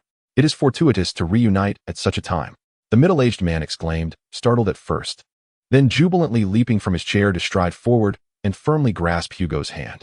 "You must have witnessed today's robbery. It has been utterly terrifying. The aloe was attacked by an unexpected stranger, the museum's storeroom was looted, and the dojo was vandalized. I scarcely know what to do. Your presence brings me a modicum of comfort. Please, you must help recover the artifacts stolen by the thieves. They are invaluable cultural relics." Hugo gently patted the man on the back, striving to calm him down, and introduced him to Bylan. "This is Mr. Mu Li, the deputy curator of the Seven Treasures Museum and the husband of the dojo leader Aloe. Mr. Mu Li, this is my assistant Bylan. Let us set aside these introductions. May I inquire if the genuine National Foundation stone is still present?" Mr. Mu Li adjusted his glasses, rubbing the corners of his eyes to wipe away tears, and replied, "Yes, it remains. Heeding your advice, I replaced the displayed stone with a highly accurate replica. While it may have disappointed some visitors, it has proven invaluable in this situation. Alas, I should have exercised more caution. Had I done so, we might have avoided this predicament altogether. You have done well. Now, we must focus on recovering the stolen artifacts. Please allow me to meet with the curator and Mr. Yuju," the detective stated, rolling up the sleeves of his white coat, evidently preparing for decisive action. Chapter 046. The criminal tactics of the Plasma Gang. When the detective and his assistant arrived, Aloe, the dojo leader of Seven Treasure City, was resting on a sofa in the reception room, with her partner, the fluffy dog, lying before her. The somewhat tattered figure of Yuju stood by the window, gazing into the distance. Surrounding them were various Pokémon, recuperating from their exertions. Aloe Sentry Mouse, a doll-like creature, and Chino Chipmunk, alongside Yuju's bandana-wearing ruffian, Rogue Croc, and Cool Leopard, were all present. Despite their shared need for rest, both the detective and his assistant noted that most of these Pokémon had only sustained minor injuries, with the fluffy dog in front of the curator appearing the worst off. "Ah, it's Hugo." Aloe, donned in a large apron and sporting a voluminous hairstyle, looked every bit the competent and earnest aunt. She seemed to be familiar with the detective, engaging in little small talk before promptly briefing him on the current situation. "The robbery occurred this morning during the opening ceremony of the National Foundation Stone exhibition. The assailants brazenly launched a frontal assault on the museum," Aloe explained, continuing her work as she opened a box of premium healing ointment, gently parting the fluffy dog's thick fur to apply it to the wound. Seeing this, Bylan eagerly volunteered, retrieving a plethora of restorative items from her backpack and administering them to the lethargic Pokémon nearby. "Prior to my arrival, I observed traces left in the exhibition hall. Numerous footprints on the floor appeared to originate from a single direction. Could it be that the assailants were a large, organized group of Plasma Gang members?" Hugo inquired, adopting the tone of an experienced detective. Aloe shook her head, speaking gravely. "No. Initially there were only 3 individuals. They first used a blinding light to incapacitate those present, seizing the opportunity to target the museum's security personnel and dojo trainers. By the time we realized what was happening, we had already lost nearly half of our combat effectiveness." The detective understood. "No wonder we did not encounter these individuals along the way. Have they already been sent to the hospital?" "Indeed, that is the case." The blueberry turned back from the windowsill, elucidating the forthcoming situation. At that moment, I joined the fray, exerting every effort to restrain 2 members of the trio, while Aloe took charge of the remaining one. The adversaries, clad in black ninja attire and masked, wielded agile bugs, a slashing commander, and a cursed doll as their Pokémon. Just as we were engaged in our battle, an unforeseen event transpired, irrevocably thwarting our chance of a comeback. The Dark-type king confronted Hugo with an air of composure. The detective could discern that every word spoken by the blueberry was the unvarnished truth. It appeared that the actions of the Plasma Gang had taken him entirely by surprise. Rather, the probing gaze of the opponent conveyed an unmistakable message. "Hugo, the intel you provided is erroneous. They are concealing even greater combat prowess." Aloe, oblivious to the silent exchange between the detective and the king, continued to narrate the grave circumstances. While Mr. Blueberry and I were preoccupied with the trio, a sudden influx of nearly 100 Plasma Gang members surged into the nearly overwhelmed exhibition hall. Undeterred by the residual effects of Pokémon attacks, they navigated through the battleground, sweeping through the museum and its rear warehouse, plundering nearly all artifacts, including the hidden treasures within the library's underground chamber. In response, we dispatched all remaining Pokémon in a bid to obstruct them. However, the adversaries unleashed a substantial number of their own. The uncoordinated rogue alligators were ultimately overwhelmed by the enemy's sheer numbers, leading to the current dire situation. Blueberry surveyed the lounge and lamented, "How could this be possible?" Azure found the scenario utterly baffling. Nearly 100 individuals. Coordinating the movements of such a vast assembly would be exceedingly challenging, and surely it would be easy to detect their congregation. Had the police not noticed this throng in advance? It's likely that there was a gathering of Plasma Gang adherents nearby, seizing the opportunity to incite chaos amidst the crowd, a classic tactic of the Plasma Gang, Hugo remarked, leaning against the wall with a look of despondency. Indeed, that is precisely the situation, Aloe nodded. When that trio finally retreated, we planned to apprehend the isolated members of the Plasma Gang, yet that vast horde seemed to have a prearranged escape, swiftly merging into the nearby assembly of civilians, all of whom donned the Plasma Gang's silver-blue hooded robes, making it nearly impossible to distinguish between them.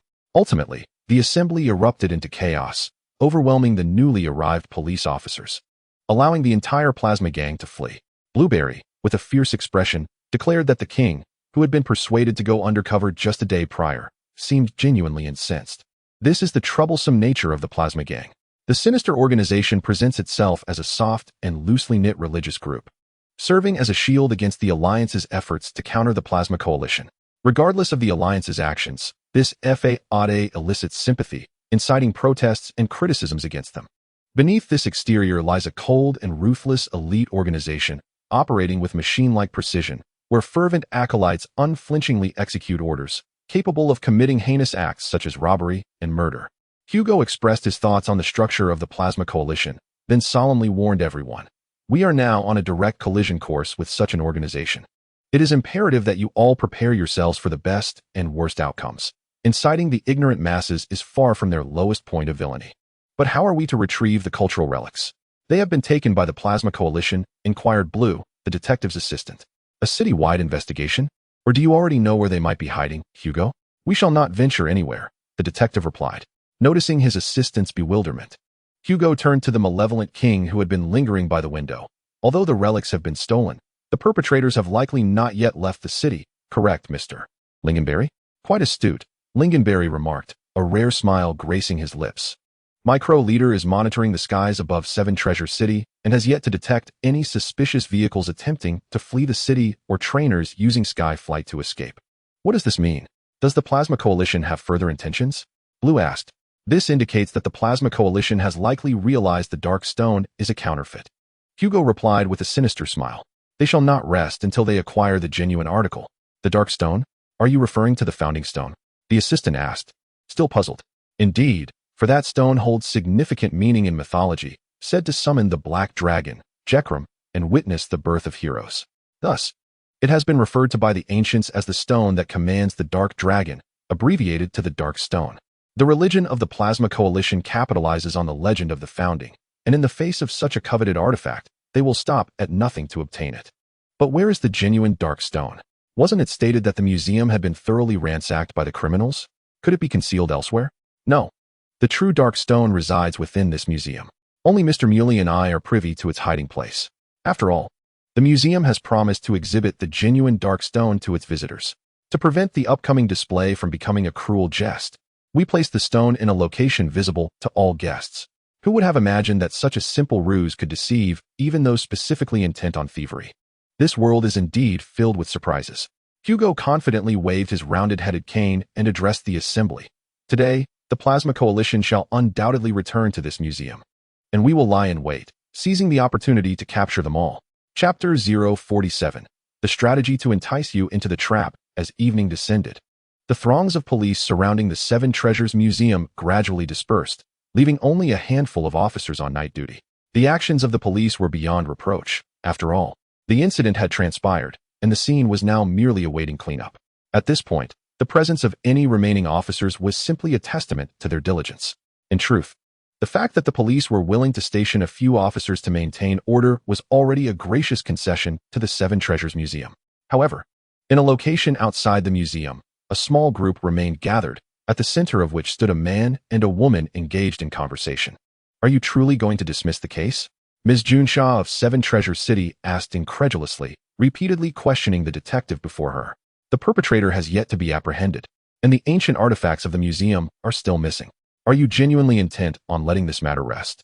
The detective, clad in a white coat, shrugged nonchalantly. In any case, the most significant treasure of the museum has not been lost. The remaining artifacts can always be replaced. My client has already come to terms with this. Out with the old, in with the new. Mr. Mu Li and Ms. Allo intend to seize this opportunity to renovate the Seven Treasures Museum and have no intention of pursuing the stolen antiquities any further. As he spoke, he winked at the reporters and cameramen in the distance, who were diligently documenting the conversation. Nevertheless, this was an egregious case of assault and robbery. Even if the museum chose not to pursue the matter, the police would undoubtedly continue their pursuit of the criminal. Junshaw, mindful of her role as an officer, declared resolutely, "We will conduct a thorough search of the organization that held the Elf Liberation Movement rally this afternoon, exerting every effort to recover the lost artifacts." "Well then, I suppose Ms. Junsh's subordinates should step up their efforts," Hugo remarked dismissively, waving his hand. With a tone laced with disdain, he continued, "Those individuals are merely a band of inexperienced thieves, having disregarded even the most important exhibit, the Stone of Founding. Their incompetence is evident. In any case, after today, my client will deposit that artifact in the safest bank vault in the world. Until then, we will maintain a vigilant watch over the museum day and night, while you continue to chase after that innocent public welfare organization, just a few steps away." The camera captured the detective's mocking smile juxtaposed with Junshaw's stiff expression, documenting the exchange in meticulous detail. Surely, the reliable United Media would not let slip this opportunity to ridicule the police. Meanwhile, further afield, the onlooker, Lingzi, contemplated the unfolding situation as the jubilant cries of the crowd reached her ears. "It's making headlines. It's making headlines." A newspaper's social media had directly leaked the heated exchange between the police and the museum spokesperson. The Seven Treasures Museum's rebirth. The police vent their frustration on the innocent elf rights organization, proclaimed their headline. A young girl, browsing through social media, excitedly showcased the content displayed on her phone screen. Even the most unscrupulous gamblers in the Union District could not help but roll their eyes, although they were already mentally prepared for the media's sensationalism. The speed at which these journalists operated was truly astonishing. In the dead of night, the museum lay in eerie silence. The vibrant scenes left by the daytime tumult cloaked in an inky darkness, rendering it impossible for anyone to fathom that this desolate site had transformed into a vast trap designed to ensnare the unwary. Lurking in the shadows, the soft vibrations emanating from her pocket resembled the delicate flutter of insect wings. Bailon unlocked her phone and beheld the directive message sent en masse by Hugo. The enemy consisted of 3 formidable trainers at the level of gym leaders, with nearly 100 ordinary trainers at their disposal. Having failed to locate the Dark Stone during the day, they would undoubtedly return after seeing the news, presenting us with a splendid opportunity to capture them all at once. It is crucial to remember that we are not confronting a horde of ruthless killers, but rather a band of petty thieves engaged in nighttime burglary. We must leverage our advantage of being prepared in the dark, swiftly, accurately, and efficiently dispatching each adversary. The plan had been laid out previously. Now it rests upon the performance of each participant. Even Hugo seemed somewhat anxious, having typed out such a lengthy message. A smile crept across Bailon's face. After hearing the detective's plan, she chose not to recall her old companions from Kanto, opting instead to remain alongside her ever-ready EV. Both concealed beneath the ticket counter that was originally meant for the attendant at the exhibition hall's entrance. The girl rubbed her hands together, anticipating that tonight's ticket price would far exceed the usual fare. In the director's office, Hugo scrutinized the monitors, continuing to assess the status of the operatives involved in the mission. A total of 20 individuals were participating, including Allo, Bailon, 10 trainers from the Qibao Gym, and 8 elite officers discreetly summoned by Junshaw. Indeed, Hugo had promptly informed Miss Junshaw of the plan. The police had not only collaborated with the detective that morning to disseminate false information, but had also provided full support for the detective's scheme. While the officers appeared to have retreated, they were, in fact, patrolling the streets surrounding the museum, biding their time. As the museum's occupants engaged the plasma gang, they would swiftly encircle the Qibao Museum, ensuring that the criminals would have no escape. The elite officers within the museum were seasoned trainers, fully capable of executing Hugo's strategy flawlessly. The only variable lay with the trio from the plasma gang, each possessing strength sufficient to surpass that of an ordinary gym leader, having severely injured Allo's main Pokémon, the Furfru. Their combined prowess could rival that of the esteemed Yu Jing. The manner in which this trio would enter and the tactics they would employ to launch their assault were entirely unpredictable. The best-case scenario would be to catch them off guard. Should the trio have the opportunity to deploy their Pokémon, we could rely on Mr. Yu Jing as our trump card to hold them at bay. Hugo muttered to himself, his focus unwavering as he gazed intently at the monitor screen. Suddenly, a sinister voice echoed behind the detective. What that person said is true. You are indeed a dangerous individual. A chill ran down his spine. The detective refrained from turning around, swiftly shrinking his neck and diving beneath the office desk. A sudden rush of wind accompanied by the jarring sound of metal scraping pierced the air. Without hesitation, the commander, clad in armor resembling a sharp blade, aimed for the spot where the detective's neck should have been with a move called cleave. However, the detective skillfully evaded the attack, causing the strike to connect with a monitor instead, resulting in a shower of electronic components. Hugo kicked a chair to obstruct the commander's assault path and scrambled towards the exit of the curator's office, only to be confronted by three figures seemingly materializing from the void. The triplets, dressed in black with white hair, were bare-chested and masked, strikingly resembling the description of the blueberries. Please do not refer to us as that trio. It sounds as though we are mere lackeys from some far-off place. One of the trio remarked, a cruel smile gracing his lips. May I inquire your esteemed names? Hugo pondered his escape route while engaging in their conversation. We are loyal servants of the Supreme Plasma League, the Dark Iron Triangle, they proclaimed in unison, as if rehearsed. Very well, Dark Iron Triangle gentlemen. Let us engage in an exhilarating Pokémon battle. Just as the trio was incensed by Hugo's intentional misnomer, he seized the opportunity during their self-introduction to retrieve his Pokéballs. 3 round, red and white spheres collided in his palm, filling it to the brim. Go, Turtwig! Hugo hurled one of the Pokéballs like a leaden projectile. Strangely, the expected scene of a Pokémon leaping from the ball did not unfold. This bizarre occurrence left everyone in the curator's office momentarily speechless. A sudden, jarring sound akin to metal striking bone echoed through the room. The central member of the trio fell back without uttering a single cry, collapsing limply to the ground. Chapter 048. Prey and Hunter. As Hugo incapacitated one of the trio with a solid iron Pokéball, the police stationed on the outer perimeter encountered their own troubles. The agitators responsible for the earlier disturbance had inexplicably regrouped, marching through the night under the guise of a protest, forming a long line outside the museum. Clad in silver-gray uniforms of the Plasma League, they chanted nonsensical slogans while encircling and occupying the streets surrounding the museum. How could these individuals behave like marionettes, completely oblivious to the fact that their actions jeopardized public safety? Officer Jun Sha of Qiubao City appeared particularly grim in the night, her teeth grinding audibly. Commander, a faction of these protesters is advancing towards the museum. Should we proceed with the planned assault? The anxious voices of her subordinates reached Jun Sha from behind, and she immediately noticed the commotion among the procession. After massaging her temples and racking her brain, she decisively stomped her foot, as if resolving to take action. She commanded all officers to form into small teams and break through the obstruction of the marchers, targeting the rogue plasma group. Such a direct assault could potentially lead to conflicts with innocent civilians, causing her subordinates to hesitate. Which of your eyes sees innocent civilians? This situation is not like it was this morning. The individuals before us are unequivocally lawbreakers. Their second march has not been reported or approved by the Alliance. Thus, we are facing a group of criminals engaged in an illegal demonstration. We, the police, are authorized to use force to halt such perilous activities. Do you understand? Officer Junsha bellowed into her subordinate's ear. Why, yes, understood. Though overwhelmed by her commanding roar, the subordinate conveyed the orders accurately. Officers scattered around the outer perimeter received the command, regrouping into small teams and slicing through the wall of marchers like a hot knife through butter, pursuing the advancing plasma group. As anticipated, conflicts arose with the demonstrators. Fortunately, the extraneous members of the plasma group had little combat capability. After the police wielded their batons to subdue a few of the ringleaders, the situation was swiftly brought under control without further incident.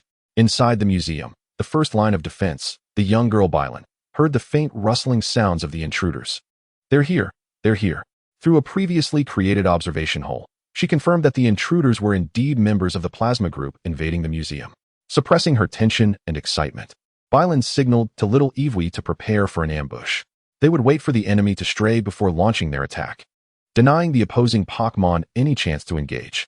Hugo's instructions echoed in Bylan's mind as she spotted a plasma group member approaching the counter. The plasma group. in search of the dark stone hidden somewhere within the museum, would undoubtedly scour every corner, allowing them to remain passive like a tightly wound mouse trap, patiently awaiting the enemy's arrival. When they drew near, they would unleash a thunderous surprise attack, incapacitating them in an instant. The plasma member, holding a flashlight, shone it around the entrance hall, and upon spotting the counter, approached without suspicion, glancing at the bare surface before intending to circle around to the back. In the dim light, Bylan intently gazed through the peephole, silently calculating. The two members of the plasma gang behind him were inspecting other areas, while the rest of the forces had already infiltrated the exhibition hall. Excellent. 1 step, 2 steps, and they were now before him. In the enveloping darkness, an unfortunate member of the plasma gang raised a flashlight to illuminate the back of the counter, only to be met with a scene reminiscent of a classic horror film. There stood a pale-skinned beauty, her face as white as snow, cheerfully greeting him. Any hesitation would be a grave error on the battlefield, especially in a situation ripe for an ambush. In a flash, Bylan swiftly covered the intruder's mouth, while beside him, his companion Evie lunged like a small cannonball at the enemy's chest, rendering the plasma member, who had been desperately resisting under the girl's power, unconscious. Victory was swiftly achieved.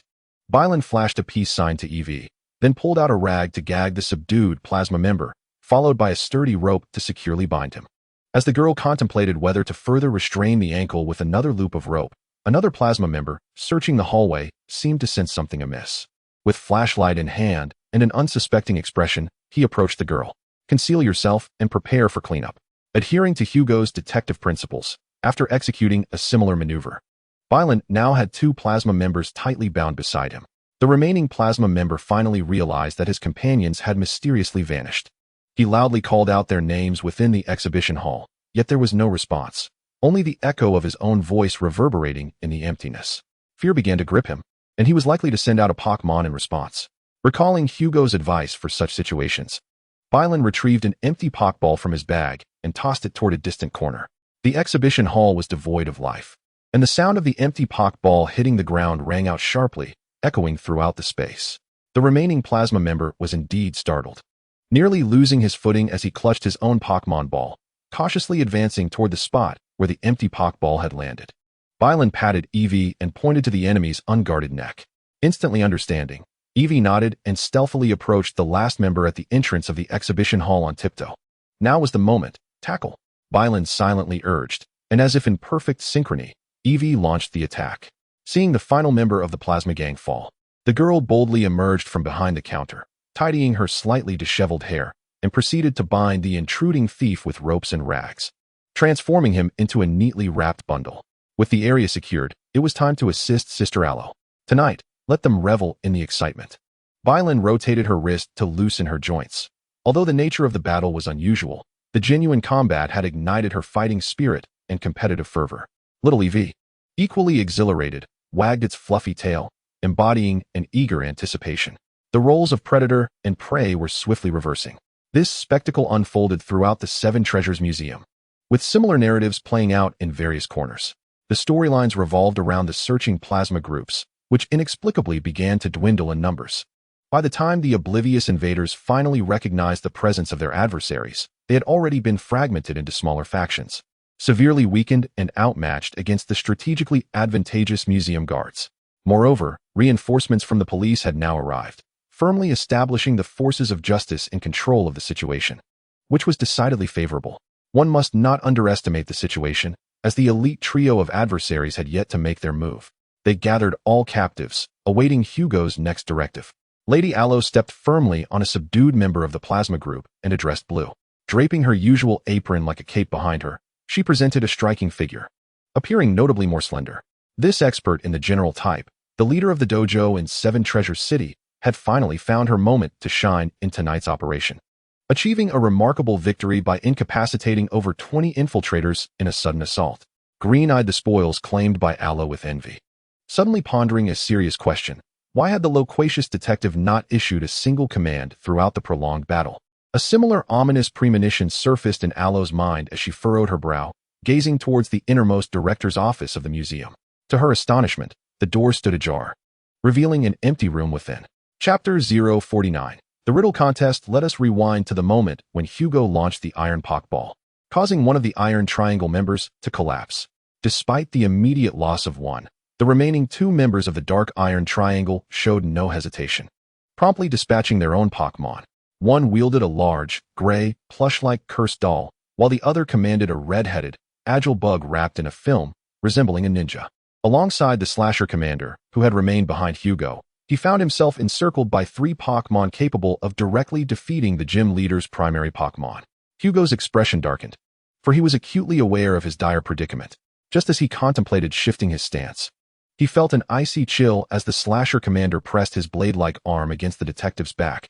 A mere push would create a gaping hole where Hugo's heart resided. The remaining two members of the Iron Triangle directed their Pokémon to suppress the detective, paying particular attention to the two heavy-looking Pokeballs in Hugo's grasp. Noticing their intense focus on the balls, Hugo complied by throwing them to the ground, feigning a gesture of surrender. Unfortunately, the dull thuds of the fallen Pokeballs produced an unpleasant sound, heightening the vigilance of the adversaries even further. Another leader-like member of the Iron Triangle merely checked the breath of his fallen comrade before leaving him abandoned on the ground. Uncertain whether that member of the Triangle was alive or dead, most likely alive, one would presume. Hugo felt that due to the pressing circumstances, he had not employed the optimal throwing posture, and while it was unlikely to result in death, this was hardly a moment for reveling in the preservation of his no-kill principles. You could never possibly know our operational plans. Who disclosed them to you? Was it someone from the police? The detective, momentarily losing composure, posed an unanswerable question to the cadres of the plasma group, his emotions unraveling. Those who would ally with us are hardly of such trivial stature. Silence. One of the two attempted to respond vaguely to Hugo's inquiry, seizing the opportunity to mock him, but was interrupted by the leader of the Iron Triangle. There is no need to inform such scum. After tonight, you will be nothing but a lifeless corpse. In the face of this threat, Hugo suddenly revealed a confident smile, as if everything was under his control, and lightly inquired of the two. So, does this mean that before dawn, I cannot die even if I wish to? The leader, momentarily taken aback by Hugo's inexplicable provocation, found himself at a loss for words. The detective continued, long before I devised my plan, the only other person aware of the whereabouts of the Dark Stone, Vice Director Mu Li, had already boarded a direct flight to the headquarters of the Elf Alliance. By now, he has likely landed and is enjoying tea and conversation with Mr. Lian Wu, who is stationed there.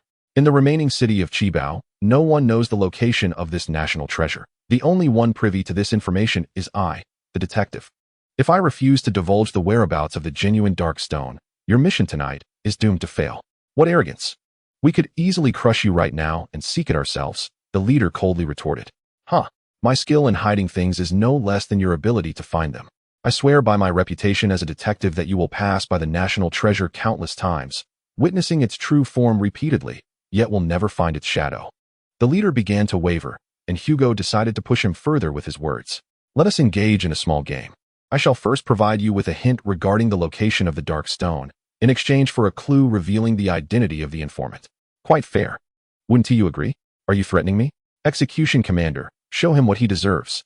The leader's eyebrows shot up, and the execution commander behind Hugo tightened his grip, the sharp blade of his arm piercing through the detective's white coat, pressing against the skin beneath. Hugo felt the chilling aura of death, yet feigned a resigned demeanor, dramatically murmuring, "O ancient stone of nationhood, I beg of you to slumber eternally alongside me. Humanity is destined for death. Let us return to dust in harmonious unison."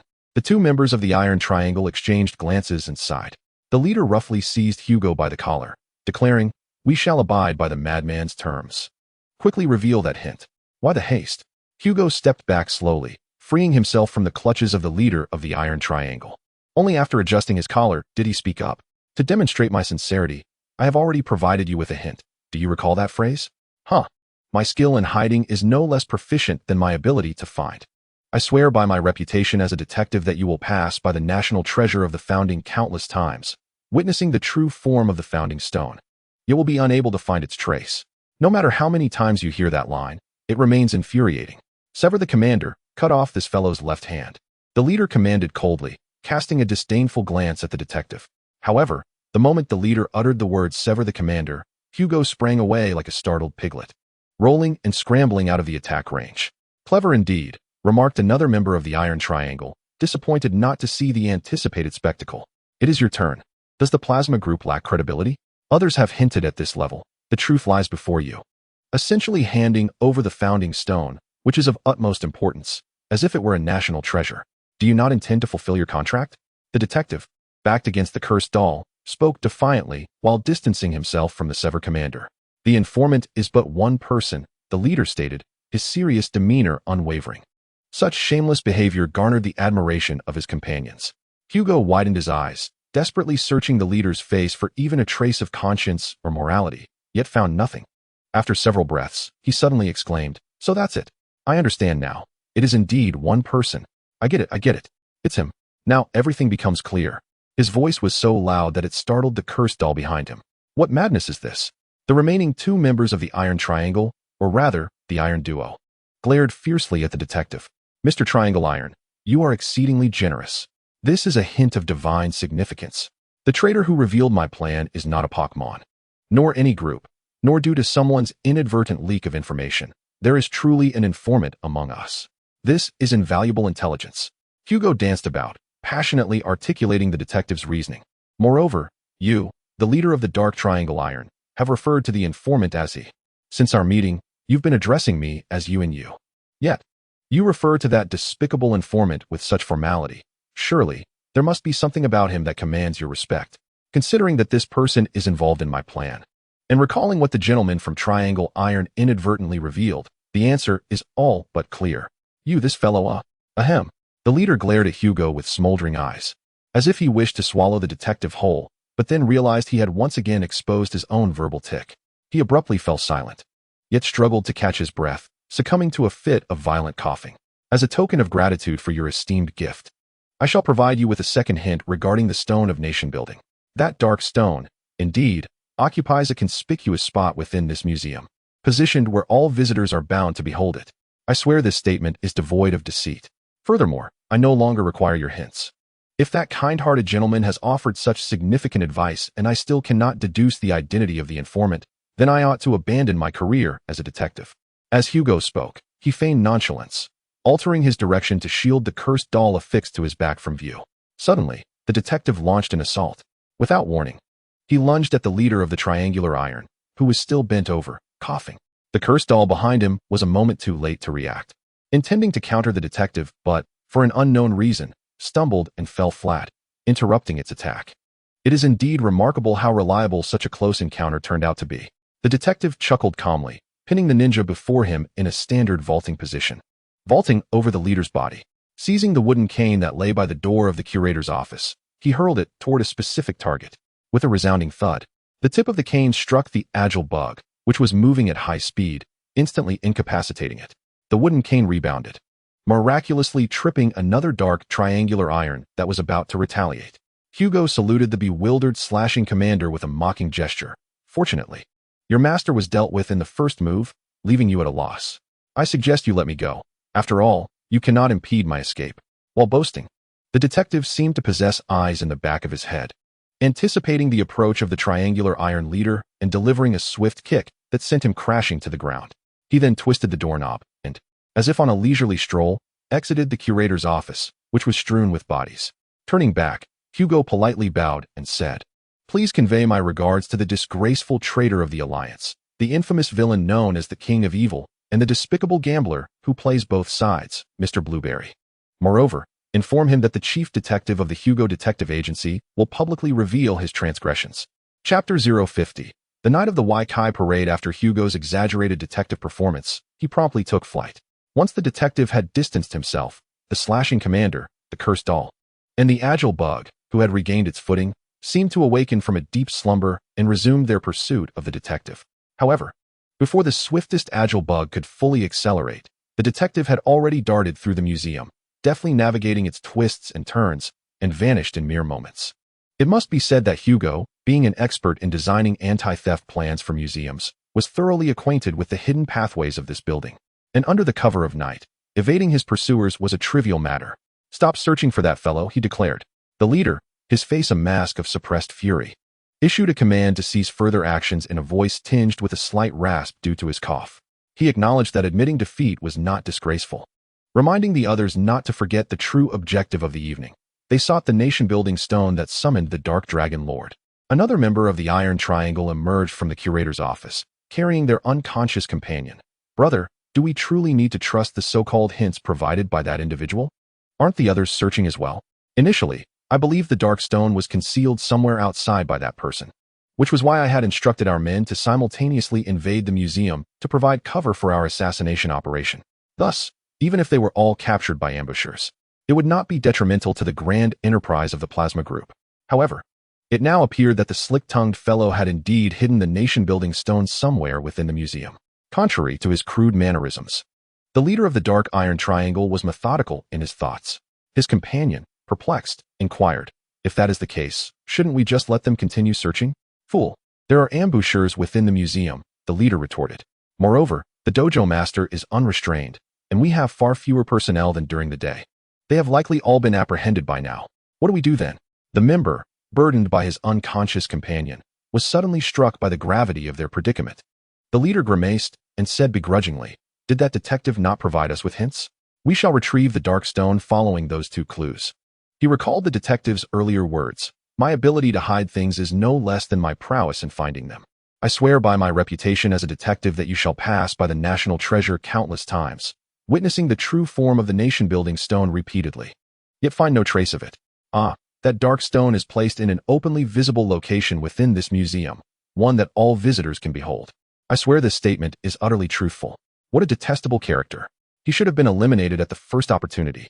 Was he not merely rambling at the time? How could we possibly locate our target? His companion could not help but ask.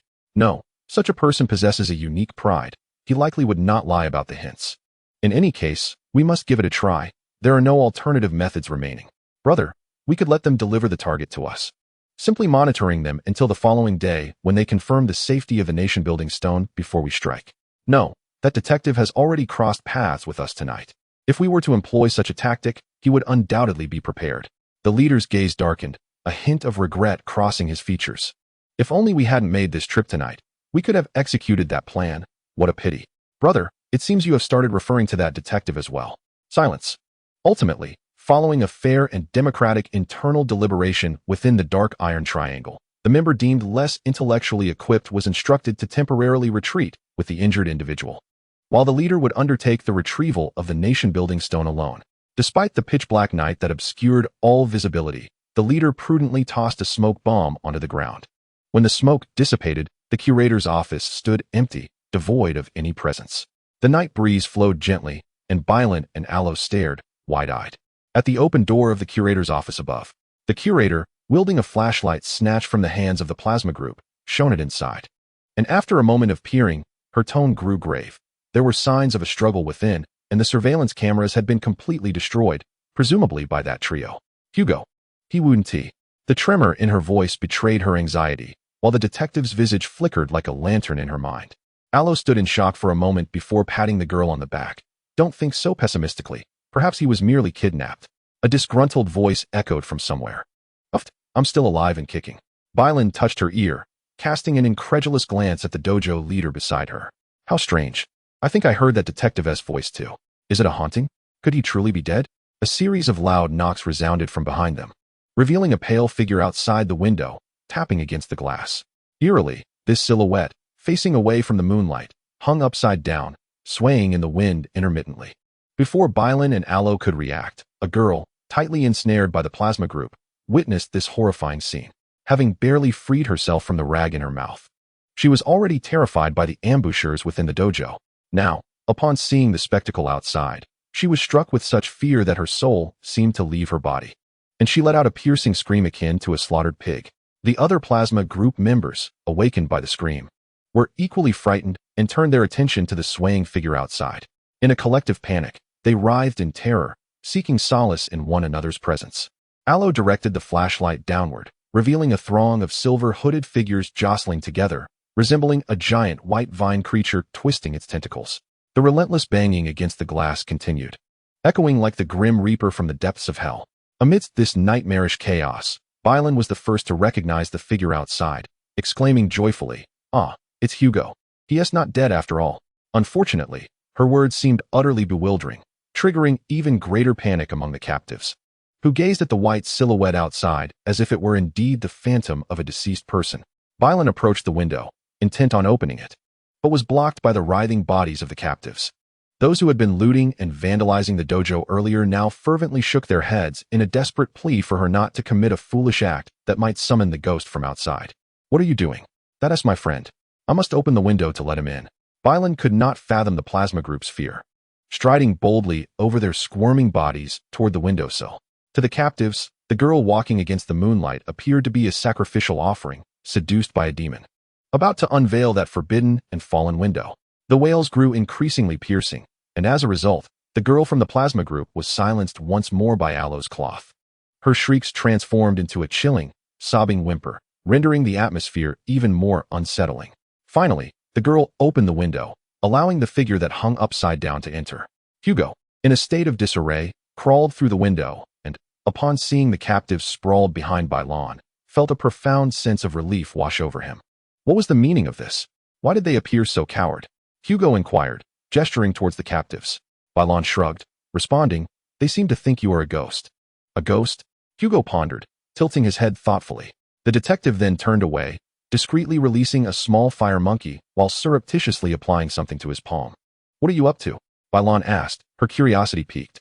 Pretending to be a ghost, the detective replied succinctly, directing the fire monkey to ignite the curtains with its tail while simultaneously stuffing something into his cheek. "Is this the ghost you speak of?" The detective murmured in a lowered voice, turning slowly to face his assistant. His demeanor was peculiar. He kept his head lowered, cradling his face with his hands, while the curtains behind him suddenly erupted into flames.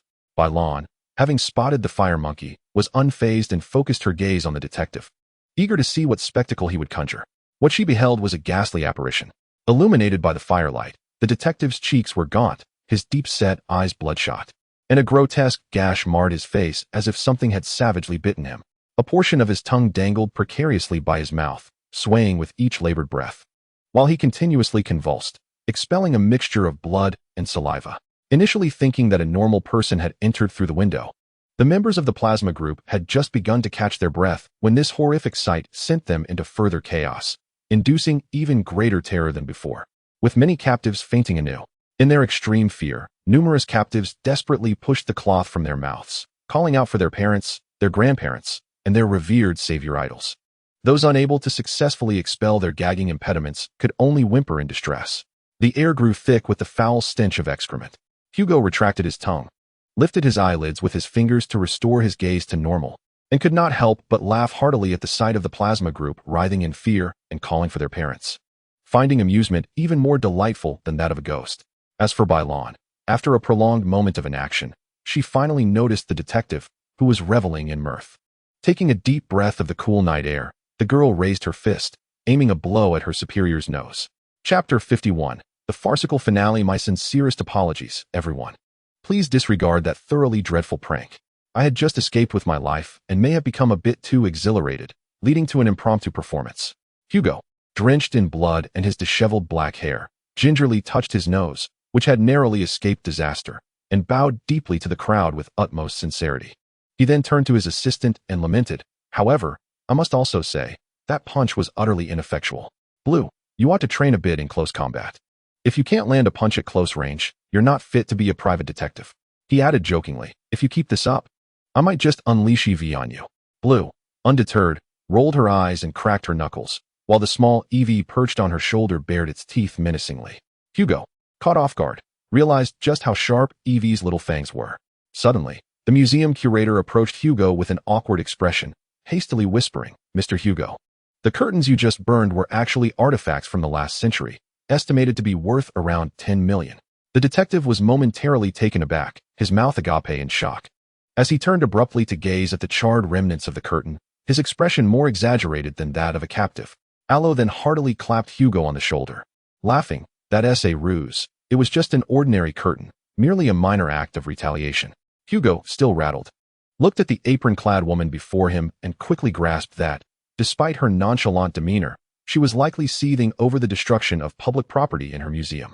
Realizing the gravity of the situation, the detective wisely opted for a conciliatory approach, rubbing his hands together as he suggested, "The compensation for the curtains can be deducted from this commission fee, but it must reflect the standard price for curtains." The woman clapped him on the shoulder once more, and though Hugo attempted to wriggle free, she held fast. I understand," He grimaced. The compensation can be marked up by 50%, considering it as damages for emotional distress. Now, can we discuss recovering the lost artifacts? With the weight on his shoulders finally lifted, Hugo breathed a sigh of relief. Serves you right. Blue made a face, perhaps oblivious to the fact that her salary also came from the commission fees. Meanwhile, in the distant shadows, far from the gathering of detectives, the leader of the Dark Iron Triangle lay in wait at the museum's entrance, his gaze piercing through the darkness towards the only illuminated area inside the museum. Even though these henchmen were meant to serve as mere distractions, their swift elimination was a significant blow to the reputation of the Plasma Group, especially after that final bout of hysterical screaming. It seemed this batch of operatives was beyond salvation. Yet, setting aside these trivialities, the true location of the Dark Stone remained a mystery. What kind of place could conceal it in such a way that everyone would overlook it? The leader mused to himself, resembling a visitor exploring a museum, traversing the exhibition route from the ticket counter. However, this particular visitor was somewhat extraordinary. He did not tread the museum's floors but instead donned specially designed adhesive gloves, crawling upside down along the ceiling. He had already inspected the entrance of the museum. Initially, the leader had presumed that the Dark Stone would be concealed near the statues outside the doors, as the entrance was a point every visitor must pass through. Disguising the Dark Stone as part of a statue would render it merely a replica, thus evading any covetous eyes. Unfortunately, his calculations were swiftly thwarted. Upon exiting the Seven Treasures Museum, he discovered there were no such decorations outside. This was to be expected, for even the most audacious detective could not persuade the museum to display a national treasure in the open air. His second hypothesis was that the Dark Stone might be hidden within the door frames and ceilings above the exhibition halls, where the translucent glass resembling a daylight lamp could serve as a masterfully crafted display case. With proper arrangement, and amidst numerous decorative items, the Dark Stone could seamlessly blend into the environment above people's heads, visible yet unnoticed. Consequently, the leader of this elite killer organization was traversing the museum's ceiling like a round spider, scrutinizing each light fixture and decorative piece on every layer of the ceiling. The designer of the Seven Treasures Museum appeared adept at utilizing space. As the leader had anticipated, the ceiling was adorned with many non-artifact decorative items. In the central exhibition hall, replicas of Grand Creation myth murals were suspended from the ceiling, promising a fantastical experience that would evoke a sense of traversing through fragments of history when illuminated effectively. Yet, despite the Dark Iron Triangle leader's diligent search through his night vision goggles, he could not uncover a trace of the Dark Stone. He then resumed his search of everything on the ground, from the empty display cabinets that had been thoroughly ransacked during the day to the restroom and lounge, non-exhibition areas that he scoured repeatedly, yet all in vain. You shall pass countless times before the national treasures of the founding nation, witnessing the true visage of the founding stone, yet find no trace of it. The detective's words echoed in the leader's mind, prompting him to question his prior conclusions. The cold-blooded martial arts ninja, rarely introspective, began to ponder whether that detective might indeed be deceiving him. But if he were lying, then where could the true Dark Stone be? Concealed outside the museum? Or had the assistant curator taken it away? This seemed implausible. That frail assistant curator lacked the strength to safeguard the Dark Stone. If relocation were the intention, a figure of the curator's caliber, like Aloe, should have been dispatched instead. How had they evaded the initial sweep? Under such a scale of search, no hidden room or secret passage could possibly have escaped notice. Is it possible that the piece of Dark Stone in hand is the genuine article? No. Such a possibility does not exist. The stone that was seized bears the inscription of the Seven Treasures Museum, while the authentic Dark Stone should remain devoid of any markings, perhaps. Have I truly laid eyes on the stone of national foundation? In a state of existential doubt, the leader once again questioned himself. At that moment, he was suspended from the ceiling by a steel cable, performing a deft maneuver to land on the ground. Before him stood the splendid display case, which had been inspected countless times, originally housing the replica of the stone of national foundation. The glass of the display case had long been shattered, with only the small plaque illuminating the history and archaeological discoveries of the Dark Stone still radiating a faint glow. The plaque detailed the origins of the Dark Stone and its discoverer, projecting the phantom image of the Stone of National Foundation through a slide projector. The Stone of National Foundation is said to be the corporeal form of the black dragon Gekrom, which transformed after its demise. It is believed to await the arrival of a hero discovered by the venerable Kiku in the scenic desert. In mythology, Gekrom is a legendary Pokémon that incinerated the world with lightning, destined to assist those who aspire to create an ideal realm. According to the myth, Should humanity lose its sense of justice, it would unleash its wrathful lightning to obliterate their kingdoms. What if this is not merely a projection from the slide projector, but a manifestation of the actual object? A spark of inspiration suddenly ignited within the intellectual member of the Dark Triangle. Upon reflection, the display case indeed appeared particularly robust. Initially presumed to accentuate the primary exhibit, it now seemed plausible that it had been intentionally reinforced as a vault. Visitors perusing the exhibits would undoubtedly first read the explanatory text, aligning with the detective's earlier suggestion. The leader's eyes, now concealed behind a mask, gleamed with increasing intensity. However, a dilemma remained. The display case was firmly anchored to the ground. To dismantle or remove it would surely generate a tremendous commotion, attracting the attention of the police and detectives, thereby thwarting any hopes of searching for the dark stone. Yet, as he surveyed the museum, what location had he not already explored? In light of this, the leader resolved to unleash a Poké Ball. Kadako, employ Metal Claw and dismantle this platform for me. The pre-evolution of the slashing commander, adorned with blades, emerged at his command, its sharp edges slicing toward the towering display case. As the blade made contact with the section inscribed with the explanatory text, alarms blared suddenly, and warning lights flashed ominously red from an unknown source. Witnessing this, the leader was not startled but rather elated, erupting into a maniacal laugh as he urged the Kadako to hasten. Faster, faster. Obliterate this platform into scrap metal, starting with the explanatory plaque, and retrieve the target.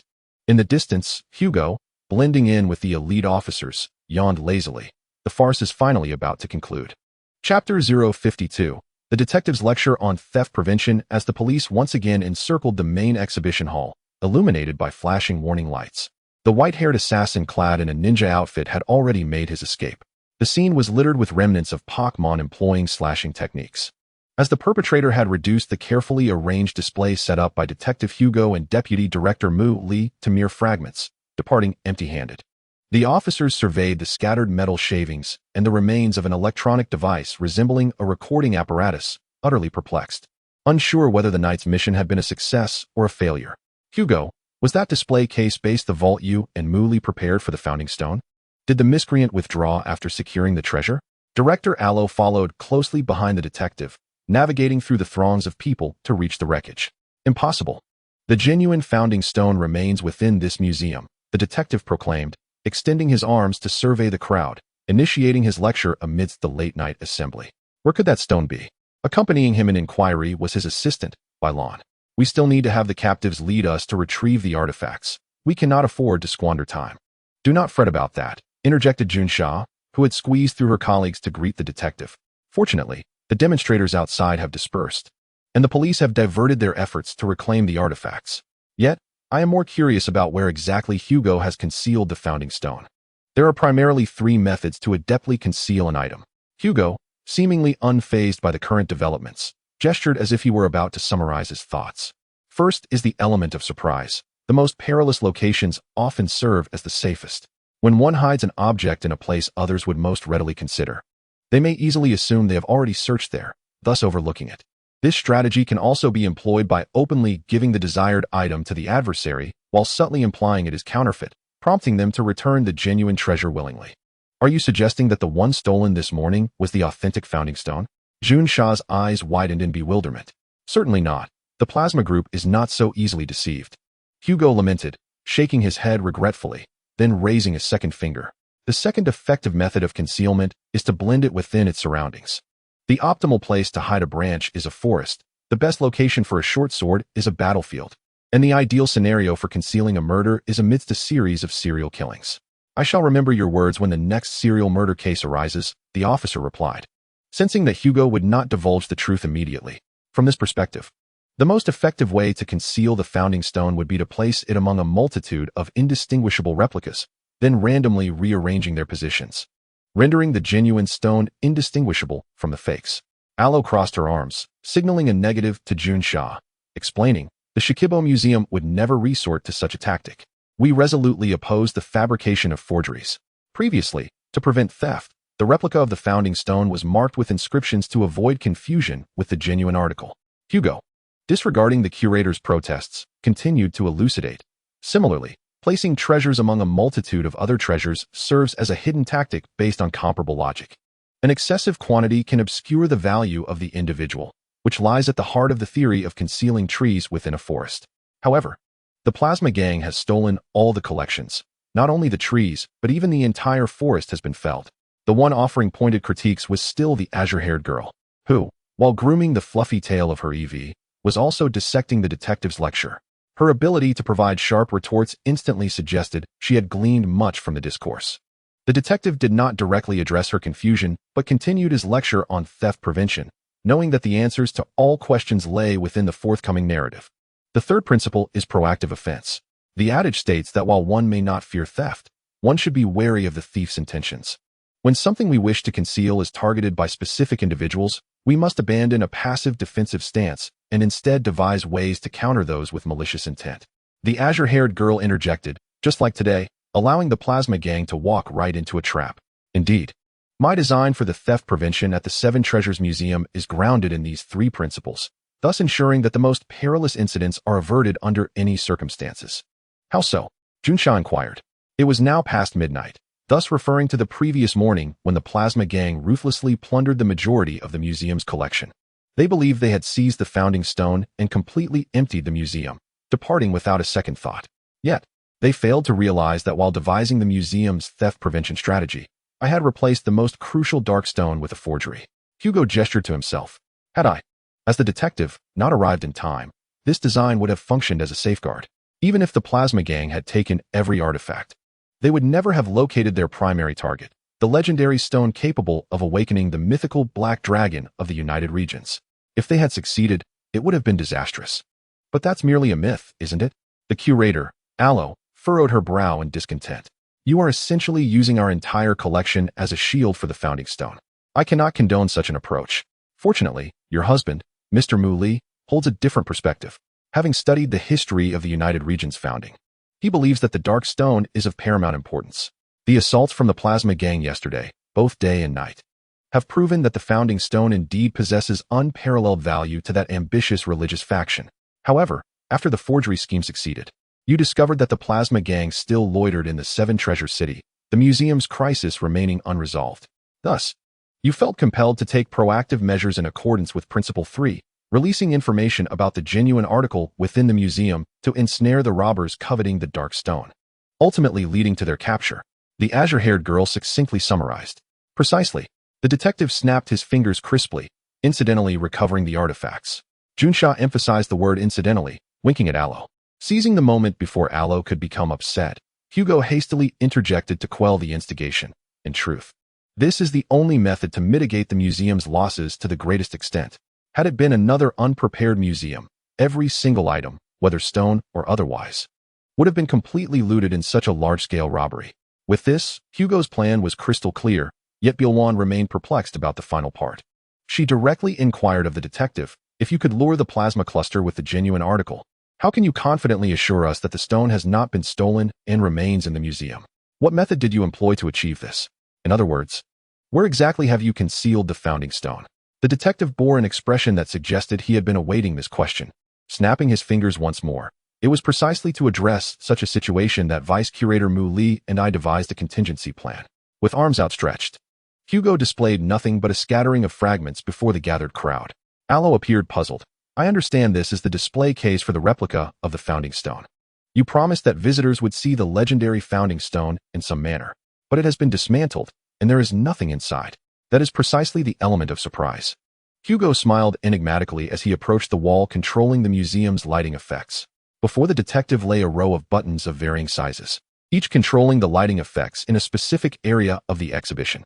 At first glance, each switch seemed to control only the state of a single light. As Hugo spoke, he pressed the buttons, and the lights within the exhibition hall gradually illuminated. Some had already been damaged by the plasma cluster, flickering briefly before extinguishing with a short-circuit sound, while others simply failed to turn on. However, the majority of the lights lit up normally, just as they would on any other day. My design with Mr. Mu Li was such that when the lighting effects are activated according to how they were during the Founding Stone exhibition, a mechanism would be triggered. As Hugo pressed the final switch from memory, the main lights dimmed, and the faint glow of the side lights illuminated the grand creation mural on the exhibition hall ceiling. The radiant figure of the creation deity intertwined with the silhouettes of three dragons in black, white, and gray, and even as mere replicas, the artwork was breathtaking. The luminous halo surrounding the ceiling mural was specifically designed for the Founding Stone exhibition. Is that? Bilwan, with keen eyes, pointed towards the area above the display case where the Founding Stone once stood. In the previously blank space of the mural, a faint shadow began to emerge above the empty ceiling. This is the Founding Stone. Could it be that the real stone is hidden there? Curator Aloe's expression shifted to one of realization as she redirected her gaze to the ground where the display case had stood. Amidst the chaos, a small glowing hole caught her attention. It was projecting an image skyward, the small aperture. It is indeed a pity. The clarity of the curved mirror, concealed within the display case, could have been significantly enhanced. Hugo, somewhat fastidious, let out a dissatisfied sigh, but soon regained his composure, raising his voice to address the gathering. Esteemed visitors, behold. The space once occupied by the counterfeit nation-building stone is now shrouded in an enigmatic shadow. This phantasm is the true image cast by the genuine dark stone, refracted through the mirror. Should you have the fortune to observe this artifact by daylight, what you witness will not be mere forgery or authenticity, but a captivating interplay of reality and illusion, a treasure of shadows. The officers and dojo trainers gazed in rapt attention at the indistinct image upon the ceiling, which, under the atmospheric ambience, appeared surprisingly credible. The detective's voice resonated throughout the hall. This represents a magnificent compromise by the Seven Treasures Museum between the safety of relics and the rights of the audience, embodying both the idealistic dream and the unyielding nature of reality. Even if Zekrom and Reshiram were to manifest here, they would surely bow in admiration of the ingenuity and brilliance of this hidden ruse. Like a magician concluding a performance, Hugo bowed deeply before the assembly. Chapter 053. Casting blame and taking the fall with the assistance of law enforcement, Hugo employed a steel bar he had casually picked up as a lever, prying open a fissure in the floor beneath the display case. Subsequently, the officer's sprites excavated a substantial chunk of concrete from the ground. The unearthed concrete revealed a cubic device, approximately human height. The detective detached the wires connected to the cube, showcasing its reverse to the spectators. This small cavity contains what we refer to as the nation-building stone, which was the true target of the Plasma Group's heist. Its ability to project an image upward is due to the light source and mirror embedded within this cube. When the museum is in regular operation, this device utilizes a convex mirror to project the authentic patterns of the nation-building stone onto the counterfeit. In other words, the individual who frantically attacked the display did not misidentify the location of the treasure, but rather misaligned the direction of the projector. Violen, suddenly enlightened, tapped her hand and remarked, "That person unearthed the projector meant for the explanatory plaque, mistakenly believing he had been deceived, unaware that another projector was positioned directly above, where the dark stone he sought resides. Indeed, the logic is exceedingly clear." Hugo nodded appreciatively, much like a teacher commending an exemplary student. As the second principle of concealment states, to hide a tree within the forest, one must at least prepare two projectors to obscure one. It is truly an ingenious anti-theft design. Ms. Aloe paced around the remnants of the display case, pondering. So, while we were engaged in dealing with the minions of the Plasma Group, it was these elaborate tactics that delayed the most formidable of the ninja trio. Yet, Hugo's expression darkened, revealing a somber demeanor. No, even so, my anti-theft design still has its flaws, and I nearly fell victim to it myself. Miss Assistant was the first to express disbelief. How is this even possible? No matter what kind of thief approaches, it is improbable that one could breach such formidable security measures in a single night. There lies another critical point. Clad in blood-stained garments, with disheveled hair, Hugo slowly pointed a finger at himself. That would be me. The crowd was enveloped in confusion, save for Bailuan and Aloe, who recalled the detective's disheveled appearance when he made his entrance through the window. Almost in unison, they questioned, did they intend to apprehend you directly? Did they seek to compel you to surrender the stone? How ironic. The detective shrugged, admitting, I had arranged for the defenseless vice curator Mu Li to seek refuge afar. Yet I did not foresee that I would become the target myself. However, outsiders remain oblivious to your role in devising the museum's security plan. How could they possibly focus their attention on you? Aloe fixed her gaze on the detective, harboring a vague answer in her heart, yet unwilling and afraid to accept it. Alas, Hugo sighed, realizing that this was precisely the moment for the detective to disregard the circumstances and recklessly unravel the truth. At the onset of tonight's operation, I found myself ambushed in the curator's office by a group identifying themselves as the Dark Iron Triangle. They are the elite assassins nurtured by the Plasma Group, who earlier this morning had bested Ms. Aloe and King Bilberry in a numbers game. Although I ultimately employed every means at my disposal to escape that ambush, I still harbor doubts about how they managed to track me down. Hugo briefly glossed over his escape, posing a crucial question. I believe their timing for the invasion was too precise, and it appeared as though they were fully aware of our arrangements, heading straight for the curator's office. It felt as if the enemy had planted an insider. Upon hearing the detective's account, Junsha made an immediate judgment. Hugo nodded, his expression betraying no relief, and inquired of the assembly, "Have you all not noticed that tonight's operation is missing one individual?" Bai Luan had already discerned the truth that lingered on the detective's lips. Was that man, whom she had met only once, an undercover agent for the plasma group? She suddenly felt the night air turn icy. The distance among those present palpably vast.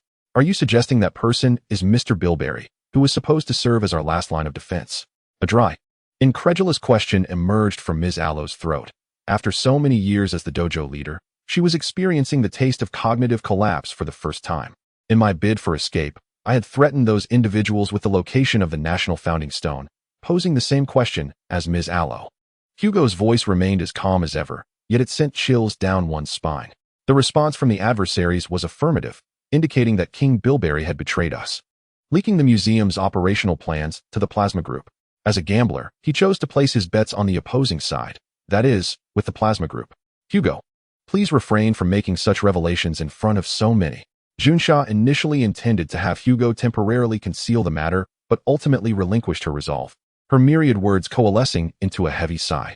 She had already discerned the faces of her bewildered colleagues exchanging glances, their expressions rife with uncertainty. The die was cast, irreversible. Moreover, the elusive Dark-type king had yet to make his presence known, employing an indifferent silence to affirm his betrayal, his suspicion expanding with each passing moment. Could Lord Blueberry truly be affiliated with them? Rumor had it he was once a nefarious gambler, adept at mingling with malevolent Pokémon precisely due to his past. It was said that gamblers excelled at hedging their bets on both sides. The officers began to murmur amongst themselves. The betrayal of a king-level trainer would deliver a lethal blow to the League's prestige. And the sensitivity of the civil servants within the system to this matter was particularly acute. In Hugo's eyes, the officer's anxiety resembled that of bug-type Pokémon trembling with a heightened sense of danger before a tempest. Silence. A clear, youthful voice pierced through the chatter, resonating throughout the hall. Mr. Blueberry is absolutely not that kind of person, Detective Hugo. What you claim is merely one-sided. On what grounds should we believe you? Mr. Blueberry must be delayed by other pressing matters concerning the museum. Perhaps at this very moment, while you are speaking ill of him, Mr. Blueberry is engaged in battle with the enemy. The girl chastising the detective was a high school student whom Hugo had encountered on the train. Now participating as a gym leader from the Shichi Gym, she was the only familiar face of Blueberry present among the gathering, having previously witnessed him kindly accompany her in a double battle to earn travel expenses. If anyone in attendance wished to disbelieve Blueberry's treachery, it would undoubtedly be her. Though I am a detective, I do not relish arriving at the scene only after a case is unfolded, Hugo stated, gazing into the girl's eyes. All I know is that Mr. Blueberry vanished after our strategic meeting, and subsequently, the enemy anticipated our movements, informing me that the king is a traitor, and they had no reason to lie. I refuse to believe it. The girl asserted loudly, her conviction unwavering. Mr. Blueberry is a good person. His actions must have their rationale. Yet, at that moment, another girl's voice abruptly interjected, "EV, Iron Tail." The EV, previously nestled on a blue shoulder, transformed its tail into a blade of steel, striking towards the air above the detective's head. With a clang, an unpleasant metallic screech erupted, and EV cried out, sent flying a considerable distance. It was then that everyone beheld a heavily armored, samurai-like Pokémon descending through a gaping hole in the ceiling. It was the slashing commander. The dark triangular figure had returned. Having had prior encounters, Aloe promptly warned the others while dispatching her furfrou. However, the gym leader immediately altered his statement. No, that is not correct. It is not that one. Upon perceiving the hesitance of the owner of the Seven Treasures gym, Junsha swiftly comprehended the implications of his words. She gritted her teeth and turned to her subordinates, exclaiming, "That is the primary Pokémon of the Blueberry King. He has personally come to seize the Stone of Nation building. Quickly, safeguard Hugo." The Dark Knight commenced his actions, a segment that was initially absent from the script. Truly, he was a man who relished embellishing the narrative. Hugo silently observed the unfolding scene, allowing the police to encircle him, still cradling the cube containing the Stone of Nation building. In contrast to the detective, the young gym trainer gazed in stunned disbelief at the imposing slashing commander. her face reflecting the despair of shattered fantasies, tears brimming at the corners of her eyes. Who devised such a malicious scheme? Watching the tearful girl, Hugo endeavored to appear more cheerful, yet he ultimately failed. In the obscurity that no one perceived, the detective, donning an expression that oscillated between a smile and tears, shouted to the officers, "Blueberry is right above on the ceiling. He has been eavesdropping on our conversation from the rooftop. Quickly, dispatch a team to apprehend him." The first bucket of dirty water had already been thrown. Now, it remained to see how events would unfold. Chapter 054. The conclusion of the museum incident. The train speeding from Seven Treasure City to Flying Cloud City was racing ahead, and amid the gentle swaying, Detective Hugo was curled up in the spacious seat of the first-class carriage, catching up on sleep, with a plethora of artifacts acquired from the Seven Treasures Museum piled beside him. "I have a sister who adores such things," the detective had explained next to the museum's souvenir shop. Suddenly, as he dozed, Hugo furrowed his brow and raised a hand to rub his neck, painfully opening his eyes. "I really shouldn't sleep on transportation." Gritting his teeth and surveying his surroundings, Hugo noticed that his companion, Bibaru, was silently lost in thought with her eyes closed, deeply pondering her own concerns. The girl did not notice Hugo's awakening. Instead, it was the half-asleep Evie beside her that gently wagged its tail, greeting the detective on behalf of its owner. "Good morning, Evie. Have you decided which form you want to evolve into lately?" Hugo, welcoming the interaction, yawned as he engaged in conversation with the Evie. Upon hearing the detective mention evolution, Evie displayed a conflicted expression, its voice stammering. After much contemplation, the little creature ultimately abandoned its thoughts, pointing at Bibaru with its tiny paw. "This won't do, little Evie. How can you let others determine the course of your life?" Taking on the role of a life mentor, Hugo began to guide Evie, asserting that the true master of one's destiny is not others, but one's own heart. "By the way, you probably don't understand the differences between the various evolutionary forms, do you? I have a documentary that explores the mysteries of Evie's evolution." The detective fiddled with his smartphone, pulling up the video resource and positioning the phone before Evie. Regrettably, Evie showed no interest in the bearded Dr. Yamabuki in the video, glancing at it briefly before turning away, curling its tail, and returning to slumber. Instead, it was Hugo's Pokeball that stirred, as Porygon eagerly leaped out, flipping the phone in front of Evie to watch the documentary with great interest. At some point, Beryl awoke from her endless contemplation, her clear gaze directed towards the detective. "Oh, is there something amiss? I have come to a realization." The young girl placed her fingers together, resembling a model of a tower, resting on the small table in front of her. "I understand now what the persistent sense of dissonance during the Sherbao Museum incident was. I am eager to hear more." The detective, one hand rubbing his shoulder, gestured for her to continue, indicating his willingness to listen intently. "You and the champion, Blueberry, are actually in cahoots.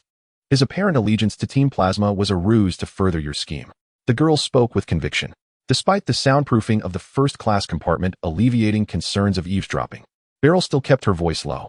Hugo remained noncommittal, shrugging his shoulders in a mentor-like manner and posing a question that seemed obvious to any criminal investigator. "And what of the evidence? Can the information you possess uphold this entire chain of logic?" "The call inviting you to the Sherbao Museum was indeed made by Blueberry. The information you initially shared with me said enough." The girl replied with a wry smile. "You have concealed nothing from me. Yet it was only when I boarded the train that I realized this fact. While the evidence may be somewhat tenuous, there is no need for you to feel guilty." "Beryl," Hugo comforted his assistant in a manner befitting a mentor. "The betrayal of a champion-level trainer is indeed sensational news. It is only natural for one to be momentarily stunned into silence." "I never anticipated that you could persuade a champion trainer to undertake such actions," Beryl exclaimed. "To become an undercover agent, infiltrate the enemy, and lie in wait, only to ultimately save the day, just like a character from a spy film. If this were a script penned by Dosher, Blueberry would undoubtedly meet a heroic demise in the penultimate act," the detective quipped. "All I did was gently encourage him during his decision-making process. Whether he is misunderstood or ultimately gains honor, it was entirely his choice." With a demeanor as if he had merely performed a trifling act, the detective turned back to Beryl. "I am more intrigued by how you deduced this conclusion through logical reasoning." Without hesitation, the assistant articulated her thoughts clearly. If Blueberry truly intended to betray, he could have leveraged his status to persuade Director Mukuritsu to entrust him with the stone, thus allowing Team Plasma to achieve their objective without incurring any cost. He could easily fabricate a story of being attacked to mislead everyone. Yet, he agreed to your plan and even coaxed the majority of Team Plasma's members to act according to the original scheme. This indicates that he is not affiliated with the Plasma Gang. Rather, he seems to have colluded with Hugo, the architect of the plan. However, this merely suggests that Ueju does not entirely align with the Plasma Gang's stance, leaving open the possibility that he is a fickle opportunist. Despite being the individual most knowledgeable about the intricacies of this case, Hugo calmly scrutinizes the situation through a logical lens. If he were indeed such a person, then his ultimate act of revealing his identity would remain inexplicable. The sharp-witted assistant pointed out the inconsistency. If Ueju does not fully support the Plasma Gang and is merely a fence-sitter, then his audacious move to infiltrate the police encirclement in pursuit of the Dark Stone becomes unfathomable. This presents an undeniable contradiction, the only resolution of which lies in the phone call Ueju made to you on his way here. Could it truly be linked to that event? Hugo clicked his tongue in displeasure, referring to Ueju's impetuous entrance and the ensuing confrontation with the police. The actions of a rogue collaborator are indeed exasperating, and one can only hope that the Plasma Gang has yet to notice this issue. On the day of the museum operation, Ueju's aerial assault ultimately failed, as the police formed a barrier, separating Hugo from the commander of the Slash. Subsequently, a fierce Pokémon battle ensued between the two sides. The outcome revealed that the villainous champion of the Unova region carved a bloody path to safety, departing with aplomb. According to Bailan's assessment, Ueju's command skills displayed during the breakout surpassed those of most champion-level trainers. It is easy to imagine that, following this battle, the traitorous champion, having betrayed the League, would be forced to go on the run. Even though the Unova League might, for the sake of its reputation, refrain from stripping Ueju of his title, there would be no turning back in his relationship with the League. Apart from a select few who are privy to the details, Ueju will become a thorn in the side of all righteous citizens, a figure of betrayal and disgrace. To me, the most suspicious aspect of this entire affair lies in the media's coverage of the event today. Hugo tapped his fingertips against the newspaper at hand and continued. Given the efficiency of the Unova media, the police operation from last night ought to have dominated the headlines in today's morning edition. Yet, as Hugo turned the newspaper to its front page, he was met with the glaring headline. President Zivki of the Devon Corporation visits Unova, engages in cordial discussions with the League president, accompanied by a photograph of a gray-haired elder disembarking from a colossal cruise ship. Such mundane news typically finds itself relegated to a corner on the second page. Yet here it is, occupying the front cover, with no mention whatsoever of the events that transpired at the Seven Treasures Museum. Moreover, even the robbery incident that had sparked considerable uproar yesterday morning has garnered significantly less attention online. Is it because the fallout from the champion's betrayal is unfavorable? Bailan speculated. There exists such a possibility, as this revelation could lead to significant embarrassment for the League. However, in truth, there are also many factions within the media eager to witness the League's downfall. In this incident, the Alliance and its opposition maintained a remarkably consistent stance. Indeed, under the detective's subtle hint, the assistant swiftly uncovered the truth. The Alliance's adversaries were colluding with the Plasma Group, intent on preventing the betrayal of information by the Blueberry. A knowing smile graced Hugo's lips. Precisely so, yet such matters are no longer within the purview of a mere private investigator. The train glided smoothly along its tracks. IB stood quietly asleep, while Pokémon remained engrossed in a documentary, adorned with the small headphones gifted by Hugo. Hugo, would it be inappropriate for the museum to directly hand the Dark Stone over to the police? Bailan suddenly recalled this matter, her voice tinged with apprehension. Following the conclusion of the incident, Aloe and the deputy curator, who was contacted by phone, unanimously concluded that the presence of the founding stone at the Seven Treasures Museum was unsafe, thereby officially transferring the stone to the police of Seven Treasures City. The Plasma Group certainly had the potential and capability to infiltrate the Alliance. Would it not be rather perilous to trust the police so blindly? It is not merely somewhat unsafe. Hugo continued to massage his neck, evidently suffering from a severe crick, and it was absolutely unsafe. Otherwise, Mr. Blueberry would not have gone to such lengths to operate undercover. Isn't that a dire situation? The assistant could no longer contain her anxiety and exclaimed, "Lower your voice." Bailan, Hugo gestured for silence. What had been handed over to the police was, in fact, the previously stolen counterfeit. After recovering the lost item, I had obscured the line of text beneath the counterfeit with black modeling clay, presenting it as an authentic artifact to Junsha. The police were utterly oblivious to this deception. And what about the genuine one? Hugo rummaged through a pile of memorabilia and finally produced a peculiar dark stone. I intend to give this as a cultural token to my sister in Chanel. After all, the primary principle is to catch one off guard. The girl gasped. remaining silent for a moment before awkwardly stating, I have a friend living in the snowy mountains, and his house is quite large. I suddenly wish to present him with a decorative gift as well. Chapter 55. Only death and taxes are inevitable in the tranquil and serene city of Feiyun. On a sun-drenched afternoon, this one is acceptable, this one is not, this one is suitable, this one is not, this one is not. In the first floor of the Yuchi residence, at Hugo's detective agency, the disheveled-haired director Hugo examined the photographs Bailon had provided, one by one. As a detective's assistant, the curly-haired girl was utterly bewildered, tilting her head like a perplexed Psyduck as she observed her employer's every action. Finally, unable to restrain herself, she inquired, Great detective, could you enlighten me on the rationale behind selecting these photographs?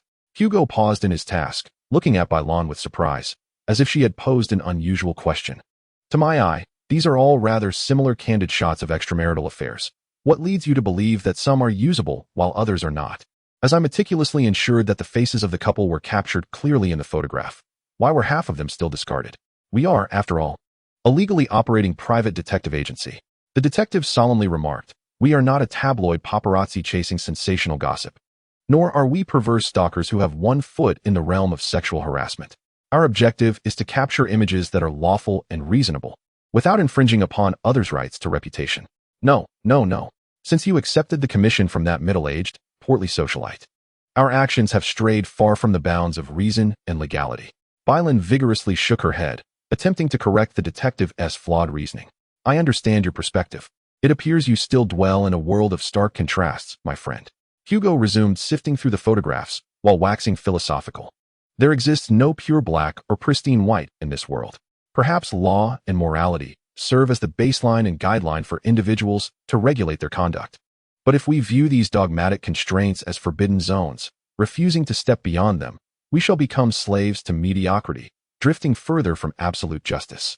The detective continued his verbose discourse, only to be abruptly interrupted by Bailon. I am not such a stickler. Those photographs in your hands were taken by me. Now, as compensation for my week-long surveillance of a married man, kindly divulge your rationale for dividing those photographs into two stacks.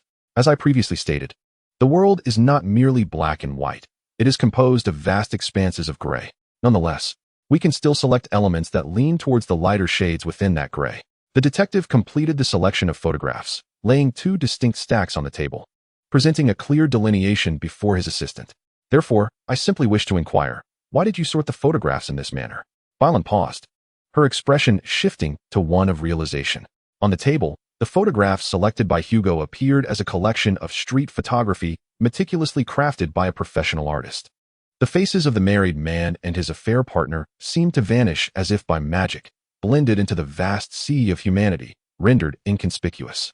In fact, within several of the photographs, the two individuals, clearly the focal point of the frame, were captured in an intimate embrace near a suspicious locale. Yet, due to the subtle play of light and the enchanting atmosphere created between several sequential street scenes, an artistic harmony emerged. Observers of these photographs would not perceive them as lewd candid shots. Rather, they would naturally interpret them as a conscious act of creative expression by a photographer. After examining the images Hugo had selected, Bailon turned her gaze to the remaining set of photographs, feeling a deep sense of shame for her own clandestine actions. As they were indeed nothing but sordid and distasteful captures. Your photographic skills are commendable, and your sensitivity to light and shadow is exceptional. This unembellished tone could serve as a significant selling point. However, the composition aspect requires further refinement. Hugo took a sip of water and, in the manner of a seasoned art critic, said with nonchalance, as long as we undergo such a meticulous selection process, we cannot be deemed as engaging in illegal photography. Biblon, you are merely conducting a photographic exploration as an artist in transit. The couple featured in your work appears only in an awkward manner. And since they are not the focal point of the piece, issues of defamation or invasion of privacy are rendered irrelevant. While speaking, Hugo operated his phone to send a document to Biblon, stating, this is the creative brief for your series of photographs, which will be useful during art transactions. Simply fill in the appropriate content in the template and sign it. Upon glancing at the document, Biblon felt a wave of anxiety wash over her. The text was replete with visual symbols reflecting personal style, compositional angles, emotional tones, and the cultural nuances of modern urban life, all articulated through esoteric vocabulary. The title could be Urban Encounters of Foreigners in the Capital. The residents here take great pride in considering themselves city dwellers, so such a title would surely please them. The detective added, his expression ambiguous. Was it sarcasm or self-deprecation? The girl nervously inquired, Hugo, are these photographs really to be sold as artworks? Or are they to be exhibited in an art gallery? Indeed, they are to be sold. But it will be I who sells them to a wealthy patron for private collection, Hugo replied with a knowing glance at his assistant. It is precisely as you surmise. We shall present the photographs as art to the client. But what significance does this hold? Biblon remained perplexed. This way, if the client's husband were to initiate a lawsuit for invasion of privacy, we would possess ample justification to ensure his defeat. After all, as a private investigator, I merely stumbled upon a series of photographic evidence of his infidelity and presented it to the client. Meanwhile, you, as a well-meaning third party, simply captured the street scenes of Feiyun City with your camera, a perfectly ordinary act for someone newly arrived in the Union. Seeing the dawning comprehension on Biblon's face, Hugo continued. Furthermore, through this method, we can generously alleviate the majority of the fees the client would otherwise owe, thereby easing the financial burden on our agency regarding taxes. Taxes? The girl paused, momentarily bewildered by the familiar yet foreign term. This is a remarkably clever tax avoidance strategy that I discovered quite by accident. You see, the Union region places great emphasis on the development of the arts, offering various incentives for emerging artists. Notably, the tax rate on art transactions around 10,000 yuan is astonishingly low. Coincidentally, our fee for a typical infidelity investigation aligns perfectly with this price point. Biblon's expression turned despondent as she realized the sordid nature of her previous earnings. This look had also crossed her face earlier when Hugo had taken her out to clandestinely photograph the streets. Do not think like that. We have aided a woman trapped in an unhappy marriage to discern the true nature of her husband. Unveiling the truth is indeed the essence of a detective's vocation, and there is no shame in it. Hugo, with a demeanor of righteous conviction, remarked, moreover, if reasonable tax avoidance is deemed sordid, then 9 out of 10 accountants in Feiyun City should surely contemplate self-destruction in their offices. This does sound plausible. It appears that there remains a fraction of accountants in Feiyun City who uphold integrity and honesty. However, the remaining 10% of accountants, lacking in capability, have already been dismissed and sent home. The detective spoke with a tone devoid of empathy, adding, besides, I noticed you seem quite pleased when you receive your salary. When you caress the screen of your phone, reveling in a successful transaction, I dare say you have not contemplated the implications of personal income tax. Is there a problem? Bailuan stepped back instinctively, covering her phone used for transactions with her hand, now on guard. It is not a significant issue, Hugo replied earnestly. During the payroll tax rate settlement, I took the liberty of declaring your status as a Pokémon trainer from the United Regions, a designation that allows one to benefit from specific tax reduction policies. Additionally, I categorized a portion of your salary as travel expenses, thus exempting it from the taxable income calculations. If these methods of tax avoidance were not employed, your income from last month would amount to. The detective scribbled a short series of numbers with a pen on his palm, then presented it to the young woman. At once, Bailuan broke into a cold sweat, her complexion shifting noticeably. After a moment of awkward silence, she smiled hesitantly and finally spoke. Hugo, we do not inhabit a world of stark contrasts, do we? Chapter 056. Junsha, you are not Hugo. Who are you truly? While the detective and his assistant engaged in a discussion about tax rates, Hugo abruptly shifted the conversation. In the days before I became a detective, I often fantasized about the appearance of the detective agency I would one day establish. The topic seemed to intrigue the detective immensely, sparking Bailuan's curiosity, and she eagerly inquired, Hugo, what did you envision your workplace to be like back then? In my imagination, it would likely be a cramped apartment within an office building, with a sign bearing the agency's name awkwardly inscribed. Inside, documents would be haphazardly piled together, and the living room would be cluttered with spoils from various cases. Every client who entered would surely regret having walked through the door, the detective answered without hesitation. Wow, Bailuan exclaimed, glancing around the impeccably tidy interior of Yuchi's residence. She recalled the expansive courtyard that always left her in awe each time she stepped outside. That truly is a stark contrast to the environment here. Among the myriad of imaginings, one aspect I was particularly insistent upon was to install a wooden door at the detective agency that lacked a doorbell, Hugo suddenly stated. Why is that? Bailuan tilted her head, her chestnut hair shimmering in the sunlight, exuding the vitality of youth. By utilizing a wooden door devoid of a doorbell, I can surmise the identity, profession, and mood of visitors based solely on the frequency and force of their knocks before they even step inside. Beyond this reason, I find the sound of a knock on a wooden door extraordinarily pleasing. It truly evokes a sense of detective work.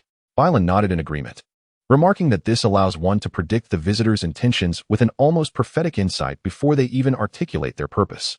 It is indeed a cunning and effective ruse. I recall the last time I entered with Doozy. You inferred her joyful demeanor from her 2 knocks on the door, leading you to deduce the outcome of our confrontation with the Sandstorm Ensemble. Alas, the unpredictability of circumstances means that the current facilities permit only such mundane deductions, failing to capture the dramatic flair of true foresight. Hugo sighed regretfully, gesturing towards the window with an expression that might provoke envy. Who could have anticipated that my detective agency would be equipped with such an impressive set of floor-to-ceiling windows and a vast outdoor courtyard? This arrangement renders it all too easy to discern who is visiting from outside. Indeed, peering through the windows, I spotted 2 suspicious figures lurking in the courtyard of Yuchi residence, engrossed in some discussion. Upon noticing the silhouettes outside, Bylan finally understood the reason for the detective's abrupt change of topic. As you can see, those are 2 officers clad in the beige uniforms of the Feiyun City Police Department. The one with blue hair is my old acquaintance, Miss Junsha, formerly of the Public Security Division, who has recently been transferred to the Criminal Investigation Department following her success in solving a major case. The seemingly timid female officer beside her is presumably her new partner, whom I do not recognize. I shall have to wait for her to introduce herself once they enter. Unable to contain her curiosity in the face of the loquacious Detective Hugo, Bylan inquired, "Shouldn't we open the door for them since we see them standing outside?" The detective brushed her concern aside, waving his hand dismissively as if swatting away mosquitoes. "There is a doorbell at the entrance of Yuchi residence, and they have yet to ring it. This clearly indicates that the 2 ladies do not intend to enter just yet. Perhaps Miss Junsha is, like me, introducing her old friend to her new companion." The assistant nodded, somewhat convinced, but upon reflection, felt something amiss. "But the police station is quite a distance from here, isn't it? If they intended to make an introduction, they would have done so en route." Just then, the landline phone on Hugo's desk erupted with an urgent ring. He picked up the receiver. "Hello, this is the Hugo Detective Agency." A furious voice erupted from the other end, startling Bylan even from a distance. "Hugo, the doorbell of your enormous, fearsome mansion is broken. I've been waiting at your door for ages. Hurry up and open it." The detective begrudgingly welcomed the officer inside, with the timid-looking female officer following closely behind Junsha as they entered Yuchi residence. "Junsha, this is our newly recruited employee who has heard of my detective exploits in the Guandu region and has come specifically to seek my guidance. Her name is Bylan. Bylan, this is the renowned super detective I often speak of, Miss Junsha from Feiyun City, whose training of the Thunderbolt Zebra has proven rather lackluster." Hugo, ever unfazed, spouted nonsense. "Do not heed this fellow's words." Both Junsha and Bylan exclaimed in unison, glaring at the detective. Upon noticing each other's reactions, they exchanged a knowing smile, as if they had established an unspoken rapport upon their first encounter. The officer, somewhat irked, remarked, "I am no super detective. The work in the Criminal Investigation Department is exceedingly tedious." "Hugo, this is Sarah, my assigned partner from the Bureau." Sarah, Junsha's companion, with her long black hair and glasses, consistently gazed down at her notebook. It was indeed surprising that the police department had assigned such a demure young lady as a partner for Junsha. "Pleased to meet you for the first time, Miss Sarah.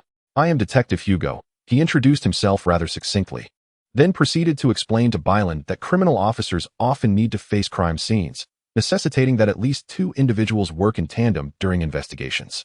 Therefore, the partnership of a detective and an officer is a common operational model within the police force. "Hello, Mr. Hugo and Miss Bylan. I am Sarah." The black-haired officer greeted the 2 detectives formally before shyly retreating a step, resembling a timid creature seeking refuge behind Junsha. "It's a pleasure to meet you both. I am Detective Assistant Bylan," she declared, mimicking the detective's introduction, and eagerly inquired, "Since Miss Junsha and Miss Sarah have come in pairs, it must be to investigate a certain case, am I right?" "Not just any case. They have just visited the scene of a murder," Hugo pointedly remarked, gesturing towards the pocket at Junsha's waist. Miss Junsha's pocket contains crumpled rubber gloves, which are items only required when entering a crime scene. Additionally, the disheveled strands of hair at your temples reveal that you have recently donned protective hats to prevent hair from contaminating the scene. Observing the detective's serious demeanor, Bylan felt that Hugo seemed unusually assertive compared to his usual self. Was he perhaps irked over a miscalculation due to the broken doorbell? Indeed. There is such a murder case," Junsha replied nonchalantly, taking her time to elucidate the situation as she comfortably settled onto a sofa, while her assistant promptly took a seat beside her. Upon seeing everyone seated, Hugo made a peculiar gesture, raising his hands above his head and clapping loudly.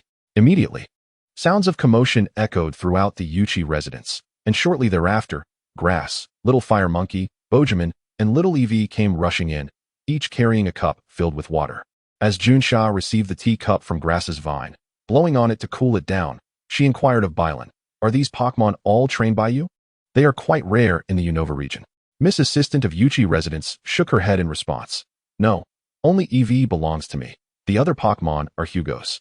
In a moment of stunned disbelief, the teacup slipped from Miss Junsha's grasp, only to be caught at the last moment by the Turtwig's vine whip. The female officer, gazing as if witnessing the sun rise in the west, stared blankly at the Pokémon serving tea to everyone, her gaze gradually shifting towards the detective. "You are not the Hugo I know. Who exactly are you?" Chapter 057. The Bloodstained Stone in the Secluded Room. The misunderstanding was swiftly resolved. As per routine, Hugo commanded Piplup to use Bubble Beam, yet the little penguin flushed crimson, unable to execute the move. It was only when its umbrella-holding master, wearing an apologetic expression, rescinded the order that the poor Piplup, as if retching, expelled a copious amount of bubbles from its yellow beak, subsequently choking and coughing. Only then did Junsha dispel her doubts and succinctly introduce the case to the now identified detective. The murder occurred in a high-end apartment building in the western district of Feiyun City. The victim was fatally stabbed in the abdomen by a stone in a sealed room, resulting in extensive blood loss. A stone? The detective momentarily appeared dazed. Was the victim involved in financial management? No, the officer replied briskly. The deceased was a Pokémon trainer named Greta, a 30-year-old single male adept in utilizing rock-type Pokémon. Please elaborate. The detective's expression turned grave as he entered a professional demeanor, retrieving a notebook from his drawer. Eager to listen attentively, beside him, the concerned Blue, who was attending to Piplup, similarly straightened up, keenly tuning into the exchange between the officer and the detective. The loss of a living trainer was not a trivial affair, unlike the amusing scenario of 60 trainers opting for a water type. The victim's trainer companion, unable to reach him, visited the apartment only to find no one answering. Out of concern, he requested the apartment manager to use a spare key to unlock the door, leading to the discovery of the body.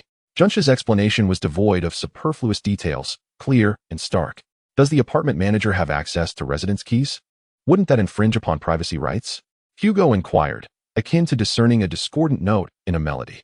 The occupancy rate in that building is quite low, with vacant units primarily managed by the administrator, hence the keys were not promptly retrieved. Furthermore, the administrator has a good reputation and residents trust him. No one has raised concerns regarding this matter. The detective's expression shifted to one of understanding as he continued to probe Junsha about the time of death and the condition of the body. Miss Officer began to respond while tapping her notebook. The time of death was determined to be approximately 12 hours ago. The weapon responsible for the tragedy, as stated, was a large conical rock. The victim's abdomen was pierced, but he did not die immediately. Rather, he succumbed to hypovolemic shock after a prolonged struggle. The coroner estimates this ordeal lasted around 10 minutes, resulting in a scene replete with blood. Deputy Officer Sierra appeared to recall the scene witnessed earlier that morning, her complexion paling. Thus, the incident occurred around 10 o'clock the previous night? Hugo queried, his pen gliding swiftly across his notebook as he sought further specifics. Junsha nodded affirmatively, precisely so. The deceased exhibited remnants of undigested dinner in their stomach, suggesting that this estimated time of death is indeed reliable. Now, please elaborate on the sealed room. I directly inquired, fixing my gaze on the officer, uttering 4 words. Is it a locked room? Indeed it is. Junsha sighed, confirming that it was the very type of locked room one might yearn for. The deceased was alone within, and the apartment possessed no other entrances or exits. All doors and windows were securely locked from the inside, rendering the dwelling completely sealed until the apartment manager unlocked it. If Mr. Greta did not succumb to suicide, then it must be that some spectral figure capable of traversing walls had slain him with a stone. Noticing the bewildered expressions of Billion and Sierra, the detective cleared his throat and began to elucidate for his 2 assistants and the deputy. A locked room, he explained, is an abbreviated term for an impossible crime scenario, a classic conundrum found in detective fiction. Such puzzles typically establish an area that is wholly inaccessible to anyone, wherein the victim is murdered, thereby creating an apparent contradiction, since no one else was present at the scene apart from the deceased, and no one could have entered the locked room at the time of the incident. How then was the victim killed? The various solutions arising from this contradiction constitute the enjoyment of unraveling the locked room mystery. Upon hearing the detective's exposition, Billion scratched his face. Are you saying that a scenario typically confined to novels has now manifested in reality? Hugo sighed and nodded toward his assistants. In a certain sense, that is indeed the case. This is a quintessential locked room mystery. He seemed somewhat disheartened by the lackluster reaction from his audience. At that moment, Deputy Officer Sierra surprisingly took the initiative to speak. Given your familiarity with locked room mysteries, Detective, what is your perspective on this case? Prior to arriving at the crime scene, all reasoning is merely conjecture, Hugo stated, but I wish to first eliminate some of the cliché tricks often employed in fiction. Miss Junsha, I would like to pose a few more questions. Certainly, we have time. Feel free to inquire about this case. Hugo interlaced his fingers and posed his query. First and foremost, regarding the most conventional method, were the doors and windows of the locked room truly secured? Many antiquated locks can be easily jarred open from the outside with a simple knock. There are also various styles of doors and windows with hollows or gaps at the edges, which can be manipulated from the outside with a string or similar device. Should this be the case, the crime scene would not constitute a perfect locked room, and an outsider could indeed commit murder within. Is there such a possibility? Junsha seemed to have been anticipating this question, responding immediately. We have tested it. All locks securing the room are highly reliable padlocks, and the windows and doors fit together seamlessly. The friends of the administrator and the trainer can also attest to the fact that the doors and windows were securely locked upon their arrival. Moreover, these two individuals were strangers to one another, negating any possibility of collusion. Undeterred, the detective pressed on with his inquiries. Is it conceivable that this was an instance of a hemorrhage occurring within a locked room? In other words, could the deceased have sustained an injury from a stone outside the apartment, only to return home, secure the doors and windows, and subsequently extract the stone lodged within? This act might have led to an exacerbation of blood flow, resulting in his demise within the confines of the room. A colleague had previously entertained this notion, but Junsha remarked that the individual had been harshly reprimanded by the forensic expert, who asserted that such an occurrence is implausible from both medical and biological standpoints. Furthermore, there were no traces of blood outside the apartment. Additionally, it is worth noting that the trainer appeared to be quite knowledgeable and did not attempt to remove the stone that had pierced him. However, this did not save his life. Was there a possibility of some mechanism within the room that could launch stones? If such a device existed, the true perpetrator would not need to enter the locked room at the time of the incident. The stone could be automatically propelled when the victim triggered the mechanism, effectively ensnaring the target. We have thoroughly searched the apartment without uncovering such a contraption. Junsha shook her head. What about the possibility of a remote crime? Hugo inquired, suggesting that the assailant might have thrown the stone from outside the apartment, striking the victim precisely in the abdomen. That is implausible, as there are no openings in the apartment's exterior that would allow an exterior stone to enter. Speaking of the stone, were there any fingerprints or other markings found on the weapon? Junsha rolled her eyes at the detective, exclaiming that it seems to have become common knowledge in society that criminals now wear gloves. The stone bore no trace whatsoever. If one were to insist that there was some information present, the stone was in the shape of a conical taper, with no signs of having been artificially smoothed. Since it is a cone-shaped stone, the detective stroked his chin and suggested that it was time to consider the most apparent possibility. Could this conical stone have been a skill released by a certain Pokémon? Chapter 058, The Sandstorm Team Murder Case. When one thinks of a conical rock, one should naturally consider the skills used by rock-type Pokémon, right? Hugo counted on his fingers while reminiscing about the vast Pokémon encyclopedia in his mind, reciting Rock Slide, Rock Fall, Rock Smash, Ancient Power, Rock Tomb, Rock Blast, Spike Cannon. These skills can summon rocks from thin air for attack, though Ancient Power is somewhat different, as it can only conjure the spectral image of ancient rocks, which vanish after the assault concludes. However, that weapon did not disappear. It was retrieved by the forensic team after being removed from the body and is presently housed in the evidence storage room at the police station. Meanwhile, the assistant, Sarah, timely presented a schematic of the crime scene along with close-up photographs of the weapon to Bylan and Hugo. Junsha pursed her lips and continued. Speaking of which, we do have a colleague in our department who specializes in utilizing rock-type Pokémon. He conducted an examination of that conical stone as well. What did he say during that time? That senior remarked that the size and shape of the stone were rather peculiar. Miss Sarah was the one speaking, diligently jotting down the words in her notebook. The cross-section of the stone spike, which served as the weapon, was smooth, characteristic of the shapes associated with rock slide and stone edge. However, its size was rather diminutive, more akin to the less potent rock throw and landslide. Ultimately, when Pokémon utilize their skills, their intentional manipulation can significantly alter the final effect of the move. Thus, this stone could very well be a sharpened landslide or a deliberately diminished stone edge. Yes, it was such an impartial deduction at the time. I likely found it too tedious to remember. Junsha cast a grateful glance at her junior, pleased with the timely assistance. In summary, the police were currently at a loss as to what move had caused the stone spike. But we all leaned towards the belief that a Pokémon was responsible for this incident. After all, is it plausible for a human to commit murder with a conical stone?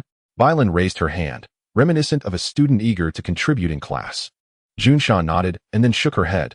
Not only that, but we also apprehended 6 suspects in that locked room. 6 suspects? The assistant's expression was one of confusion. The detective promptly clarified. Junsha was referring to the 6 Pokémon that the deceased, Greta, carried with her. Do you recall the initial introductions? Male. Aged 27 at the time of death, single and living alone, skilled in using rock-type Pokémon. Croconaw, Crustle, Mudsdale, Golem, Tyranitar, and Dugtrio, each of them capable of employing moves that generate rocks, Junsha added. It turns out they were not merely rock types. With this newfound information, Hugo continued to document, realizing that Greta resembled more of a battle expert specializing in sandstorm tactics rather than a rock-type master. A chilling hypothesis surfaced in Bylan's mind. Could the police suspect that one of these creatures had slain its master? Such a possibility cannot be dismissed. Junsha shrugged. When the body was discovered, these Pokémon were placed within a Pokémon healing device in the apartment, all in a state of slumber. However, that device allowed the Pokémon to enter and exit freely, so if one of them had committed the crime and then returned to feigned sleep, we would be unable to discern the truth. Hugo sipped his now-cold tea and inquired of the officer. It seems your primary purpose in coming here, Junsha, is for me to identify the culprit among these Pokémon, correct? Junsha offered a wry smile. You see right through me, but if that were the case, it would not align with your favored locked room mysteries. Despite the clarity of the case, the detective still struggled. Has the police considered possibilities beyond the involvement of the Pokémon? As we discussed earlier, we have explored nearly every conceivable method of entering a sealed room. Junsha looked at the detective apologetically. We even enlisted psychics and mediums to examine the scene, checking for any signs of Pokémon utilizing skills such as Phantom Force or Teleport. What were the results? Bylan was hearing of such innovative investigative techniques for the first time. Nothing was discovered. The officer shook her head as the mediums meticulously examined every wall of the apartment, swearing that no ghostly Pokémon had traversed through the walls in the past month. Meanwhile, the psychics signed affidavits attesting that no Pokémon had utilized teleport to enter the room, nor had any psychic abilities such as telekinesis been employed outside to harm the victim. These charlatans could merely sense the faint traces of psychic skills used in confined spaces. They could neither communicate with the deceased nor foresee the future or glimpse the past. Otherwise, the 2 officers before you would surely be out of a job. Hugo remarked with a hint of sarcasm. Junsha remained unfazed, lounging on the sofa with a demeanor of resignation, responding. Only the criminal investigation department tasked with solving cases would face such consequences. I have long wished to return to the public security department. I have grown weary of the dead this past month. Senpai, the only case you have personally handled this month is the one at hand, correct? Haven't you been in the office sipping tea otherwise? Sayla quietly reminded. Junsha weakly waved her hand in dismissal. One case is more than enough. Upon seeing that lifeless body with a stone embedded in its chest, I have purged all the tea I consumed this month.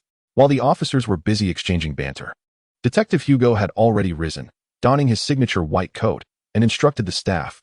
Bylan, please keep an eye on the place. I need to make a trip to the scene. The assistant, taken aback, exclaimed, What? Can I come along? Due to confidentiality restrictions surrounding police work, the private detective was granted access to the crime scene solely by Junsha's personal invitation. Bringing along someone unrelated to the case would be decidedly inappropriate. The detective, with a look of remorse, assured Bylan, I will share everything I observe at the scene upon my return. I would never exclude a capable assistant from the investigation. Seeing Bylan's disappointed expression, Hugo added, While you watch over the place, you can practice lock-picking and door prying. Such skills are invaluable in solving locked-room mysteries. I'll leave the little chimchar at home. You can consult it if you have questions. What skills have you taught those children? Bylan exclaimed, dumbfounded. Observing the exchange, Junsha sighed heavily, deciding to erase the detective's perilous words from her memory. At that moment, Sayla, hidden behind Junsha, suddenly spoke up. Pointing to the small EV playing with a Piplup, Miss Bylan, are you the trainer of that EV? The assistant, feeling somewhat baffled, nodded. Yes, That child is my partner. Sayla then turned to her superior, Senpai, I believe we can allow Miss Bylan to enter the scene. What was happening? Junsha, the commanding officer, appeared even more perplexed than Bylan. Was she not an unrelated party? No. The black-haired deputy adjusted her glasses and articulated clearly. Miss Bylan is a relevant party in this case. Hugo pondered for a moment before a look of sudden realization crossed his face, as he scrutinized both Billion and the little EV with a playful curiosity. What on earth was going on? Billion, the concerned party, urgently pressed Sarah for answers. After the incident, the police delved into the deceased's personal information, discovering a post from Mr. Greta on his social media account from a month prior, detailing his experience in a doubles competition. My partner and I were defeated by a single EV. Its trainer was a beautiful girl, which is quite embarrassing, Greta had described in his post. The assistant, with utmost seriousness, addressed Billion. If I am not mistaken, you must be the trainer of that EV.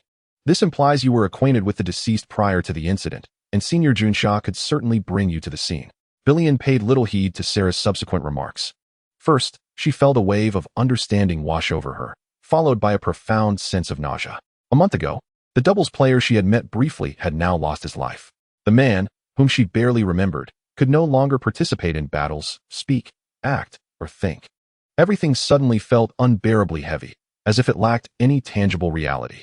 Death loomed like a monstrous shadow, consuming all in its path, instilling a deep-seated dread merely by being contemplated. If death itself was so terrifying, what could be said of the endless void that follows? Hey, assistant, why are you zoning out? Billion felt a sharp slap on her back and turned to find the detective, now clad in a white coat. The detective shouted in her ear, how can one remain indifferent to the death of an acquaintance?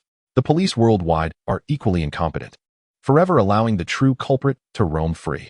We currently have a genuine locked-room murder case, and the entire Feiyun City Police Department is at a loss, while the cunning murderer mingles among the crowd, laughing at our ineptitude.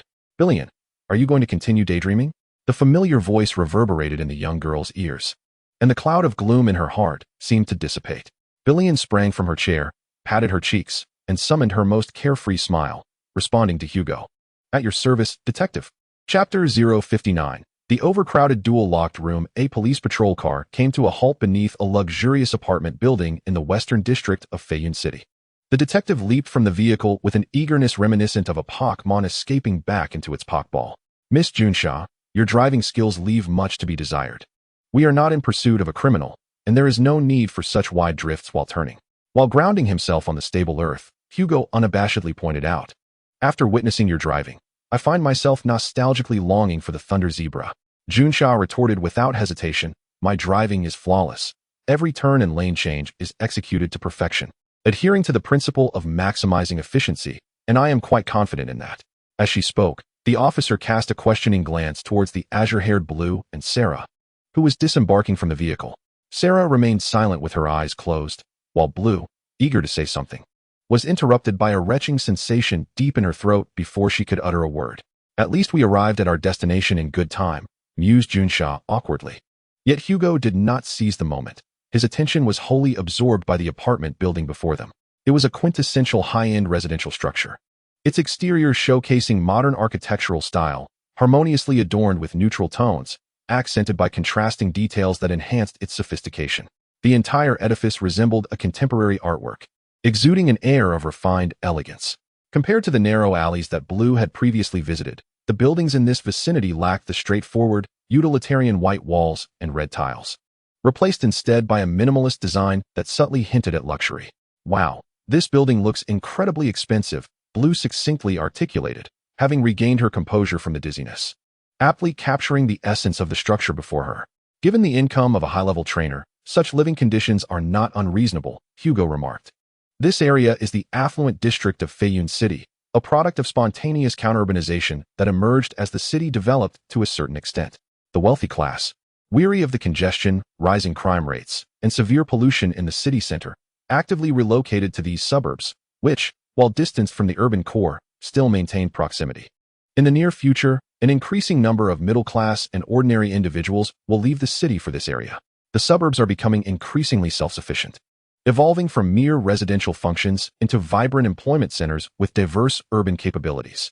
The officer did not linger downstairs. After greeting the officer stationed at the entrance, she proceeded directly into the building, casting a glance of disdain at the detective and his assistant, who were engrossed in discussions about apartment prices and urban transformation.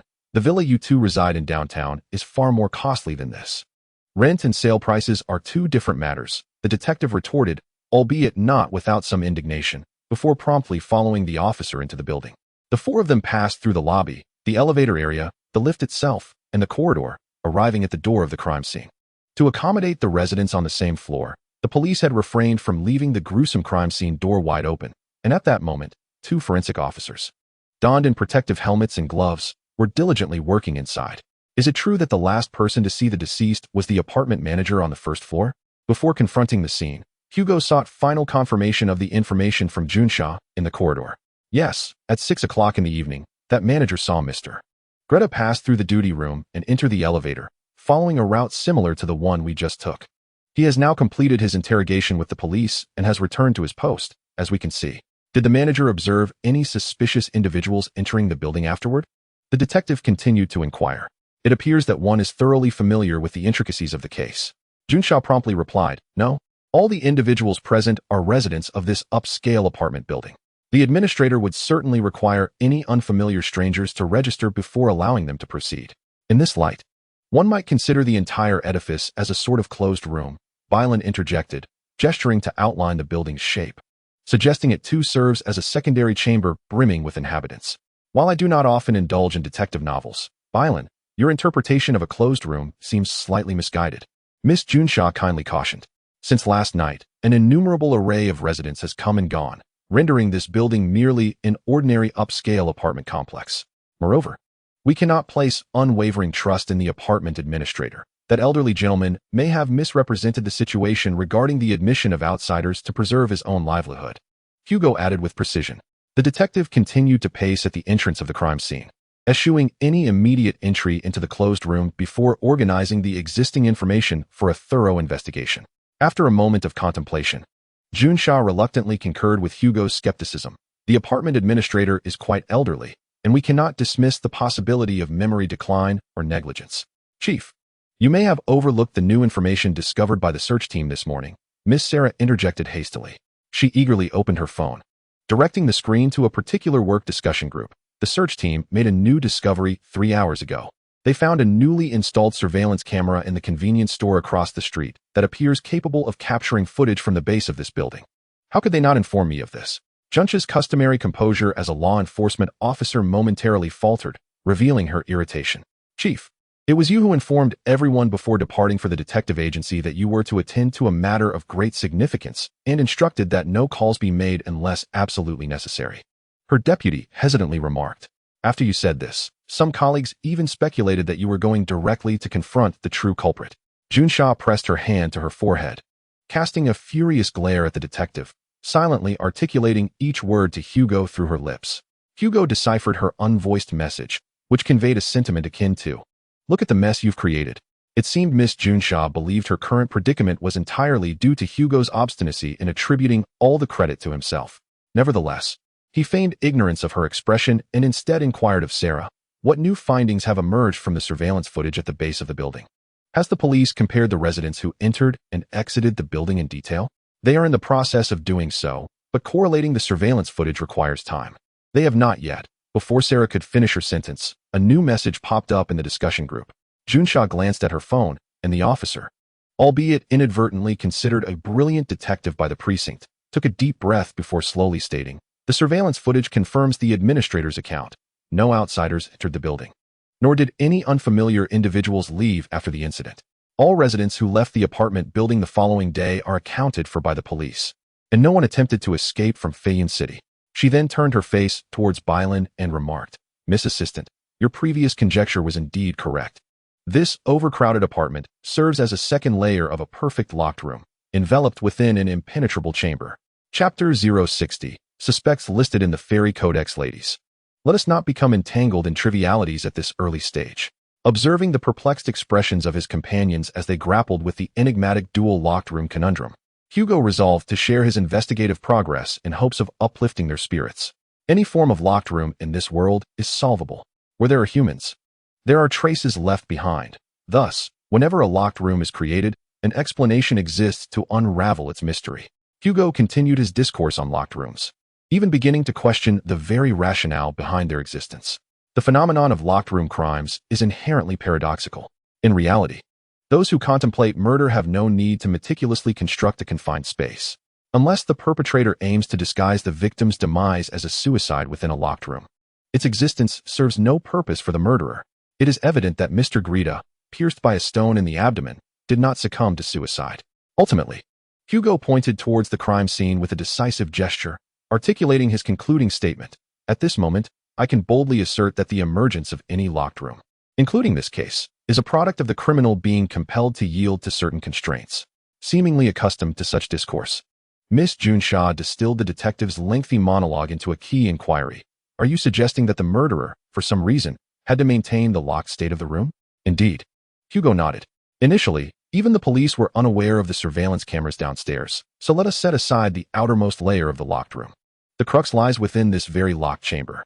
The detective stepped aside, revealing the apartment's main entrance to all present, whether the perpetrator is human or Pokémon. They could have easily opened this door after committing the murder, thereby implicating all residents of the building, both humans and Pokémon, as suspects. Yet, the murderer did not do so.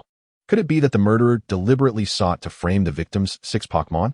Bylan proposed, following the detective's line of thought.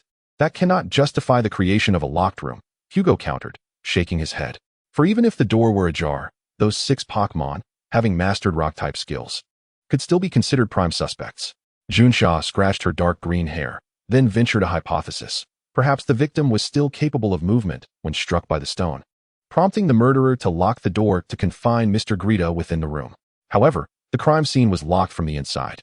The escaping criminal wouldn't have been able to relock it from outside, Sarah cautiously reminded. My apologies. It was an oversight on my part. The officer candidly acknowledged her mistake. At that moment, the detective lowered his voice, as if wary of eavesdroppers beyond the wall. He slowly addressed the group. Actually, I have a hypothesis. Subsequently, Hugo gently guided everyone to a corner of the corridor, away from the entrance of the crime scene, before quietly informing them. I suspect that the murderer is still concealed within the scene, employing sophisticated methods to evade detection by the police. Junsha, Biluan, and Sarah simultaneously paled, cold sweat discreetly trickling down their backs. This was precisely the reason I lingered at the entrance of the crime scene. I rummaged through my mind for various tricks associated with locked room crimes, yet I could not dismiss this most terrifying possibility. Did the murderer stand right beside us when we entered the crime scene this morning?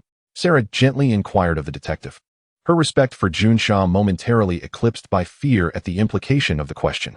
I am afraid I cannot rule out that possibility, came the reply. Then where could this perpetrator be? Junsha, now somewhat calmer, furrowed her brow and asked. The police have thoroughly examined the crime scene and found no space for anyone to hide. What about Pokémon? Biluan, the assistant, queried. Could there be smaller or shape-shifting Pokémon that might still be concealed within the room? The detective's reasoning had sparked a new line of thought in her. If it were a Ditto from the Kanto region, it could even disguise itself as a vase hidden within the room. But without a target, Ditto cannot utilize its ability. Where would it have obtained the rock spike it used in the crime? Junsha countered. All of Greta's Pokémon were contained within their Pokeballs at that time. Without an object to mimic, Ditto cannot employ its skills. Biluan fell silent, for Junsha's assertion was entirely accurate. This often erratic police officer had earned her reputation as a detective in the criminal division not solely due to Hugo's assistance. Hugo interjected suddenly. Similarly, Pokémon such as Shuckle or Rotom, which can escape through electronic devices, would also be unlikely to be the murderer since they cannot utilize rock-type moves. Is there a Pokémon that can use rock-type moves, is small in size, and adept at hiding? The assistant mused aloud, suddenly struck by an idea. Biluan adjusted her handheld Pokédex to silent mode, then opened it, inputting the criteria for Pokémon capable of using rock-type moves and height under a certain threshold. She turned to Officer Junsha and asked, how small would a Pokémon need to be to remain undetected at the crime scene? Well, the officer gestured with her hands to indicate the size of a bun. If a Pokémon were as large as that, it could indeed be overlooked if hidden beneath an inverted teacup. However, anything larger would be conspicuous. 20 centimeters, then? Let us set the filter to under 30 centimeters. Biluan resolved, continuing to engage with the Pokédex, inputting the information before pressing the filter button. The four held their breaths in anticipation, awaiting the search results. Even the detective watching the unfolding drama with keen interest. The eligible Pokémon include Diglett, Alolan Diglett, Togepi, Shelder, Slugma, Dugtrio, Crabominable, Heatmore, Swablu, both small and regular-sized Pumpkaboo, Cosmoem, and Tiny Cole. Bylan softly pondered, are these the only ones? Is there truly such a multitude? Upon concluding her observation, Miss Junsa and Miss Sarah posed completely opposing inquiries. Is it possible that Geodude and Magnemite are absent from the list? Junsa queried in confusion. Bylan patiently responded. Even the smallest Geodude measures 40 centimeters, and Magnemite cannot learn Rock-type moves. What Rock-type moves can Pumpkaboo learn? Sarah, the assistant, curiously fixed her gaze upon Bylan. After glancing at the Pokédex, Bylan replied, it can learn Rock Slide through a move tutor. Furthermore, the Rock-type moves that Togepi and Slugma possess are ancient power, which does not align with the case specifics. Thus, they can be largely ruled out. The assistant continued with meticulous precision, adding that the Pokédex classifies Secret Rock as a field move, not a Rock-type move. Shall we conduct a re-examination? She inquired.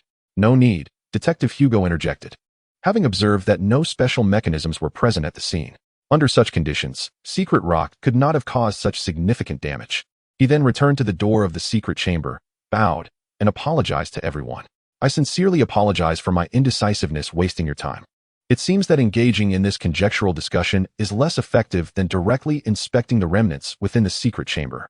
Therefore, I implore you all to remember the list retrieved from the Pokédex. Those types of Pokémon are our primary suspects. Should any evidence of their presence appear at the scene, be prepared for battle. Without waiting for a response, the detective boldly pulled open the door to the secret chamber. Chapter 90. The Phantom on the Coast. With the collaborative efforts of 3 individuals and a multitude of Pokémon, the massive cream fruit mountain was finally consumed. To speak candidly, the desserts selected by Doozy were indeed delectable, and in terms of quantity, their value was surprisingly commendable. Bylan even noticed the detective in the white coat stealing a glance at the menu on the table, presumably wishing to remember the name of this establishment for future visits. What a peculiar distraction he maintained while solving cases. Reflecting on the matter at hand, Bylan couldn't help but observe the elderly gentleman sitting beside the detective, who was delicately wiping his mouth with a napkin. After a moment of frantic recollection, she finally remembered his identity. I recall now. You are the doorman from the entrance of that upscale apartment. Indeed, he was the manager, Mr. Naoki, whom they had encountered previously. His long-haired dog had recently evolved, having been nurtured in its previous form for many years, and it was likely that its olfactory abilities had been honed to perfection. The detective captured the well-fed little flame monkey and the Bagamon into a Poké Ball while introducing his assistant to Bylan. The elderly man named Naoki was neither upright nor dull. His shadowy visage appeared both obstinate and cunning, resembling a humanoid trickster. It was likely this gloomy appearance that led Bylan to mistakenly suspect him as a criminal. In contrast, the long-haired dog, reclining beside the corridor, exuded a gentle and honest demeanor, starkly different from its master's serious countenance. I must return to the apartment building for my patrol shortly. Leaving me only 2 hours of free time, the detective remarked. Despite his gratitude for the hospitality, the meal had already consumed half an hour. Although he had enjoyed a sumptuous feast at no cost, the elderly man eyed the detective with a hostile glare, showing no signs of courtesy. Mr. Naoki, this task is not overly complex, Hugo calmly responded. You simply need to take the long-haired dog to our designated location. It will not take long. Bylan, still perplexed, inquired, Hugo, why must we involve the long-haired dog? Canine Pokémon possess a sense of smell approximately 1,200 times more acute than that of humans. And trained service dogs and Pokémon exhibit even more refined olfactory perception. Unlike humans, dogs have specific regions in their brains dedicated to processing scent signals. Therefore, if we allow the long-haired dog to memorize the scent from the evidence, it can lead us to further clues. The detective retrieved the nearly doll-like superstone from the evidence bag and carefully presented it to the dog's nose. However, as he approached, the large dog suddenly leaped backward, sneezing repeatedly, causing its long fur to become disheveled. Shall I take over? Bylan offered, noticing the detective's clumsiness. She stepped forward, took the superstone from his hands, and continued to assist the long-haired dog in confirming the scent records left by the super evolution stone. Undeterred by being sidelined, the detective shooed away the EV that had settled on the table and began examining the sewer blueprints that Bylan had previously perused. After a few flips of the pages, the detective raised an eyebrow. Fortunately, there are only 2 branches along the underground waterway. We merely need to traverse them back and forth. However, it is rather peculiar that the endpoint leads to that desolate coastal area. What do you mean? Inquired the elderly gatekeeper casually. Given his apparent familiarity with the case, it was clear that the detective had explained the situation to Mr. Naoki during their journey. Feiyun City serves as the largest maritime import and export center in the Union, with a constant saturation of cargo ships waiting outside the city. Thus, encircling the outskirts of the city is a vast docking harbor, densely populated with ships, resembling a packed parking lot, Hugo patiently elucidated. Not every harbor is suitable for ships to dock. The destination we are heading to is a muddy coastline, directly facing the current, where the waters are treacherous and grounding is exceedingly likely. Thus, vessels can scarcely anchor there. This unusable coastline has become a wasteland. This is hardly relevant to the case, is it? Having completed her task, Bailon returned to her seat and expressed her dissatisfaction to the detective. Indeed, it is difficult to ascertain whether the owner lost their belongings there. Perhaps I have overreacted, Hugo said apologetically. In that case, shall we commence our search early?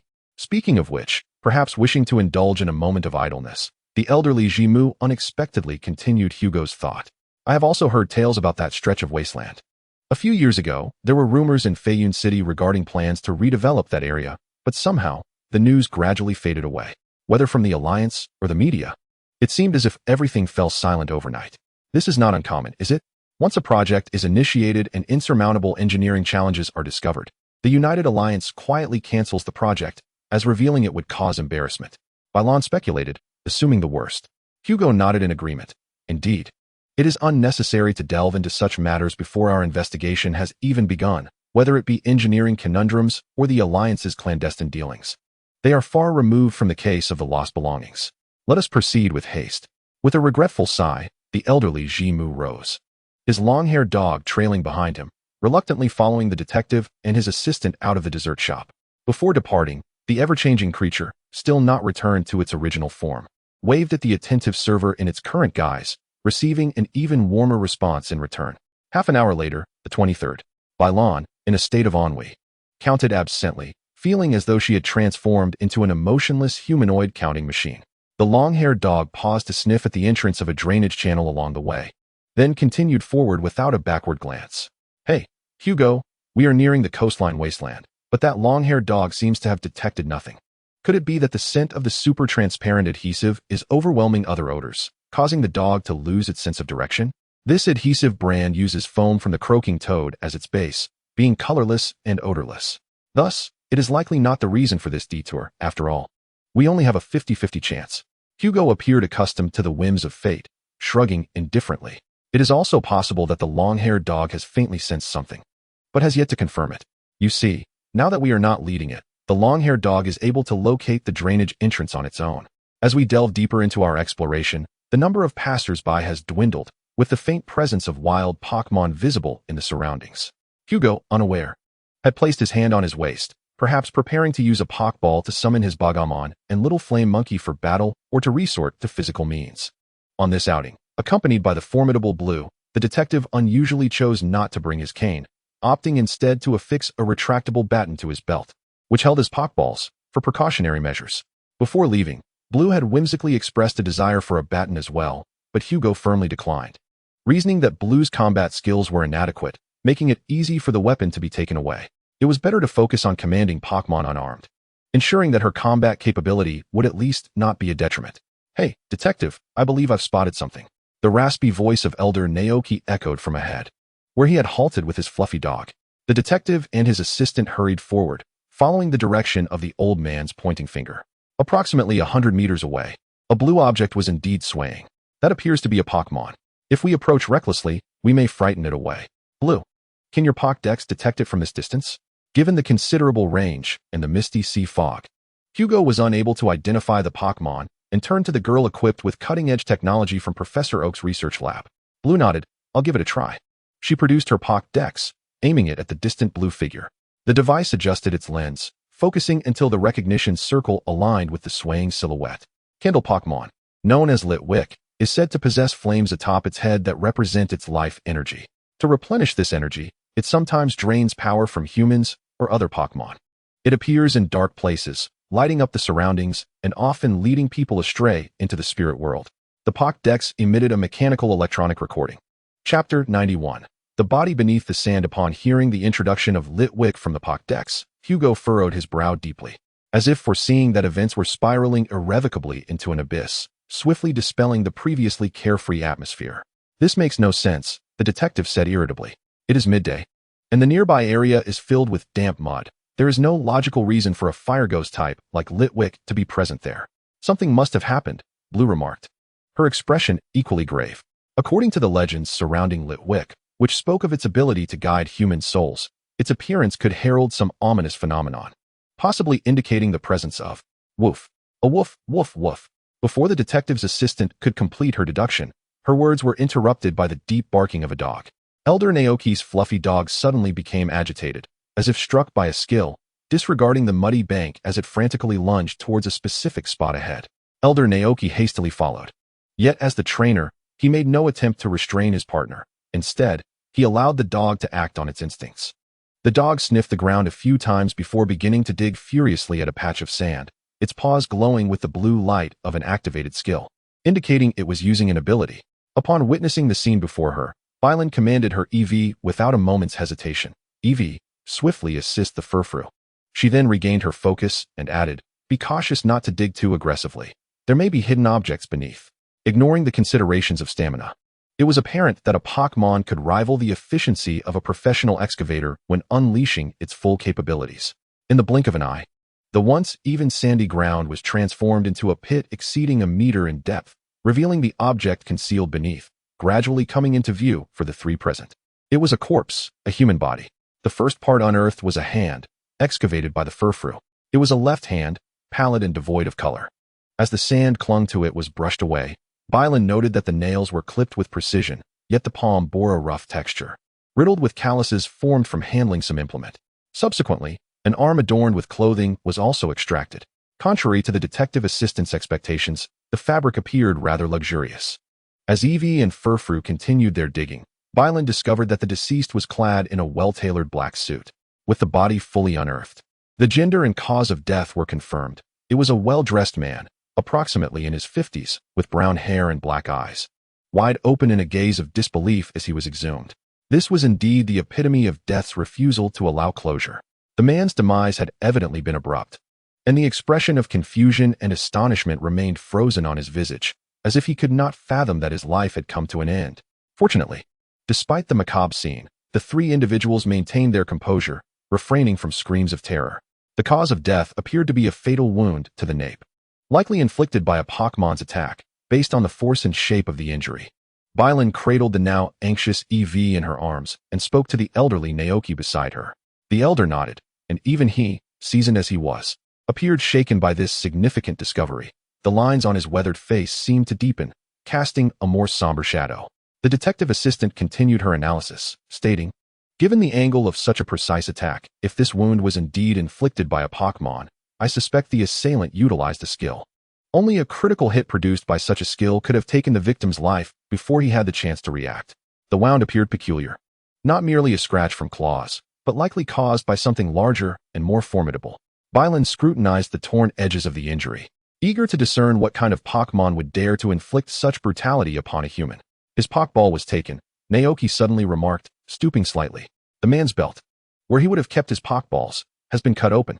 The young girl acknowledged with a nod, and then, to the astonishment of the elderly Nakaki, Bylin audaciously disregarded the principles of preserving a crime scene. She reached out to gently massage the shoulders, neck, elbows, knees, and ankles of the deceased. What on earth are you doing? The old man could not fathom the actions of the detective's assistant, yet Bylin's gaze was intense, as if she had made a significant discovery.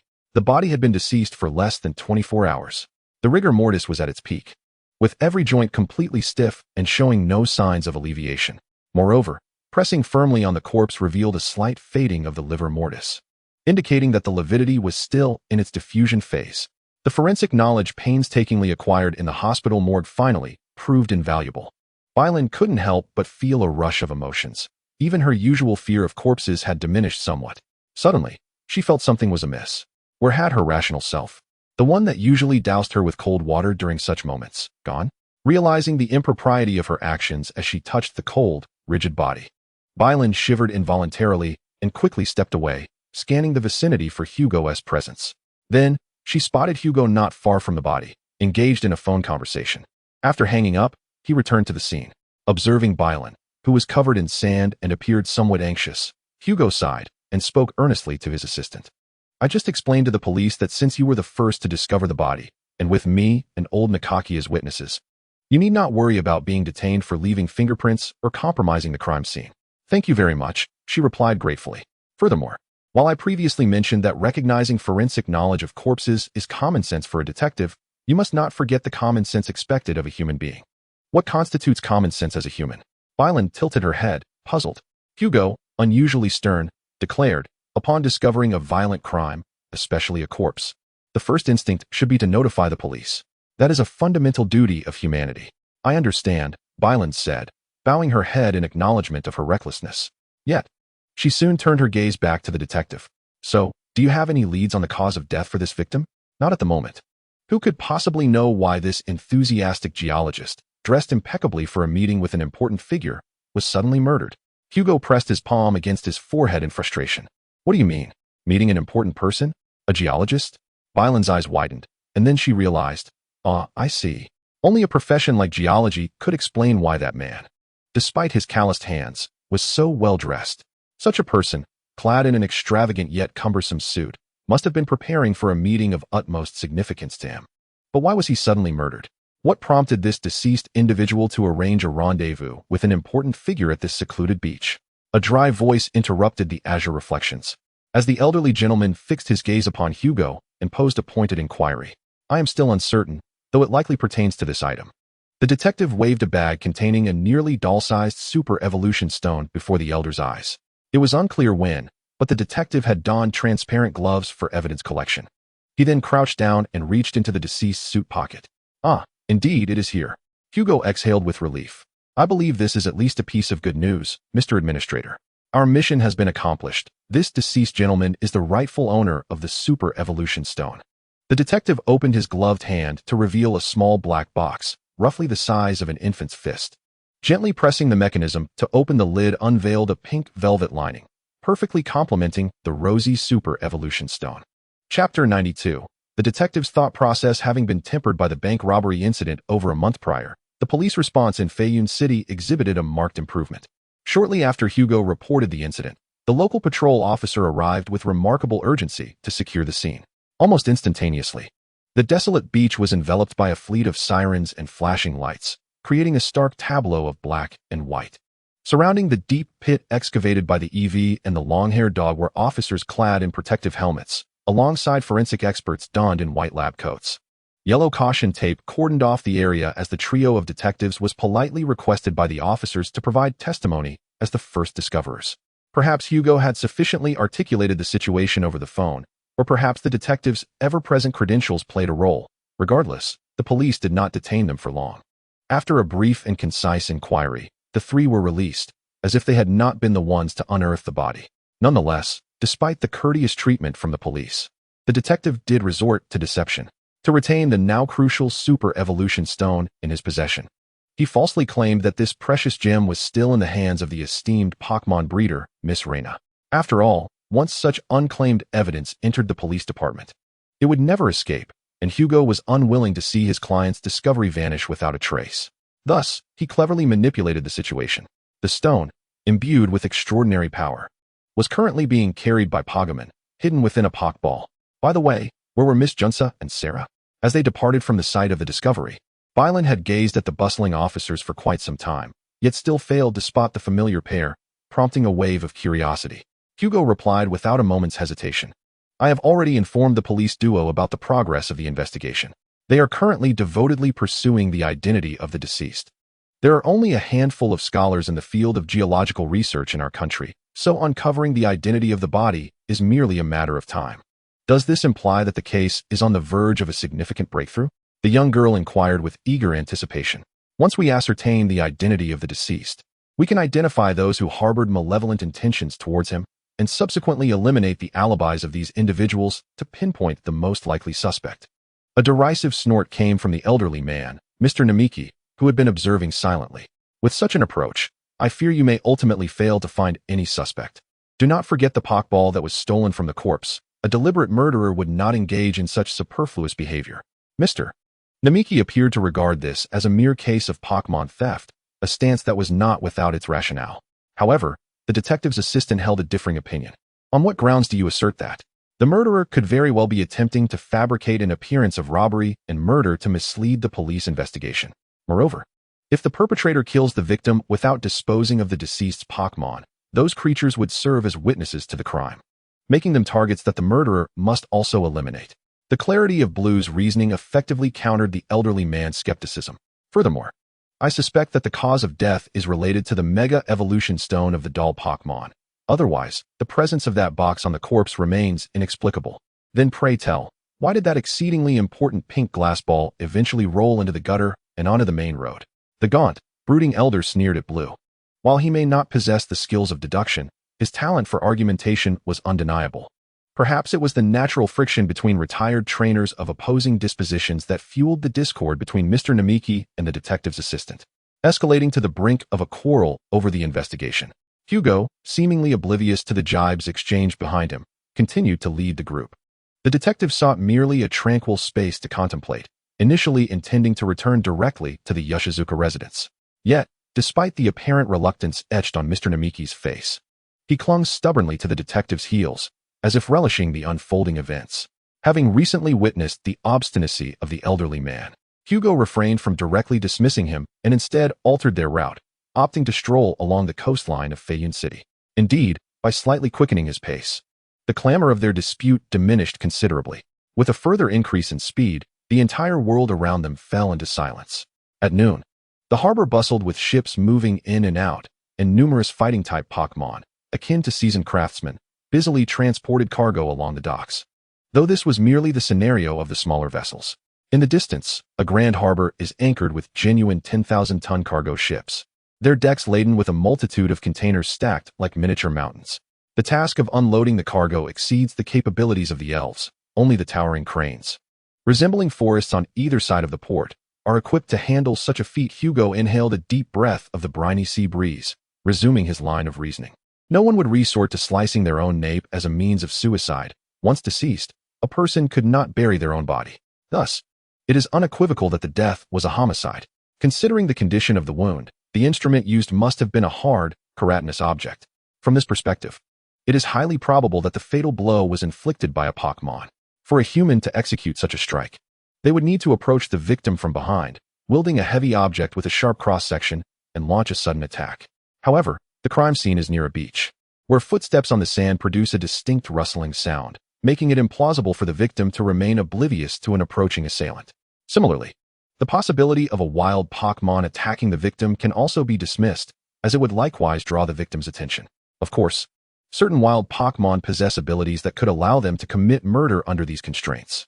Yet, the detective has resided in Feiyun City for over a year, having established rapport with the local wild Pokémon.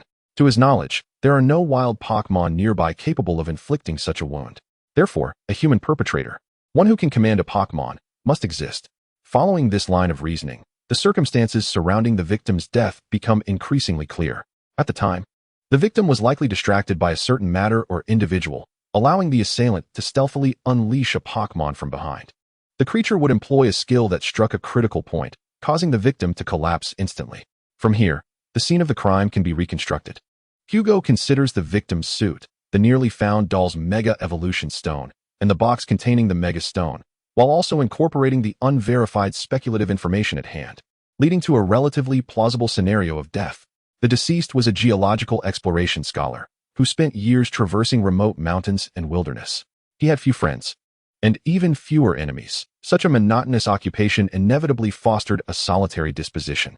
The victim's left hand bore traces of a wedding ring, now absent, suggesting a likely divorce. However, this geologist placed particular importance on the day of his impending demise, even donning a high-end suit that had not seen the light of day for years, as evidenced by the ratio of creases to ironing marks and the dusty scent within. He intended to meet someone he held in great esteem, certainly not a woman, but a man, for the tie accompanying his suit was a plain, understated gray, far from a style favored by women. Furthermore, he had not applied any cologne, which is highly unusual, as he typically employed a deodorant made from a particular floral fragrance. A person conscious of their scent would undoubtedly opt for a men's fragrance when meeting an important female figure, yet he did not do so. The individual he encountered, a person held in profound esteem by a geologist, ruthlessly ended his life. Chapter 93. The Call from the Grass Turtle. Cold, cunning, devoid of morality. This was Hugo's immediate impression of the criminal. After all, this was a character capable of engaging in cheerful conversation while simultaneously orchestrating a murder with a Pokémon in hand. Only an exceedingly hypocritical and shameless soul could compel a human to act in such a manner. However, in the case at hand, the killer's method of disposing of the body seemed rather hasty. Even a novice criminal would understand the necessity of incinerating a corpse to obscure the identity of the deceased, thereby affording themselves a chance at evasion. A murderer so decisive in their actions would have no reason to neglect such measures. Disfiguring the face, severing hands and feet, extracting teeth to thwart dental identification, stripping the body of clothing, and separating any items that could establish identity. One capable of such brutality would certainly have the means to do so. The crime scene was a desolate shoreline, where no one would notice the process of body disposal, and the relentless tides would wash away any traces of blood or footprints. The perpetrator had ample time and opportunity, yet chose to abandon the corpse on the beach, buried in less than a meter of sand. It is worth noting that, according to Hugo's calculations, even if the trio failed to locate the body, the tides would soon uncover it from beneath the sand. Why did the killer so audaciously and carelessly dispose of the body? Hugo furrowed his brow once more. Could it be that the murderer was merely a fool too lazy to properly dispose of the body? Yet this seemed implausible, as only a fool would fail to gain the trust of that esteemed geologist. Moreover, regardless of one's intellect, one would expect traces of an attempt to conceal evidence following such a grave crime. Yet the scene revealed none of these signs. No, there was one. The killer had taken the victim's handheld Pokémon, but that was the extent of it. The more he analyzed, the more the detective felt that the murderer was mockingly toying with him, wielding a power beyond his reach, appearing like a specter, killing for no apparent reason, and vanishing without fear. Unbeknownst to him, Hugo found himself once again at the seaside. Unlike the previously visited muddy, pockmarked shore, this was a vibrant recreational pier, adorned with blue skies and azure waters, where tourists were already enjoying themselves. Occasionally, water-dwelling Pokémon such as ducklings and round tadpoles appeared by the shore, with many visitors eagerly feeding them. Further out in the sea, one could even spot chubby Pokémon and wild bass, while lifeguards perched on tall chairs attentively monitored them, ready to dispatch Pokémon to drive them away should they approach the tourist area. A Pokémon on the beach caught Hugo's attention. Before the detective could continue his observations, a jubilant shout erupted from behind. It's a gem starfish. I never expected to see a Pokémon from Kanto here in the Unova region. Compared to Kanto, this Pokémon is more likely to originate from the Alola or Hoenn regions. A disinterested voice interjected, mocking. Old Man Namiki is still playing the retort game. Every summer, warm currents from the south bring a plethora of rare water-type Pokémon, with Magikarp being the most abundant, occasionally accompanied by Starmie, Agron jellyfish, and sea cucumber, all wild Pokémon from the southern seas. In fortunate years, one might even witness a spectacular sight of a pod of Colossal Wylord passing by. This is common knowledge among trainers in our circles. Namiki's words rang true, as no sooner had he spoken than a trainer, clad in a cap and wielding a fishing rod, rushed forward. The fisherman launched his Poké Ball, from which emerged an enormous blue and white ice cream Pokémon radiating an icy chill. Vanillux, use your attack. A capture battle ensued, but perhaps due to the trainer's lack of skill, even with Vanilux's advantage over water types, he was unable to subdue the foreign gem starfish. The trainer attempted several times to throw a net ball, but each time, the gem starfish's rotating body deflected it effortlessly. Oh no, he struck out. The gem starfish escaped the battle and leaped back into the sea, leaving the Vanillux trainer kneeling on the beach, despairingly pounding the ground. Witnessing this scene, the elderly gatekeeper couldn't suppress a wicked grin. What does struck out mean? The detective's assistant inquired, intrigued by the peculiar terminology of the Unova region, unable to comprehend it as a girl from the simple town of Pallet. It's a colloquial term among seaside fishermen when they fail to catch any water-type Pokémon. Returning home empty-handed is referred to as struck out. If it happens for several consecutive days, they become known as the Air Force Commander. Quite amusing, isn't it? In the distance, the gem starfish seemed to celebrate its victory by shooting a jet of water into the sky, with droplets cascading down and refracting sunlight into a vibrant rainbow. Bailu rolled her eyes, finding no humor in the situation. However, Hugo stroked his chin thoughtfully, musing aloud to the assistant and Old Man Namiki. The difference between this crime scene and other ports in Flycloud City is that it allows for discreet contact with foreign Pokémon, right? And when we mention foreign, we generally refer to the southern Alola Islands and the Hoenn continent, correct? Indeed, but what are you getting at? Old man Namiki's frail mind struggled to keep pace with the detective's train of thought, while Bailu quickly interjected, "Hugo, have you stumbled upon a clue related to the case?" "I can vaguely connect a few dots," Hugo replied, his gaze penetrating and contemplative. "The truth of the incident is intricate and convoluted. Entwined with the distorted and bizarre news industry of the United Federation, the unfathomable depths of the internet black market, the case at hand, and the clandestine machinations of a nefarious organization, leaving a critically important link absent in the reasoning. Consequently, the entire conjecture remains enshrouded in a vast chaos. Regrettably, even I find it challenging to elucidate the circumstances to you. However, what we can ascertain is that the detective took a deep breath and resumed, regarding this case. We can deduce the following facts. First, the geologist perished as a result of a conspiracy entirely unrelated to him. Second, a plasma group is engaging in some form of transaction with an overseas organization, which the victim inadvertently discovered. Third, the individual responsible for the victim's demise is poised to depart from the Federation. Why not? Now is not the time for probing deeper. Hugo, what should we do? The assistant's gaze shifted from confusion to determination, her spirit resolutely directed towards the detective in the white coat. Yet, Hugo exhibited a rare look of bewilderment, a hint of perplexity crossing his features. "I cannot be certain. I only know of the existence of this transaction, but I cannot deduce its specific nature or the parties involved. We are still missing a crucial piece of the puzzle. Without it, we can only struggle against a void of nothingness." At that moment, an odd ringing sound echoed around them. "Hugo, it's your phone," Blue reminded. The detective glanced at his mobile device, surprised to see a call from the office's landline.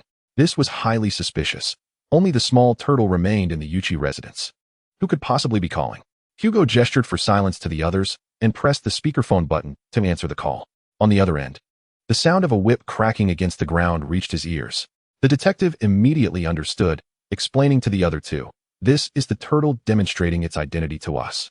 He then addressed the phone, saying, "Turtle, I recognize you. Is there something important you wish to convey?" To his astonishment, the call did not continue with the turtle's voice. Instead, they all heard the crisp sound of typing on a keyboard, followed by an audio clip playing through the phone. The audio featured a woman's voice, articulated in a standard broadcasting tone, evidently a segment from a news report. "In this meeting, the president of the United Federation warmly received the president of the Fengyuan Devon Company, Mr. Zivik, and the two parties discussed various issues, including energy security and Pokémon ecology, concluding the conversation in a friendly atmosphere." Blue and the elderly Naoki were left perplexed, while the detective appeared as if struck by lightning, his hand holding the phone trembling slightly. Within the Yuchi residence, the small green turtle hung up the phone, lazily yawning with its large head, using its vine whip to manipulate the mouse and close the news video that was playing. In another corner of the computer monitor, the same blurry footage continued to play. The image, obtained by Blue from a convenience store's security camera, portrayed a middle-aged man with white hair leading two subordinates through a corner of the street. The middle-aged man bore a striking resemblance to the president of the Prominent One Company in the Fengyuan region. Chapter 94, The Geologist and the Imposter. In his lifetime, Samuel was a doctorate in geology, specializing in sedimentology and structural geology. In the isolated region of the United States, geology is an utterly obscure discipline, so much so that even significant breakthroughs in this field fail to elicit substantial acclaim. Nevertheless, Mr. Samuel remained passionately devoted to this subject that engaged him with the very stones of the earth.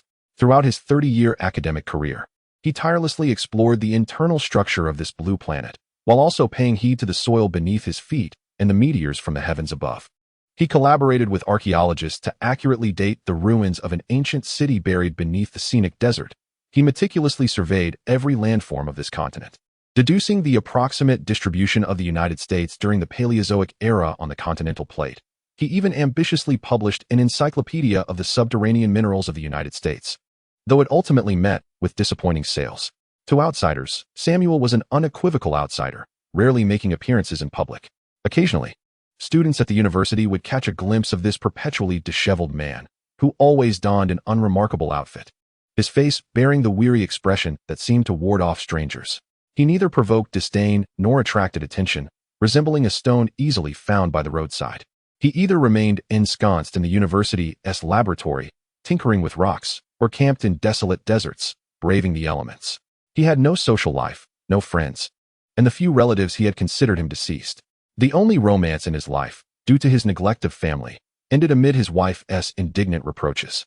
Yet Samuel continued his studies on stones, the magma flowing beneath the earth, the bedrock beneath the weathered surface, the jagged cliffs, the charred remnants in meteorite craters, the stalactites in deep caverns, and the ancient bricks of bygone kingdoms. These silent yet sturdy rocks enthralled this equally taciturn man, prompting him to wander alone amidst mountains and hills, finding joy in his solitude. Recently, a new round of field investigations commenced in the snowflake wetlands of the northwestern United States. During the exploration of the local faunal ecology, the research team stumbled upon a peculiar rock in the lair of a communal toad king. To say the team discovered it would be inaccurate. They merely passed by, capturing precious footage of wild Pokémon nurturing their young. At that moment, none of the accompanying members noticed the strange mineral emanating a pinkish glow. Fortuitously or unfortunately, Mr. Samuel, who had remained behind at the campsite, ultimately laid eyes on that stone. After viewing his companion's photographs, the geology enthusiast erupted with excitement. Rushing into the wetlands to the Toad King's lair, and, amidst the onslaught of wild creatures, he managed to drag a boulder half his height back to the campsite. Confronted with skepticism from his colleagues, Samuel fervently proclaimed, "This stone may very well be the most significant discovery in the geology of the United States in a decade. The geological characteristics and the superstones produced in the regions of Carlos are strikingly similar. It is highly probable that this rock conceals a special mineral capable of enabling Pokémon to undergo mega-evolution. Should we validate its existence and analyze the circumstances surrounding its emergence, we might entirely revolutionize current understanding of the phenomenon of mega-evolution." However, reshaping entrenched perceptions is no simple task. The biases of the educated often surpass those of the average individual. Within their minds reside numerous self-consistent theoretical frameworks that can easily persuade them to dismiss truths that contradict common sense, steadfastly adhering to their convictions. The absence of mega-evolution in the Unova region is a widely accepted truth among local scholars.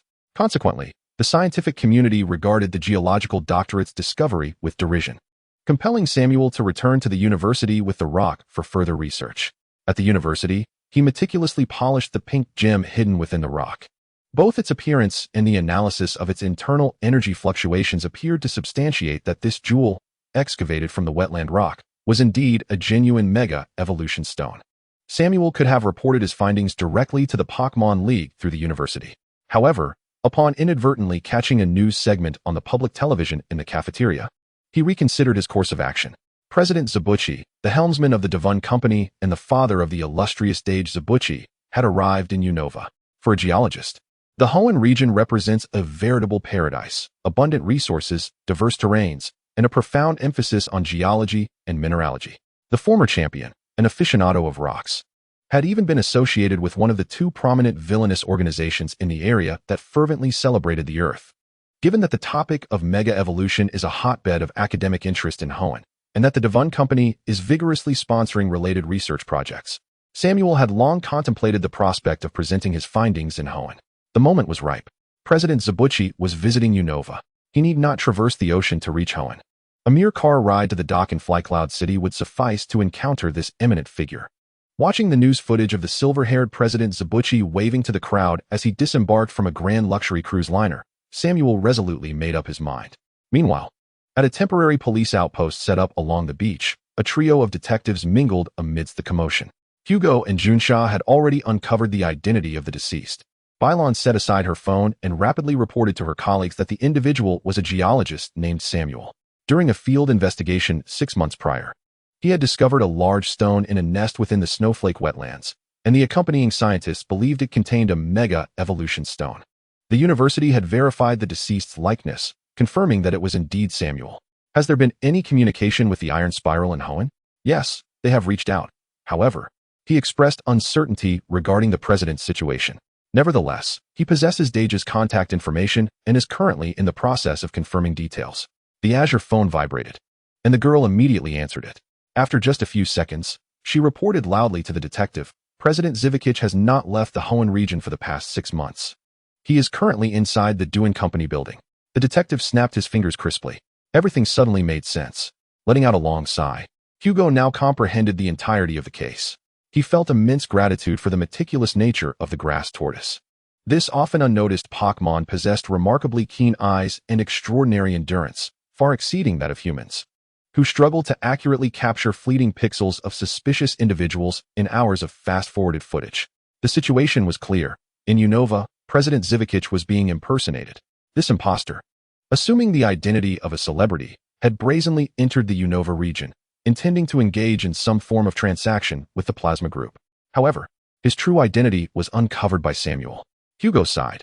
It had only been a few months since Unova had encountered such a grave case of impersonation. Truly, the world is unpredictable. It was certain that there was no grassroots organization supporting President Zivicic in Unova. Yet, the performance of this impersonator was exceptionally skilled. Even fooling the president of the Unova Pokémon League. Was his identity exposed because of that stone? The elderly Naoki, who had been following the detective and his assistant, inquired. Indeed, Hugo nodded. Samuel had discovered the locally sourced Mega Evolution Stone in the Unova region, and naturally, he desired to present this academic achievement in Hoenn, where research on Mega Evolution was held in higher regard. Additionally, Duan Company was vigorously promoting a new energy plan centered around Mega Evolution theory. Publishing the paper there would not only garner broader recognition, but could also attract substantial research funding. At that moment, did he see the impersonator of President Zivicic appear on the television news? Bylan supplemented the inquiry. Precisely. Samuel naturally considered that President Zivicic is the father of the Hoenn champion, who is obsessed with stones and possesses profound knowledge in geology. Moreover, he is the president of Duan Company and the initiator of the new energy plan. Communicating directly with Zivicic while carrying the Mega Evolution Stone would evidently yield a higher success rate and greater attention. Thus, Mr. Samuel donned an expensive suit and alone brought the Mega Stone to Flycloud City. Then the doctor realized that the president was an imposter and the impersonator killed him on the spot. Yet, the timing of the incident is peculiar, for President Zivicic visited Unova a month ago, and that imposter had even gone to the Unova League headquarters once. This reveals the ruthless nature of the adversary. Hugo said stoically that the two had actually met twice. The first time was when President Zivicic initially arrived in Flycloud City, and Samuel approached him to promote his research findings. However, the imposter was disinterested and casually dismissed Samuel. Afterwards, perhaps realizing that their vulnerabilities had been exposed, the imposter summoned Samuel to Feiyun City before departing from the United Continent, executing our victim to silence them. As long as Samuel ceased to speak, no one would uncover the flaws left by the imposter. It was precisely for this reason that the murderer audaciously abandoned the corpse on the shallow beach, opting not to destroy the body.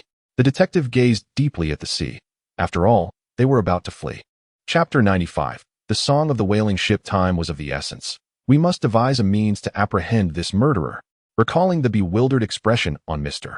Samuel's lifeless face, a surge of righteousness welled up within the assistant, prompting a barrage of questions akin to a machine gun. From where did they escape? Where might they be now? Can we pursue them?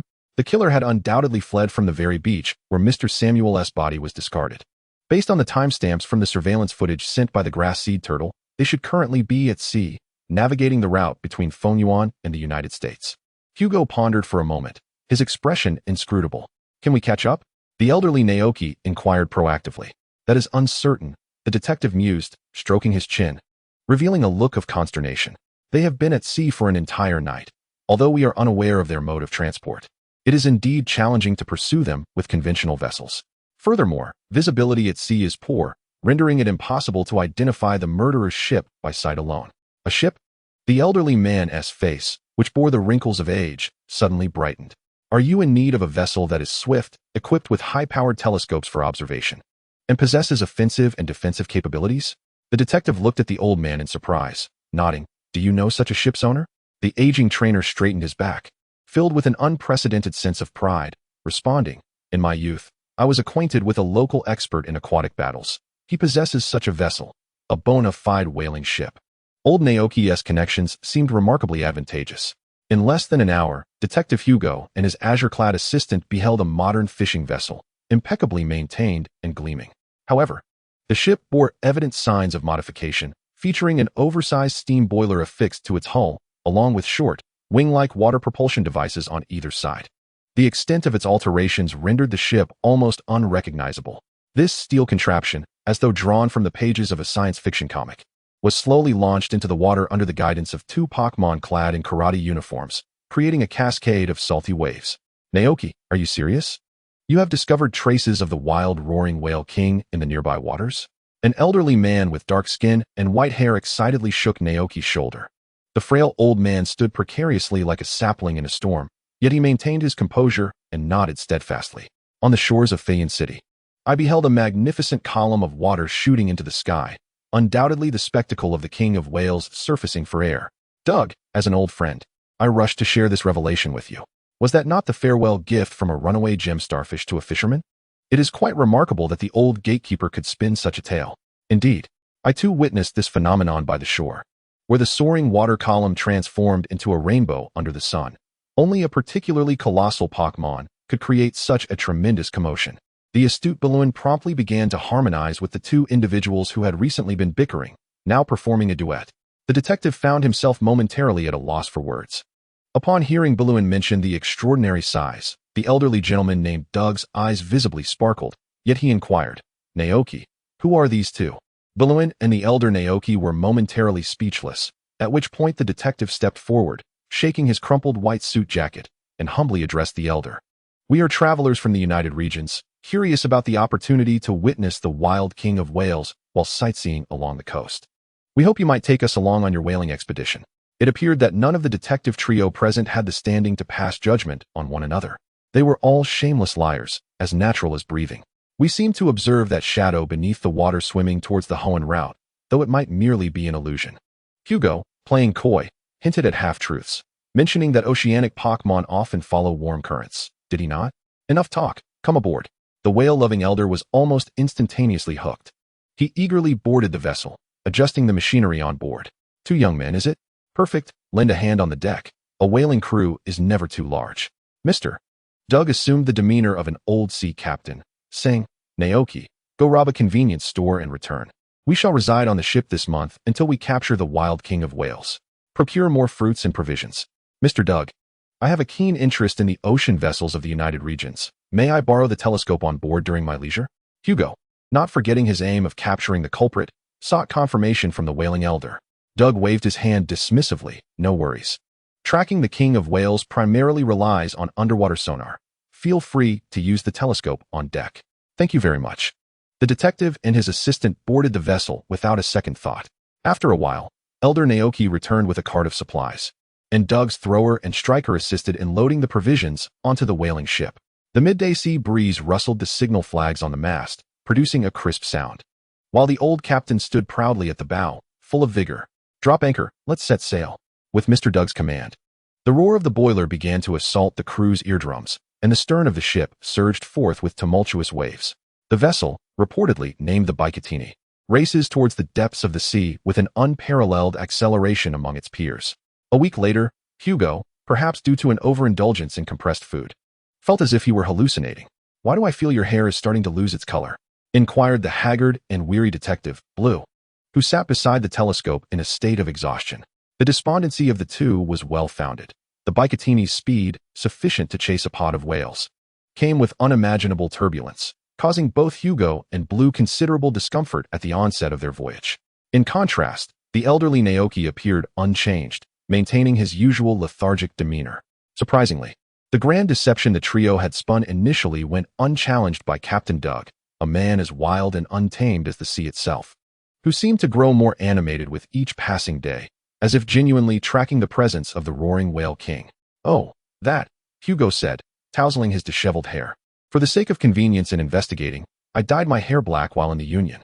I haven't had the chance to touch it up lately, so my natural color is showing through."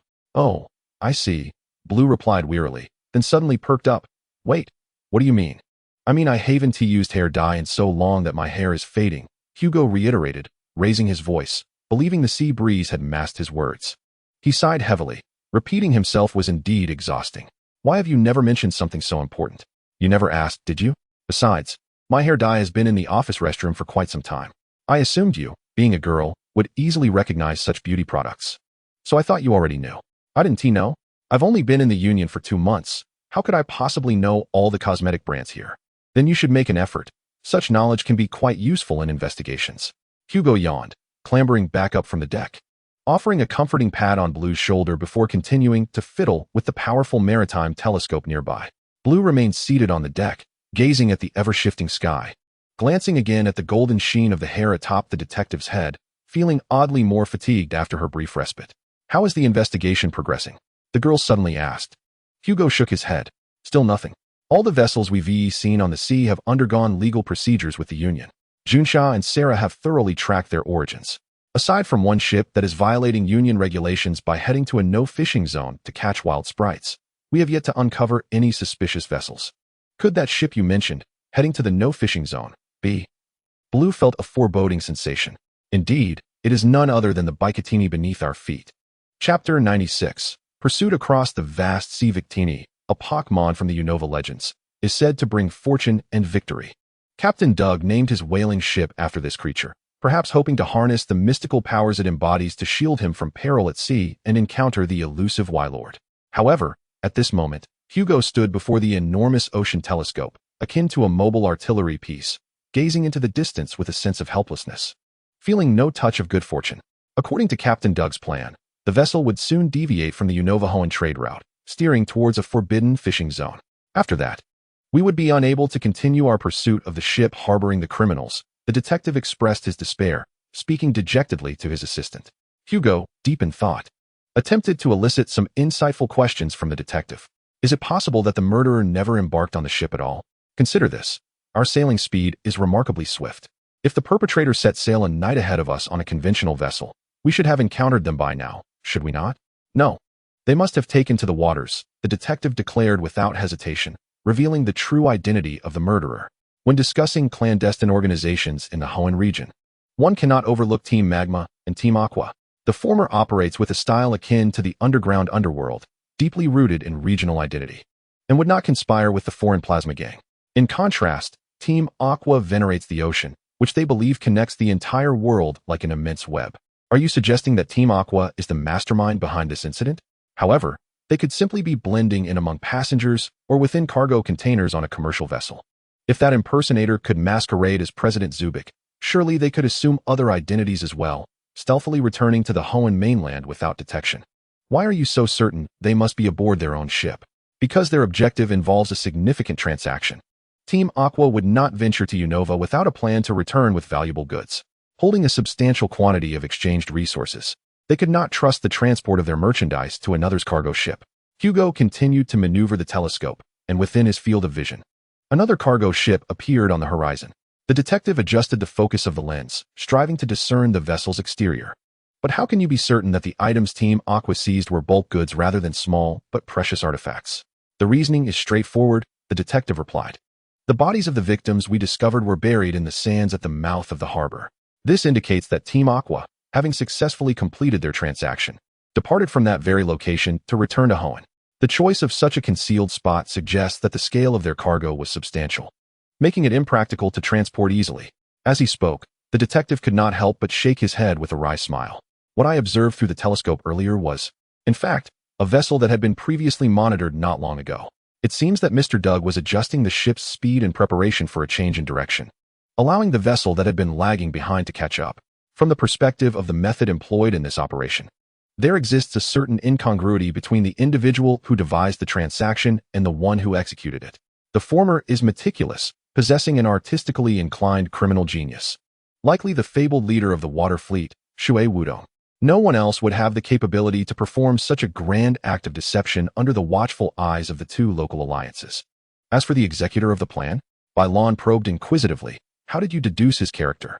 The individual in question is likely a shorter male, adept at masquerading as an elder, and holds a position within the organization just beneath the leader.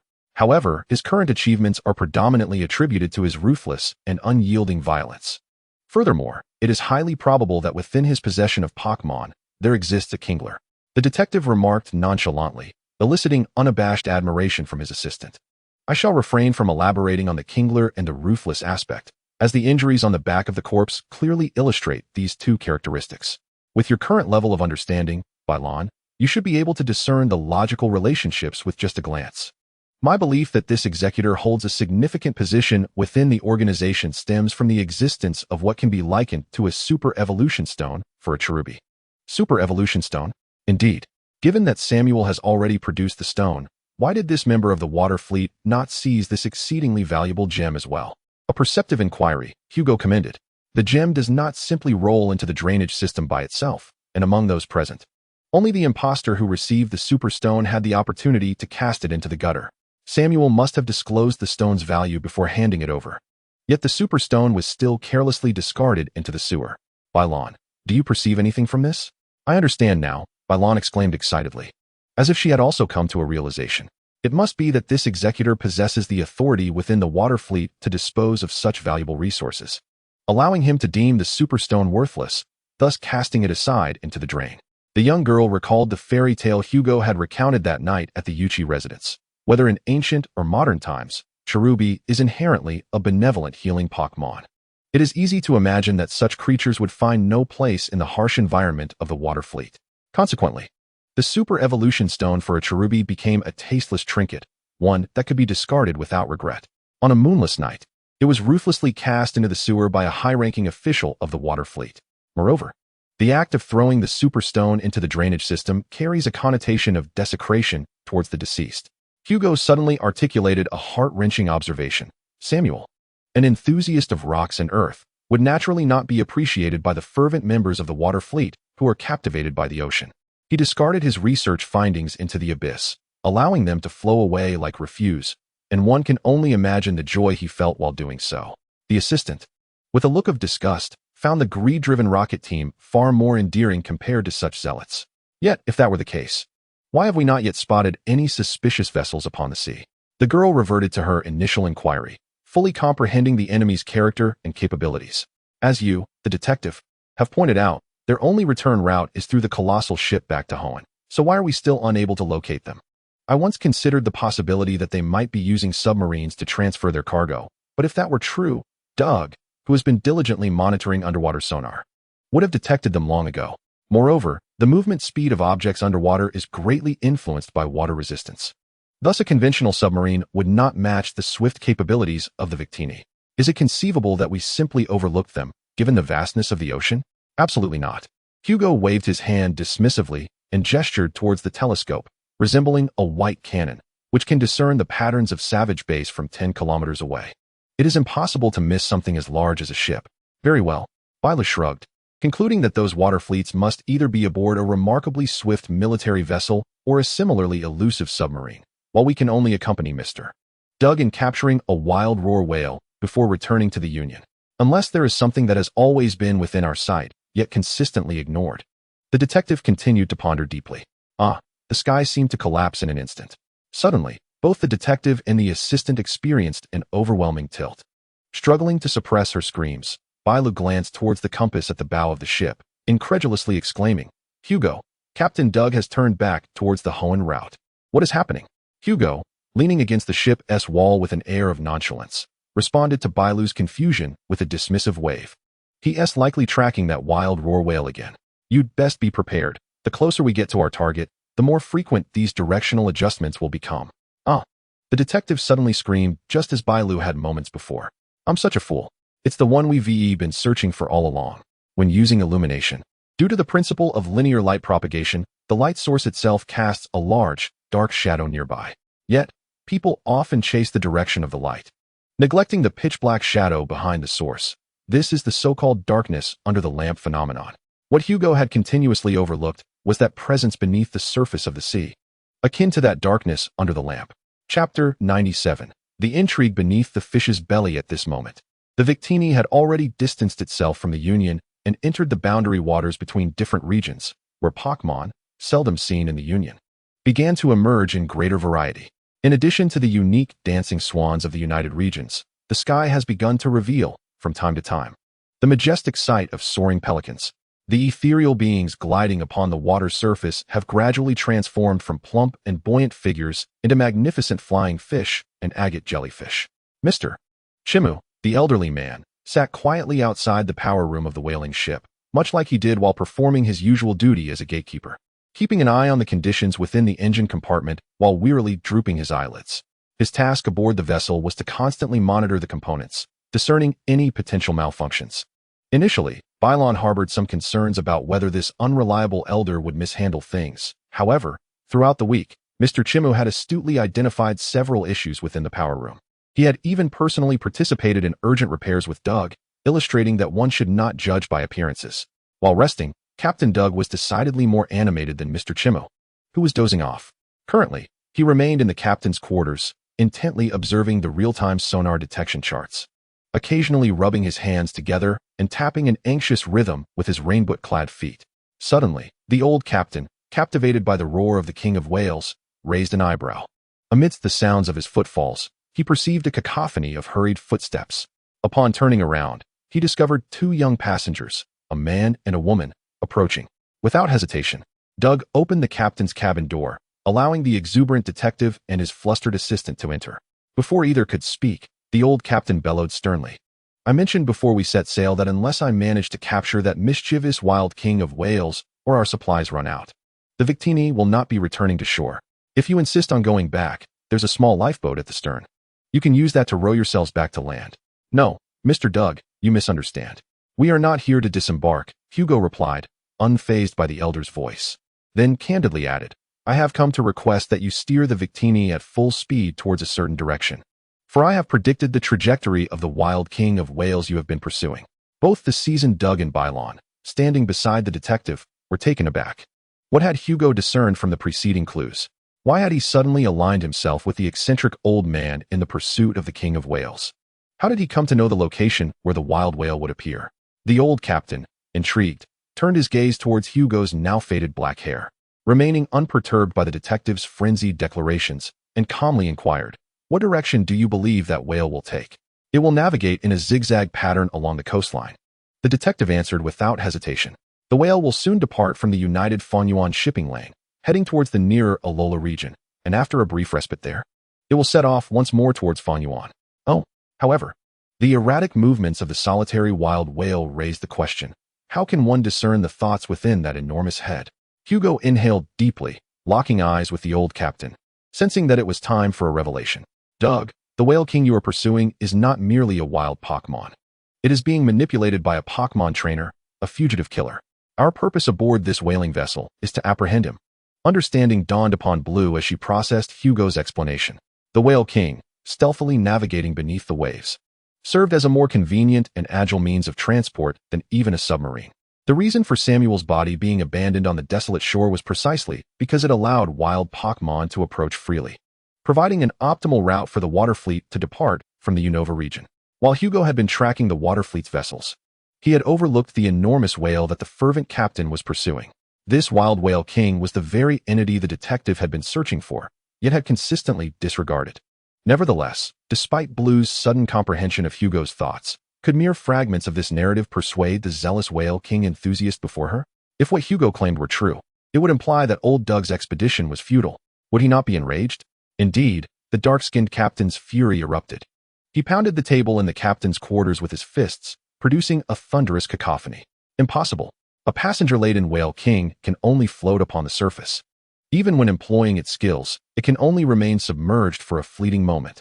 You, who have never encountered a whale nor the sea, dare to stand here and spew such nonsense. The detective maintained his composure. The adversary is a long-established organization that employs the whale king for smuggling. They have constructed a sealed vessel that can be secured within the whale king's mouth, leveraging its behavior of traveling in schools to establish clandestine connections with nefarious groups across various regions. Am I to believe you? How can someone concealed in the belly of a fish breathe? Even submarines must periodically surface for air. Are you suggesting that the whale king surfaces, opens its mouth, and allows its occupant to breathe? No, the whale king's respiratory system differs from that of fish Pokémon, which filter oxygen from seawater through gills. It breathes using its vast lungs. The organ that we recognize as the source of its spouting water is, in fact, the whale king's blowhole, allowing the trainer concealed within to inhale air. Do you expect me to swallow such fairy tales? That someone could live for a year inside a whale king, just like a child in a storybook, only to be regurgitated later? Old Doug erupted into a storm of laughter, his bloodshot sailor's eyes glaring menacingly at Hugo. At 10 o'clock on the compass, we would depart from the navigational route and proceed at full speed for 5 hours, allowing us to reach the boundary of the Alola Sea by evening, where we would encounter the whale that had swallowed children. The detective radiated an aura that rivaled that of the elder, as if a prophet chosen by divinity was proclaiming a prophecy on the verge of realization. His gray eyes calmly observing Doug's bloodshot gaze. Blue, filled with anxiety, scanned the atmosphere between the two discordant figures, tightly gripping the Poké Ball containing EV. ready to act at a moment's notice. The assistant's readiness was not merely to mediate. Having heard the detective's complete reasoning, she understood fully the rationale behind Hugo's decisive action. If necessary, she would immediately unleash EV to subdue the captain and take control of the Victini, just as the girl contemplated a mutiny to commandeer the ship. A hoarse voice echoed from behind the detective and his assistant. "Doug, what are you playing at? You must have already noticed the abnormal trajectory of that roaring whale king." The elder, Naoki, appeared at the doorway, rolling his eyes at the old captain. "TSK, I am a former trainer certified by the Pokémon League. How could I possibly refrain from assisting in the pursuit of a murderer?" Captain Doug's imposing demeanor dissipated, and he adopted a derisive expression, poking his pinky into his nostril and casting a contemptuous glance at the trio. "I'm just angry. Why didn't you inform me of such an important matter sooner? Isn't it because you incessantly shout about catching whales? Anyone would think you're just a mad old man," Naoki retorted, not backing down. Blue was left dumbfounded by the turn of events, while Hugo wore an expression of knowing anticipation, stroking his chin. Perhaps he had indeed foreseen the unfolding of the situation. Or perhaps his expression management was simply commendable. 10 o'clock, right? Old Doug confirmed with Hugo, who gestured affirmatively. Without further ado, the old captain immediately began to operate the helm situated at the center of the room, muttering to himself, "Come to think of it, none of you have witnessed the Victini at full speed, have you?" A sense of foreboding washed over the detective and his assistant. Chapter 98. The Song of the Roaring Whale King. The Victini surged forward at full speed, reaching the area boundary described by the detective in less than 4 hours. However, the crew endured immense hardship. After a frenzied and tumultuous voyage, only Captain Doug remained upright in the captain's quarters. Blue, with her long hair disheveled, struggled to open her eyes and fumbled to untie the ropes securing her to the post, attempting to take a few steps towards a chair in the cabin. All the living utensils aboard were welded to the floor, alleviating any concern of them shifting positions. Yet, the lingering sensation of dizziness was overwhelmingly intense, and she could only stumble forward like a drunken person, navigating an erratic path. In the end, she had no choice but to relinquish her dignity and sat down heavily on the wooden floor. The young girl surveyed her surroundings. Captain Doug appeared rosy-cheeked and invigorated, as if the 4-hour tumult at sea were merely a leisurely stroll in a small park. Old man Jumu, too, seemed to be faring well, having not succumbed to a heart attack, instead propping himself against the wall and audibly coughing, evidently having choked on his own vomit. Bailon empathized deeply, having endured a similarly tragic experience. As for the detective in the white coat, Hugo, that fellow had already lost consciousness. The detective's astutely sensitive nerves, having been battered by the tumultuous ride, finally succumbed, leaving him utterly oblivious. At that moment, noticing their master's faintness, Pokémon and the little fire monkey leapt from their Pokeballs and hurriedly initiated rescue efforts. The duo's actions were commendably standard, alleviating any concerns from that front. However, one might ponder why Hugo was so convinced that the water fleet-controlled king of the whales would pass this way. Bailon left the cabin and stepped onto the deck, gazing at the surrounding sea, which looked no different from before, and found herself perplexed. Would the king of the whales truly pass through here? That detective certainly possessed some skill. Suddenly, a voice filled with reluctance interrupted her thoughts. Turning around, she discovered Mr. Doug had made his way outside the cabin as well. This former high-ranking trainer, now an elderly sea captain, lit his pipe with a match, and after a brief moment of fiddling, a torrent of acrid second-hand smoke began to pour from his nostrils. Witnessing this, the girl couldn't help but think that this man, who had spent half his life at sea, resembled a fire-type Pokémon when smoking. Doug then lamented, "I have been pursuing the trail of the king of the whales in the waters off Unova for over 30 years. This Pokémon is distributed worldwide, usually roaming in groups in the deep offshore areas of the oceans, enjoying the icy waters of the abyss. However, they occasionally approach the mouths of rivers along the coast for foraging and breeding. A solitary king of the whales is a rare occurrence, generally manifesting in 2 ways. One may be expelled from its kin, becoming aggressive and rampaging into shallow waters. The other is a king nearing the end of its life, silently drifting towards the ocean's depths, sinking into solitude and tranquility." The girl understood in her heart. Thus, the target we are pursuing neither conforms to the social nature of the king of the whales nor fits into either of the 2 categories. Its trajectory, following the warm current towards Fengyuan, diverged significantly from the ocean's center. Doug snorted through his nose. Only human vessels and feeble fish follow the course of ocean currents. A creature as colossal and proud as the king of the whales would scorn such behavior. Will the one we are chasing truly arrive here? Bailon could not help but inquire. If indeed a tiny being resides within the whale's maw, then it would certainly come this way. Doug exhaled a puff of smoke. As this expanse of water marked the boundary between the Unova and Hoenn regions, with no other access points for vessels to navigate the currents towards the archipelago, were they not able to swim directly to Hoenn? Why must they make this detour to Alola? The distance between Unova and Hoenn necessitated a replenishment of supplies. The old captain's response was succinct: food, fresh water, and the sense of security that comes from standing upon solid ground. After all, humans are not water-type Pokémon. Even the most ardent seafarers must rely on the strength of land. Did not the detective mention they were confined within a small bottle inside the mouth of a Wylord? Their range of movement was consequently quite limited, let alone the transportation of contraband, which would require a significant amount of space. Thus, without a resupply at the Alolan Islands during their voyage, those scoundrels trafficking beneath the Wylord would surely perish in its belly. Even the ocean-worshipping water fleet must depend on the power of land, one might ponder. Azure pondered the captain's words, finding a hint of irony within them. The sea sparkled under the evening light, with the setting sun painting the clouds a brilliant crimson. The sun, framed against the horizon, appeared immensely magnified, as the yellow orb had yet to fully dip below the water's surface, while a crescent moon eagerly made its ascent into the sky. Did I hear something? Azure seemed to perceive a disturbance in the air, as though an ancient voice resonated in her ears. It has arrived. The old man sighed, pipe in hand. For it was the song of the Wylord. Shades of color danced from light to dark as a massive black silhouette emerged on the surface of the sea. As if the Victini was approaching a new island, its submerged terrain extending deep into the ocean. Yet, there were no islands in sight. Suddenly, approximately 200 meters ahead of the Victini, the surface of the sea distorted grotesquely, swelling upwards to form a colossal water mound. In an instant, that mound surged towards the whaling ship with astonishing speed, splitting into two towering waves, revealing a cerulean ridge amid the tumult. It was the Wylord coming towards them. Unbeknownst to them, the old man's pipe had slipped from his lips. He grasped Azure's shoulder, pushing the wide-eyed girl into the cabin, and followed her inside, forcefully locking the door behind them. Almost immediately, a thunderous roar erupted, as an immense column of water gushed forth from the ridge, crashing mercilessly upon the spot where they had just stood. The entire Victini shook violently, as if on the brink of disintegration. The turbulence they had endured for hours prior seemed trivial in comparison. The unique move of the Wylord, its power escalated with its immense HP, was indeed formidable for this creature. Stretching dozens of meters long, possessed enough vitality to clear the shelves in a grand sail. The cerulean ridges swiftly vanished, replaced by the colossal crescent-shaped tail of the roaring king whale. As it arched upwards, the cerulean hue visible through the porthole evoked images of the sails of a grand sailing ship. At that moment, the enormous sail seemed intent on battering against the hull of the Victini. Fortunately, the captain had reignited the whaling ship, and the jet propulsion systems on either side activated instantly, propelling them beyond the reach of the king whale's assault.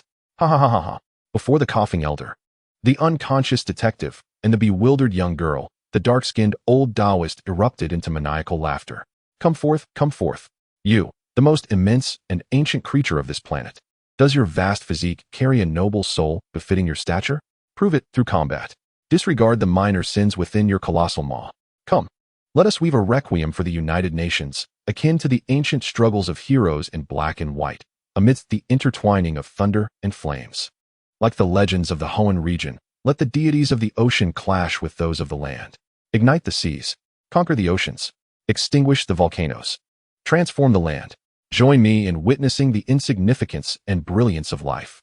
The elder produced 6 Poké Balls, inserting them into a device on the control panel, and then adjusted the whaling ship's orientation, aligning the bow towards the resurgent blue titan surfacing like a mountain. Boom, boom, boom, boom, boom, boom. 6 cannon shots rang out in rapid succession, the 6 red and white Poké Balls striking the world's largest target with unparalleled precision. Chapter 99. The jumping tactics and chaos confronted by the immense king whale. Captain Doug employed the ancient strategy of jumping tactics, unleashing all Pokémon from the ship's bow, urging them to close in on the gigantic whale for close-quarters combat. As the Poké Balls descended, a red figure clad in a karate gi abruptly emerged from the water's surface, akin to a gigantic boulder, landing upon the king whale's vast blue head. In that instant, this robust humanoid Pokémon executed a shoulder ram, channeling the force of its descent into a powerful strike. likely to hit a vital point. At the moment of the throw, another blue Pokémon clad in a karate gi arrived on the battlefield. This creature, known as Hitmonlee, decisively abandoned all defensive postures, entering a full offensive stance.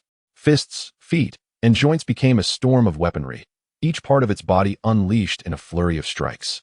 Amidst the sound of slicing air, the attacks rained down upon the king whale. This was the high-powered fighting technique, and though the king whale's stamina might still hold, it could no longer leisurely chant its whale song, nor could it afford to launch a counterattack. Under the coordinated assault of two fighting-type Pokémon, the immense whale let out a deep, resonant roar of pain, seeking to plunge into the depths of the ocean to evade its adversaries. Attempting to flee? The old captain in the ship's quarters, resembling a beast poised to capture its prey, bellowed commands into the radio transmitter before him. Mama Eel King, Geometric Snowflake. Seal off the target's escape route. In response, a long, dark gray silhouette materialized in the distant sky, its serpentine arms unfurling as it unleashed a cascade of azure lightning upon the waters below, momentarily stalling the fleeing roar of the whale. Then, another Pokémon emerged from the turbulent waves, a hexagonal crystalline creature glowing with a haunting blue luminescence. It exhaled a torrent of frigid white gas towards the rear of the whale, the gas immediately coalescing around its tail, forming a vast expanse of ice crystals. Now's the time, Toad King, Construct Master. Deliver the finishing blow. A colossal blue toad and a robust humanoid Pokémon wielding two concrete pillars assumed identical stances of concentration. In a typical terrestrial battle, moves would manifest through the destruction of the battleground, primarily inflicting damage through the debris that scattered upon impact. However, the confrontation with the whale was entirely different. The damage that would ordinarily be absorbed by the terrain would now be borne solely by the whale itself. Despite its considerable health, this gigantic creature could not withstand the simultaneous onslaught from both Pokémon. Old Doug's sequence of maneuvers astonished the observers, as his battle strategy was astutely delineated into three phases: cover, disruption, and output. The six Pokémon executed their roles with precision, initially employing swift fighting-type moves to interrupt the whale's attack rhythm, followed by lightning and frost to inhibit the target's ability to escape the battlefield, culminating in a concentrated offensive. The most critical aspect was their impeccable timing. Both the six Pokémon and Mr. Doug were undoubtedly veterans of this tactic. Yet, before the observers could fully appreciate the unfolding drama, the situation took a dramatic turn. The skills executed by Toad King and Construct Master failed to deliver a decisive blow, for the sounds of their moves inexplicably vanished from the radio. This is bad, Old Doug. A stinging jellyfish has joined the fray, ensnaring Toad King and Construct Master with its tendrils, causing their moves to falter. It seems the opponent has realized we are directing our Pokémon via radio and preemptively attacked their heads. Old Man Tsumoku, peering through the porthole with a telescope to survey the battle, faced with this unforeseen predicament, opted to alert the captain vocally. Wait, there are more foes. Before his gravelly voice could dissipate, another conflict erupted, as a great-mouthed seagull clashed with Throwing Spirit and Striking Spirit. Additionally, two swimming great hounds dragged Mama Eel King and Geometric Snowflake into the depths of the ocean. A tiny figure has emerged from the belly of the whale. Cursed be it, for there are at least 3 trainers across the way. The elderly man swiftly assessed the situation. Commanding the battle from a distance was futile. I must maneuver the ship closer to assist the Pokémon. No, perhaps such an endeavor is unnecessary. Suddenly, the assistant beside him interjected, brushing aside the strands of hair that obscured her vision, revealing a composed smile. Mr. Doug, do you have an extra radio communicator? The girl before him no longer resembled the detective assistant who trailed behind Hugo, merely serving as a backdrop. Instead, she transformed into a figure of trust and reliance, an eminent Pokémon master. And another, the old captain said, bemused, as he handed a spare headset to the azure-haired girl. What do you intend to do with this? She remained silent, preoccupied with retrieving a Pokéball, releasing a purple, amorphous Pokémon, and then tossing the communicator into the puddle of mud before recalling the purple creature back into its sphere. Under the captain's astonished gaze, she mimicked the action, placing the Pokéball containing the Ditto into the apparatus on the control panel. This must be the launch button, right? Doug nodded, and without hesitation, she pressed the button. With a resounding boom, the Pokéball containing Ditto soared towards the battlefield like a cannonball, tracing an elegant arc through the air. What can one Pokémon accomplish against at least 3 trainers, especially on a battlefield dominated by the enemy's Wylord? It dawned on Doug how foolish his earlier actions had been, and he erupted in a fit of rage. Some trainers possess a meticulous and ruthless battle style, calculating every detail with precision to achieve victory through sheer rationality. Reflecting on his childhood friend with the spiky brown hair, she recalled his brazen taunts. Others disregard all conventions of battle, employing wildly imaginative strategies, yet they place unwavering trust in their partners, often turning the tide of battle in impossible situations. At this point, she could not help but adjust her sun hat. My tactics, however, diverge entirely from these two. For me, Pokémon battles resemble a grand carnival awaiting the entrance of the protagonist. We strike the rhythm with our moves, compose melodies with our commands, and revel in the exuberant performances on stage. The Poké Ball containing Ditto landed in the heart of the fierce battlefield, right beneath the watchful gaze of the colossal Wailord and the formidable foes, a Pelipper, a Great Dane, and a Tentacruel, who were all pressing down on Doug's Pokémon. What I excel at is igniting the atmosphere at the very moment the carnival commences. 1, 2, 3. Now let all eyes be upon me. Perhaps it had been too long since she had engaged in a proper Pokémon battle, as a hint of exhilaration colored her voice. In response, a tremendous splash erupted from a colossal object plunging into the water. In an instant, the Ditto transformed into another Wailord, charging forward with a headbutt, forcefully sending its doppelganger into the depths of the ocean. Chapter 100. The nihilistic detective. Although the transformed Wailord, shaped by the enigmatic Ditto, was slightly smaller than its adversary, the impact of its aerial assault proved to be nothing short of revolutionary. As Blue had proclaimed, the entry of Ditto onto the battlefield instantaneously altered the course of the confrontation. The bindings of the Tentacruel were dissolved by the rushing seawater, and the two great hounds, previously thrashing about in the ocean, were sent flying far away by the crashing waves. The Wailord, serving as the battlefield's centerpiece, was directly plunged into the depths. In the midst of the tumultuous upheaval, Doug's Pokémon began to break free from their constraints, regrouping towards Ditto's position. Ditto, turn your body to shield our Pokémon's retreat. Simultaneously, ensnare the enemies in the water, and finally unleash an attack on the soaring seagull to diminish their speed. Blue, having closed the Pokédex that recorded Wailord's moves, found the optimal combination of techniques with just a glance. Now, while observing the battlefield through binoculars, she issued precise commands via her communicator. Upon receiving Blue's orders, the whale-like creature, born from Ditto, swayed its magnificent form at the heart of the ocean. Conjuring a colossal whirlpool, it simultaneously opened its mouth wide, unleashing a torrent of icy crystals that ensnared the unsuspecting seagull. However, the essence of Pokémon battles lies in their turn-based nature. Regardless of how cleverly one combines abilities, each move requires a certain duration to execute.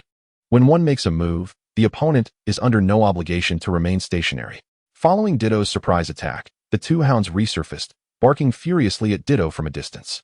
The sound waves emitted from the hounds were imbued with dark energy fluctuations, indicating their intent to diminish the special attack capabilities of the transformed Wailord. Yet, Blue refrained from issuing a counter-directive. Captain Doug, observing from the sidelines, initially struggled to comprehend that the damage from the attack was trivial. If their special attack was compromised, future encounters would become increasingly arduous. However, he soon grasped the young assistant's strategy. As Ditto's abilities were activated, the Wailord was encircled by splashing waves, which not only obstructed the interference of sound waves, but also dragged the two submerged hounds into the ocean's vortex. Additionally, the Tentacruel, floating on the sea's surface, slowly approached Ditto's now massive form. It resolved to employ the same tactic once more, brandishing its black, poisonous tentacles, aiming for the ear canal behind the eyes of the transformed Wailord. Yet, the current circumstances differed vastly from before. The communicator was not nestled within Wailord's ear canal, but rather resided within Ditto's pliant body. Consequently, the Tentacruel's attempt to seize the item was thwarted, inflicting only minimal damage. Now, transform into our form and utilize the whirlpool you previously created, Blue commanded with a spirited flourish of her arm. Hearing her call, Ditto's enormous whale head swiveled, glancing at the retreating Electros behind it. In an instant, the fish form vanished, morphing instead into a slate-blue electric-type eel. Its two suction cup-like arms plunged into the abyss, beginning to unleash unparalleled bolts of electricity, far surpassing the previously emitted azure electric light. A robust and resplendent silver serpent coalesced within the swirling vortex, illuminating a significant expanse of the ocean. Your Pokémon, how has it mastered a technique that does not belong to it so proficiently? Captain Doug, unable to avert his gaze from the fluid and graceful maneuvers of the azure figure, could not restrain his curiosity. He had witnessed firsthand how this single Pokémon had turned the tide of battle from precarious to nearly triumphant, all while being pursued by a Ditto against the opponent's 5 Pokémon. As an erstwhile advanced trainer, his intrigue was palpable. Biyun placed her index finger before her lips, for she was not the type to elucidate every detail like a certain detective clad in a white coat. Instead, she offered a gentle smile, proclaiming, "This is a secret known only to masters of battle." At that moment, the detective, who had been roused from his turbulent stupor, struggled to rise with the aid of a small Chimchar. He glanced at the assistant girl commanding the control panel with remarkable authority, then caught sight of Doug's Pokémon regrouping outside the ship's railing. The detective reclined once more. What is the meaning of this? The elderly man, seated comfortably and reveling in the favorable turn of events, cast a sidelong glance at the detective. "Prepare to surrender. Our whaling ship is doomed." Hugo retorted with irritation. "Haven't the opposing Wylord already been vanquished? What is there to fear?" The elder, assuming that Hugo had yet to regain full consciousness, replied with a carefree demeanor. "I ask you, at the onset of the battle, was it not that Wylord which first attacked us?" Hugo, sprawled on the ground, posed the question in a resigned manner.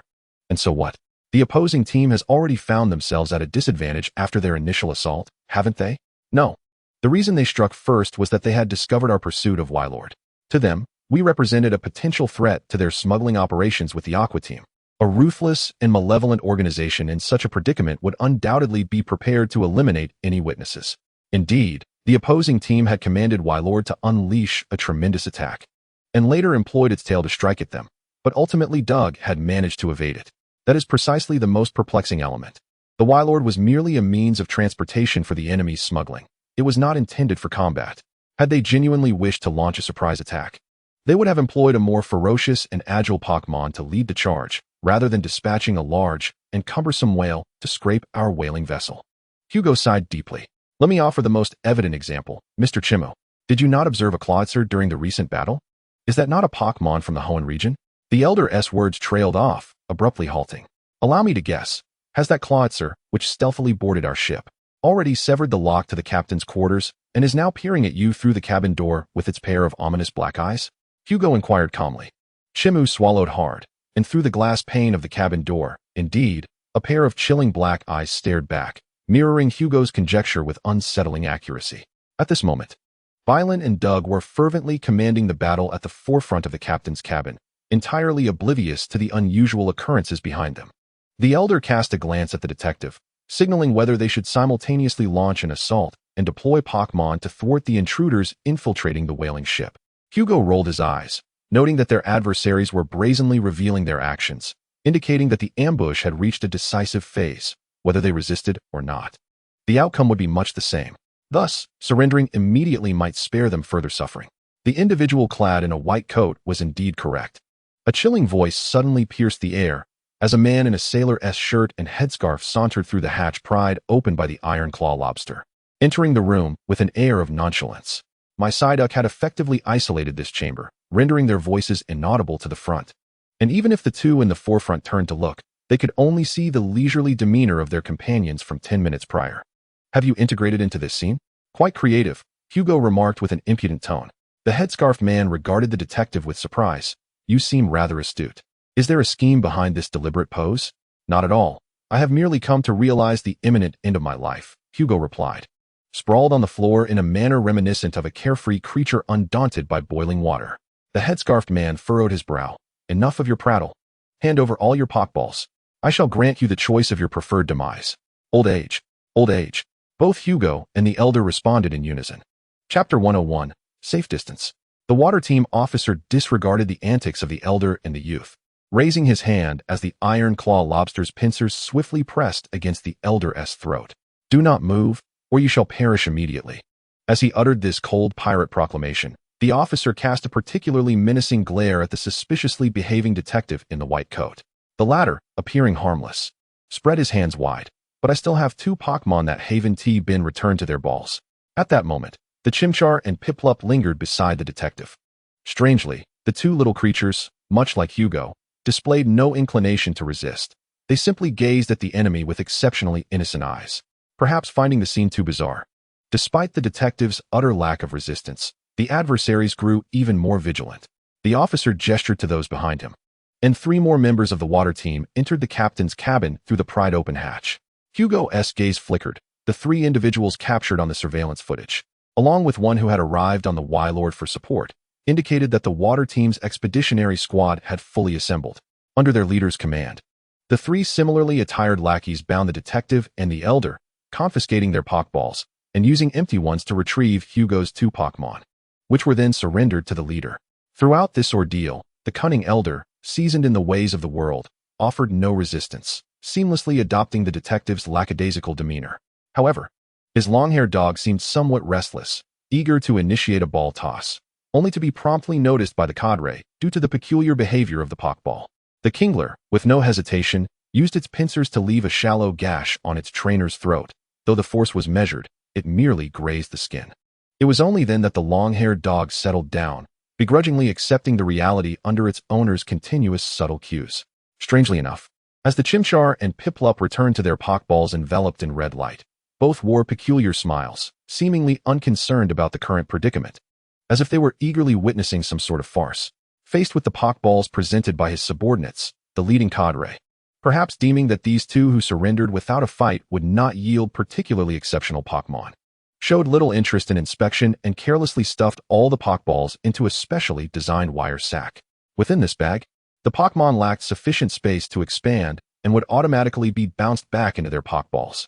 Now, it seems we are to be used as hostages to demand that Bylan and the others cease their resistance, the detective remarked in a relaxed tone to the captors, as if he were not a hostage, but rather a superior overseeing the operation to commandeer the ship from Team Aqua. Keep your mouth shut and stay back, commanded the Team Aqua cadre, dismissing the hidden Psyduck, and immediately, the room echoed with the sound of shattering glass.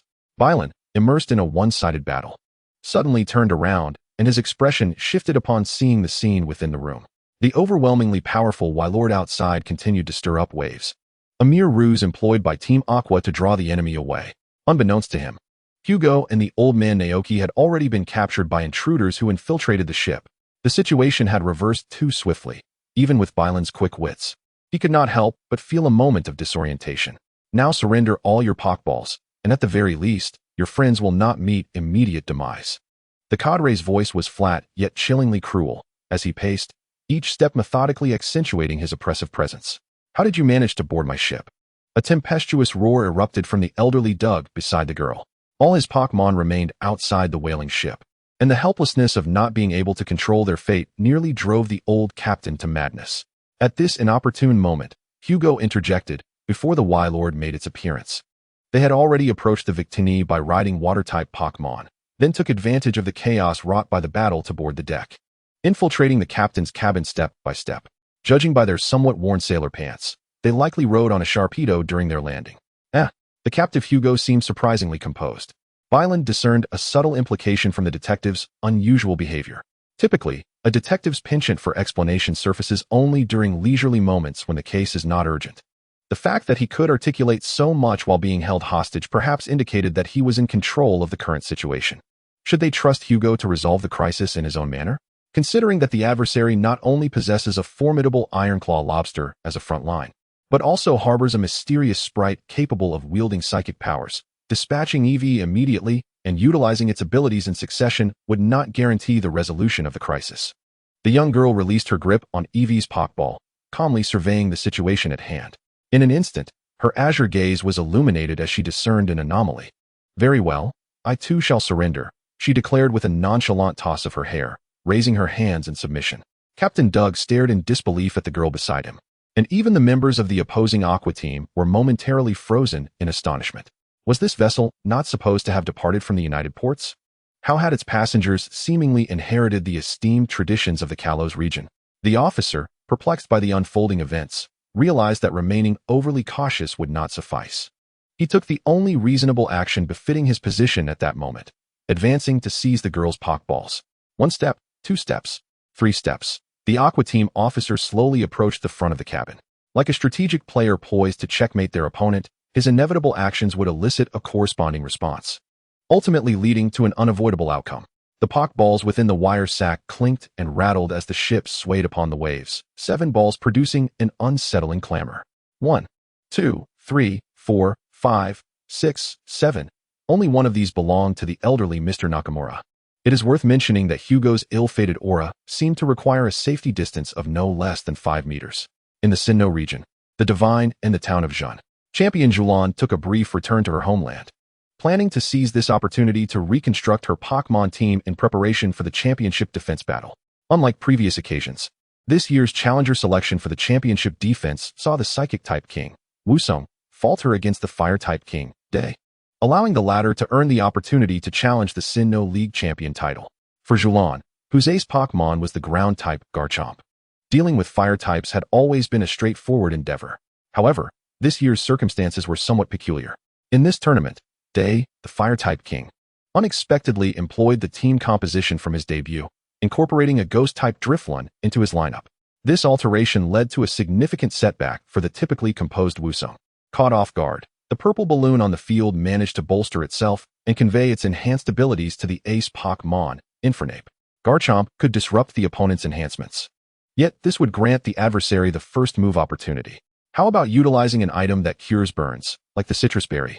However, that would also occupy an item slot. The golden-haired beauty sat pensively in her armchair at home, resting her chin on her hand as she contemplated strategies for the championship battle. Countless possibilities danced and swirled through the champion's mind, and Julan aimed to discover the most impeccable counter-strategy among them. A crisp snap of her fingers echoed, and inspiration struck. It occurred to her that the Azumarill also possessed mastery over special attack skills, and if it were to take the lead in offensive prowess, the burn status would be of no concern. As fate would have it, it was the perfect opportunity for the Dugong to test its newly acquired skills. Although the damage inflicted was somewhat diminished, it could reliably reduce the opponent's physical attack, which would prove advantageous against a swift fire-type master like Day. The more she contemplated this strategy, the more it resonated with her. A tactical plan centered around the Dugong swiftly took shape in Champion Julan's mind, and the equation for victory was already inscribed. She rose and made her way to the backyard, preparing to summon her Pokémon and assemble the newly constructed team for training. However, upon reaching the large pond in the yard, she was dismayed to find it utterly devoid of life. The substitute members, Milotic and Dugong, had vanished without a trace. Upon closer inspection, the retired Garchomp and Roserade were also missing. Julan had a faint inkling of what had transpired. She suppressed the urge to fly to Floating Cloud City and confront a certain detective clad in white. Instead, she calmly inquired of her Rotom, "Have I received any external mail recently?" "There is one, Julan," Rotom replied. A crimson phone emerged, revealing an email from an agency named Hugo Detective Agency. It had been marked as promotional content and thus was filtered out by Rotom, added to the whitelist. Julan sighed deeply, rubbing her temples, and added, "Please relay the contents of the email." The message read as follows: "Sister, I apologize. I've borrowed Milotic, Dugong, and Roserade, as well as the old Garchomp, for urgent matters. They will be returned in 2 weeks.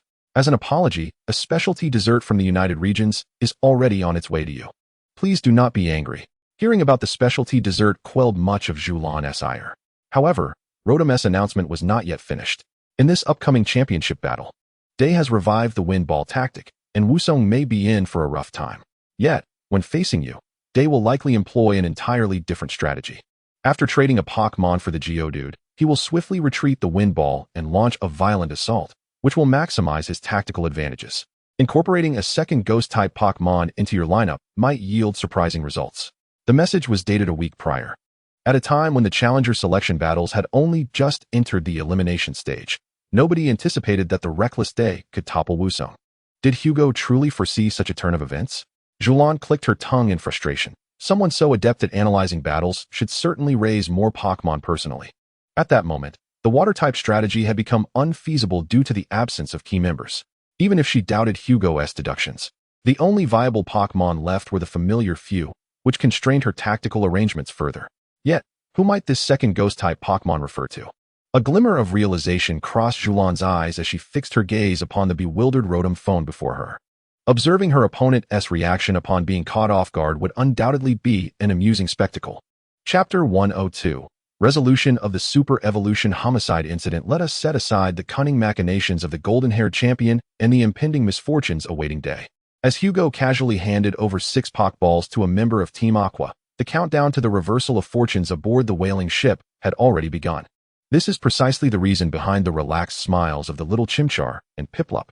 Hugo once meticulously measured the aura of misfortune surrounding him and deduced the following patterns. Within a 2-meter radius of the detective, the probability of a Pokémon's moves failing is 90%, with the likelihood diminishing as the Pokémon's strength increases. Between 2 to 5 meters, the failure rate stands at 50%. Beyond 5 meters, the success rate of the Pokémon's moves returns to normal. However, even at a distance exceeding 5 meters, Pokémon may still be subtly influenced by the aura, occasionally resulting in amusingly trivial blunders. Yet, this additional characteristic is too esoteric to quantify and thus is not considered part of the aura's effects. It is essential to note that these observations were made in the absence of Hugo's direct commands. Should the detective issue orders, even through a phone call across the city, the moves would still fail. The Aqua Gang was evidently unaware of the detective's peculiar aura and oblivious to the formidable Pokémon contained within Hugo's Pokéballs. As the officer approached Cobalt with the intention of confiscating her Pokéballs, he finally stepped outside the 5-meter safe zone surrounding the detective. This indicated that the 4 champion-level Pokémon secretly brought aboard the ship by Detective Hugo were now poised for action. The officer, holding a specially crafted steel wire sack, remained blissfully ignorant of the impending upheaval, grinning triumphantly at Cobalt. Little did he realize that, in the detective's eyes, he resembled a fool entering a fire scene while clutching a balloon filled with hydrogen. The underground workshop producing these steel wire sacks could never have anticipated that one day their product would undergo testing by 4 champion-level Pokémon. For ordinary Pokémon like Chimchar and Electrike, this woven net of steel wires might pose an insurmountable barrier. However, for the veterans of the bamboo orchid, this rickety sack was as fragile as a spider's web, perhaps even less formidable. Compared to the attacks of the bug-type champion, Aliu, these lightweight wires were utterly inadequate. In the tense atmosphere, Cobalt maintained her surrender pose with hands raised high, her gaze fixated on the 7 Pokéballs within the sack.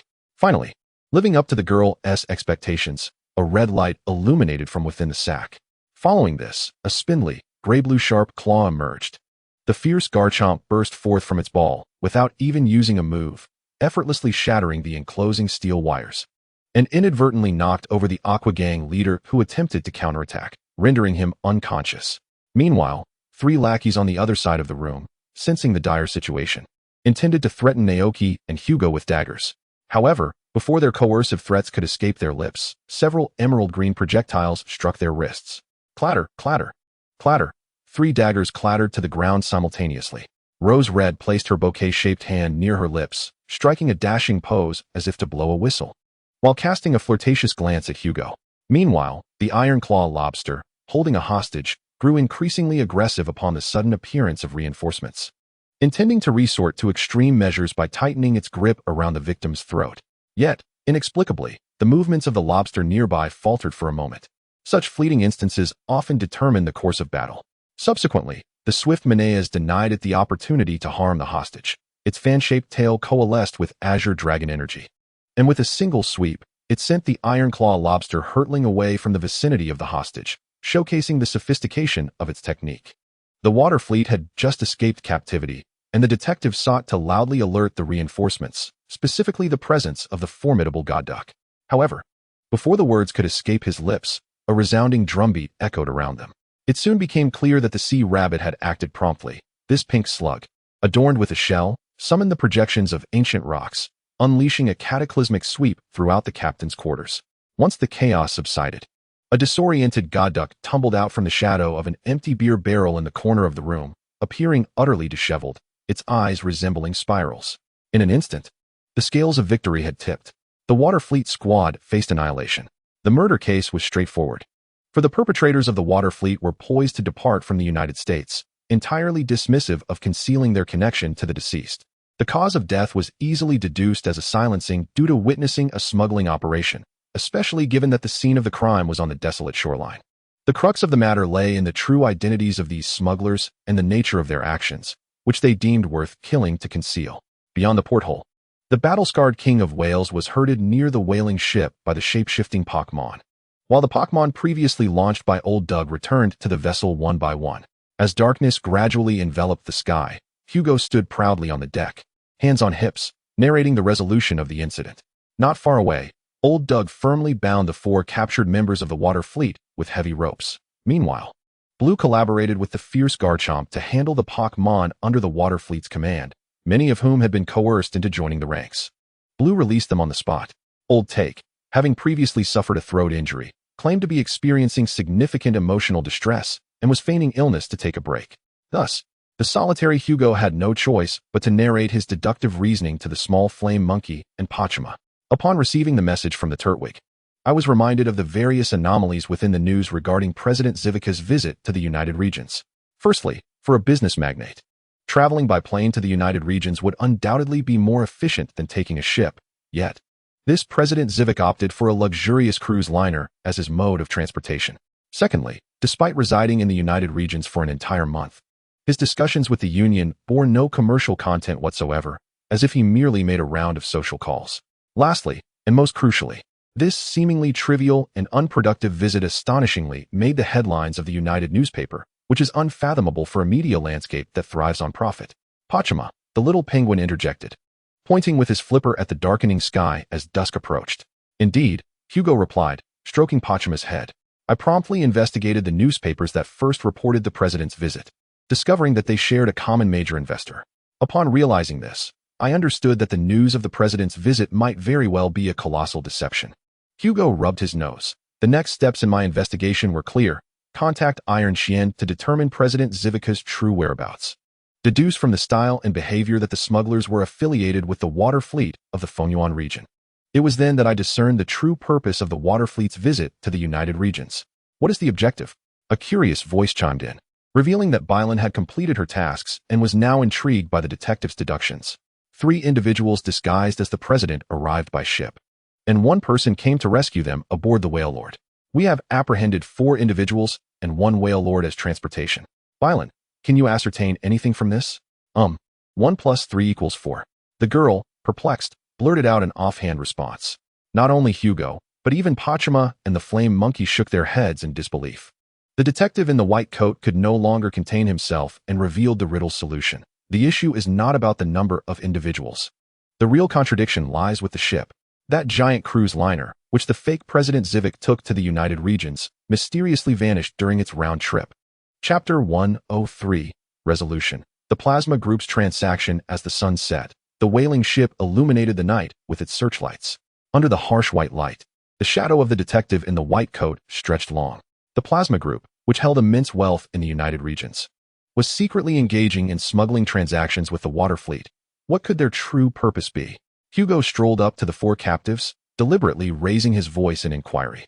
The water fleet's minions appeared tense, their mouths tightly sealed with apprehension. The leader, reportedly named D, displayed a disdainful smirk. You will never know in your lifetime. We will never divulge a single word. Apologies, that was a rhetorical question. The detective rolled his eyes, interrupting the captive's stubborn retorts, and continued. What the Plasma Corps truly covets is the advanced maritime technology of the water fleet. They seek to procure from you an advanced warship, an oceanic cruiser equipped for long-distance navigation and formidable offensive capabilities. To achieve this, you have disguised yourselves as President Zivik, camouflaging the cruiser as the president's private luxury yacht, thus allowing it to enter the port of Feiyun City unimpeded and without inspection. I don't know what you're talking about. The water fleet officer barked, his expression sour, yet his gaze involuntarily drifted elsewhere. It was evident that his interrogation resistance training was lacking. Upon hitting a nerve, he began to show signs of guilt. Hugo, wearing a smile, had no desire to engage in a futile argument. He was not the sort of detective who needed to observe the suspect's demeanor to deduce the true culprit. The first-rate detective, Hugo, coldly remarked, denying it is futile. This cannot obscure the fact that your cruise ship went missing after arriving at Feiyun Port. Moreover, your king of roaring whales has fallen into our hands, providing us ample opportunity to investigate your nefarious hideout. What evidence could possibly elude us then? Furthermore, what did the Plasma Corps exchange for that seemingly innocuous cruise ship? I believe the answer will soon reveal itself. Upon hearing the detective's exposition, the officer seethed with resentment.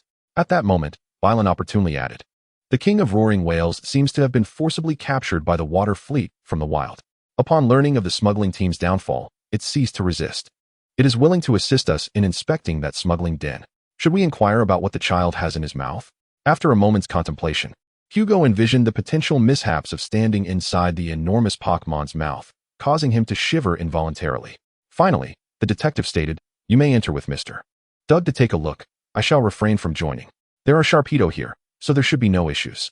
Upon hearing its name, the Sharpedo proudly raised its formidable head adorned with two hammer-like appendages, affirming its readiness to withstand any trial. The assistant cast a deep glance at the detective, whose hair had nearly turned entirely golden, and at the obedient Sharpedo before Hugo, saying nothing further but nodding silently in agreement. 10 minutes later, the king of roaring whales opened its massive jaws, docking beside the Victini. Old Doug, who had spent his life hunting whales, never anticipated he would find himself jumping into the mouth of a king of roaring whales today. Grumbling profanities, he nonetheless prepared himself for the venture. Clad in an orange inflatable life jacket and waterproof boots, appearing quite enthusiastic about the thrilling adventure ahead, Bylan was similarly attired, and the two, under the watchful eyes of Hugo and Naoki, crossed the hastily constructed wooden planks to land on the lower jaw of the king of roaring whales. As they descended from the planks, they stepped onto the creature's tongue. The sensation of standing upon the tongue of the king of roaring whales was extraordinary, akin to being enveloped in a soft marsh, with the surface slowly undulating beneath their feet. As the flashlight flickered to life, the first sight that greeted the two explorers was a row of white columns. These columns hung suspended in the air, towering over them, intertwining to form a formidable barrier. Bylan soon realized that these were the upper teeth of the roaring whale king. Beyond the teeth lay a vast and shadowy archway. The young girl could discern beams formed from colossal pelvic bones, which gradually sloped backward, ultimately leading to a massive black opening, its shape shifting constantly like a drunken, chameleon-like specter. Bylan could not suppress a gulp. This opening was none other than the throat of the roaring whale king. Look, there lies the temporary base of the villains. Old Daogu strolled effortlessly upon the enormous tongue of the roaring whale king, radiating vitality as he skipped and pointed toward a glimmering reflection in the dark distance. However, the typically brave and optimistic girl felt a twinge of trepidation. She uneasily inquired, could the roaring whale king inadvertently swallow us whole? What nonsense! The old captain boomed with laughter. The roaring whale king can certainly distinguish us, just as you can differentiate between the flesh and the seeds of a fruit. As long as it harbors no such intention, we shan't be devoured. Yet, Bylan found no humor in the situation. She felt an impending dread that such a nightmarish fate could indeed transpire. Nevertheless, to abandon their mission now would be utterly disgraceful, so the girl quickened her pace, hoping to conclude this unsettling task as swiftly as possible. After traversing more than 10 meters, they arrived at the secret stronghold of the water fleet. With the roaring whale king now surfaced, this stronghold remained above water, ready for access. The smuggling base was essentially a transparent capsule affixed to the root of the roaring whale king's tongue, shaped like an oval and comparable in size to a small truck. To secure the capsule, the water fleet had driven barbed iron nails into the creature's mouth, brazenly disregarding the fact that the surrounding walls were the living maw of a beast. They ruthlessly inflicted harm upon the environment, and the oral tissues around the nails had long since rotted and festered. It was no wonder that the water fleet was merciless to their enemies, showing equal cruelty to the Pokémon under their command. It was hardly surprising that the roaring whale king had unhesitatingly betrayed the smuggling crew. The old man clicked his tongue in displeasure, muttering angrily, "Those scoundrels of the water fleet." Bylan shared his indignation, though she quickly regained her composure and urged the elder, "Let us first inspect the contents of the capsule. We can aid this child in alleviating its suffering once our task is complete." Old Dauga nodded, passing the flashlight to Bylan while he reached for the helm-like hatch of the transparent chamber. Grasping the door knob, he exerted force, and with a piercing creak, the tempered glass door swung open. The chamber was modest in size. With a sweep of the flashlight, Bylan could almost survey the entire space. Aside from the large apparatus occupying half of it, there were 6 seats for passengers. 4 of these seats bore the unmistakable signs of recent occupancy, strewn with clothing and various everyday items. Among the seats, a cardboard box contained an assortment of disguising props, including a false mustache, and a high-end suit once donned by President Zafuchi, now marred by numerous bloodstains, presumably the blood of Mr. Samuel. The remaining 2 seats were piled high with inexplicable goods. What on earth were these items? Faced with the heap of purple goods before him, Doug felt as perplexed as a coconut tree from the Alola region. They appeared to be made of metal, resembling thickened surfboards. Had the Aqua Gang traveled such a distance for these peculiar objects? Blue shared his confusion, suspecting that these mechanized items might be some form of weapon, perhaps capable of launching an energy cannon with the press of a button. "Let us take them back to show that detective." The old captain offered a rather constructive suggestion, to which Blue immediately nodded in agreement. The two attempted to lift a piece of the purple metal plate together, only to discover its surprising weight. There are 4 surfboards in total, you two. The throwing ghost and the striking ghost each carry 2. The old captain summoned his Pokémon, instructing them to transport the goods to the whaling ship for the detective's inspection, and then rubbed his hands together as he glanced at the girl beside him, his gaze repeatedly darting towards the festering wound on the hull. Blue sighed, rummaging through her waterproof bag for bandages and medicinal supplies, uncertain whether this meager quantity would suffice.